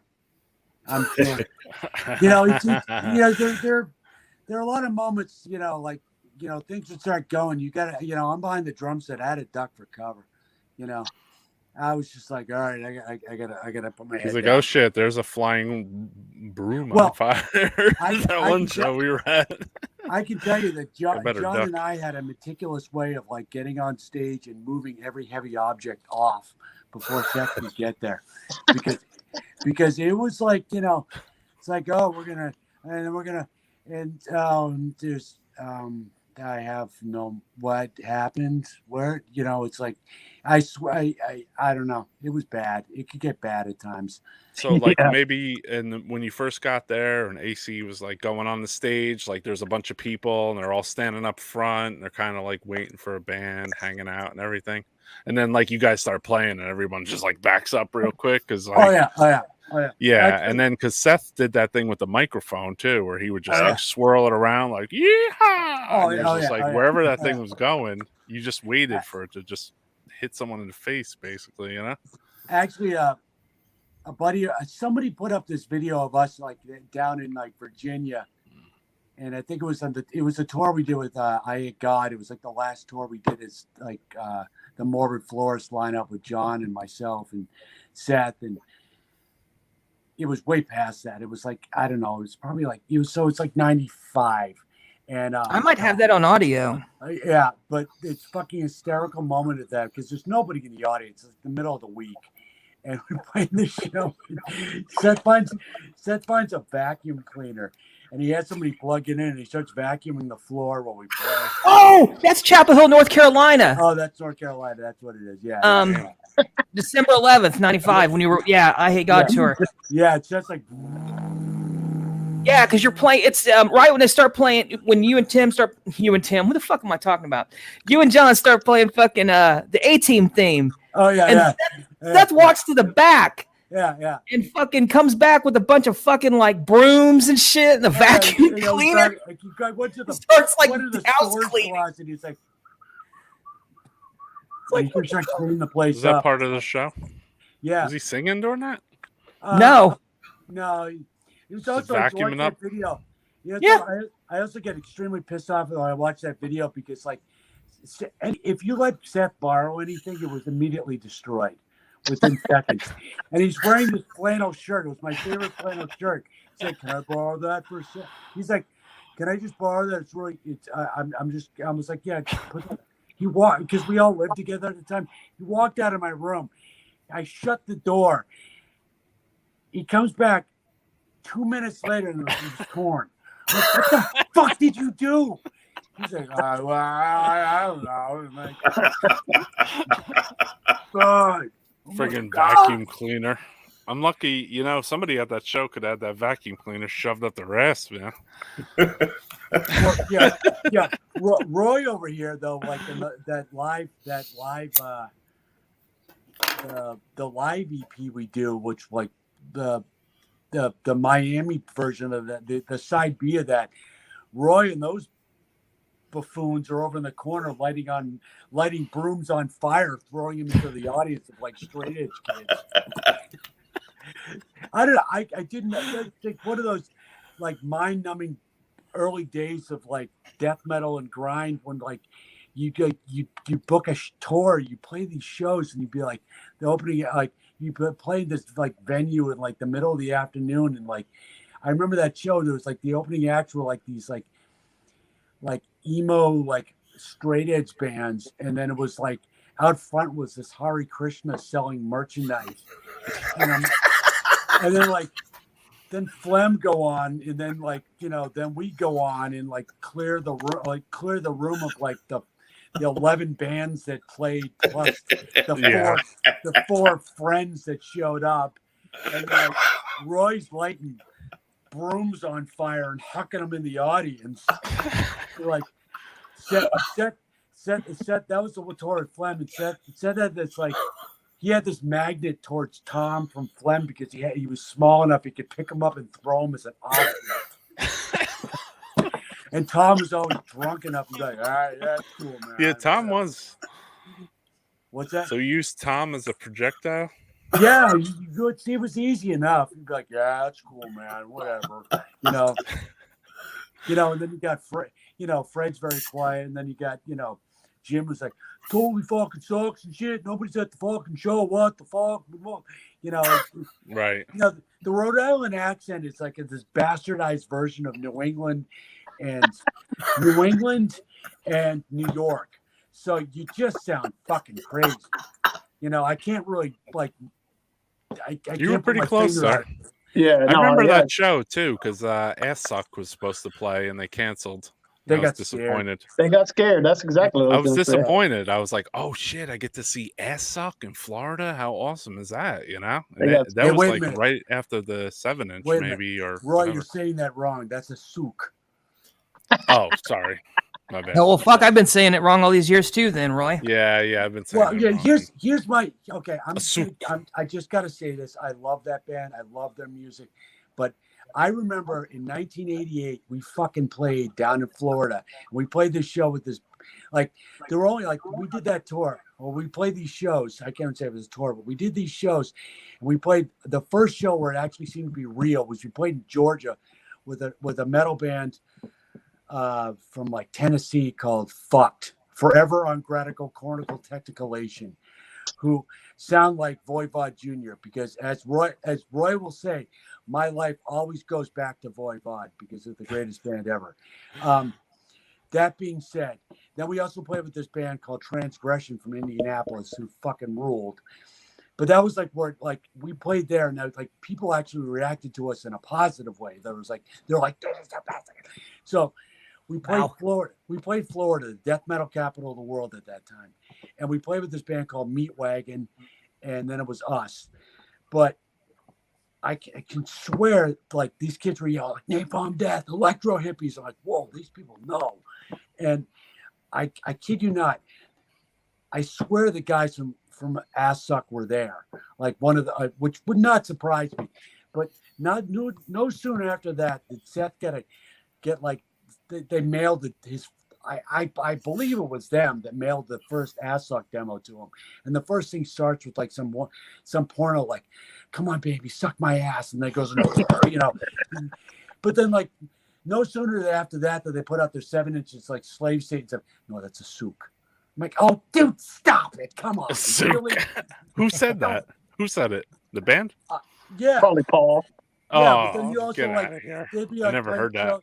They'd be playing these shows, and it's like I'm like, look, guys, I don't you just it's like me trying to say no, it's not anal cunt. You know, it's like come on, dude, come on, just. I hated the band name. There's nothing I can do about it, but that's the fucking band name. Just stop. Stop trying to rebrand yourself on something that ain't gonna work. You know. You know. I mean. Sounds like they had a blind spot and didn't realize that everyone was calling Ass Duck.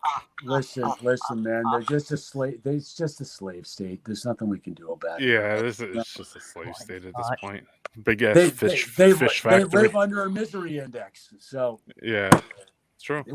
We could do this for days. Right. Those guys were pussies, man. They played in they were supposed to play. They were supposed to play in Houston one time, and I think this was probably like '96 or some shit. I don't know. Paul was out of the band. It was just Steve and whoever else, and it was like an outdoor show. It's fucking hot. I understand. It's Houston, Texas. It's fucking hot, right? But you're from Florida, so they showed up. Oh fuck no, we're not going to play this shit or whatever. I'm like, man. Ever since I'm like, man, fuck those guys. But I mean, I still love like the early Ass Suck stuff. I'm sorry, a souk. But sounds like a goddamn Lozenger. You're from fucking Florida. They put a couple umblauts. Yeah, that is kind of curious, you know. They're from Florida and they're from Texas. I think it was more of like a rock star thing, which was just fucking silly to begin with. Why drive there though? Just and then like Tim, cancel. Tim, you mentioned when you went to Florida, and when they say electro hippies. Nobody ever heard of electro hippies. The Florida people knew that because of the fucking Terrorizer fucking CD when that came out and they thanked them on it. That's the only way they knew it because Florida's the biggest poser scene there is. Well, I have to say, this was in March. This was like the summer of 1988. So I don't even know if that. I don't think that it might have been Bob and Paint Eater guys. Oh, maybe. Okay. It could have been. Okay, 88. Yeah, that was. But yeah, because that Terrorizer was 90. But like David Vincent's a Terrorizer. It's like you weren't in Terrorizer. The Terrorizer came from LA. They knew. Terrorizer spoke Spanish. I think you're right, Francisco. That probably was the dudes from like Paint Eater or something. Yeah, because they were at that Morbid Angel. They were at that Morbid Angel gig in '86 and all that shit. Yeah, the real Rocky Point or whatever, Rocky Point. Yeah, I'm gonna have Mark Odachuk from Paint Eater come on and talk too. So hopefully I can get Bob and Mark. That would be cool because those guys, they saw the genesis of like the Morbid Angel Florida thing going on. So it's like so bugged out that they were there at like Massacre, Death, and that's Morbid where the Angel. name that's where Mark Odachuk is from, the band Paint Eater. Yeah. Because I remember hearing that name because I had a show that AC played at the Brass Mug when it was him, when Josh and Nate joined the band. Yeah. And he dedicated the first song to them. And then later I saw a scan of the 88 song EP and they're thanked on the back. And I was like, okay. But Paint Eater was a band that I knew of them, but I'd never heard them. Yeah, well, I mean, Seth had toured a lot with the metal, that band Executioner. Yeah, I was looking. I got it. I was looking for it. It's buried back there, but I was gonna show it because it's like, hey, this is Seth before he was like Seth, you know? Yeah, and, he did. Because I knew, like, I was real good friends with the Postmortem guys. Yeah. And he was linked with them. Oh, yeah. And, because like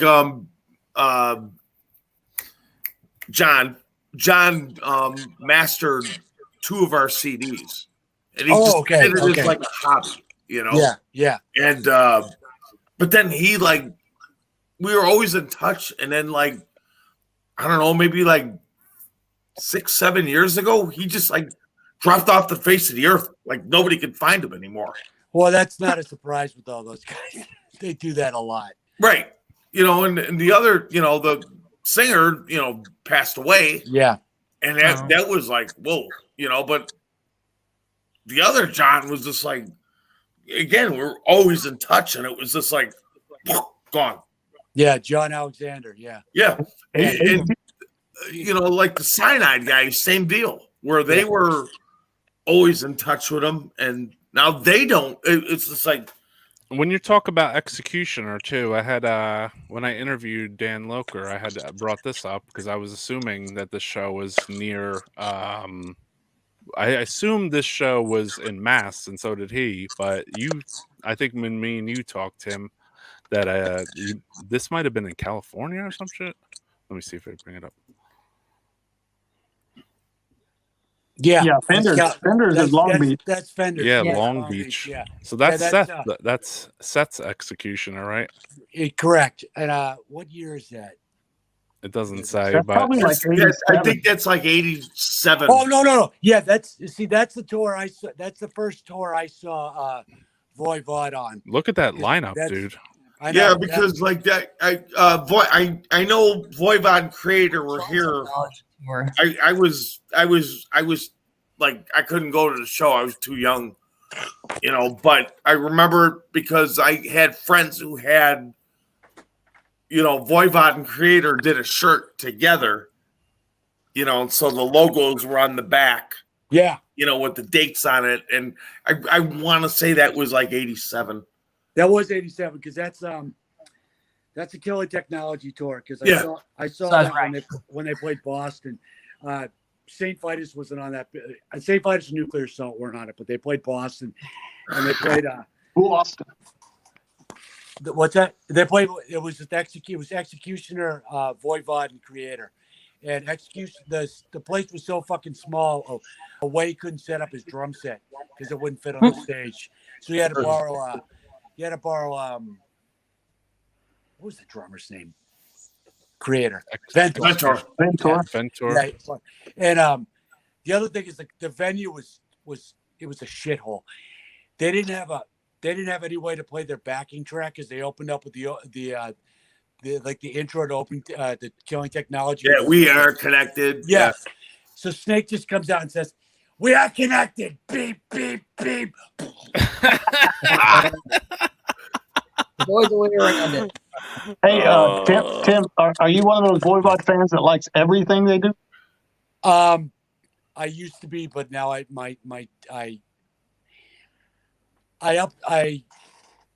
can't stand Angel Rat. I love Nothing Face, and after that, it kind of I love the stuff they did as a 3-piece in the 90s. I think that's very underrated. Extremely underrated. When they got back with Snake, I think it's hit or miss. You know, I think some of it's really good, and I think some of it's. I gave up after Nothing Face. I bought their really last didn't like full that length. one too much. I bought their last full length, and I got it on CD because everybody was. And I've been a Voivod fan since I was. Yeah, they were. I'm not King Folly about Voivod. Nobody everything is. about him. Let's be honest. Nobody is. They are hit and miss on some things, but I generally like everything they put out. Yeah. But the last one, the Wake. Yeah. Everybody was raving about it, and I put it on, and the first song's good, and the rest was like. You know, and I even said something about it, and it was like, you know, I've been into these guys probably longer than most people looking at this right now, and I'm just not feeling it. And yeah, then of course they get yelled at, and you know, dude, I'm sorry, it's not grabbing me. Maybe No. in 10 more years it'll grab They me. haven't But grabbed me I since was 1990, jamming. whatever that was. Yeah, I was Nothing jamming to face. what's the second album is fucking amazing. Roar. Not many people talk about that one for some reason. Roar? I think it's a great album. It is. Yeah, Roar. I saw this podcast, this drummer podcast, and this guy's like, well, I don't know about Roar. They were talking about Voivod. He's like, I don't know about Roar because, ways like double bass playing isn't really. And I'm like, oh, man, if I'm gonna, I will come through the street and I will strangle your ass. Shut the fuck up, motherfucker. That record is great. That record is like a human punch in the fucking mouth. I mean, that record is terrifying. Nobody can make a fucking record like that. It's fucking impossible, and it fucking. I don't know anybody. They were next level. Yeah, I mean, they were totally so next level. And Weird. what I tell people, because like I said, there's this like big worship thing with them now, and I was like, back when they came out, there were not a lot of people into them because everybody was listening to like Slayer or they're getting into death metal, and they were listening to like Cryptic Slaughter, all this shit coming out at the same time, and you got the first two Voivods were very chaotic and whatever, but they do Killing Technology, and now they're, I don't want to say maturing, but it was kind of what it made sense, and it was like, yeah, this is a little different. And a lot of like the metalheads didn't get that. Oh, they couldn't get No, they didn't. Right? A lot of people. They're not. It's because of the riffs. They're not your basic thrash riffs. They threw in all that weird crazy shit that it doesn't. I mean, it took me a while to get into Voivod because I have to say that too, man. It took me just a little while to get into they're Voivod. they're not a first. They're not a band that you're gonna easily.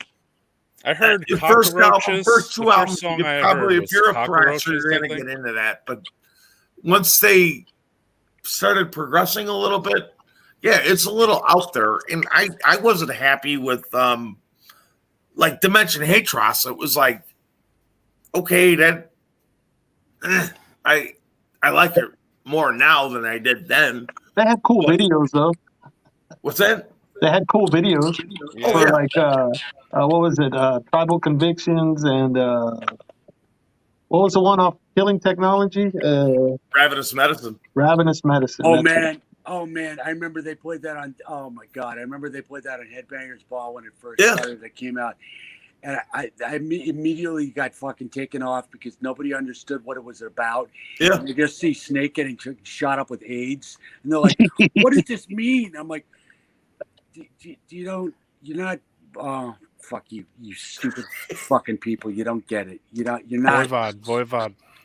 I don't know. I don't ever remember seeing anything good on fucking Headbangers Ball ever. All I ever saw was fucking glam. It had its moments, and I missed it. I missed a lot of it, especially since I was still in school. So half the time I couldn't. What do we have now? No. I remember when I saw Poison for the first time. Anything music-wise right now. Glam I remember band. when I saw Poison for the first time. I was like, "Whoa, look at them girls." Hey Tim, you guys never thought about, or nobody ever asked you to do a video or anything? No. I mean, maybe on the Earache days, maybe they're like, hey, let's do a fucking video or something. They should have done one for fucking goddamn God, what's that song? Song number 5. Radio Hit. Radio Hit would have probably been the only one, maybe.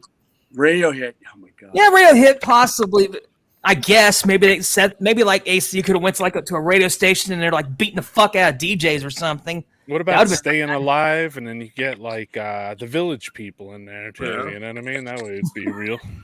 Well, we could. Or Eddie Grant. Get actually Eddie Grant in there. Fuck yeah, AC be rocking down to Electric Avenue and shit. Dude, Oh, I fucking love that song. Oh my god. Seth had, I think Seth had every Eddie Grant record ever made.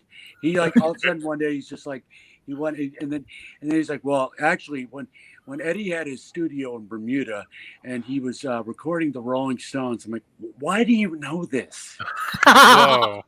But Damn. I mean, it was I didn't actually know that. great. It was Sounds actually like great to know. sounds like Laura with anal cunt. Oh yeah, Yeah, no. pretty much. Well, Damn, I didn't know that. No, Eddie Seth, Grant. I know No. one Eddie Grant song, and this is the one everybody knows. Yeah. Right. But I just love that. I'm just out on the street there. Yeah, exactly. Man, Oh, the streets are. I think. Well, the thing is, it's like Seth was always Seth. I think honestly, Seth's favorite music is the stuff. Not all of it, but the things he was mostly captivated with were the things that annoyed the living shit out of him. So he heard like Eddie Grant. He's like, this annoys the fuck out of me. I gotta know everything about it, you know. And Torture yourself. yeah, but then he starts researching it. It's like, Is that why he liked MC Hammer so much? Oh, how could you not like fucking MC Hammer? We saw MC Hammer. We were just like, dude, this guy fucking rules. Please, Hammer, don't hurt you him. gotta get the pants. I remember, Oh, yeah. I remember when Hammer first came out. That was what, like 87, 88, maybe, or Yeah. some shit like that. Yeah, please, Hammer, don't hurt him. Yeah, 'cause Yeah, when that's I the had a one. cousin that was like hardcore into rap. He was into rap like I was into metal. So Dude, fucking, I heard all that goddamn gangster rap fucking growing up before it became huge. Everybody in my redneck town was still listening to MC Hammer and fucking what was the other motherfucker? Ice Vanilla Cube. Ice. Yeah, Ice Oh, God. Baby. Oh, I can remember. He was listening to fucking NWA and fucking Eazy-E, 2 Live Crew, Ghetto Boys, all that shit. Oh, I can remember like the summer '89. Seth and I cruising around in this car, cranking straight out of Compton, and we scared the living fuck out of people in my town. Because like we'd be driving in our town, but like, you know, of course we look like two fucking derelicts anyway, and then we're like playing straight, and like, you know, this fucking obnoxious fucking white community is just like, well, what's wrong with these guys? I'm like, nothing wrong with me, motherfucker. I'm straight. Yeah. You guys all suck. You know what was funny was like I didn't mind like the rap stuff that we like end up straight out of Compton. I think it's like really fucking good. And I don't listen to any of that kind of stuff. But if you look, you know, one of the things we talked about back when was like when you looked at like some of those rap bands, like even like Grandmaster Flash. Oh yeah. Yeah. I mean, they're walking around the neighborhood and they're wearing gauntlets and they're wearing jean vests and stuff. And it was like, okay, these guys are, it's like metal before like metal. I mean, you know, so there was like a kind of legit thing. Oh yeah. It's funny. It's funny you mentioned that because I just saw an interview with Ice-T on one of his early Ice-T album covers. He looks like he's in fucking Overkill in like 1984 or something. Oh yeah. guys, check Ice-T. I was just gonna say this. Ice-T he does a cameo in the movie Breakin' 2, Electric Boogaloo. And yeah, no shit. Yeah. Your motherfucker looks like he's an Overkill. Yeah, he's just like he looks like Judas Priest. He looks like KK Downing. Well, I mean, he's legitimately in the metal. I know. It's like, you know, you could say, oh, body count, whatever, and I don't know, man. He did that. He covered an updated Suicidal Institution. Yeah, institutionalized. And I thought it was very fucking cool. I mean, it was okay. I thought it was sweet. It was like updated.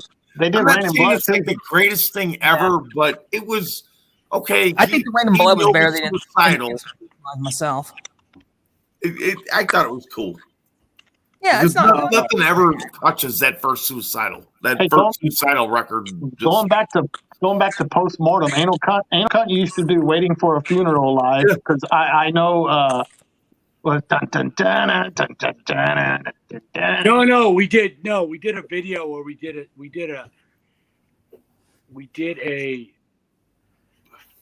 do Waiting for the Funeral. We did a song. Oh, what was it called? I thought I was waiting for it's on the because I wore out my AC Psycho video. The AC Psycho video I used to watch like over and over. No. That's a postmortem song. That's another postmortem song called 1066. Oh, which one was it? It's pretty much like from what I can remember, it's pretty much like before it was written. It was like the original version of like Waiting for the Funeral. Yeah, because you guys were like, I watched that video like a billion times because I remember because you start playing in sets is like doing this tough guy walk while the riff is playing or whatever, and it's funny because I used to watch that like in our living room on my VHS tape. This was like way back then or whatever. Oh yeah, and my parents would just walk by and be like, "What the fuck is wrong with you?" I watched that video. I still have the original one I got from Charlie. Oh my god! Like with the homemade like cover case or whatever. Oh yeah. So did you get I got that directly from Charlie like back then, and I mean I absolutely worship that video. Everything about it, like the interview. That video pretty much like fucked me up in a good way. You know what I mean? And see, I was too little. I wouldn't have known about that. They were just they're just. I wish I had a weird fucking band. I mean, they're great. That guy that introduced you on that video, I always just thought he was funny. He's like, "That's this band in Boston or whatever." Yeah. Oh Ben. Yeah. I forget what happened. Faster Than Psycho, much more popular than the Wrecking Crew. Anal cunt. We had too many haters. We had so many haters. I don't know why. I've never understood that. Well, yeah. I mean, we didn't have. You guys were always so personable. And me and my buddy, such a friendly demeanor. We had an AC inspired noise band like in '93. We ended up starting it, and we used to do that fucking silly ass song, which to this day I still think is one of the most genius things ever. When you go, it's like this next song is so fucking fast or whatever. You the Wicked Fast song. Yeah, I love those. We used to like cover that live like in '93, and everybody like, what the fuck is wrong with you? You know, it's like one of those things where because now it's just like everybody's so fucking woke and everything else, and it's just like I always sit there and think about things. It's just like, God, we need Gigi, we need Seth. You know, I don't know about Gigi, honestly. I mean, I like some of the music, but I can take or leave fucking Gigi Allen. Seth, yeah. Gigi, he was. I mean, but I don't want to harp on. I get you, but it's like when I see like these gore grind bands that think they're extreme. Yeah, fuck and that I'm like, shit. no, okay, Gigi will show you extreme. You know that you're gonna sit there and talk about like this and that, whatever. Gigi's gonna do it. So and so, again, I was very friendly with him. You know, we weren't buddies or anything, but knew each other when we seen each other when they played here, and I always come see them. And it was, you know, again, cool. It's like one of those things. You think he's like this, like monster, and no, he wasn't. You know, we're just hanging out and just on stage, and he's gonna do his thing. You guys toured like Europe before you toured the U.S., right? Fully, yeah. Yeah, like 90 or something. When was the first? We toured Europe in 90. Yeah, that's fucking crazy. I still get blown away that Anal Cunt did a tour like in 1990 in Europe, and it's just like, oh yeah, what was that? Like six shows in Germany, and you did a show in Amsterdam, right? Yeah. One of those shows was with God. There's so many good fucking bands we played with there. We played this one show. It was Punch and Stench. Oh shit! Yeah, that's on YouTube. Yeah. That's set. Yeah. Punch and Stench, Atrocity. Asphyx played that show too. Yeah. No, was it Asphyx? Yeah, Asphyx. You sure? No, it was.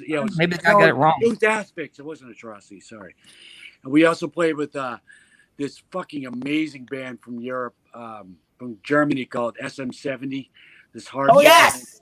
Yeah. Those guys, them and what about Satanic Malfunctions? Those two bands are phenomenal. I actually got into both of those bands because you guys mentioned them on Shut Up Mike. And then years later, I got the bootlegs of that. Oh my God, Mike, he was. I was like, "Fuck!" That was the show in Amsterdam because he grabbed the mic. Yeah. And he's like, "We like to thank." I'm like, "Oh God, don't say anything, Mike. Don't." Yeah, SM70 is Yakopse guys, I think now, or some shit like that. No, Yeah, it's God, well, drummers in both of those bands, but especially SM70. Jesus SM70 Christ. was great. Yeah. oh, Fuck yeah. Well, then we Hey, played where the is show. Mike Mahan these days?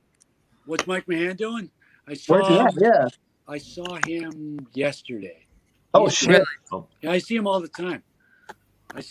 Anyone that stayed for this podcast for 8 hours is insane. I just have to Is a let you know. moron. I don't think anybody. Check out my Instagram while you're at it.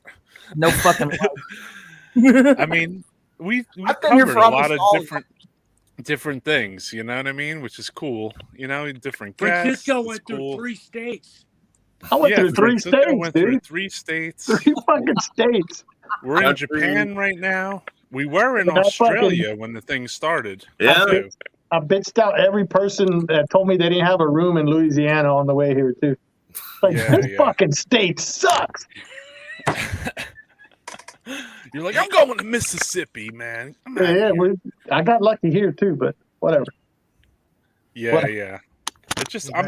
I'm just amazed because this has been going for eight hours straight. I mean, I've only basically. been here like an hour and a half or so, maybe, but yeah. Yeah, it's just Yeah, I I just know showed up. we just I was- keep I was- cracking records here for longest podcast in death metal ever. Yeah. This is Makes like me laugh.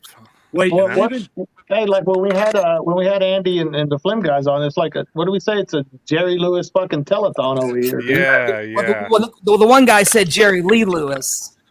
I know. I was trying to say it was a Terry Lewis one because actually, from Terry Lewis. Oh my You God. You know who Yeah, that is, the right? thing scroll across. You can donate to. No, Terry Lewis is what's it call it? Terry from Decatur. You know, she married Scott Lewis from Oh, Brutal yeah. Truth. Oh, no shit. Yeah, that's So right. that's what I was saying out loud, but someone said Jerry Lewis instead. Oh yeah, you guys were So- talking about cassettes. You were talking about cassettes too, like buying cassettes nowadays. And Yeah. I mean, I don't buy any. People give me shit, but the ones that really bug the shit out of me are like the box sets. Why the fuck are there cassette tape box sets in 2021, dude? Come on, man. Because people I buy thought there them. was a Mortician one that came out not too long ago. People will buy them. Even Metal Blade is putting the Slayer tapes on cassette now. People like I don't know. I try to be Tapes like are dope. I try to be like fiscally responsible, and there's stuff that I want, but I mean, fuck. I don't need a tape box set. You know what? I'll say my opinion on tapes too. Just beyond, Hold on. wanting maybe. I just want to say one thing. It reminds like those box sets. It reminds me of those fucking like Time Life cassette things that you used to fucking get. Like it's Audiobooks. like fucking 6 tapes for like whatever. 6 tapes or 6 tapes or 1 CD. What do you want? I want 1 fucking CD. Right. Yeah. You know what? Okay, this might be a little off topic, but I was going back to gore grind real quick. Oh shit! If I see another hipster gore grind band with a ski mask on, I will pull the ski mask off and kick him in the fucking mouth.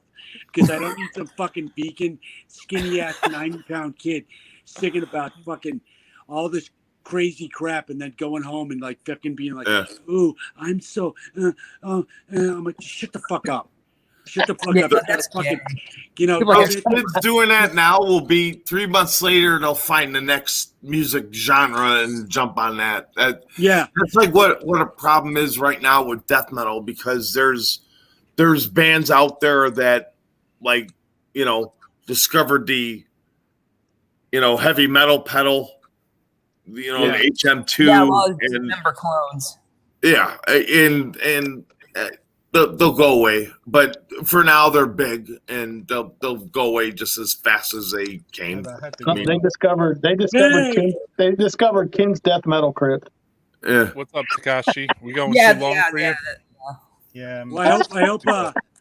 Hold on a second, guys. Hold I on. hope all these young hipster kids with the gore grind bands can't tour anymore because their pitch shifter broke and they can't do vocals. Fucking wimps. Hold on. I think we got to let Takashi go, man. We held him here Takashi? for 6 freaking hours. It's Takashi, the longest he's an podcast on YouTube. He's insane.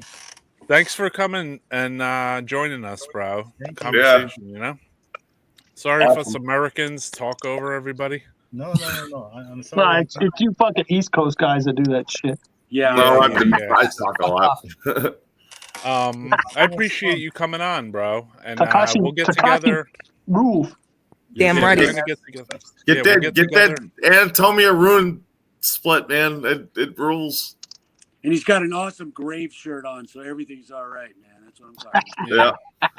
Everything that Takashi touched is good. Necrophile, Anatomia. That Necrophile 7-inch from '91 is like one of my favorite things ever. Yeah.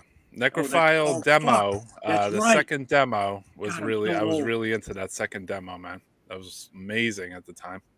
Yeah. You're royalty as far as I'm concerned. Yeah, you're royalty of death metal. You're the Japanese Chris Reifert, basically, and you know it. So, all right, my brother.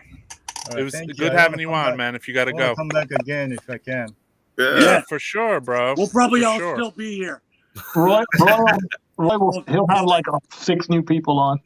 No, or maybe come back with one of your band members too, even if you want. You know what I mean? So I don't know. I just want to have a death metal discussion and just people talking about not just death metal either, because like I said, like if we just talked about death metal, that would be kind of weird, I talked to the guys about that, and we'll come back. Yeah, that would be cool. Or just you, man. I mean, it's cool what's his name? to hear some stories from Japan, because we don't really get to hear many of those. You know what I mean? John, what's his name? John, or I never knew how to pronounce his name. Jun. How do you spell it? The Jun? Yeah. I'd like to. Yeah, I like him, man. Yeah, he was a Messiah Death, and what was his magazine called? Satanic Death, I think. Oh yeah, the June. He's from Messiah Death. Yeah, that's. Yeah, and he also did that. He also did the Satanic Death zine, right? No, it's Death Rush Mayhem. That's right. Cool. That's. I didn't even know that. Yeah, bring him on if you can. See if we can bring him on maybe sometime too, man. That'd be awesome, dude. All right. Does he speak English, or you guys? Sometimes some people don't speak English 100. But everybody, sometimes they do. I mean, I've noticed most people from other countries speak English. Yeah, people better from than other we do. countries speak, pretty well good English. As you just showed us, right? Never done something like this before, so I was kind of nervous about doing this. Oh yeah. I you know what? Going into this too, even I did some with Francisco. Like he broke my cherry. Like I was nervous too, going on with like Cam or Francisco. I was like, oh God, what am I gonna talk about? But I realize I talk a lot, so we're all friends, and it's cool. Yeah, I appreciate you being on, man. That was awesome, dude. Yeah, that awesome. We love your band too, bro. Yep. Fucking A. Keep playing metal. Cool, my brother. All right, cheers. Keep doing that. Cheers, like Barney.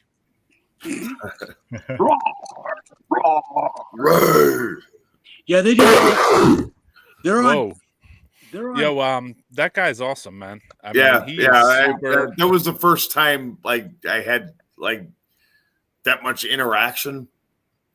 Quiet, he's very. We write letters. I mean, I've been writing letters with him for what feels like my entire life, which is kind of cool. Yeah, he's been in it forever. It's good to see and look at his face and talk, and we could talk metal. Yep. I just feel bad because I'm like, it's loud Americans. Are we too loud? Oh, we are. I mean, you're not wrong.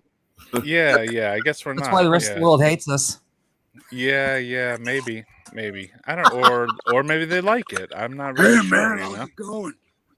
Maybe they like it. I don't know. I don't I'm know. just maybe they like our slang too, because like I we don't, don't we think there's weren't a taught problem. English. I don't we think were taught we English, but then we like offended or formed anything. our own like regional Englishes. You know what I mean? Yeah.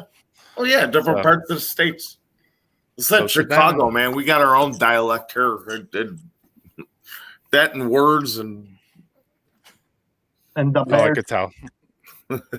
I could tell. And Francisco has it too, and Tim has it, all the Boston guys and that Rhode Island, Oh, dude, I fucking didn't say it right. Andy has that hardcore like Rhode Island accent. Oh yeah, he does. I invited Andy on, but he couldn't do it tonight too. So That dude I invited Andy a rules, lot man. of people. guy's I hilarious. figured, let me see, who wants to talk metal, and that's what's up, man, and we did this shit for over 8 hours. It's so bugged out, dude. You just keep going with this thing. Like, You did. All right, You did. I'm just gonna like lay back over here, bro. Wake up, see who's on, Just keep the stream going. Well, keep it I going. mean, I'm Central Time Zone, so Yeah. I mean, time doesn't matter to me. even though I basically. drove 3 states, I'm still in the same time zone. Yeah. And Damn. time is irrelevant to me. So I mean, even Exactly. though it's whatever. Tell me a time- number, dude. Roy's in his bunker. He's like nothing is like Pretty much. I mean, I'm in my bunker. I don't Well, even leave. you did step out for like 5 minutes. I think you did like take a quick power nap or some shit. Yeah. Actually, I went and smoked some hashish down the basement real quick, but I took a piss. But that's pretty much one of Roy's rituals. You know what I mean? Just like stepping out. Somebody can't smoke cigarettes in their house, and they like step out to smoke a cigarette or something. So yeah, that's part of the death metal podcast. Yeah, we Keeping it never real up in the smoked- field, We never smoked in the house, but when the tornado hit us and now it's trashed, I was like, yeah, fuck it, it's gonna get fixed. So And I even left when it gets during the fixed, we won't smoke anymore. I left during the rap conversation too, and that's my specialty. So it's kind of weird, I mean, Yeah, I've been I do watching, know a lot about it. I've been watching a lot of speaking of rap Nardwar interviews. You ever check that dude out? Oh, that guy's yeah. funny. That guy's I think I great. saw the one with him and Jello. Yeah, that guy's he's great. a creep. I seen him in the Wu-Tang Clan, the interview he did with them, and he's a creep, man. And he knows, he like really digs in. I mean, Yeah, he he knows his hip hop. he comes with some stupid ass like good questions that are just like so far out. He's like, how is this girl you went to 3rd grade doing? You know what I mean? It's just like, damn, dude. Yeah. Yeah, he's a creep. Yeah, he's got to be. Yeah, he's a weirdo, but he's got. I think death metal has its own Nardwars, and I'm probably gonna have 1 or 2 of them on because there's different people that I talk to sometimes, and I'm just like, yeah, there's one. I have my own Fraser. Yeah. But there's, the only thing is with my Nardwars, they don't want to talk for some reason, and I'm just like, come on, bro, get on. Dude, you have no talk. idea how many people have told me, man, I'm scared in front of his camera. I'm like, what? Yeah, I haven't really been told that, but I mean, you just get I let mean- down easy a little sometimes. You know what I mean? I mean, it's not like a billion people are going to be watching. You know what I mean? Yeah. Right. Exactly. So that's why I don't care about doing it either, because I'm just like, I don't care who's watching it. Hopefully someone picks up something from it. That's probably the main goal. You know My what I mean? favorite, Like, my favorite thing with doing this with all you guys is just it's fun, and I like talking about the old days and even the new days, And yeah, there's that.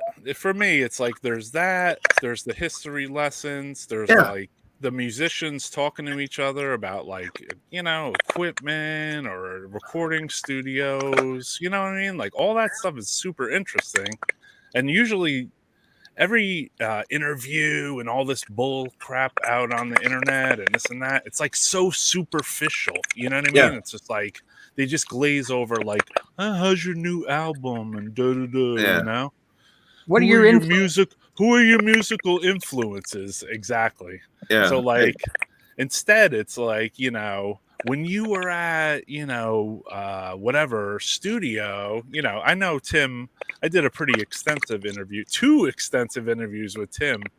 And some of the questions I was asking were pretty friggin' insane, right, and the Tim? bitch upstairs was yelling because you guys were too loud. You guys are getting pretty serious over there. 2 interviews? Damn.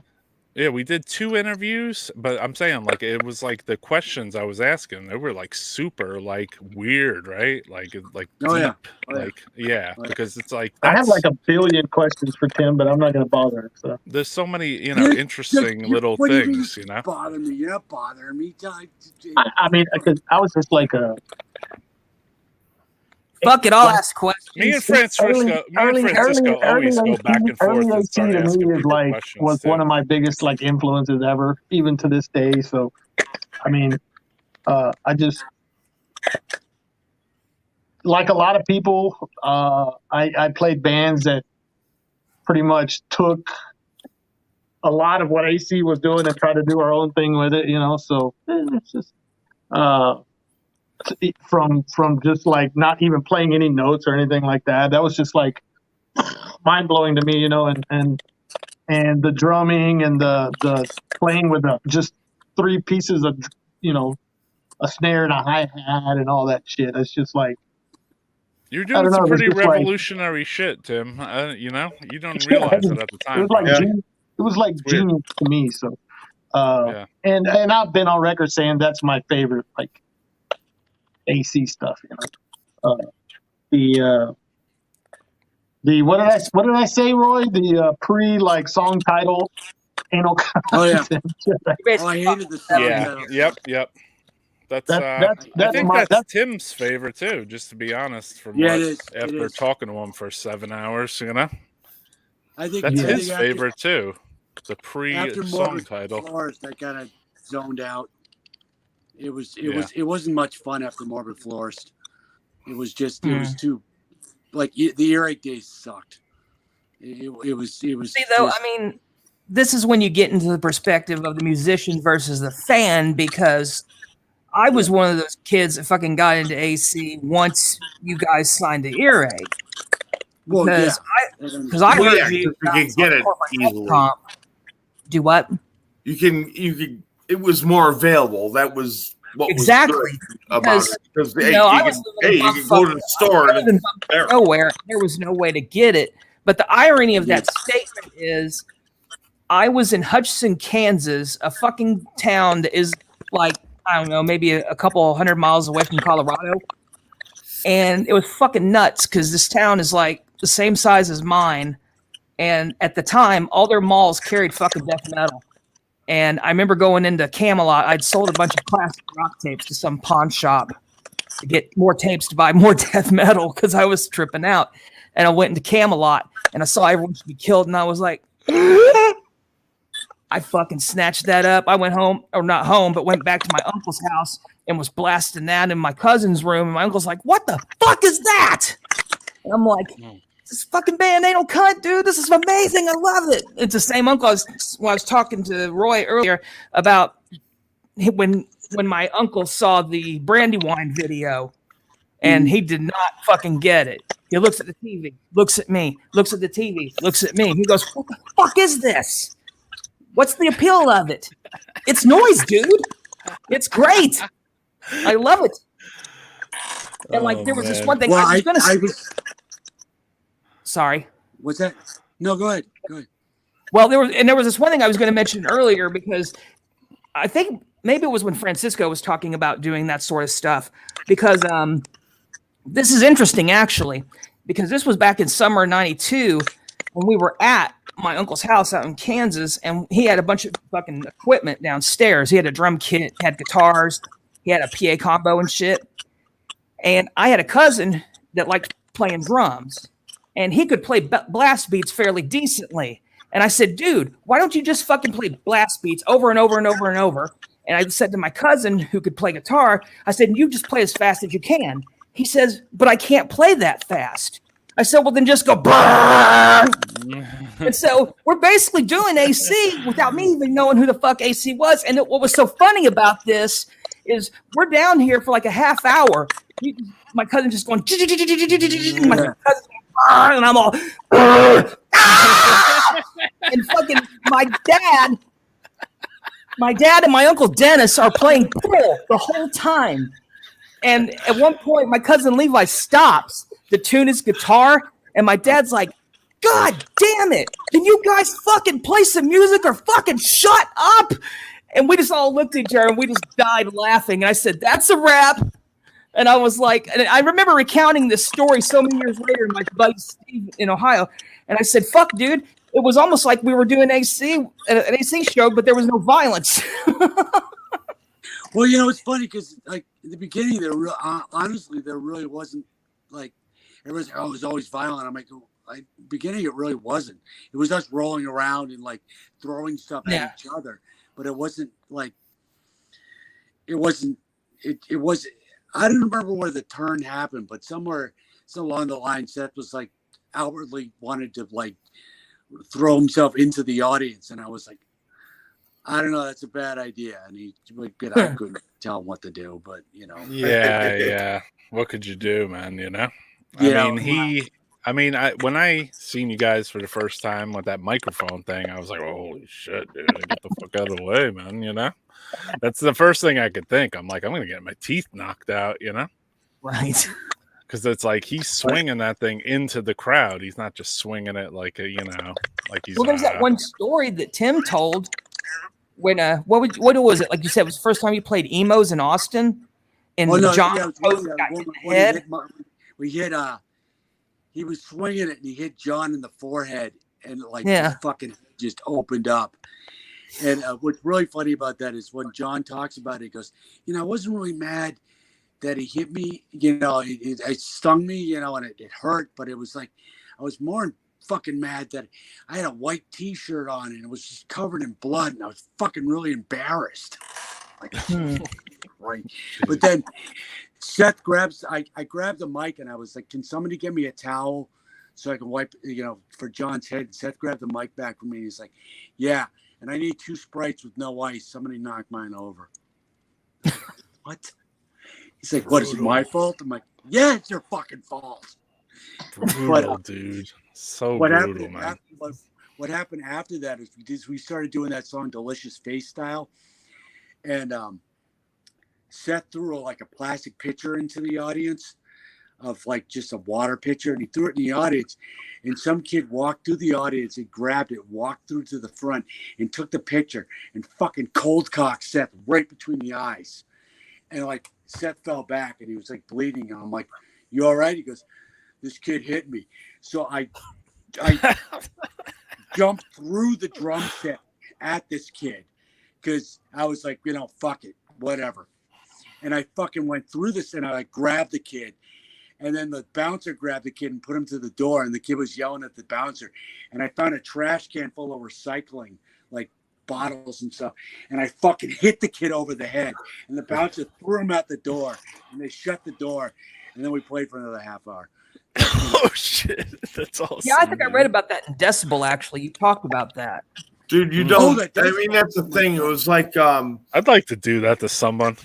I mean, we did. You're on stage performing, you know, you get into right. a little We did beat someone with a garbage can and throw them we outside. Did a show, later. We did a show with my old other band Severed did a show with and it was just like right when I joined Cardiac as well. But we did a show with Anal Blast, and there was a band from New York called Fecal Corpse. And they were cool. I mean, not my thing, but they were super cool guys. And we had them here in Chicago. And you know, the place we played was like one of those like dependable places where it was a cool venue, and they would take bands that most bands wouldn't take. and it was a good. They had good food and they had cheap beer, and that's all bands want. And Full Fecal Corpse is playing, and of course there's a dude in there with, wearing that Slayer jersey because he's metal and he's in the Slayer, and he finishes his beer and he chucks the bottle on stage at the fucking band. And we all saw that, and it was like, all right, motherfucker. And my drummer, Danny, from Severed, he's skinny Mexican dude that's been around, and I mean, I wouldn't fuck with him. And so he saw that, right? And he's sitting there, he's got a half a beer in a plastic cup. Big sip, chucks it fucking back of the dude's head. This fucking Slayer dude turns around. Who the fuck did that? Here's Danny. Goes like this. Oh shit. This dude charges at him, but before he even could get to Danny, I grabbed him. And I get him down. And then I had about 3 other guys. We just swarmed this dude. And as we swarm him, I got him down and I'm ramming my knee into this dude's head. This guy got thrown out. And see, that's what I like, because you don't do shit to people on stage. They're there for entertainment, and now if people on they stage don't do need shit, that shit. And I think most venues will recognize that. No matter, you could be an asshole or whatever, but you don't throw a bottle at somebody, and you don't hit somebody with a fucking pitcher between the eyes. You don't even show up to a goddamn anal cunt show unless you're ready to fucking, you know what I mean? Right. You can't have some kind of special cop out like, oh, I just happened to be there, Get the fuck out of here.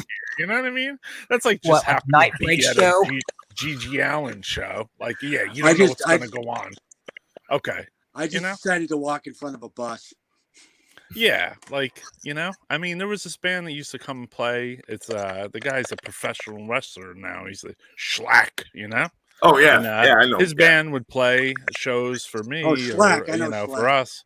Yeah, and it was like the band was called Call the Paramedics. Yeah, and that's what the fucking theme of the whole fucking show was too. Because like literally, like 5 minutes into the show, the guy's bleeding all over the place. The fucking equipment's all fucked up. The fucking club's all fucking bloody and shit. Yeah, the last time we played Philly. You see that shit on the flyer? You can't even, there's no innocent bystanders that are just like hanging out at these fucking shows. The last time we played Philly, Gutter did his fest there. And, we played it, and it was like, it was, I don't know if it was called, I think it was called Paramedics, but it was like the whole Call the wrestling thing, and it was like, first song. He had another band called Eat the Turnbuckle too. Yeah, he had another band called Eat the Turnbuckle. That may have been what it was. I think that's the band we played with. Yeah. And again, he's cool. I know they kind of had a falling out after that show. But whatever. I don't care about their drama. I don't know about anybody's whatever, but I'm just saying, like, like people act like, oh, I was just standing at the show, like that guy had a Slayer shirt on. He came, he knew what was going on, What he got his ass he had a Slayer. That jersey. stuff happened at my shows too. I threw shows. So, like, imagine if you're responsible for bringing 5 bands or 4 bands to town, right? And then all of a sudden you're throwing a show. You and your friends are just like, lightly moshing around. You're not even really going hard or nothing, And I remember one time some dude friggin' just grabbed me by the hair and he started like swinging me around like I was a rag doll or something. It was a pretty big dude. He was like a jacked up dude, But then next thing you know, like my friends just friggin' like 12 people just swarmed on the guy and just beat his ass. And then afterwards, he's standing there like talking to me, and he's like, he wants to kill me, and I'm just like, get out, you know? I'm like, I threw the show. Like, what are you doing, bro? Why are we grabbing my hair, you know? I Like, he never had didn't- anything like that go down. was- Any of the things I yeah, did. it was weird, but I was just like, I didn't even get hurt in a weird way. Like, I got thrown a little, and like all of a sudden, like just a swarm of people just beat the guy. It's senseless, and it was just like, You know, I don't know. It's like, how did you even get in here, bro? That's like one of the only rare instances that I've seen that happen. Any other time now, you get a guy with a Slayer shirt throwing a bottle at this stage. He knows what he's there for. Like, let's not play any games No, here. You know what I mean? around here is like because like Slayer and like Pantera and Metallica, it was like all the jocks that used to make fun of you in high school discovered them, and now they're metal, and that's their metal. Well, welcome to the jungle, motherfucker. You know what I mean? Well, that's how I feel. Like, he all right, learned the you're hard in way. my fucking domain. He now, learned the hard so way because, like you that's said, where you get hurt. We swarmed them. Francisco knows too, from Texas. It seems violent down there. I mean, it sounds like to me it was basically like what happened to hardcore ended up happening to metal, with all the meatheads coming in and wanting to start shit. Right. The fuck yeah guy in the parking lot got a guitar. Well, I think I was it's one of funny those 'cause I can assholes at remember- one point, so I have to recuse myself for a moment. I can remember in like, I was probably like 1985 wearing a Metallica shirt to school, getting my ass kicked for wearing it because I was wearing one of those freak bands. And I'm like, I try to explain that to kids, and I'm like, they're like, "What do you mean?" I'm like, "Yeah, I couldn't even. You weren't even alive at this point, kid. I can't even explain to you how difficult it was. You know, I got called stoner and freak and everything else. I went to a Catholic high school too. Oh boy. There were a couple of dudes that like Stoner with a uniform on? but not really like, because I started high school in '88, and that's when I started tape trading and stuff. And Were you wearing a uniform? No, we okay. no uniform, but you had to wear like nice pants and a shirt and a tie. Okay. But I'd always wear like a metal shirt underneath. A metal uniform, dude. Yeah. Like Superman. But yeah, I mean, I was going to shows. I mean, I started playing my first band I was playing, and it was, that story was just like, gotta go, you're playing a show, you're opening or whatever, but, the next day you go to school and you're wiped out because you're out the night before. So, like, the things they show in, like, some of the, like, metal movies and stuff, that is true. Yeah, were you in school, Tim, when all this stuff was going on? Oh yeah. Yeah. I think it was really funny because, like, I was one of the weirdo punk rock kids and thrash metalhead kids that hung out in this one, part of the school and stuff. But I can remember I was a junior when we started. I just finished my junior year, and I was going into my senior year of high school. And I remember in between my junior and senior, like, that summer break, I remember that was when we did the '88 tour, and I came back to school, and everybody was like, "What did you do?" I said, "I went on tour with my band," and they were like, they couldn't grasp their fucking head. Right. I mean, it was like, what are you speaking a different language? I don't understand. What do you mean you went on tour? I was like, well, we went down to Florida, we played, we played Georgia. We played a couple shows in Pittsburgh, and we did a couple other shows. Got canceled, and they're like, "What do you mean? What? Huh? Right? I mean, you didn't just play the town over?" I'm like, "No." They're like, "And wait a minute, that band toured? Wait a minute, Right. I don't understand this." All my friends had like, I started this new thrash metal band, or like, or we're called, Steel Savoir, and we're gonna play Iron Maiden covers. Right. And I'm like, at the talent show only, though. Yeah, right? the battle of the band. Yeah, we got a tour. We're gonna play 3 cities in Massachusetts. I'm like, yeah, well, no, no. I think the last state we were ever. I think the smartest thing, Seth, ever, one of the pearls of wisdom that guy gave me. I mean, I know that people are like, how is that possible? But he just like, first thing you got to do is just get the fuck out of town. And that makes complete sense because, I mean, you know, how many of all your favorite like hometown bands that you liked when you're growing up, or, you know, if you were part of a certain underground culture, that one town band that everybody loved, the Hometown Heroes, how many times did they play out of town and nobody gave a fuck about them? I mean, think about that. I mean, they were not, they couldn't do jack shit. They could play in front of like the entire city that you're from, but like they play like, yeah, go somewhere else and yeah, next state over, and it's like there's nobody there. Yeah, yeah, it's like, yeah. what's That's dude. That is a huge. That's a nugget of gold, a diamond, man. Yeah, that's a diamond. And you know, and I always remember that, and I always appreciated that. Because it always stuck in my head, because it was like everything I did after that, it was like, get the fuck out of town. It's like, oh, we want to play this. We want to play this like local show. I'm like, fuck that shit. I don't want to play a local show. I want to go fucking play. I'll go play Providence, and you know, I'll go play fucking, you know, I'm in the Northeast. Yeah, it's like we can go play in Indiana right now, or we can go play in Florida right now, or we can go play in Texas, you know? Yeah, or Germany. Like, Germany, dude. Oh, yeah. I mean, come on, you know? It's like, damn. I know. I love It's it. pretty early. Like, you didn't even have a full-length record out, and you're touring in Germany?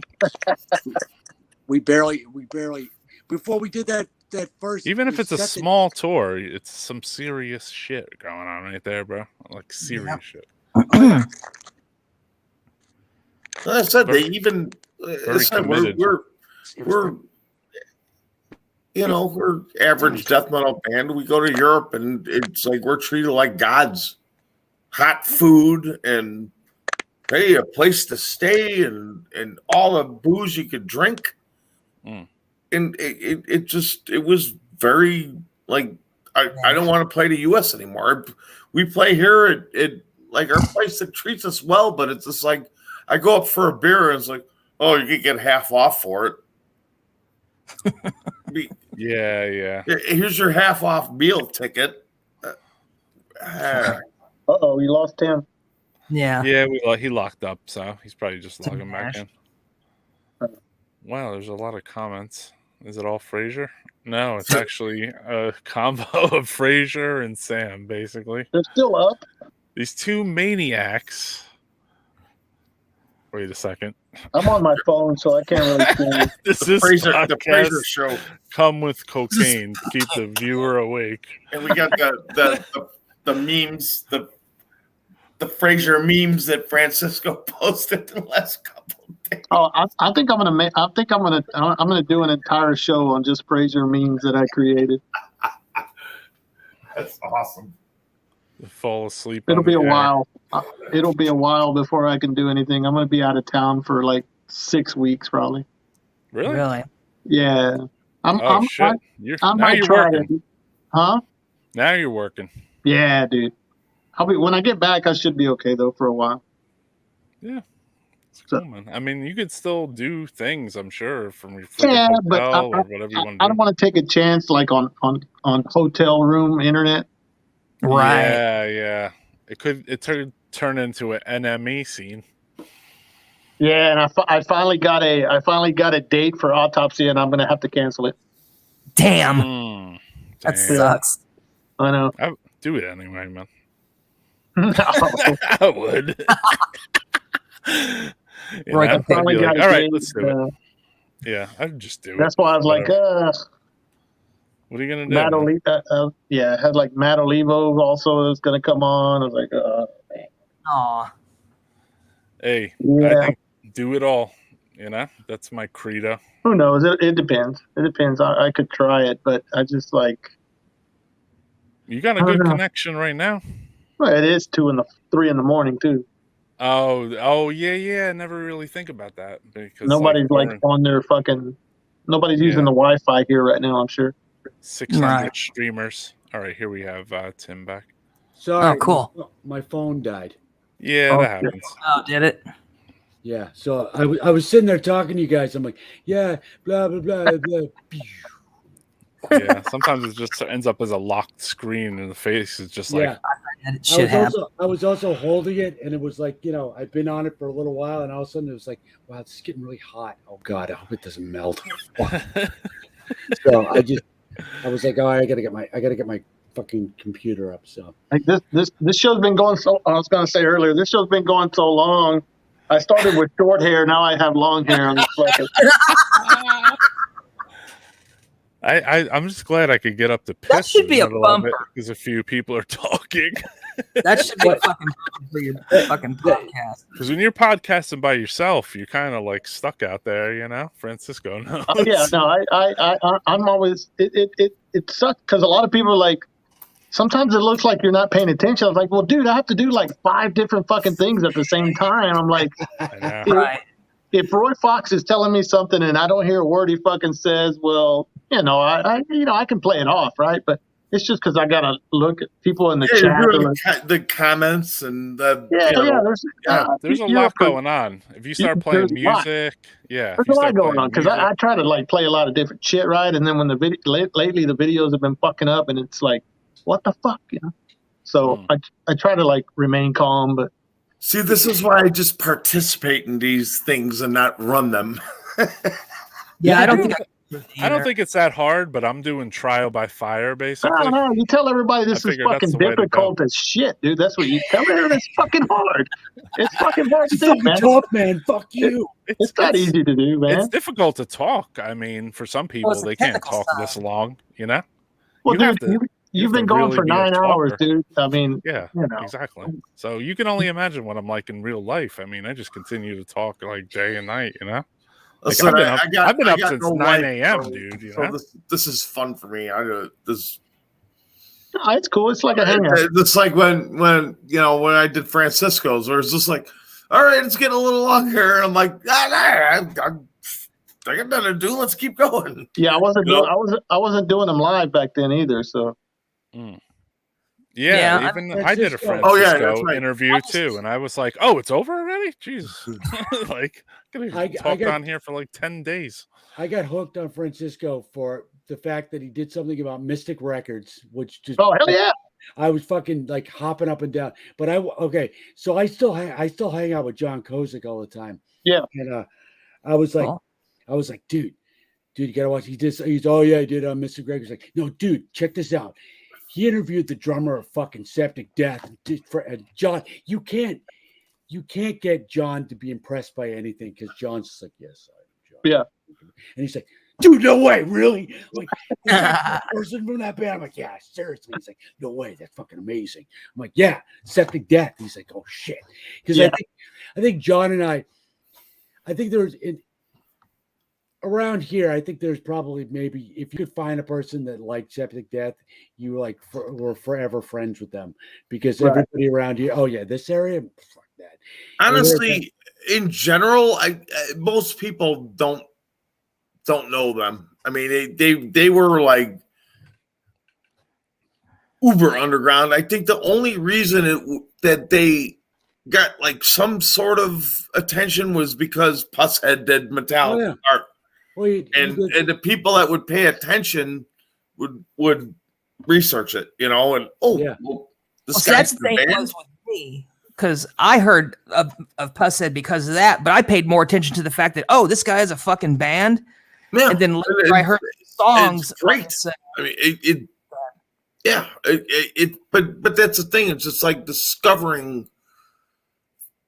You know, back when, especially when resources were so limited. Now you can go on eBay and we'll find this. There was no eBay, yeah. No, you just happen to like, just look at dude's art's good and that's the weirdest part about the whole like metal scene. It's like there was no eBay, there's no internet. Yeah, exactly. Like you just went into a record store, picked up an Iron Maiden record, and was like, so like, I'm gonna get this Number of the Beast. Getting Paul on the show was like. Paul, the drummer of Septic Death, was like one of the coolest fucking things, but he was fucking tough interview, dude, at first, because really? he was giving me like 1 word, 2 word answers. And I was like, fuck, dude. And I'm fucking working hard. So I'm going to make this fucking good, you know? And I ended up making the guy laugh. And so it ended up cool. He ended up like really enjoying it because he's one of those guys that's like, somebody told me, dude, Paul's not much of a talker, but I think I kind of brought him out of his shell. I brought it out of him, I think, eventually, and he kind of warmed up to it. But he was kind of like, yeah, you know, yeah. But I was like, and I didn't want to bring up Pusshead at all because I know those guys. They probably heard that fucking name like, you know, their whole fucking lives. And I was like, dude, Paul, you don't understand. Your drumming, and I'm sure Tim will attest to this, is like you have your own style. I mean, your drumming, your fills, it's just legendary stuff, you know. And I wanted to make it more about like him, not fucking Pusshead, you know what I mean? And Pusshead wasn't brought up until somebody asked about him, and I was like, well, fuck, okay, I'll ask the question. I just can't believe a band that creative at that time came out of Idaho. Yeah, right. You know, What? Really? Yeah, I didn't know that. Yeah, Boise. I thought they were from Cali. No, Boise. Fucking Idaho. They only did like a handful of shows, and I couldn't even get the record for years, dude. Like it wasn't it just found wasn't mine in a around, pawn dude. They found mine on the used too. Pusshead doesn't want that stuff reissued, supposedly. So that sucks. Yeah, so that's really the only reason. Hard, man. God damn. I don't. And think I push. I know the band's not around anymore, but Paul and John, the guitar player from Septic Death, their band that did Raid was fucking awesome. Oh yeah, I got that split they did with Hummingbird of Death, and that I never checked that out. I still need to do that. Raid, fuck. That's like the closest thing they ever did to like that sounded like Septic Death. After Septic Death, it's fucking great. Let's go back to that Mystic Records thing now too. Oh, dude, Mystic was because classic. that was really bugged out. Because I flipped out. Like I flipped out when I saw Tim like on it. I'm like, Tim's like commenting. I'm like, what the fuck, you know? That was like some encyclopedia type crap for me because I'm not 100% like I wasn't 100% like familiar with that. So like for me, that was like really cool. You know what I mean? And then that dude's like 90 years old now. Oh wow, Doug Moody. Heard of that? He was like in his 60s when he was doing the label. Yeah. Wow.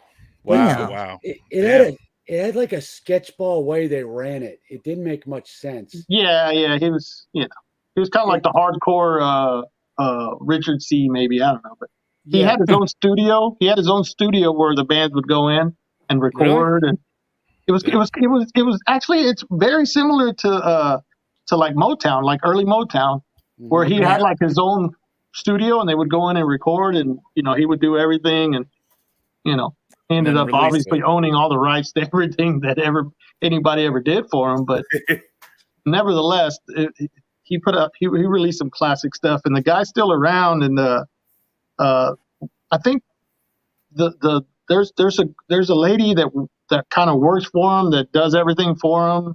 I think she told me she was going to let him watch the show that I did. So I'm like, oh, fucking cool, Wow. So, nice.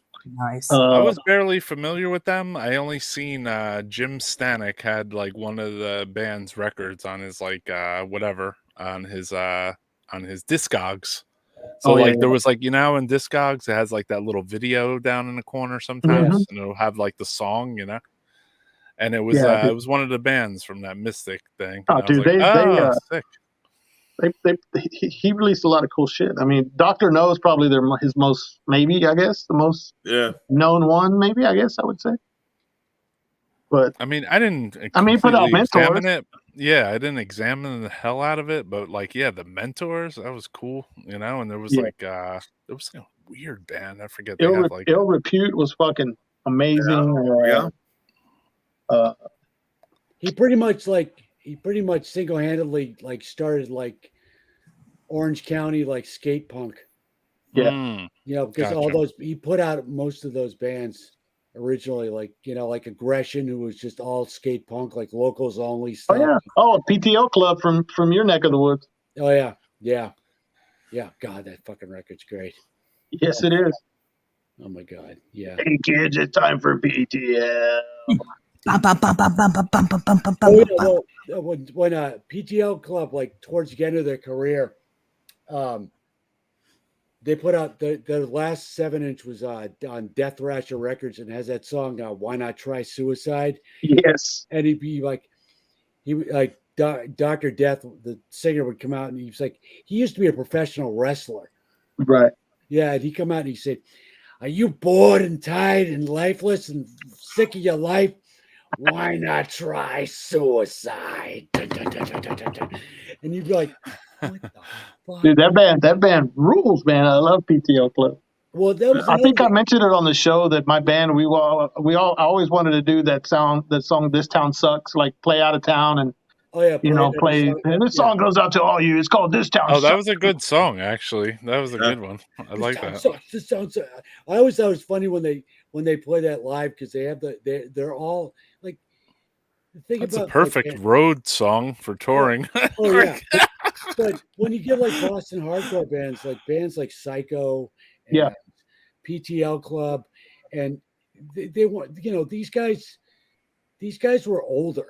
They were older then, and when they would play live, like they play with all the younger like punk kids and all their friends and stuff, and they're like, who are these old dudes? They like scare the shit out of the crowd because like PTL Club, these guys look like fucking auto mechanics who are gonna beat the fuck out of you. And it's like, how's it going, kids? And it's like, holy shit. And they play twice the speed, fucking I'm honest to God, they were like the fucking plasmatics at 10 times the speed. I mean, that's like who they enjoyed. And it was just like, fuck, this is great. And like all the other like the little suburban like punk rock kids who like hated their parents and wanted to like see a TCOL junior like punk rock band were like, I'm terrified. I'm like, yeah, as well as you fucking should. Yeah, that's way it's supposed to be. I love that. Yeah, Psycho. I mean, Charlie's fucking in his 60s now, I think. Yep. But even That now, guy. we say that it's just like metal's supposed to be like rebellious and scary, and it's not anymore. No. You got to be PC, and like that's what I asked. I think better. it depends where you are, just to be That's honest. better. There's probably a Are bunch you of guys people- still getting shit, or did that blow over? It's like it blew over a little bit, but they had to say they kicked Craig out because You know what? It's like, did it blow it's so over? gay. Did it It's so not? Who fucking cares? stupid. Like, they don't care. So, like, that's what matters. You know what I mean? Like, they don't care. You know what I mean? So, like, No, I they don't. pretty much put it out there. Like, we don't care what you Right, think. but even still, they want to play And shows. every band that's gone out there. when and like done- Maryland Deathfest, so we're not. They we're played not Maryland fucking Deathfest. DISMA. It's just that they couldn't play the year after because there was a bunch of punk rock, right? Activists or whatever that try to dictate what other people were going to see. And it was kind of funny because some of those things, like that Mexican fest that they got booted off, it's like, so those bands, so here's the band that everybody wants to see, but these bands that are a bunch of fucking old nobodies, they get to decide to get rid of that band. You know what I Right. mean? It was kind of confusing for that aspect of things. But Right. other than that, as far as like the band and like, I'd kind of like to get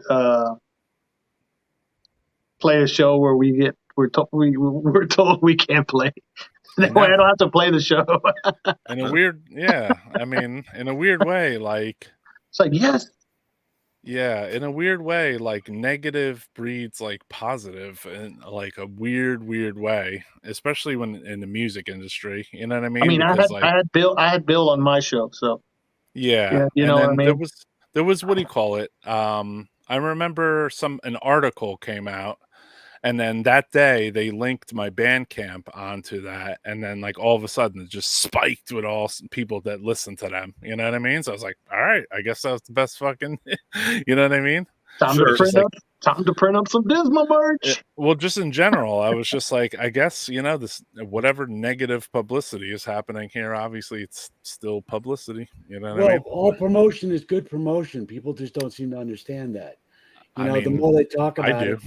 it, yeah, I mean, you do, but I mean, you know, the more you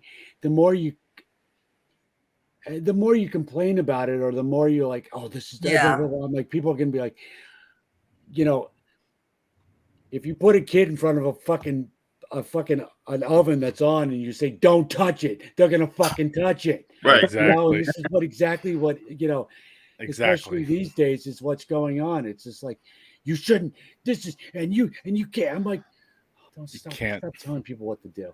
Just stop. Stop it. You know? Yeah, no, especially once you get older and then you have a younger kid trying to tell you what to do. Like, I don't even know who the fuck you're talking to, bro. You know what I mean? Because my mind is already set in advance. That's the kind of shit I used to get from like growing up here in like Texas, where it's fucking, you know, just real religious people or whatever. That shit that's going on now, that's what I got as a kid, you know, being told, hey, you can't play that, you can't listen to that shit. So how the fuck people that are supposed to be involved in this scene or whatever, in a music that I was being told by fucking adults as a kid, they're doing the same fucking thing now. It's just whatever. Just shut the fuck up. You know? Right. It's all, you know, like the music dictates what's going on. That's the way I look at it. It's just like, close your eyes, listen to the music. I mean, go fuck yourself. I was a devil worshipping, cat killing, you know, you name it. You know what I mean? Yeah, same, bro. You know. Well, you know, don't you love when remember all those years ago, and what still happens nowadays? It's stop censorship. Don't censor people. Right. Oh, really? Don't censor. You can't censor it because I like it, but I don't like it, so censor it. Well, it's interesting. That's exactly what it is. It's interesting that you say that, because you can take that idea and put it towards another phenomenon. When I was growing up as a kid in the 80s, all I heard was say no to drugs, say no to drugs. But I look at what's happening with the kids now, and it's like, yes, you can say yes to drugs as long as they're from Big Pharma. You know, these psychotropic drugs they put kids on. Well, no, even pot, because here's the thing: the government's making the money, right?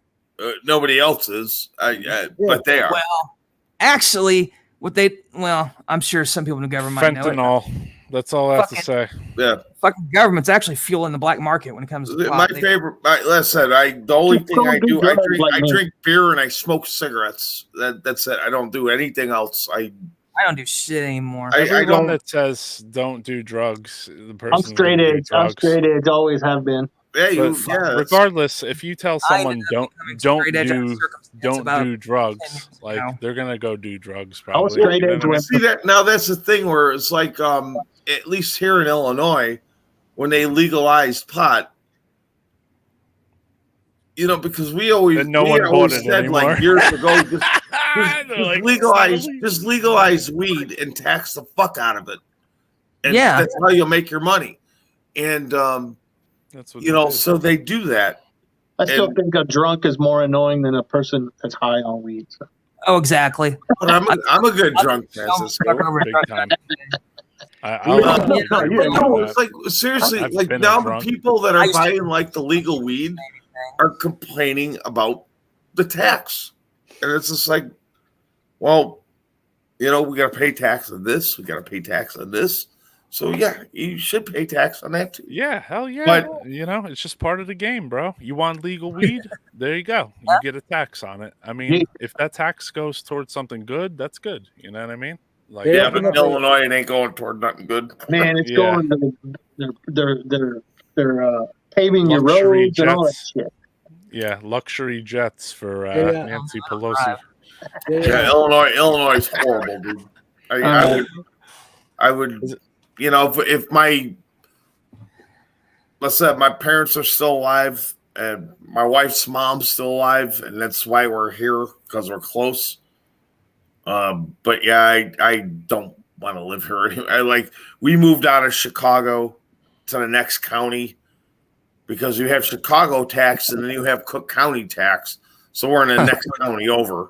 But that's starting to, because people from Chicago are moving out this way and they're bringing their own Chicago ideals with them, and that's how so everybody's moving to Tennessee because there's no tax there or whatever else, but they're going to start voting for the wrong people, and eventually they'll get taxed out of that. I was interested favorite in song. Tennessee. Hey Roy, bring this back to death metal. Favorite death metal song about weed.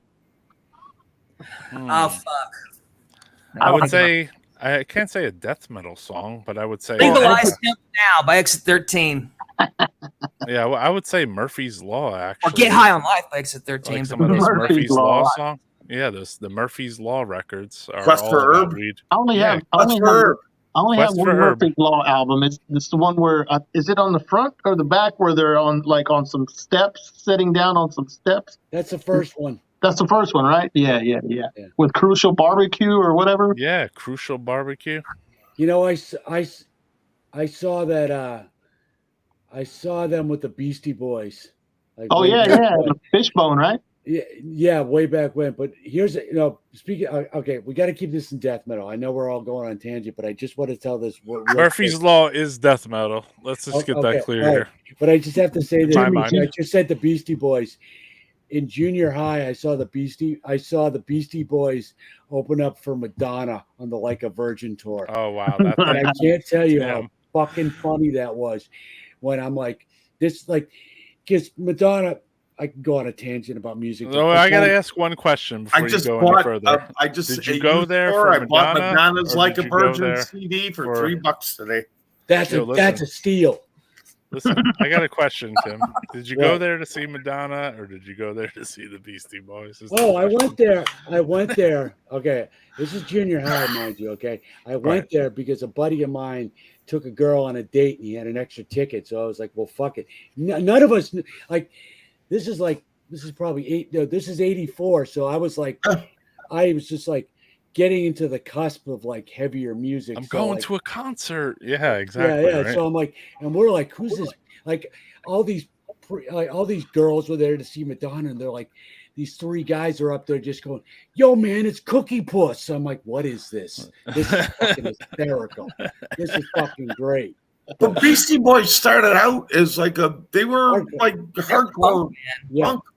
They got kicked off the tour because they had a giant inflated dick on the friggin' 84, stage.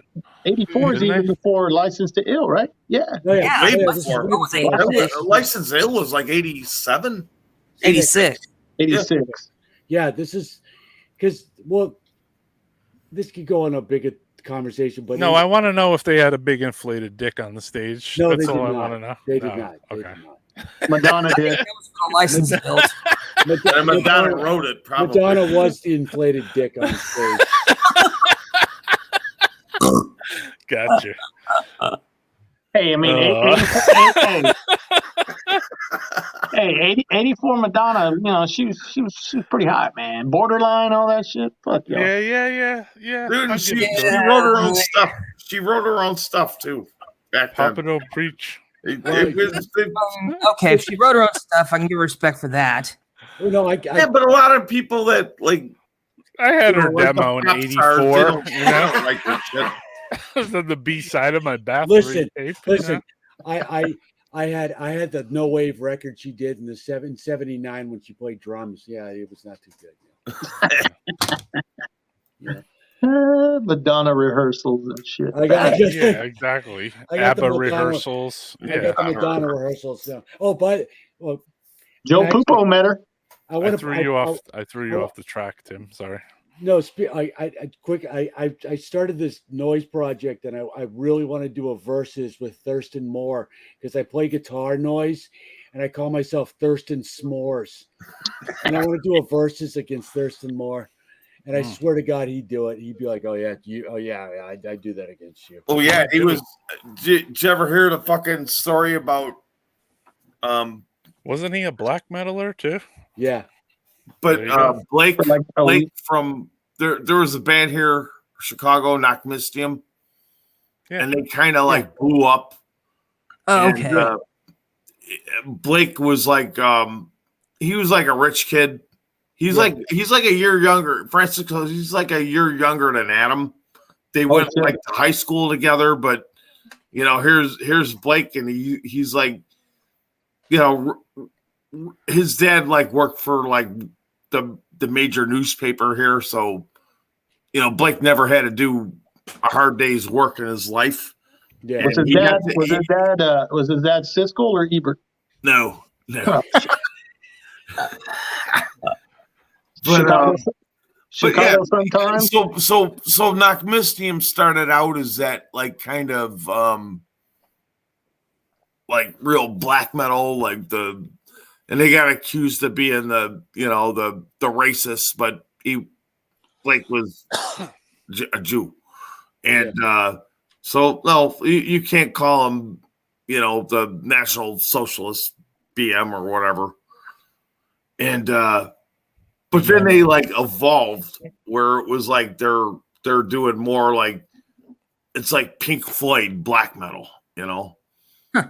And he was always like Thurston, guy, but he Thurston join him. He got like really hooked on painkillers because he broke his leg in a store and he fucking sued him and he got money for that. And then he was hooked on painkillers and he was doing heroin. And but yeah, Thurston Moore, him and Thurston Moore was going to do a project. Did he play guitar for Thurston Moore? Yeah. Did he play live on stage on like in an He may have. I know they were doing some project and it was like, yeah, the project was called Heroin.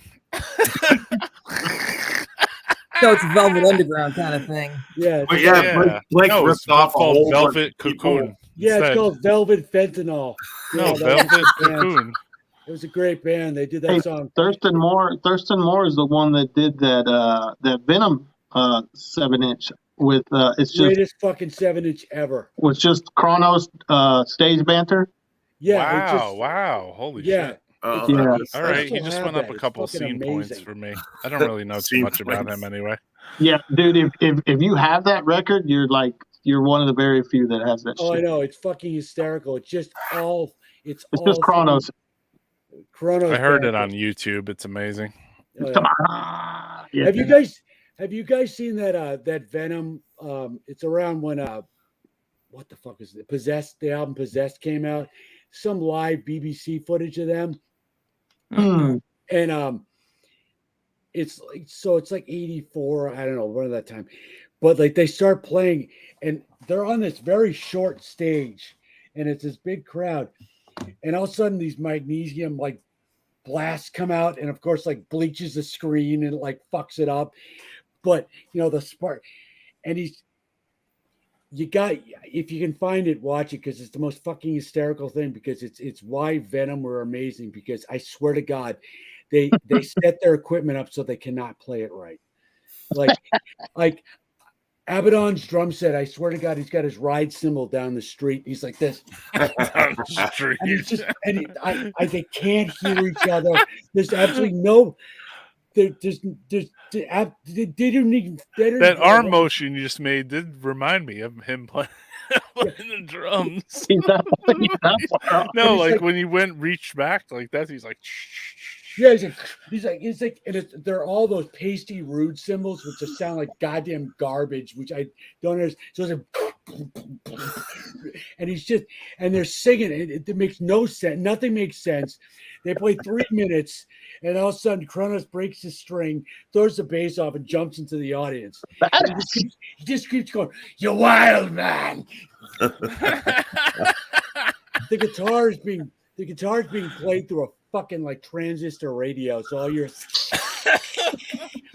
and he's got this, hey man, fucking Chrono. I mean, brutal. He had fucking bass. He had bass solos that were fucking sick, man. It was like he was just making noise, but they were the best fucking bass solos. Like he would walk around on stage like he fucking owned the fucking stage. Didn't they have that video in the one interview video where they're like, we have to blow things up or we can't play or whatever, right? Wasn't that in the Ultimate Revenge or one of those? They're when Venom plays, we come out and we just blow up the entire stage or whatever, you know? Dude, Milwaukee Metal Fest. Do. We were just talking about it today because buddy of mine was over and Aaron from Mulder was over, and we were talking because when the original Venom reunited for Metal Fest in '95, and it was like, you know, they did that thing. They start playing, and like you said, that they had in the Eagles ballroom, they had that magnesium go off and on towards the back, and you just boom, and it was just like you felt that heat, and it was like, wow, they were amazing.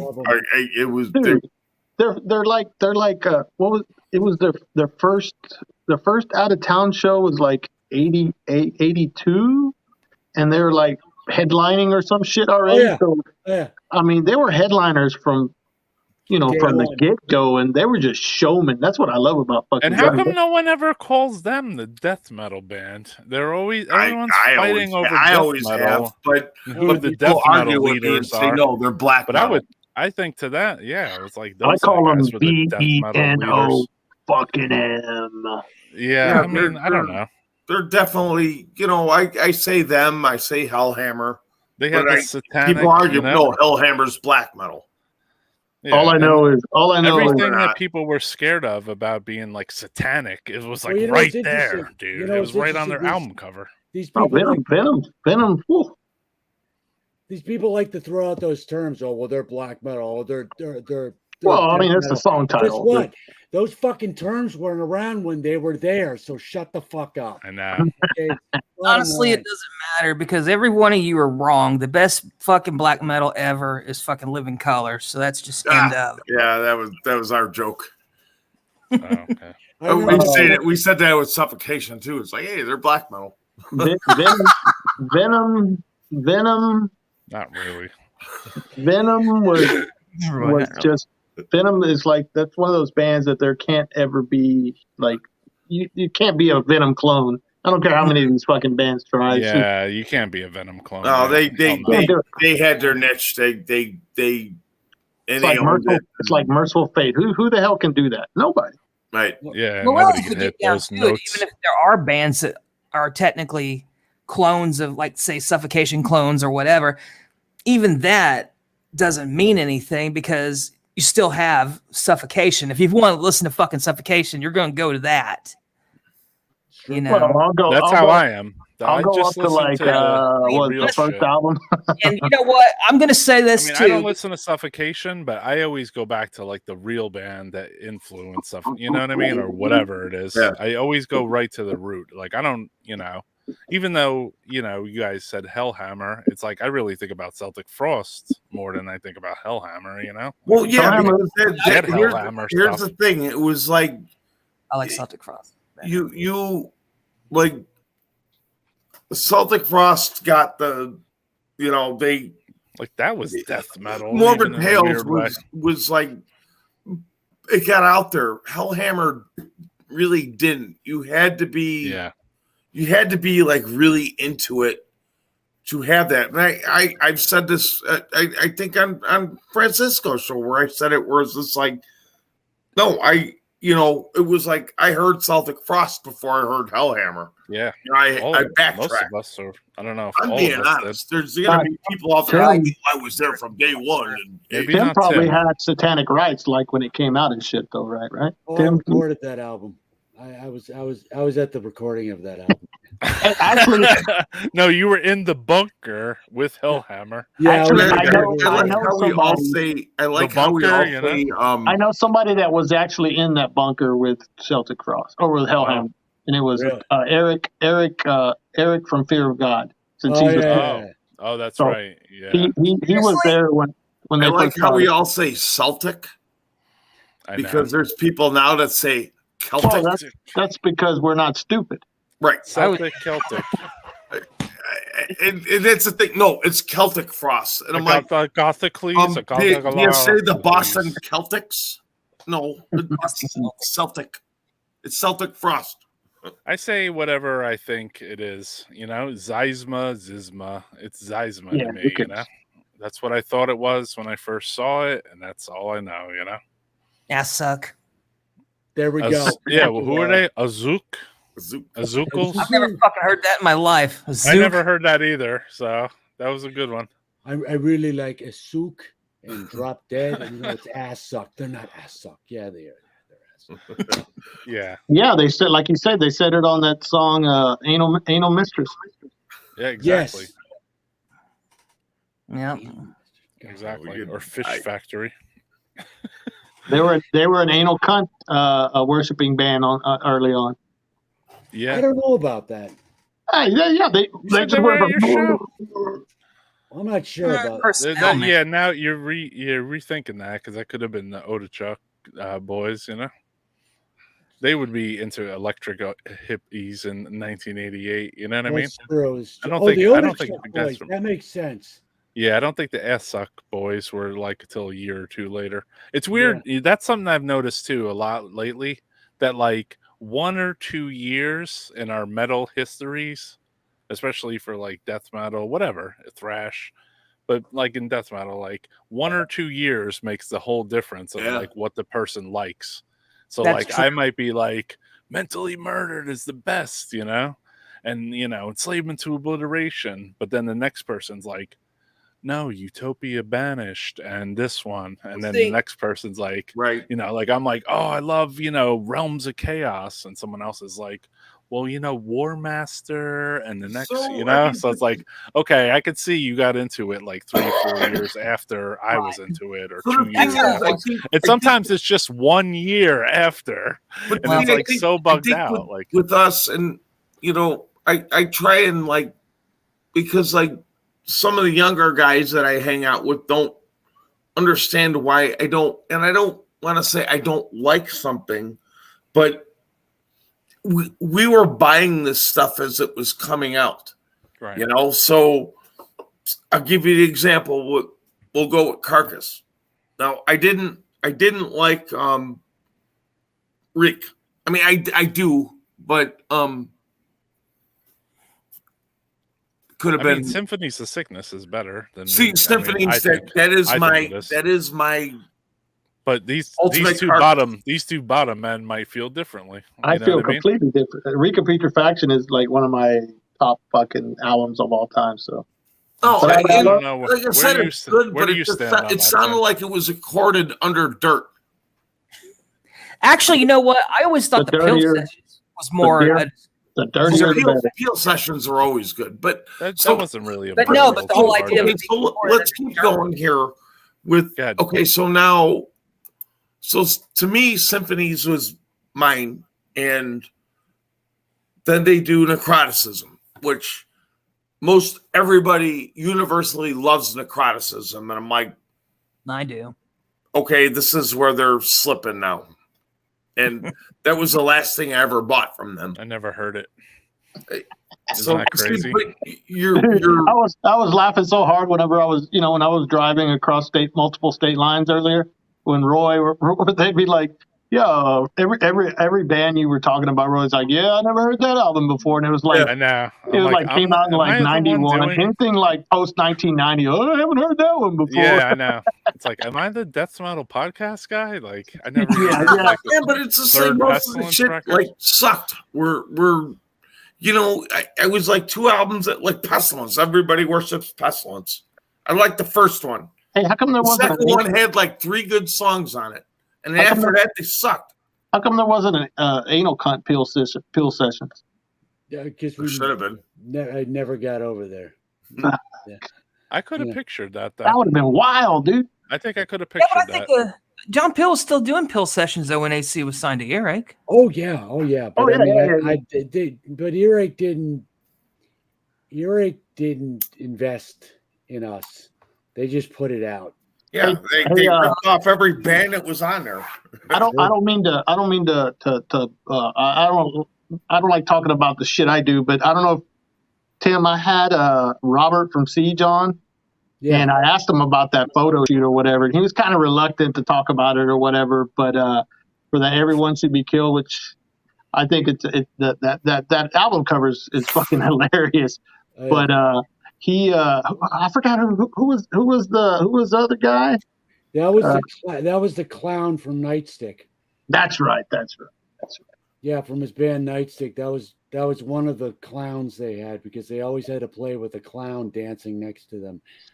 And I'll forever. Yeah, but he was kind of reluctant to talk about anything like of from that time. I'm like, oh, come on, man, that's what everybody wants to hear, you know. So well, yeah,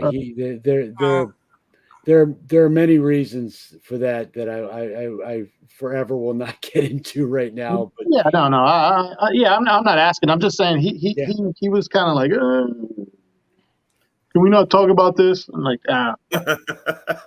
You got to respect that. Can we, No, I can we don't. focus back on me? Thank you, both of you, for That's that. horrible. Thank you. I'm going to allow you to talk about that, not me. Yeah.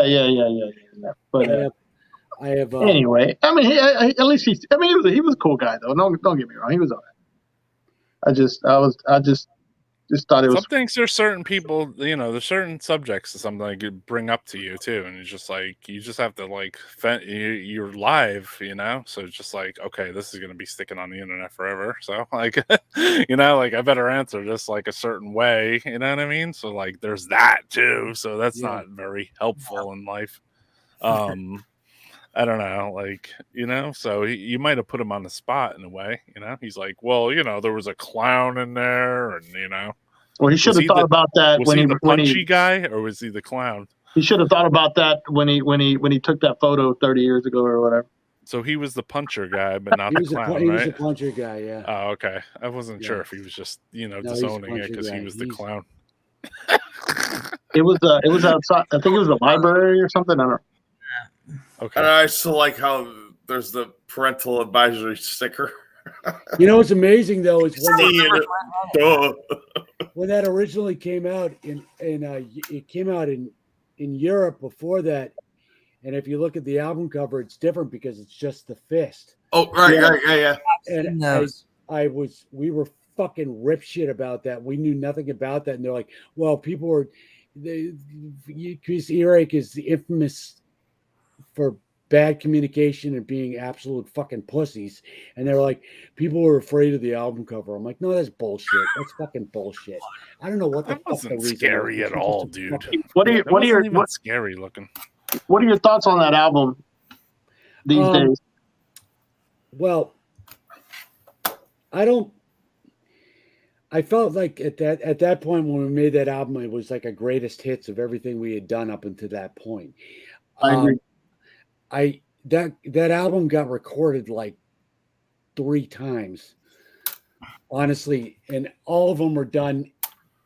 We did that at the same place we recorded Morbid Florist, but what was so frustrating though is we did Morbid Florist and it was analog, and then they changed everything to digital, and it completely fucked it up. I think if Everyone Should Be Killed sounded as good as Morbid Florist, I'd love it. But I also feel like there was just it just doesn't. But this is the artist talking about it, so you know, people are just always so confused about that. But I'm just like, it could have sounded so much better, you know. What's that? Let me ask a question about that album too, because I was thrown off guard by that album. Was that 3 different recording sessions on that album? Because it does sound just a little disjointed. Oh yeah, the thing is like all the noise stuff, all the grind and the fast noise stuff was recorded in one session, and then the other songs we recorded at different times as well because it was all done differently, and it got kind of frustrating because especially when we did the 7 inches and whatnot, we'd do everything live. You know, Seth would sing, everything would be done live, and at this point Seth was very interested in the he wanted to overdub vocals because he was also like, you know, but he would also try to map out all the noise stuff, which made it really frustrating for us because it just took away the idea of it being this like almost like chaotic, like grind free jazz, where it was like the improv was being thrown out. And he'd be like, okay, you start that. And you said, so I could have been a lot better, you know, like when we did Morbid Florist, it was just Seth and I in the studio, and we did that record. We recorded that entire record in 4 hours. Just done. Yeah. Wow. That's such Just a hammer classic. right through that motherfucker. You know, That's and it took, like, that's my album. That's you know, my I album mean, too. that's actually I'm gonna roll back on that. That's my album for you guys, and obviously the split 7-inch with 7 minutes of nausea is my main and favorite everything. You know, that record we recorded we recorded and mixed that record in 2 hours flat. which one? Uh, The split 7-inch with Split 7-inch. 7 minutes of nausea. Yeah. Oh my god, yeah, just brutal. did it all live, and It's good sound. That Went in snare. It's like I Jesus. borrowed the snare drum from fucking Dan Scannell from Executioner. Brutal shit. So the thrash metal. Oh god, yeah, that's funny. Yeah, we did do that. Yeah, but those were a lot. Those were a lot more interesting to do back then. It was a lot. I was actually really freaked out when we actually went into a studio because it was just weird. It was just weird time to do that. It just didn't Sterile. Too sterile. No, it was just strange being in a real studio. Like, Well, the 88 song EP's in the studio, right? Same studio, yeah. That's done at the same studio we did the split 7-inch and the 5643 record. Yeah. Right. Yeah. That thing. Jesus. I mean, that's my anal cunt, dude. That's You my know, anal cunt. That's my anal I cunt. like it all. I mean, I'd like to hear a dissected version of the 5, 3, 4, 7. I always thought that everyone was just too long for me. That's all. Oh, it's way too long. It's way too long. John and I complain about that all the time. We're like, dude, this record is too fucking long. The first album? No, yeah, Everyone should be Yeah. I thought it was too long too. That's weird. It's like it's almost like 70 fucking minutes. I'm like, Jesus Christ. Okay, I wasn't imagining things then. It's very long, but yeah, you know, it's. I think honestly, I think for grindcore, the best format is 7-inch. I agree. I mean, you know. No, because then you could have a goddamn turntable and a fucking goddamn stereo and speakers and all that shit. Well, as far as length, that's what. Or CD. I think 12 minutes is a good there's record. CDs, but that's all I don't know. records. 7 inches are cool. But yeah, I mean, if you have one 7-inch with just 6 minutes on each side, 12 minutes, you know? Yeah. That's about good for 7-inch is my favorite, like, to do because, like, doing splits. I like to do, you know, hey, I like a band and they like us. And it's just like somebody may not know us and they don't know the other band. And it's a good way to get stuff out there. How the hell does one hook up with 7 minutes of nausea? I mean, they're kind of Photo Noise pretty and Tapes far did out. that. Right. Okay. Gotcha. That was all Matthias. That was not us. Gotcha. I had gotten, oh God, I had one of their cassettes before we did that. Oh God, what was it called? I think it was like Our Cult. No, it wasn't Our Culture is Boring. Our culture is bored or something. No, that was the 7-inch. Oh, was it Your Father Was a Poser? Yeah, they have a tape called that. Yeah. Oh, I love 7 minutes of nausea. That's a 7-inch on Psychomania, wasn't it? I think so. They had one of my favorite ones was called Canceled. It's the songs they ended up using like on Blearg, but it was, what else was there? 7 minutes. I love 7 minutes. I think yeah, Canceled had like a bunch of had that weird like bass sound and like that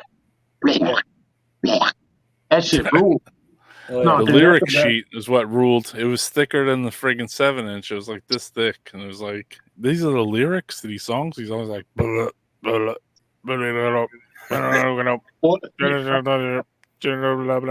whenever me and my buddy Ray were doing that Wicked Fast song too, we would do like 7 minutes of nausea stuff too, like back then too. So that shit was huge for me. Anyway. Huge. Yeah, dude. I was like, man, I can play this, you know. I've a while ago I talked to Matthias, I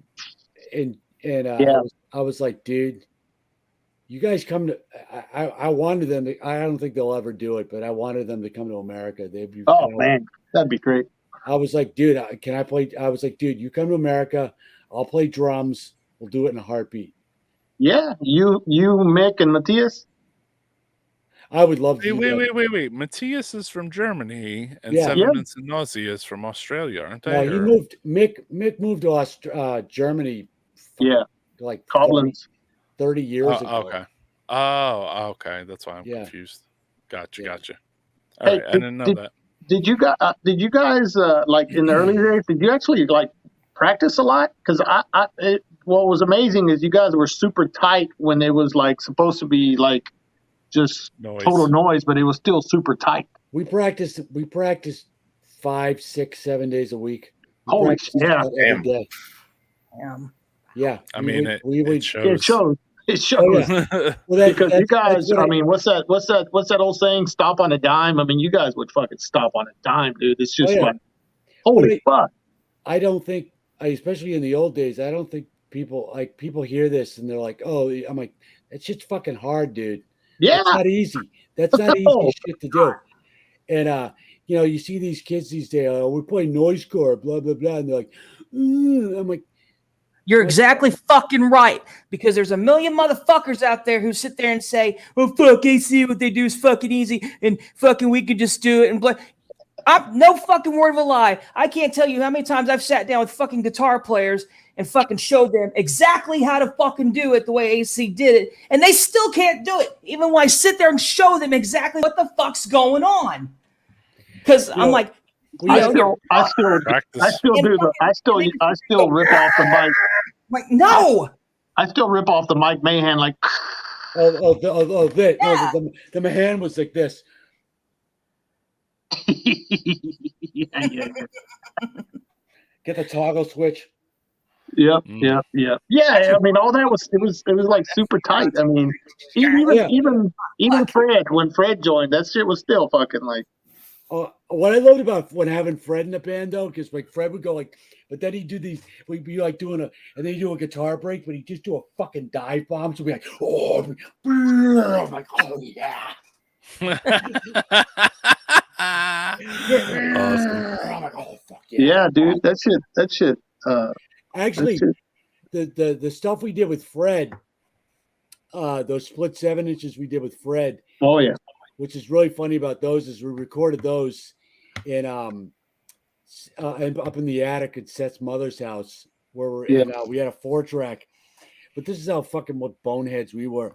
We were like, we would spend all day doing it because just fucking mic and shit, and it was just fucking stupid, and we're idiots. But I remember Seth kept like we had this lamp there, and the light burned out. And like Seth's like, we gotta hurry up. We don't have any light in here. I'm like, well, go get another light bulb. He's like, you can't do that. What do I'm like? He's like, you gotta hurry up. I'm like, get another fucking light bulb, dude. Not that fucking hard. How many mics did you put on your drums? Oh God, I don't even fucking remember. Not very many. Actually, that drum set I used was probably like half of that drum set was post-mortem's drum set.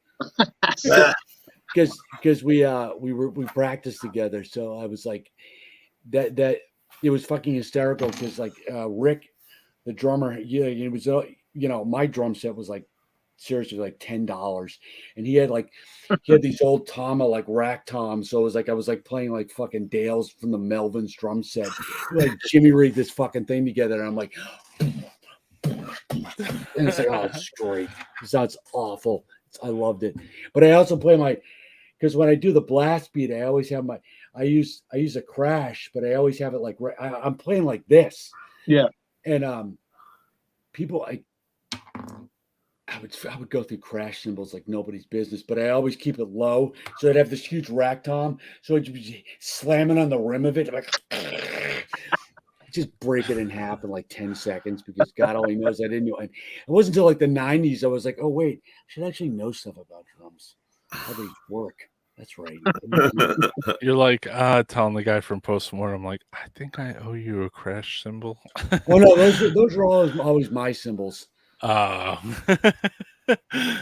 Sorry, I broke your crash symbol in half. No, it would be more like, no, sorry, Seth broke your crash symbol. Oh, really? Over his head. Yeah, exactly. But actually, some of our best cymbal sounds are probably with the broken cymbals. Yeah, you can still do something with those, you know. Oh yeah. Actually, my hi-hats right now are 16-inch hi-hats. I got two 16-inch crashes and I put them together. And I'm like, all these kids like these days are like, yeah, I look at 15-inch crash. I'm like, fuck you, I got a 16-inch. And then I got bored of a floor tom. I got bored of having a floor tom, so I just put my floor tom as my rack tom. So my rack tom is like this 16 by 16 rack tom, and I don't have a floor tom. And people are like, that drum set. I actually did it because I'm so sick of people borrowing my gear. Like, oh, we got to share gear, which means the local bands show up with nothing. So I'm like, okay, fuck you. My drum set's so goddamn difficult to play, you're not going to want to play it. Right. You got the floor tom mounted on the top. They walk in, they're like, I have these enormous like crash cymbals and this huge hi-hats. And then I got like my ride is like a 24-inch ride. So it's like a goddamn street tire. It's like, you know, these little kids that play like these. I play technical blast, and these guys like. That's another thing. Okay, I'm going to go on a tangent, but I see these drummers, these grindcore drummers these days, and they're like, the kids like got a jazz kit. I'm like, dude, no, don't even fucking go there, moron. Tippy tap. They play so light. Now we got like my drummer is like good, but small 5-piece kit because we got tired of lugging all this shit around. Well, I understand that, yeah. You know, but it's just like. You know, we've had like people, can we use your stuff? Sure. And then I'll hit the promoter. Well, you need to give us more money if everybody's going to use our shit. And, you know, but that's the thing. They see like a 5-piece kit and they're like, oh no, I need, you know, like an 8-piece kit. Sorry, we'll blow you away on that 5-piece kit. You know, it sounds like the same story. Tim shows up with his goddamn floor tom mounted up as his main. They look at his drum set and they're like, I've like seen people like freak out about it. It's just like, dude, adapt. You're supposed to be professional. You know, I've had to play amps that were not my amps, but yet I still can sound like me. You know, you're professional, you play, you adapt, you figure it out, and you move on. Easy with that professional talk, man. Well, you know what I mean. One of the last bands I was in, I played with these like that, you know, that new thing, Blackened Crust, which doesn't I hate it already, but yeah, basically it's just DIY like punk kids playing black metal, but these kids came to the show. Long story, there's nothing to do with it, but the long story short, they came to the show and the drummer's like, yeah, like I don't have any drums, so like, can I borrow your stuff? Like, if not, we're just not going to have to be able to play. And I just said, well, I guess you're not playing. And he's like, what the fuck, man? Don't you want to share? I'm like, well, and I was like, look, man, I'm not trying to be a dick. But if you're going to ask me like that, I'm not going to let you borrow anything. I mean, if you can be like, you know, nice about it, but if you're going to be passive aggressive and a fucking cunt about it, then I'm not going to let you borrow anything. Right. You know? Yeah. Why the fuck would you even show up to a show without your fucking equipment? I'd like to ask a lot of fucking bands. Promoters do that a lot. You know what though? The reason bands do that, Roy, is because they're fucking lazy and don't want to lug their own shit around. Right. And they don't want to unload their shit at the end of the show. You're not a fucking band. You're not a fucking band. I want to throw a C to that one there, Francisco. Or we just don't have the damn gear. So we're kind of like, hey, dude, can you help me out? I'm kind Well, of how in the a hell would you even learn how to play it if you were in a band? I mean, You know what I mean, You I've have to had have a like, goddamn drum set at your house. I mean, don't get me wrong, I borrowed gear a lot. well, no, I mean, I have like, you know, friends that come in that, okay, it's a fly-in show or whatever. Hey, Oh, yeah. you know, Oh, they get a fly-in hold of me show. like way in Listen, advance. Hey, yeah, can I yeah, use your yeah. stuff? That's that's different. That's Absolutely. different. I'm talking Yeah, I about mean- like a local show, dude. Yeah, you the know? locals, yeah, fuck off. A local I- show where they don't bring their equipment. It's like, Well- why are you even here, dude? Are you Right. in a Well- band? Are you in a band, or are you just here to serve my beers, lady? Well, Well, I like can in my, tell you, I can tell you in my around here. situation. I Sorry, can tell you around here when after that, you know, when fucking Great White played around here, only that station nightclub fire and stuff. Oh, yeah. You know, venues got really fucking weird about like the amount of gear versus how many people, you know, just the size capacity of things. So I think a lot of bands, especially in smaller rooms, you know, people like you get all these bands that come in and like the room is not, it's like some stupid old fucking mom and pop bar. And then like they got like, you know, like the Metallica's backline, like Right, sitting in the right, room. yeah. So they're like, well, we can only have 5 people show, like, you know, paid for the show. So it's like, well, what the fuck? Or Kronos shows up in Abaddon or whatever, Yeah, and they're they like, show "We up got to with bring in this magnesium stuff." lights to blow the place up, and then everybody was, I'd be psyched, you know, be a short Yeah. night for me, you know. It's weird how that happened Kronos, with that fire Kronos and all can that. show up wherever the fuck he wants. Well, it's weird how that fire happened at like that show, but not at the Venom one. You know what I mean? No, because everybody got caught on fire at the Venom show was psyched. Yeah, they didn't cry about it. Or just I don't know. I guess Venom are smart enough not to play with I went to fire. Venom and all I got was a Venom- 3-degree burn. Hey, one thing people don't know about Venom is they're very safety conscious. Especially Yeah. with the steroids. They're OSHA compliant. Especially with the steroids. Oh Actually, man. Have you You're guys fast, seen? Tim. Have you seen Venom Junior or what is it? Venom AD or Venom BC? Oh, Or, I have, and I fucking liked it. oh, I saw them in this small little club in Boston. There's some video. I got pictures. I am like right up on fucking on Mantis? Mantis. Oh, yeah. And I'm just in awe. And he's just playing. Me too. And somebody did an Instagram footage of me just sitting there going like this, playing air guitar while he's playing right next to me. I got fucking pictures of him. He's wearing Ace Frehley fucking wristbands.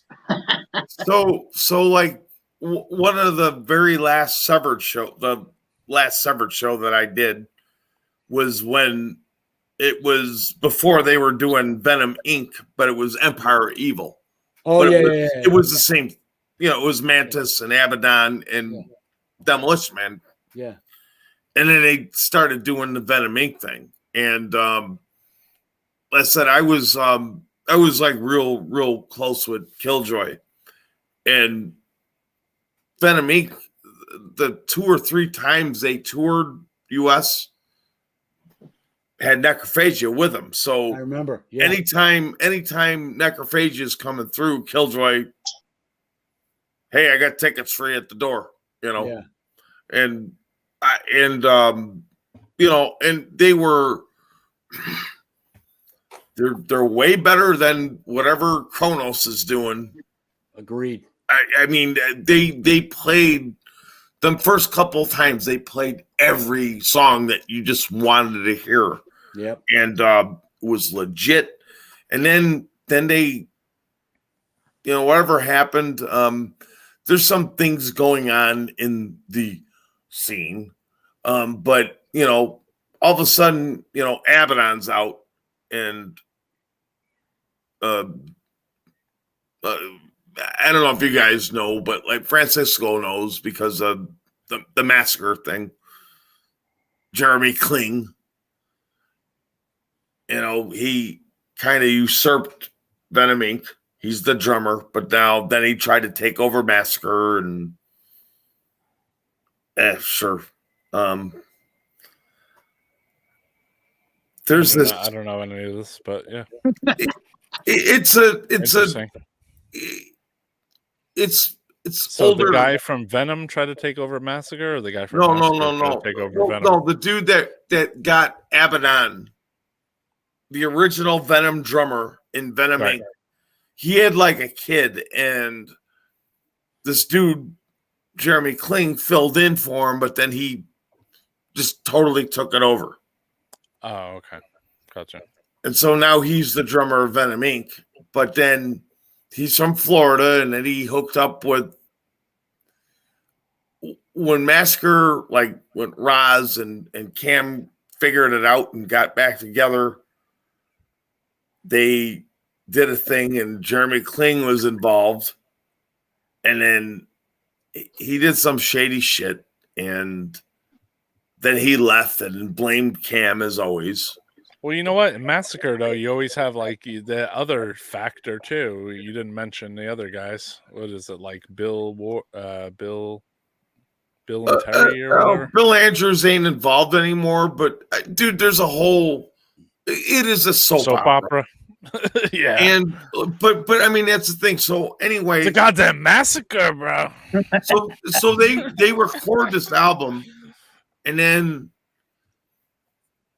it got like, I don't want to say got pulled, but like the two dudes that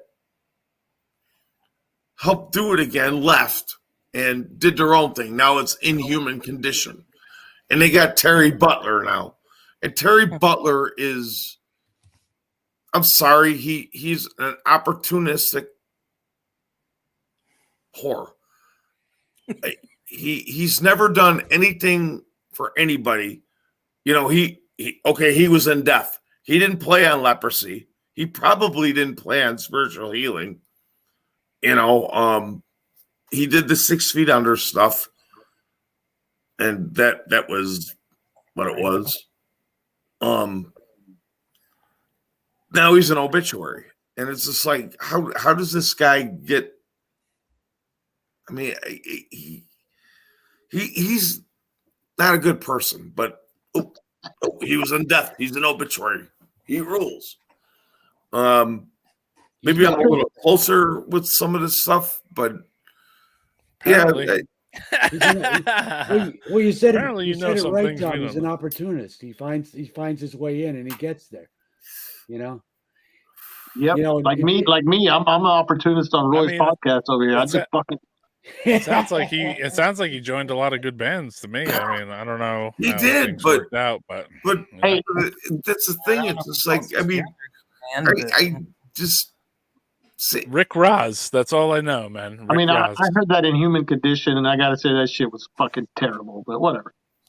But there's going back to Venom Inc. There's somebody took a picture. I saw them too at a real small club, and there's a picture of me standing up front.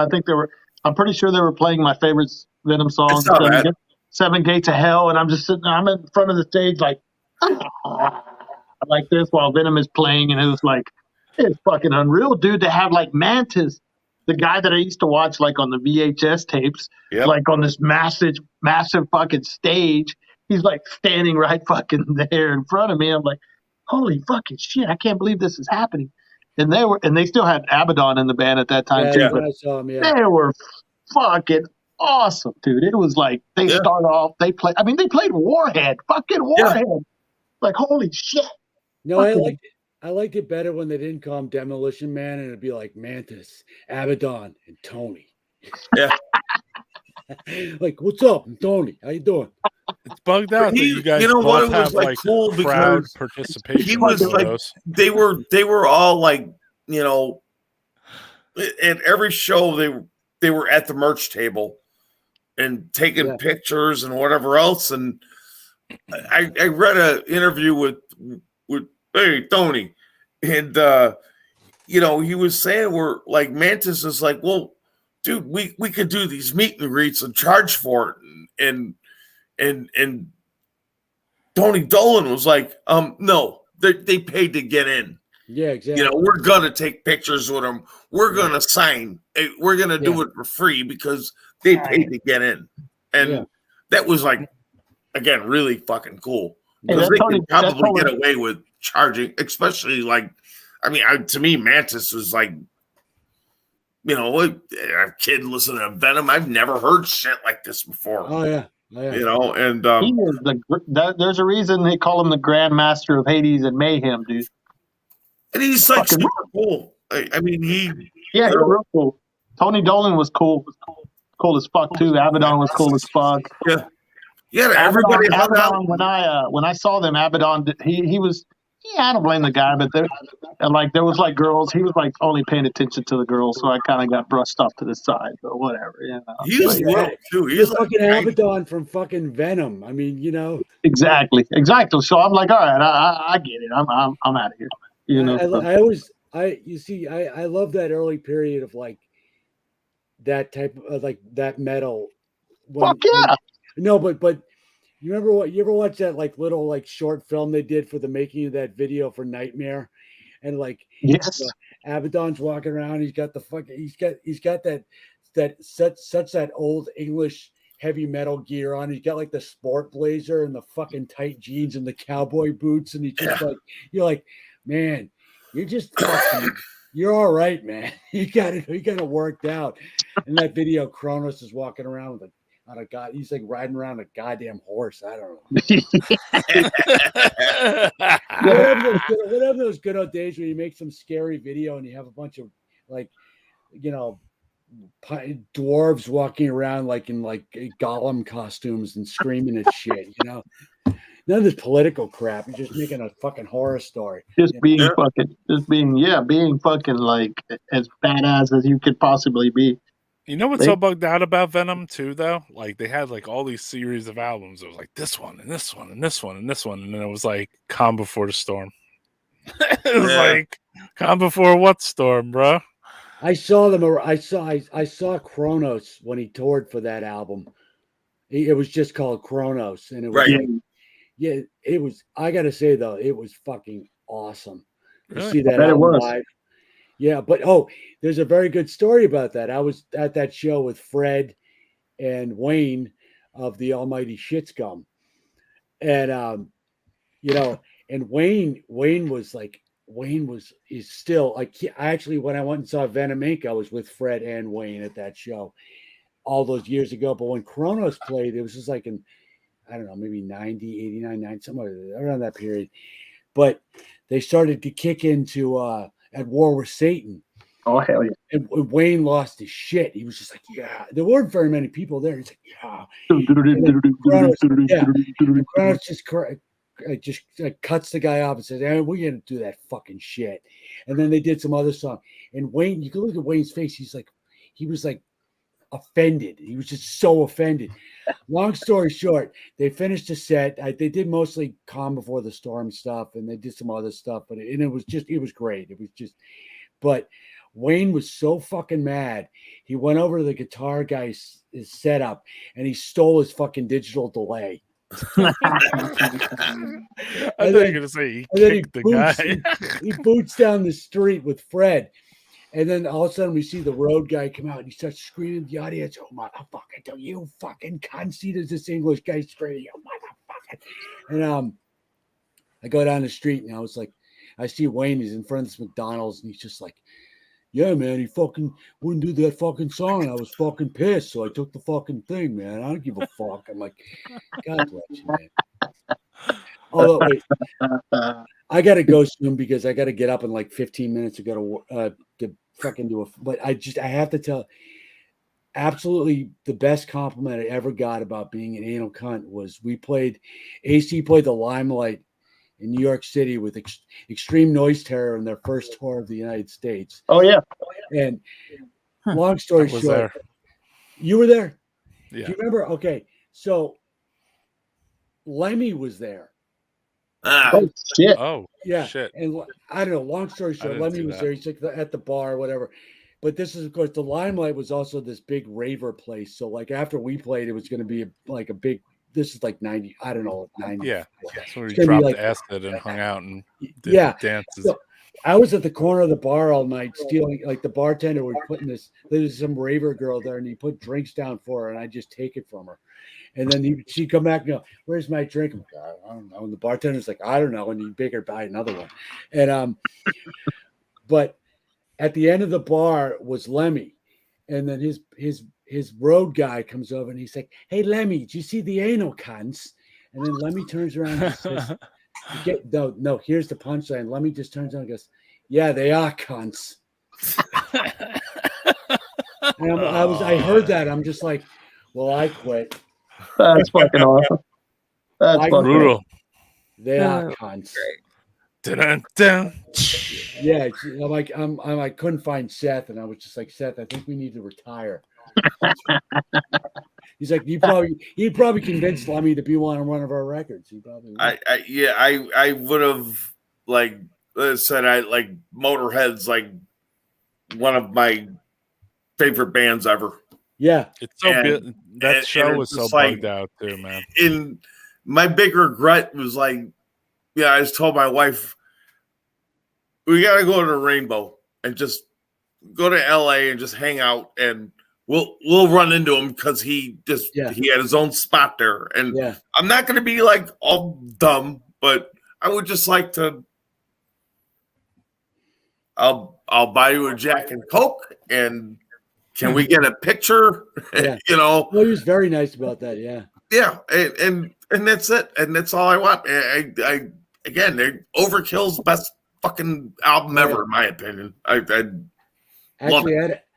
I went to the Rainbow in 2012. Which is weird because it was with my buddy Matt from Houston, but we went. Scott Peterson from Cryptic Slaughter took us there. Nice. But he Lemmy never showed up, but it was cool being there because we saw his little chair wherever he fucking sits at. And he had his own little machine. He liked his poker machine or whatever.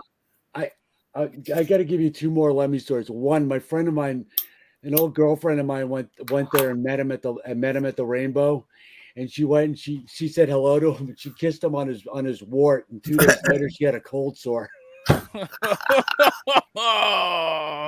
Is that an AC song title? I wonder. But I had a friend of mine in high school had a little fanzine, and he's the ultimate persuader. I mean, we were like 16. I don't know how he did it, but it was the Orgasmatron tour, and he got us to get we got to the venue early, and we got to interview Lemmy. And we walked in, he was playing a video game, and my friend went up to said, "Yeah, we're here to interview." And he said, Lemmy turned to us, he said, "You made me lose my game." We're both like, of course, I got like urine going down my side of my leg. I'm like, and so we started interviewing him. And out of the blue, I just said, "Hey, Lemmy, if you could be a tree, what tree would you be?" And he just looks at me and goes, "I'd be a mighty oak." Mind you, just like Jack Coke. And I'm like, this is the greatest human being on the face of the earth. There's nothing. He is just rock and roll. Yeah. I just want to hang out with that guy all the time. Yep. Yeah. It's seen him a couple times, and it was just loud but good, and it's just I just love that we're Motorhead. We play rock and roll. Oh yeah, and that is it was heavier, but that's what he was into, man. And they just and that is the first band that I've been into where that whole class of lineup's gone. Yeah, Lemmy hit me hard, and when Fast Eddie went, that hit me hard too because I love Fastway. And it was like, whoa! I'm into this band, and the main three guys they're gone, and wow, but we still got the music, and oh yeah. I will leave you with one thing though before I go. Fastway, that song that is one of the heaviest fucking rock songs ever written in the fucking entire world. So I I tell you, you must buy that first Fastway record. I have that. I think what's the I got fucking everything song? they did. What is that fucking song? You guys It's are like all posers, bro. to me it's the Easy heaviest. living, man. To me it's the heaviest song on the album. What the fuck is it called? Half. Which one? It's called Half. It's like a really slow dirge. He's like, Yes, that's the one. Yes. That song's fucking heavy, dude. Roy, you need to get into that, dude. Maybe I gotta get down with that. I gotta check. You might not like the rest of the album, but that song's fucking heavy, dude. Yeah. Aren't they on the Trick or Treat soundtrack or whatever? They did the whole soundtrack. Don't diss Trick or Treat. I'm not dissing it. Yeah, Laura left because Trick or Treat. All right, guys, listen, we did, and Laura, guys. Yeah, I gotta go too. We did 10 hours of podcast here. You did. Which set a new death metal world record. I did? No, I mean I couldn't have done it alone, obviously, because I would have lost my shit after like an hour. I think I could do like 10 hours. You think you could talk by yourself for 10 hours or with others? I think I could do it. Yeah. I don't know. I had a guy interview me for a fucking a documentary for the second Noise Fest that I did, and that was the first time I booked Hell Witch, and he came down here and interviewed me 2 times, and I think between both interview sessions, I think I talked between 5 to 6 hours. Jesus Christ.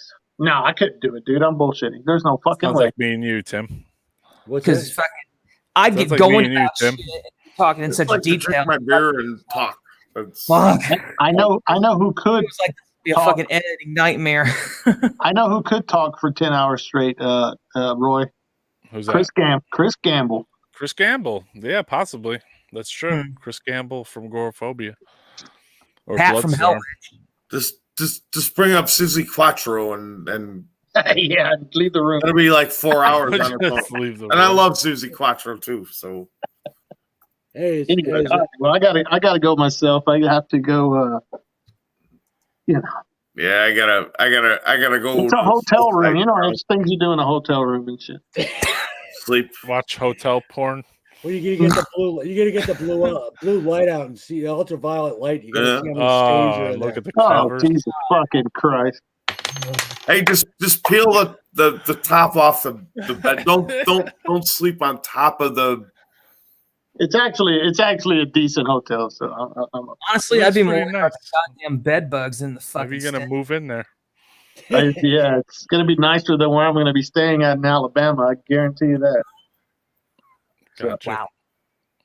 Anyway. All right, everybody. Thank you Cheers. for tuning in. Death Great Metal seeing you all. Yes, Podcast. thanks for Super having me. Ultra. We will do this again. This is 10,000 fun. 10,000 hour episode. Yeah, Tim, I still want to have you on my show one day, man. Yeah, please, I have to say, I'll do that. Yeah. Yes. This, If you can get Tim, Fred, and Mike on at the same time, that would be sick. Seriously. I was working on that. I think. I think Tim, right? Laura. I think Laura's brain would explode if that happened. I know. Yeah. I'd be tuning into that shit like 5 hours ahead of time. She I'll would just say- Nardwar out. You remember back in 1987 whenever you were On 3/12/94 at I could do approximately that. 1:37 That's the funny p.m. thing. That's the funny thing because I've never fucking seen AC fucking live in my goddamn life, but I could rattle off fucking details from, literally 100 goddamn shows that I've had on fucking video. Mm. I need to put them all up on fucking YouTube, but goddamn, it takes forever. That's a lot of knowledge, though, too. I could It's get just like the amount of knowledge that you know about AC is almost like kind of scary in a weird way. But I think it's Well, I cool can't because it fucking help shows it, man, because dedication. No, Yeah, it's you a know more than dedication. Tim was in the fucking band.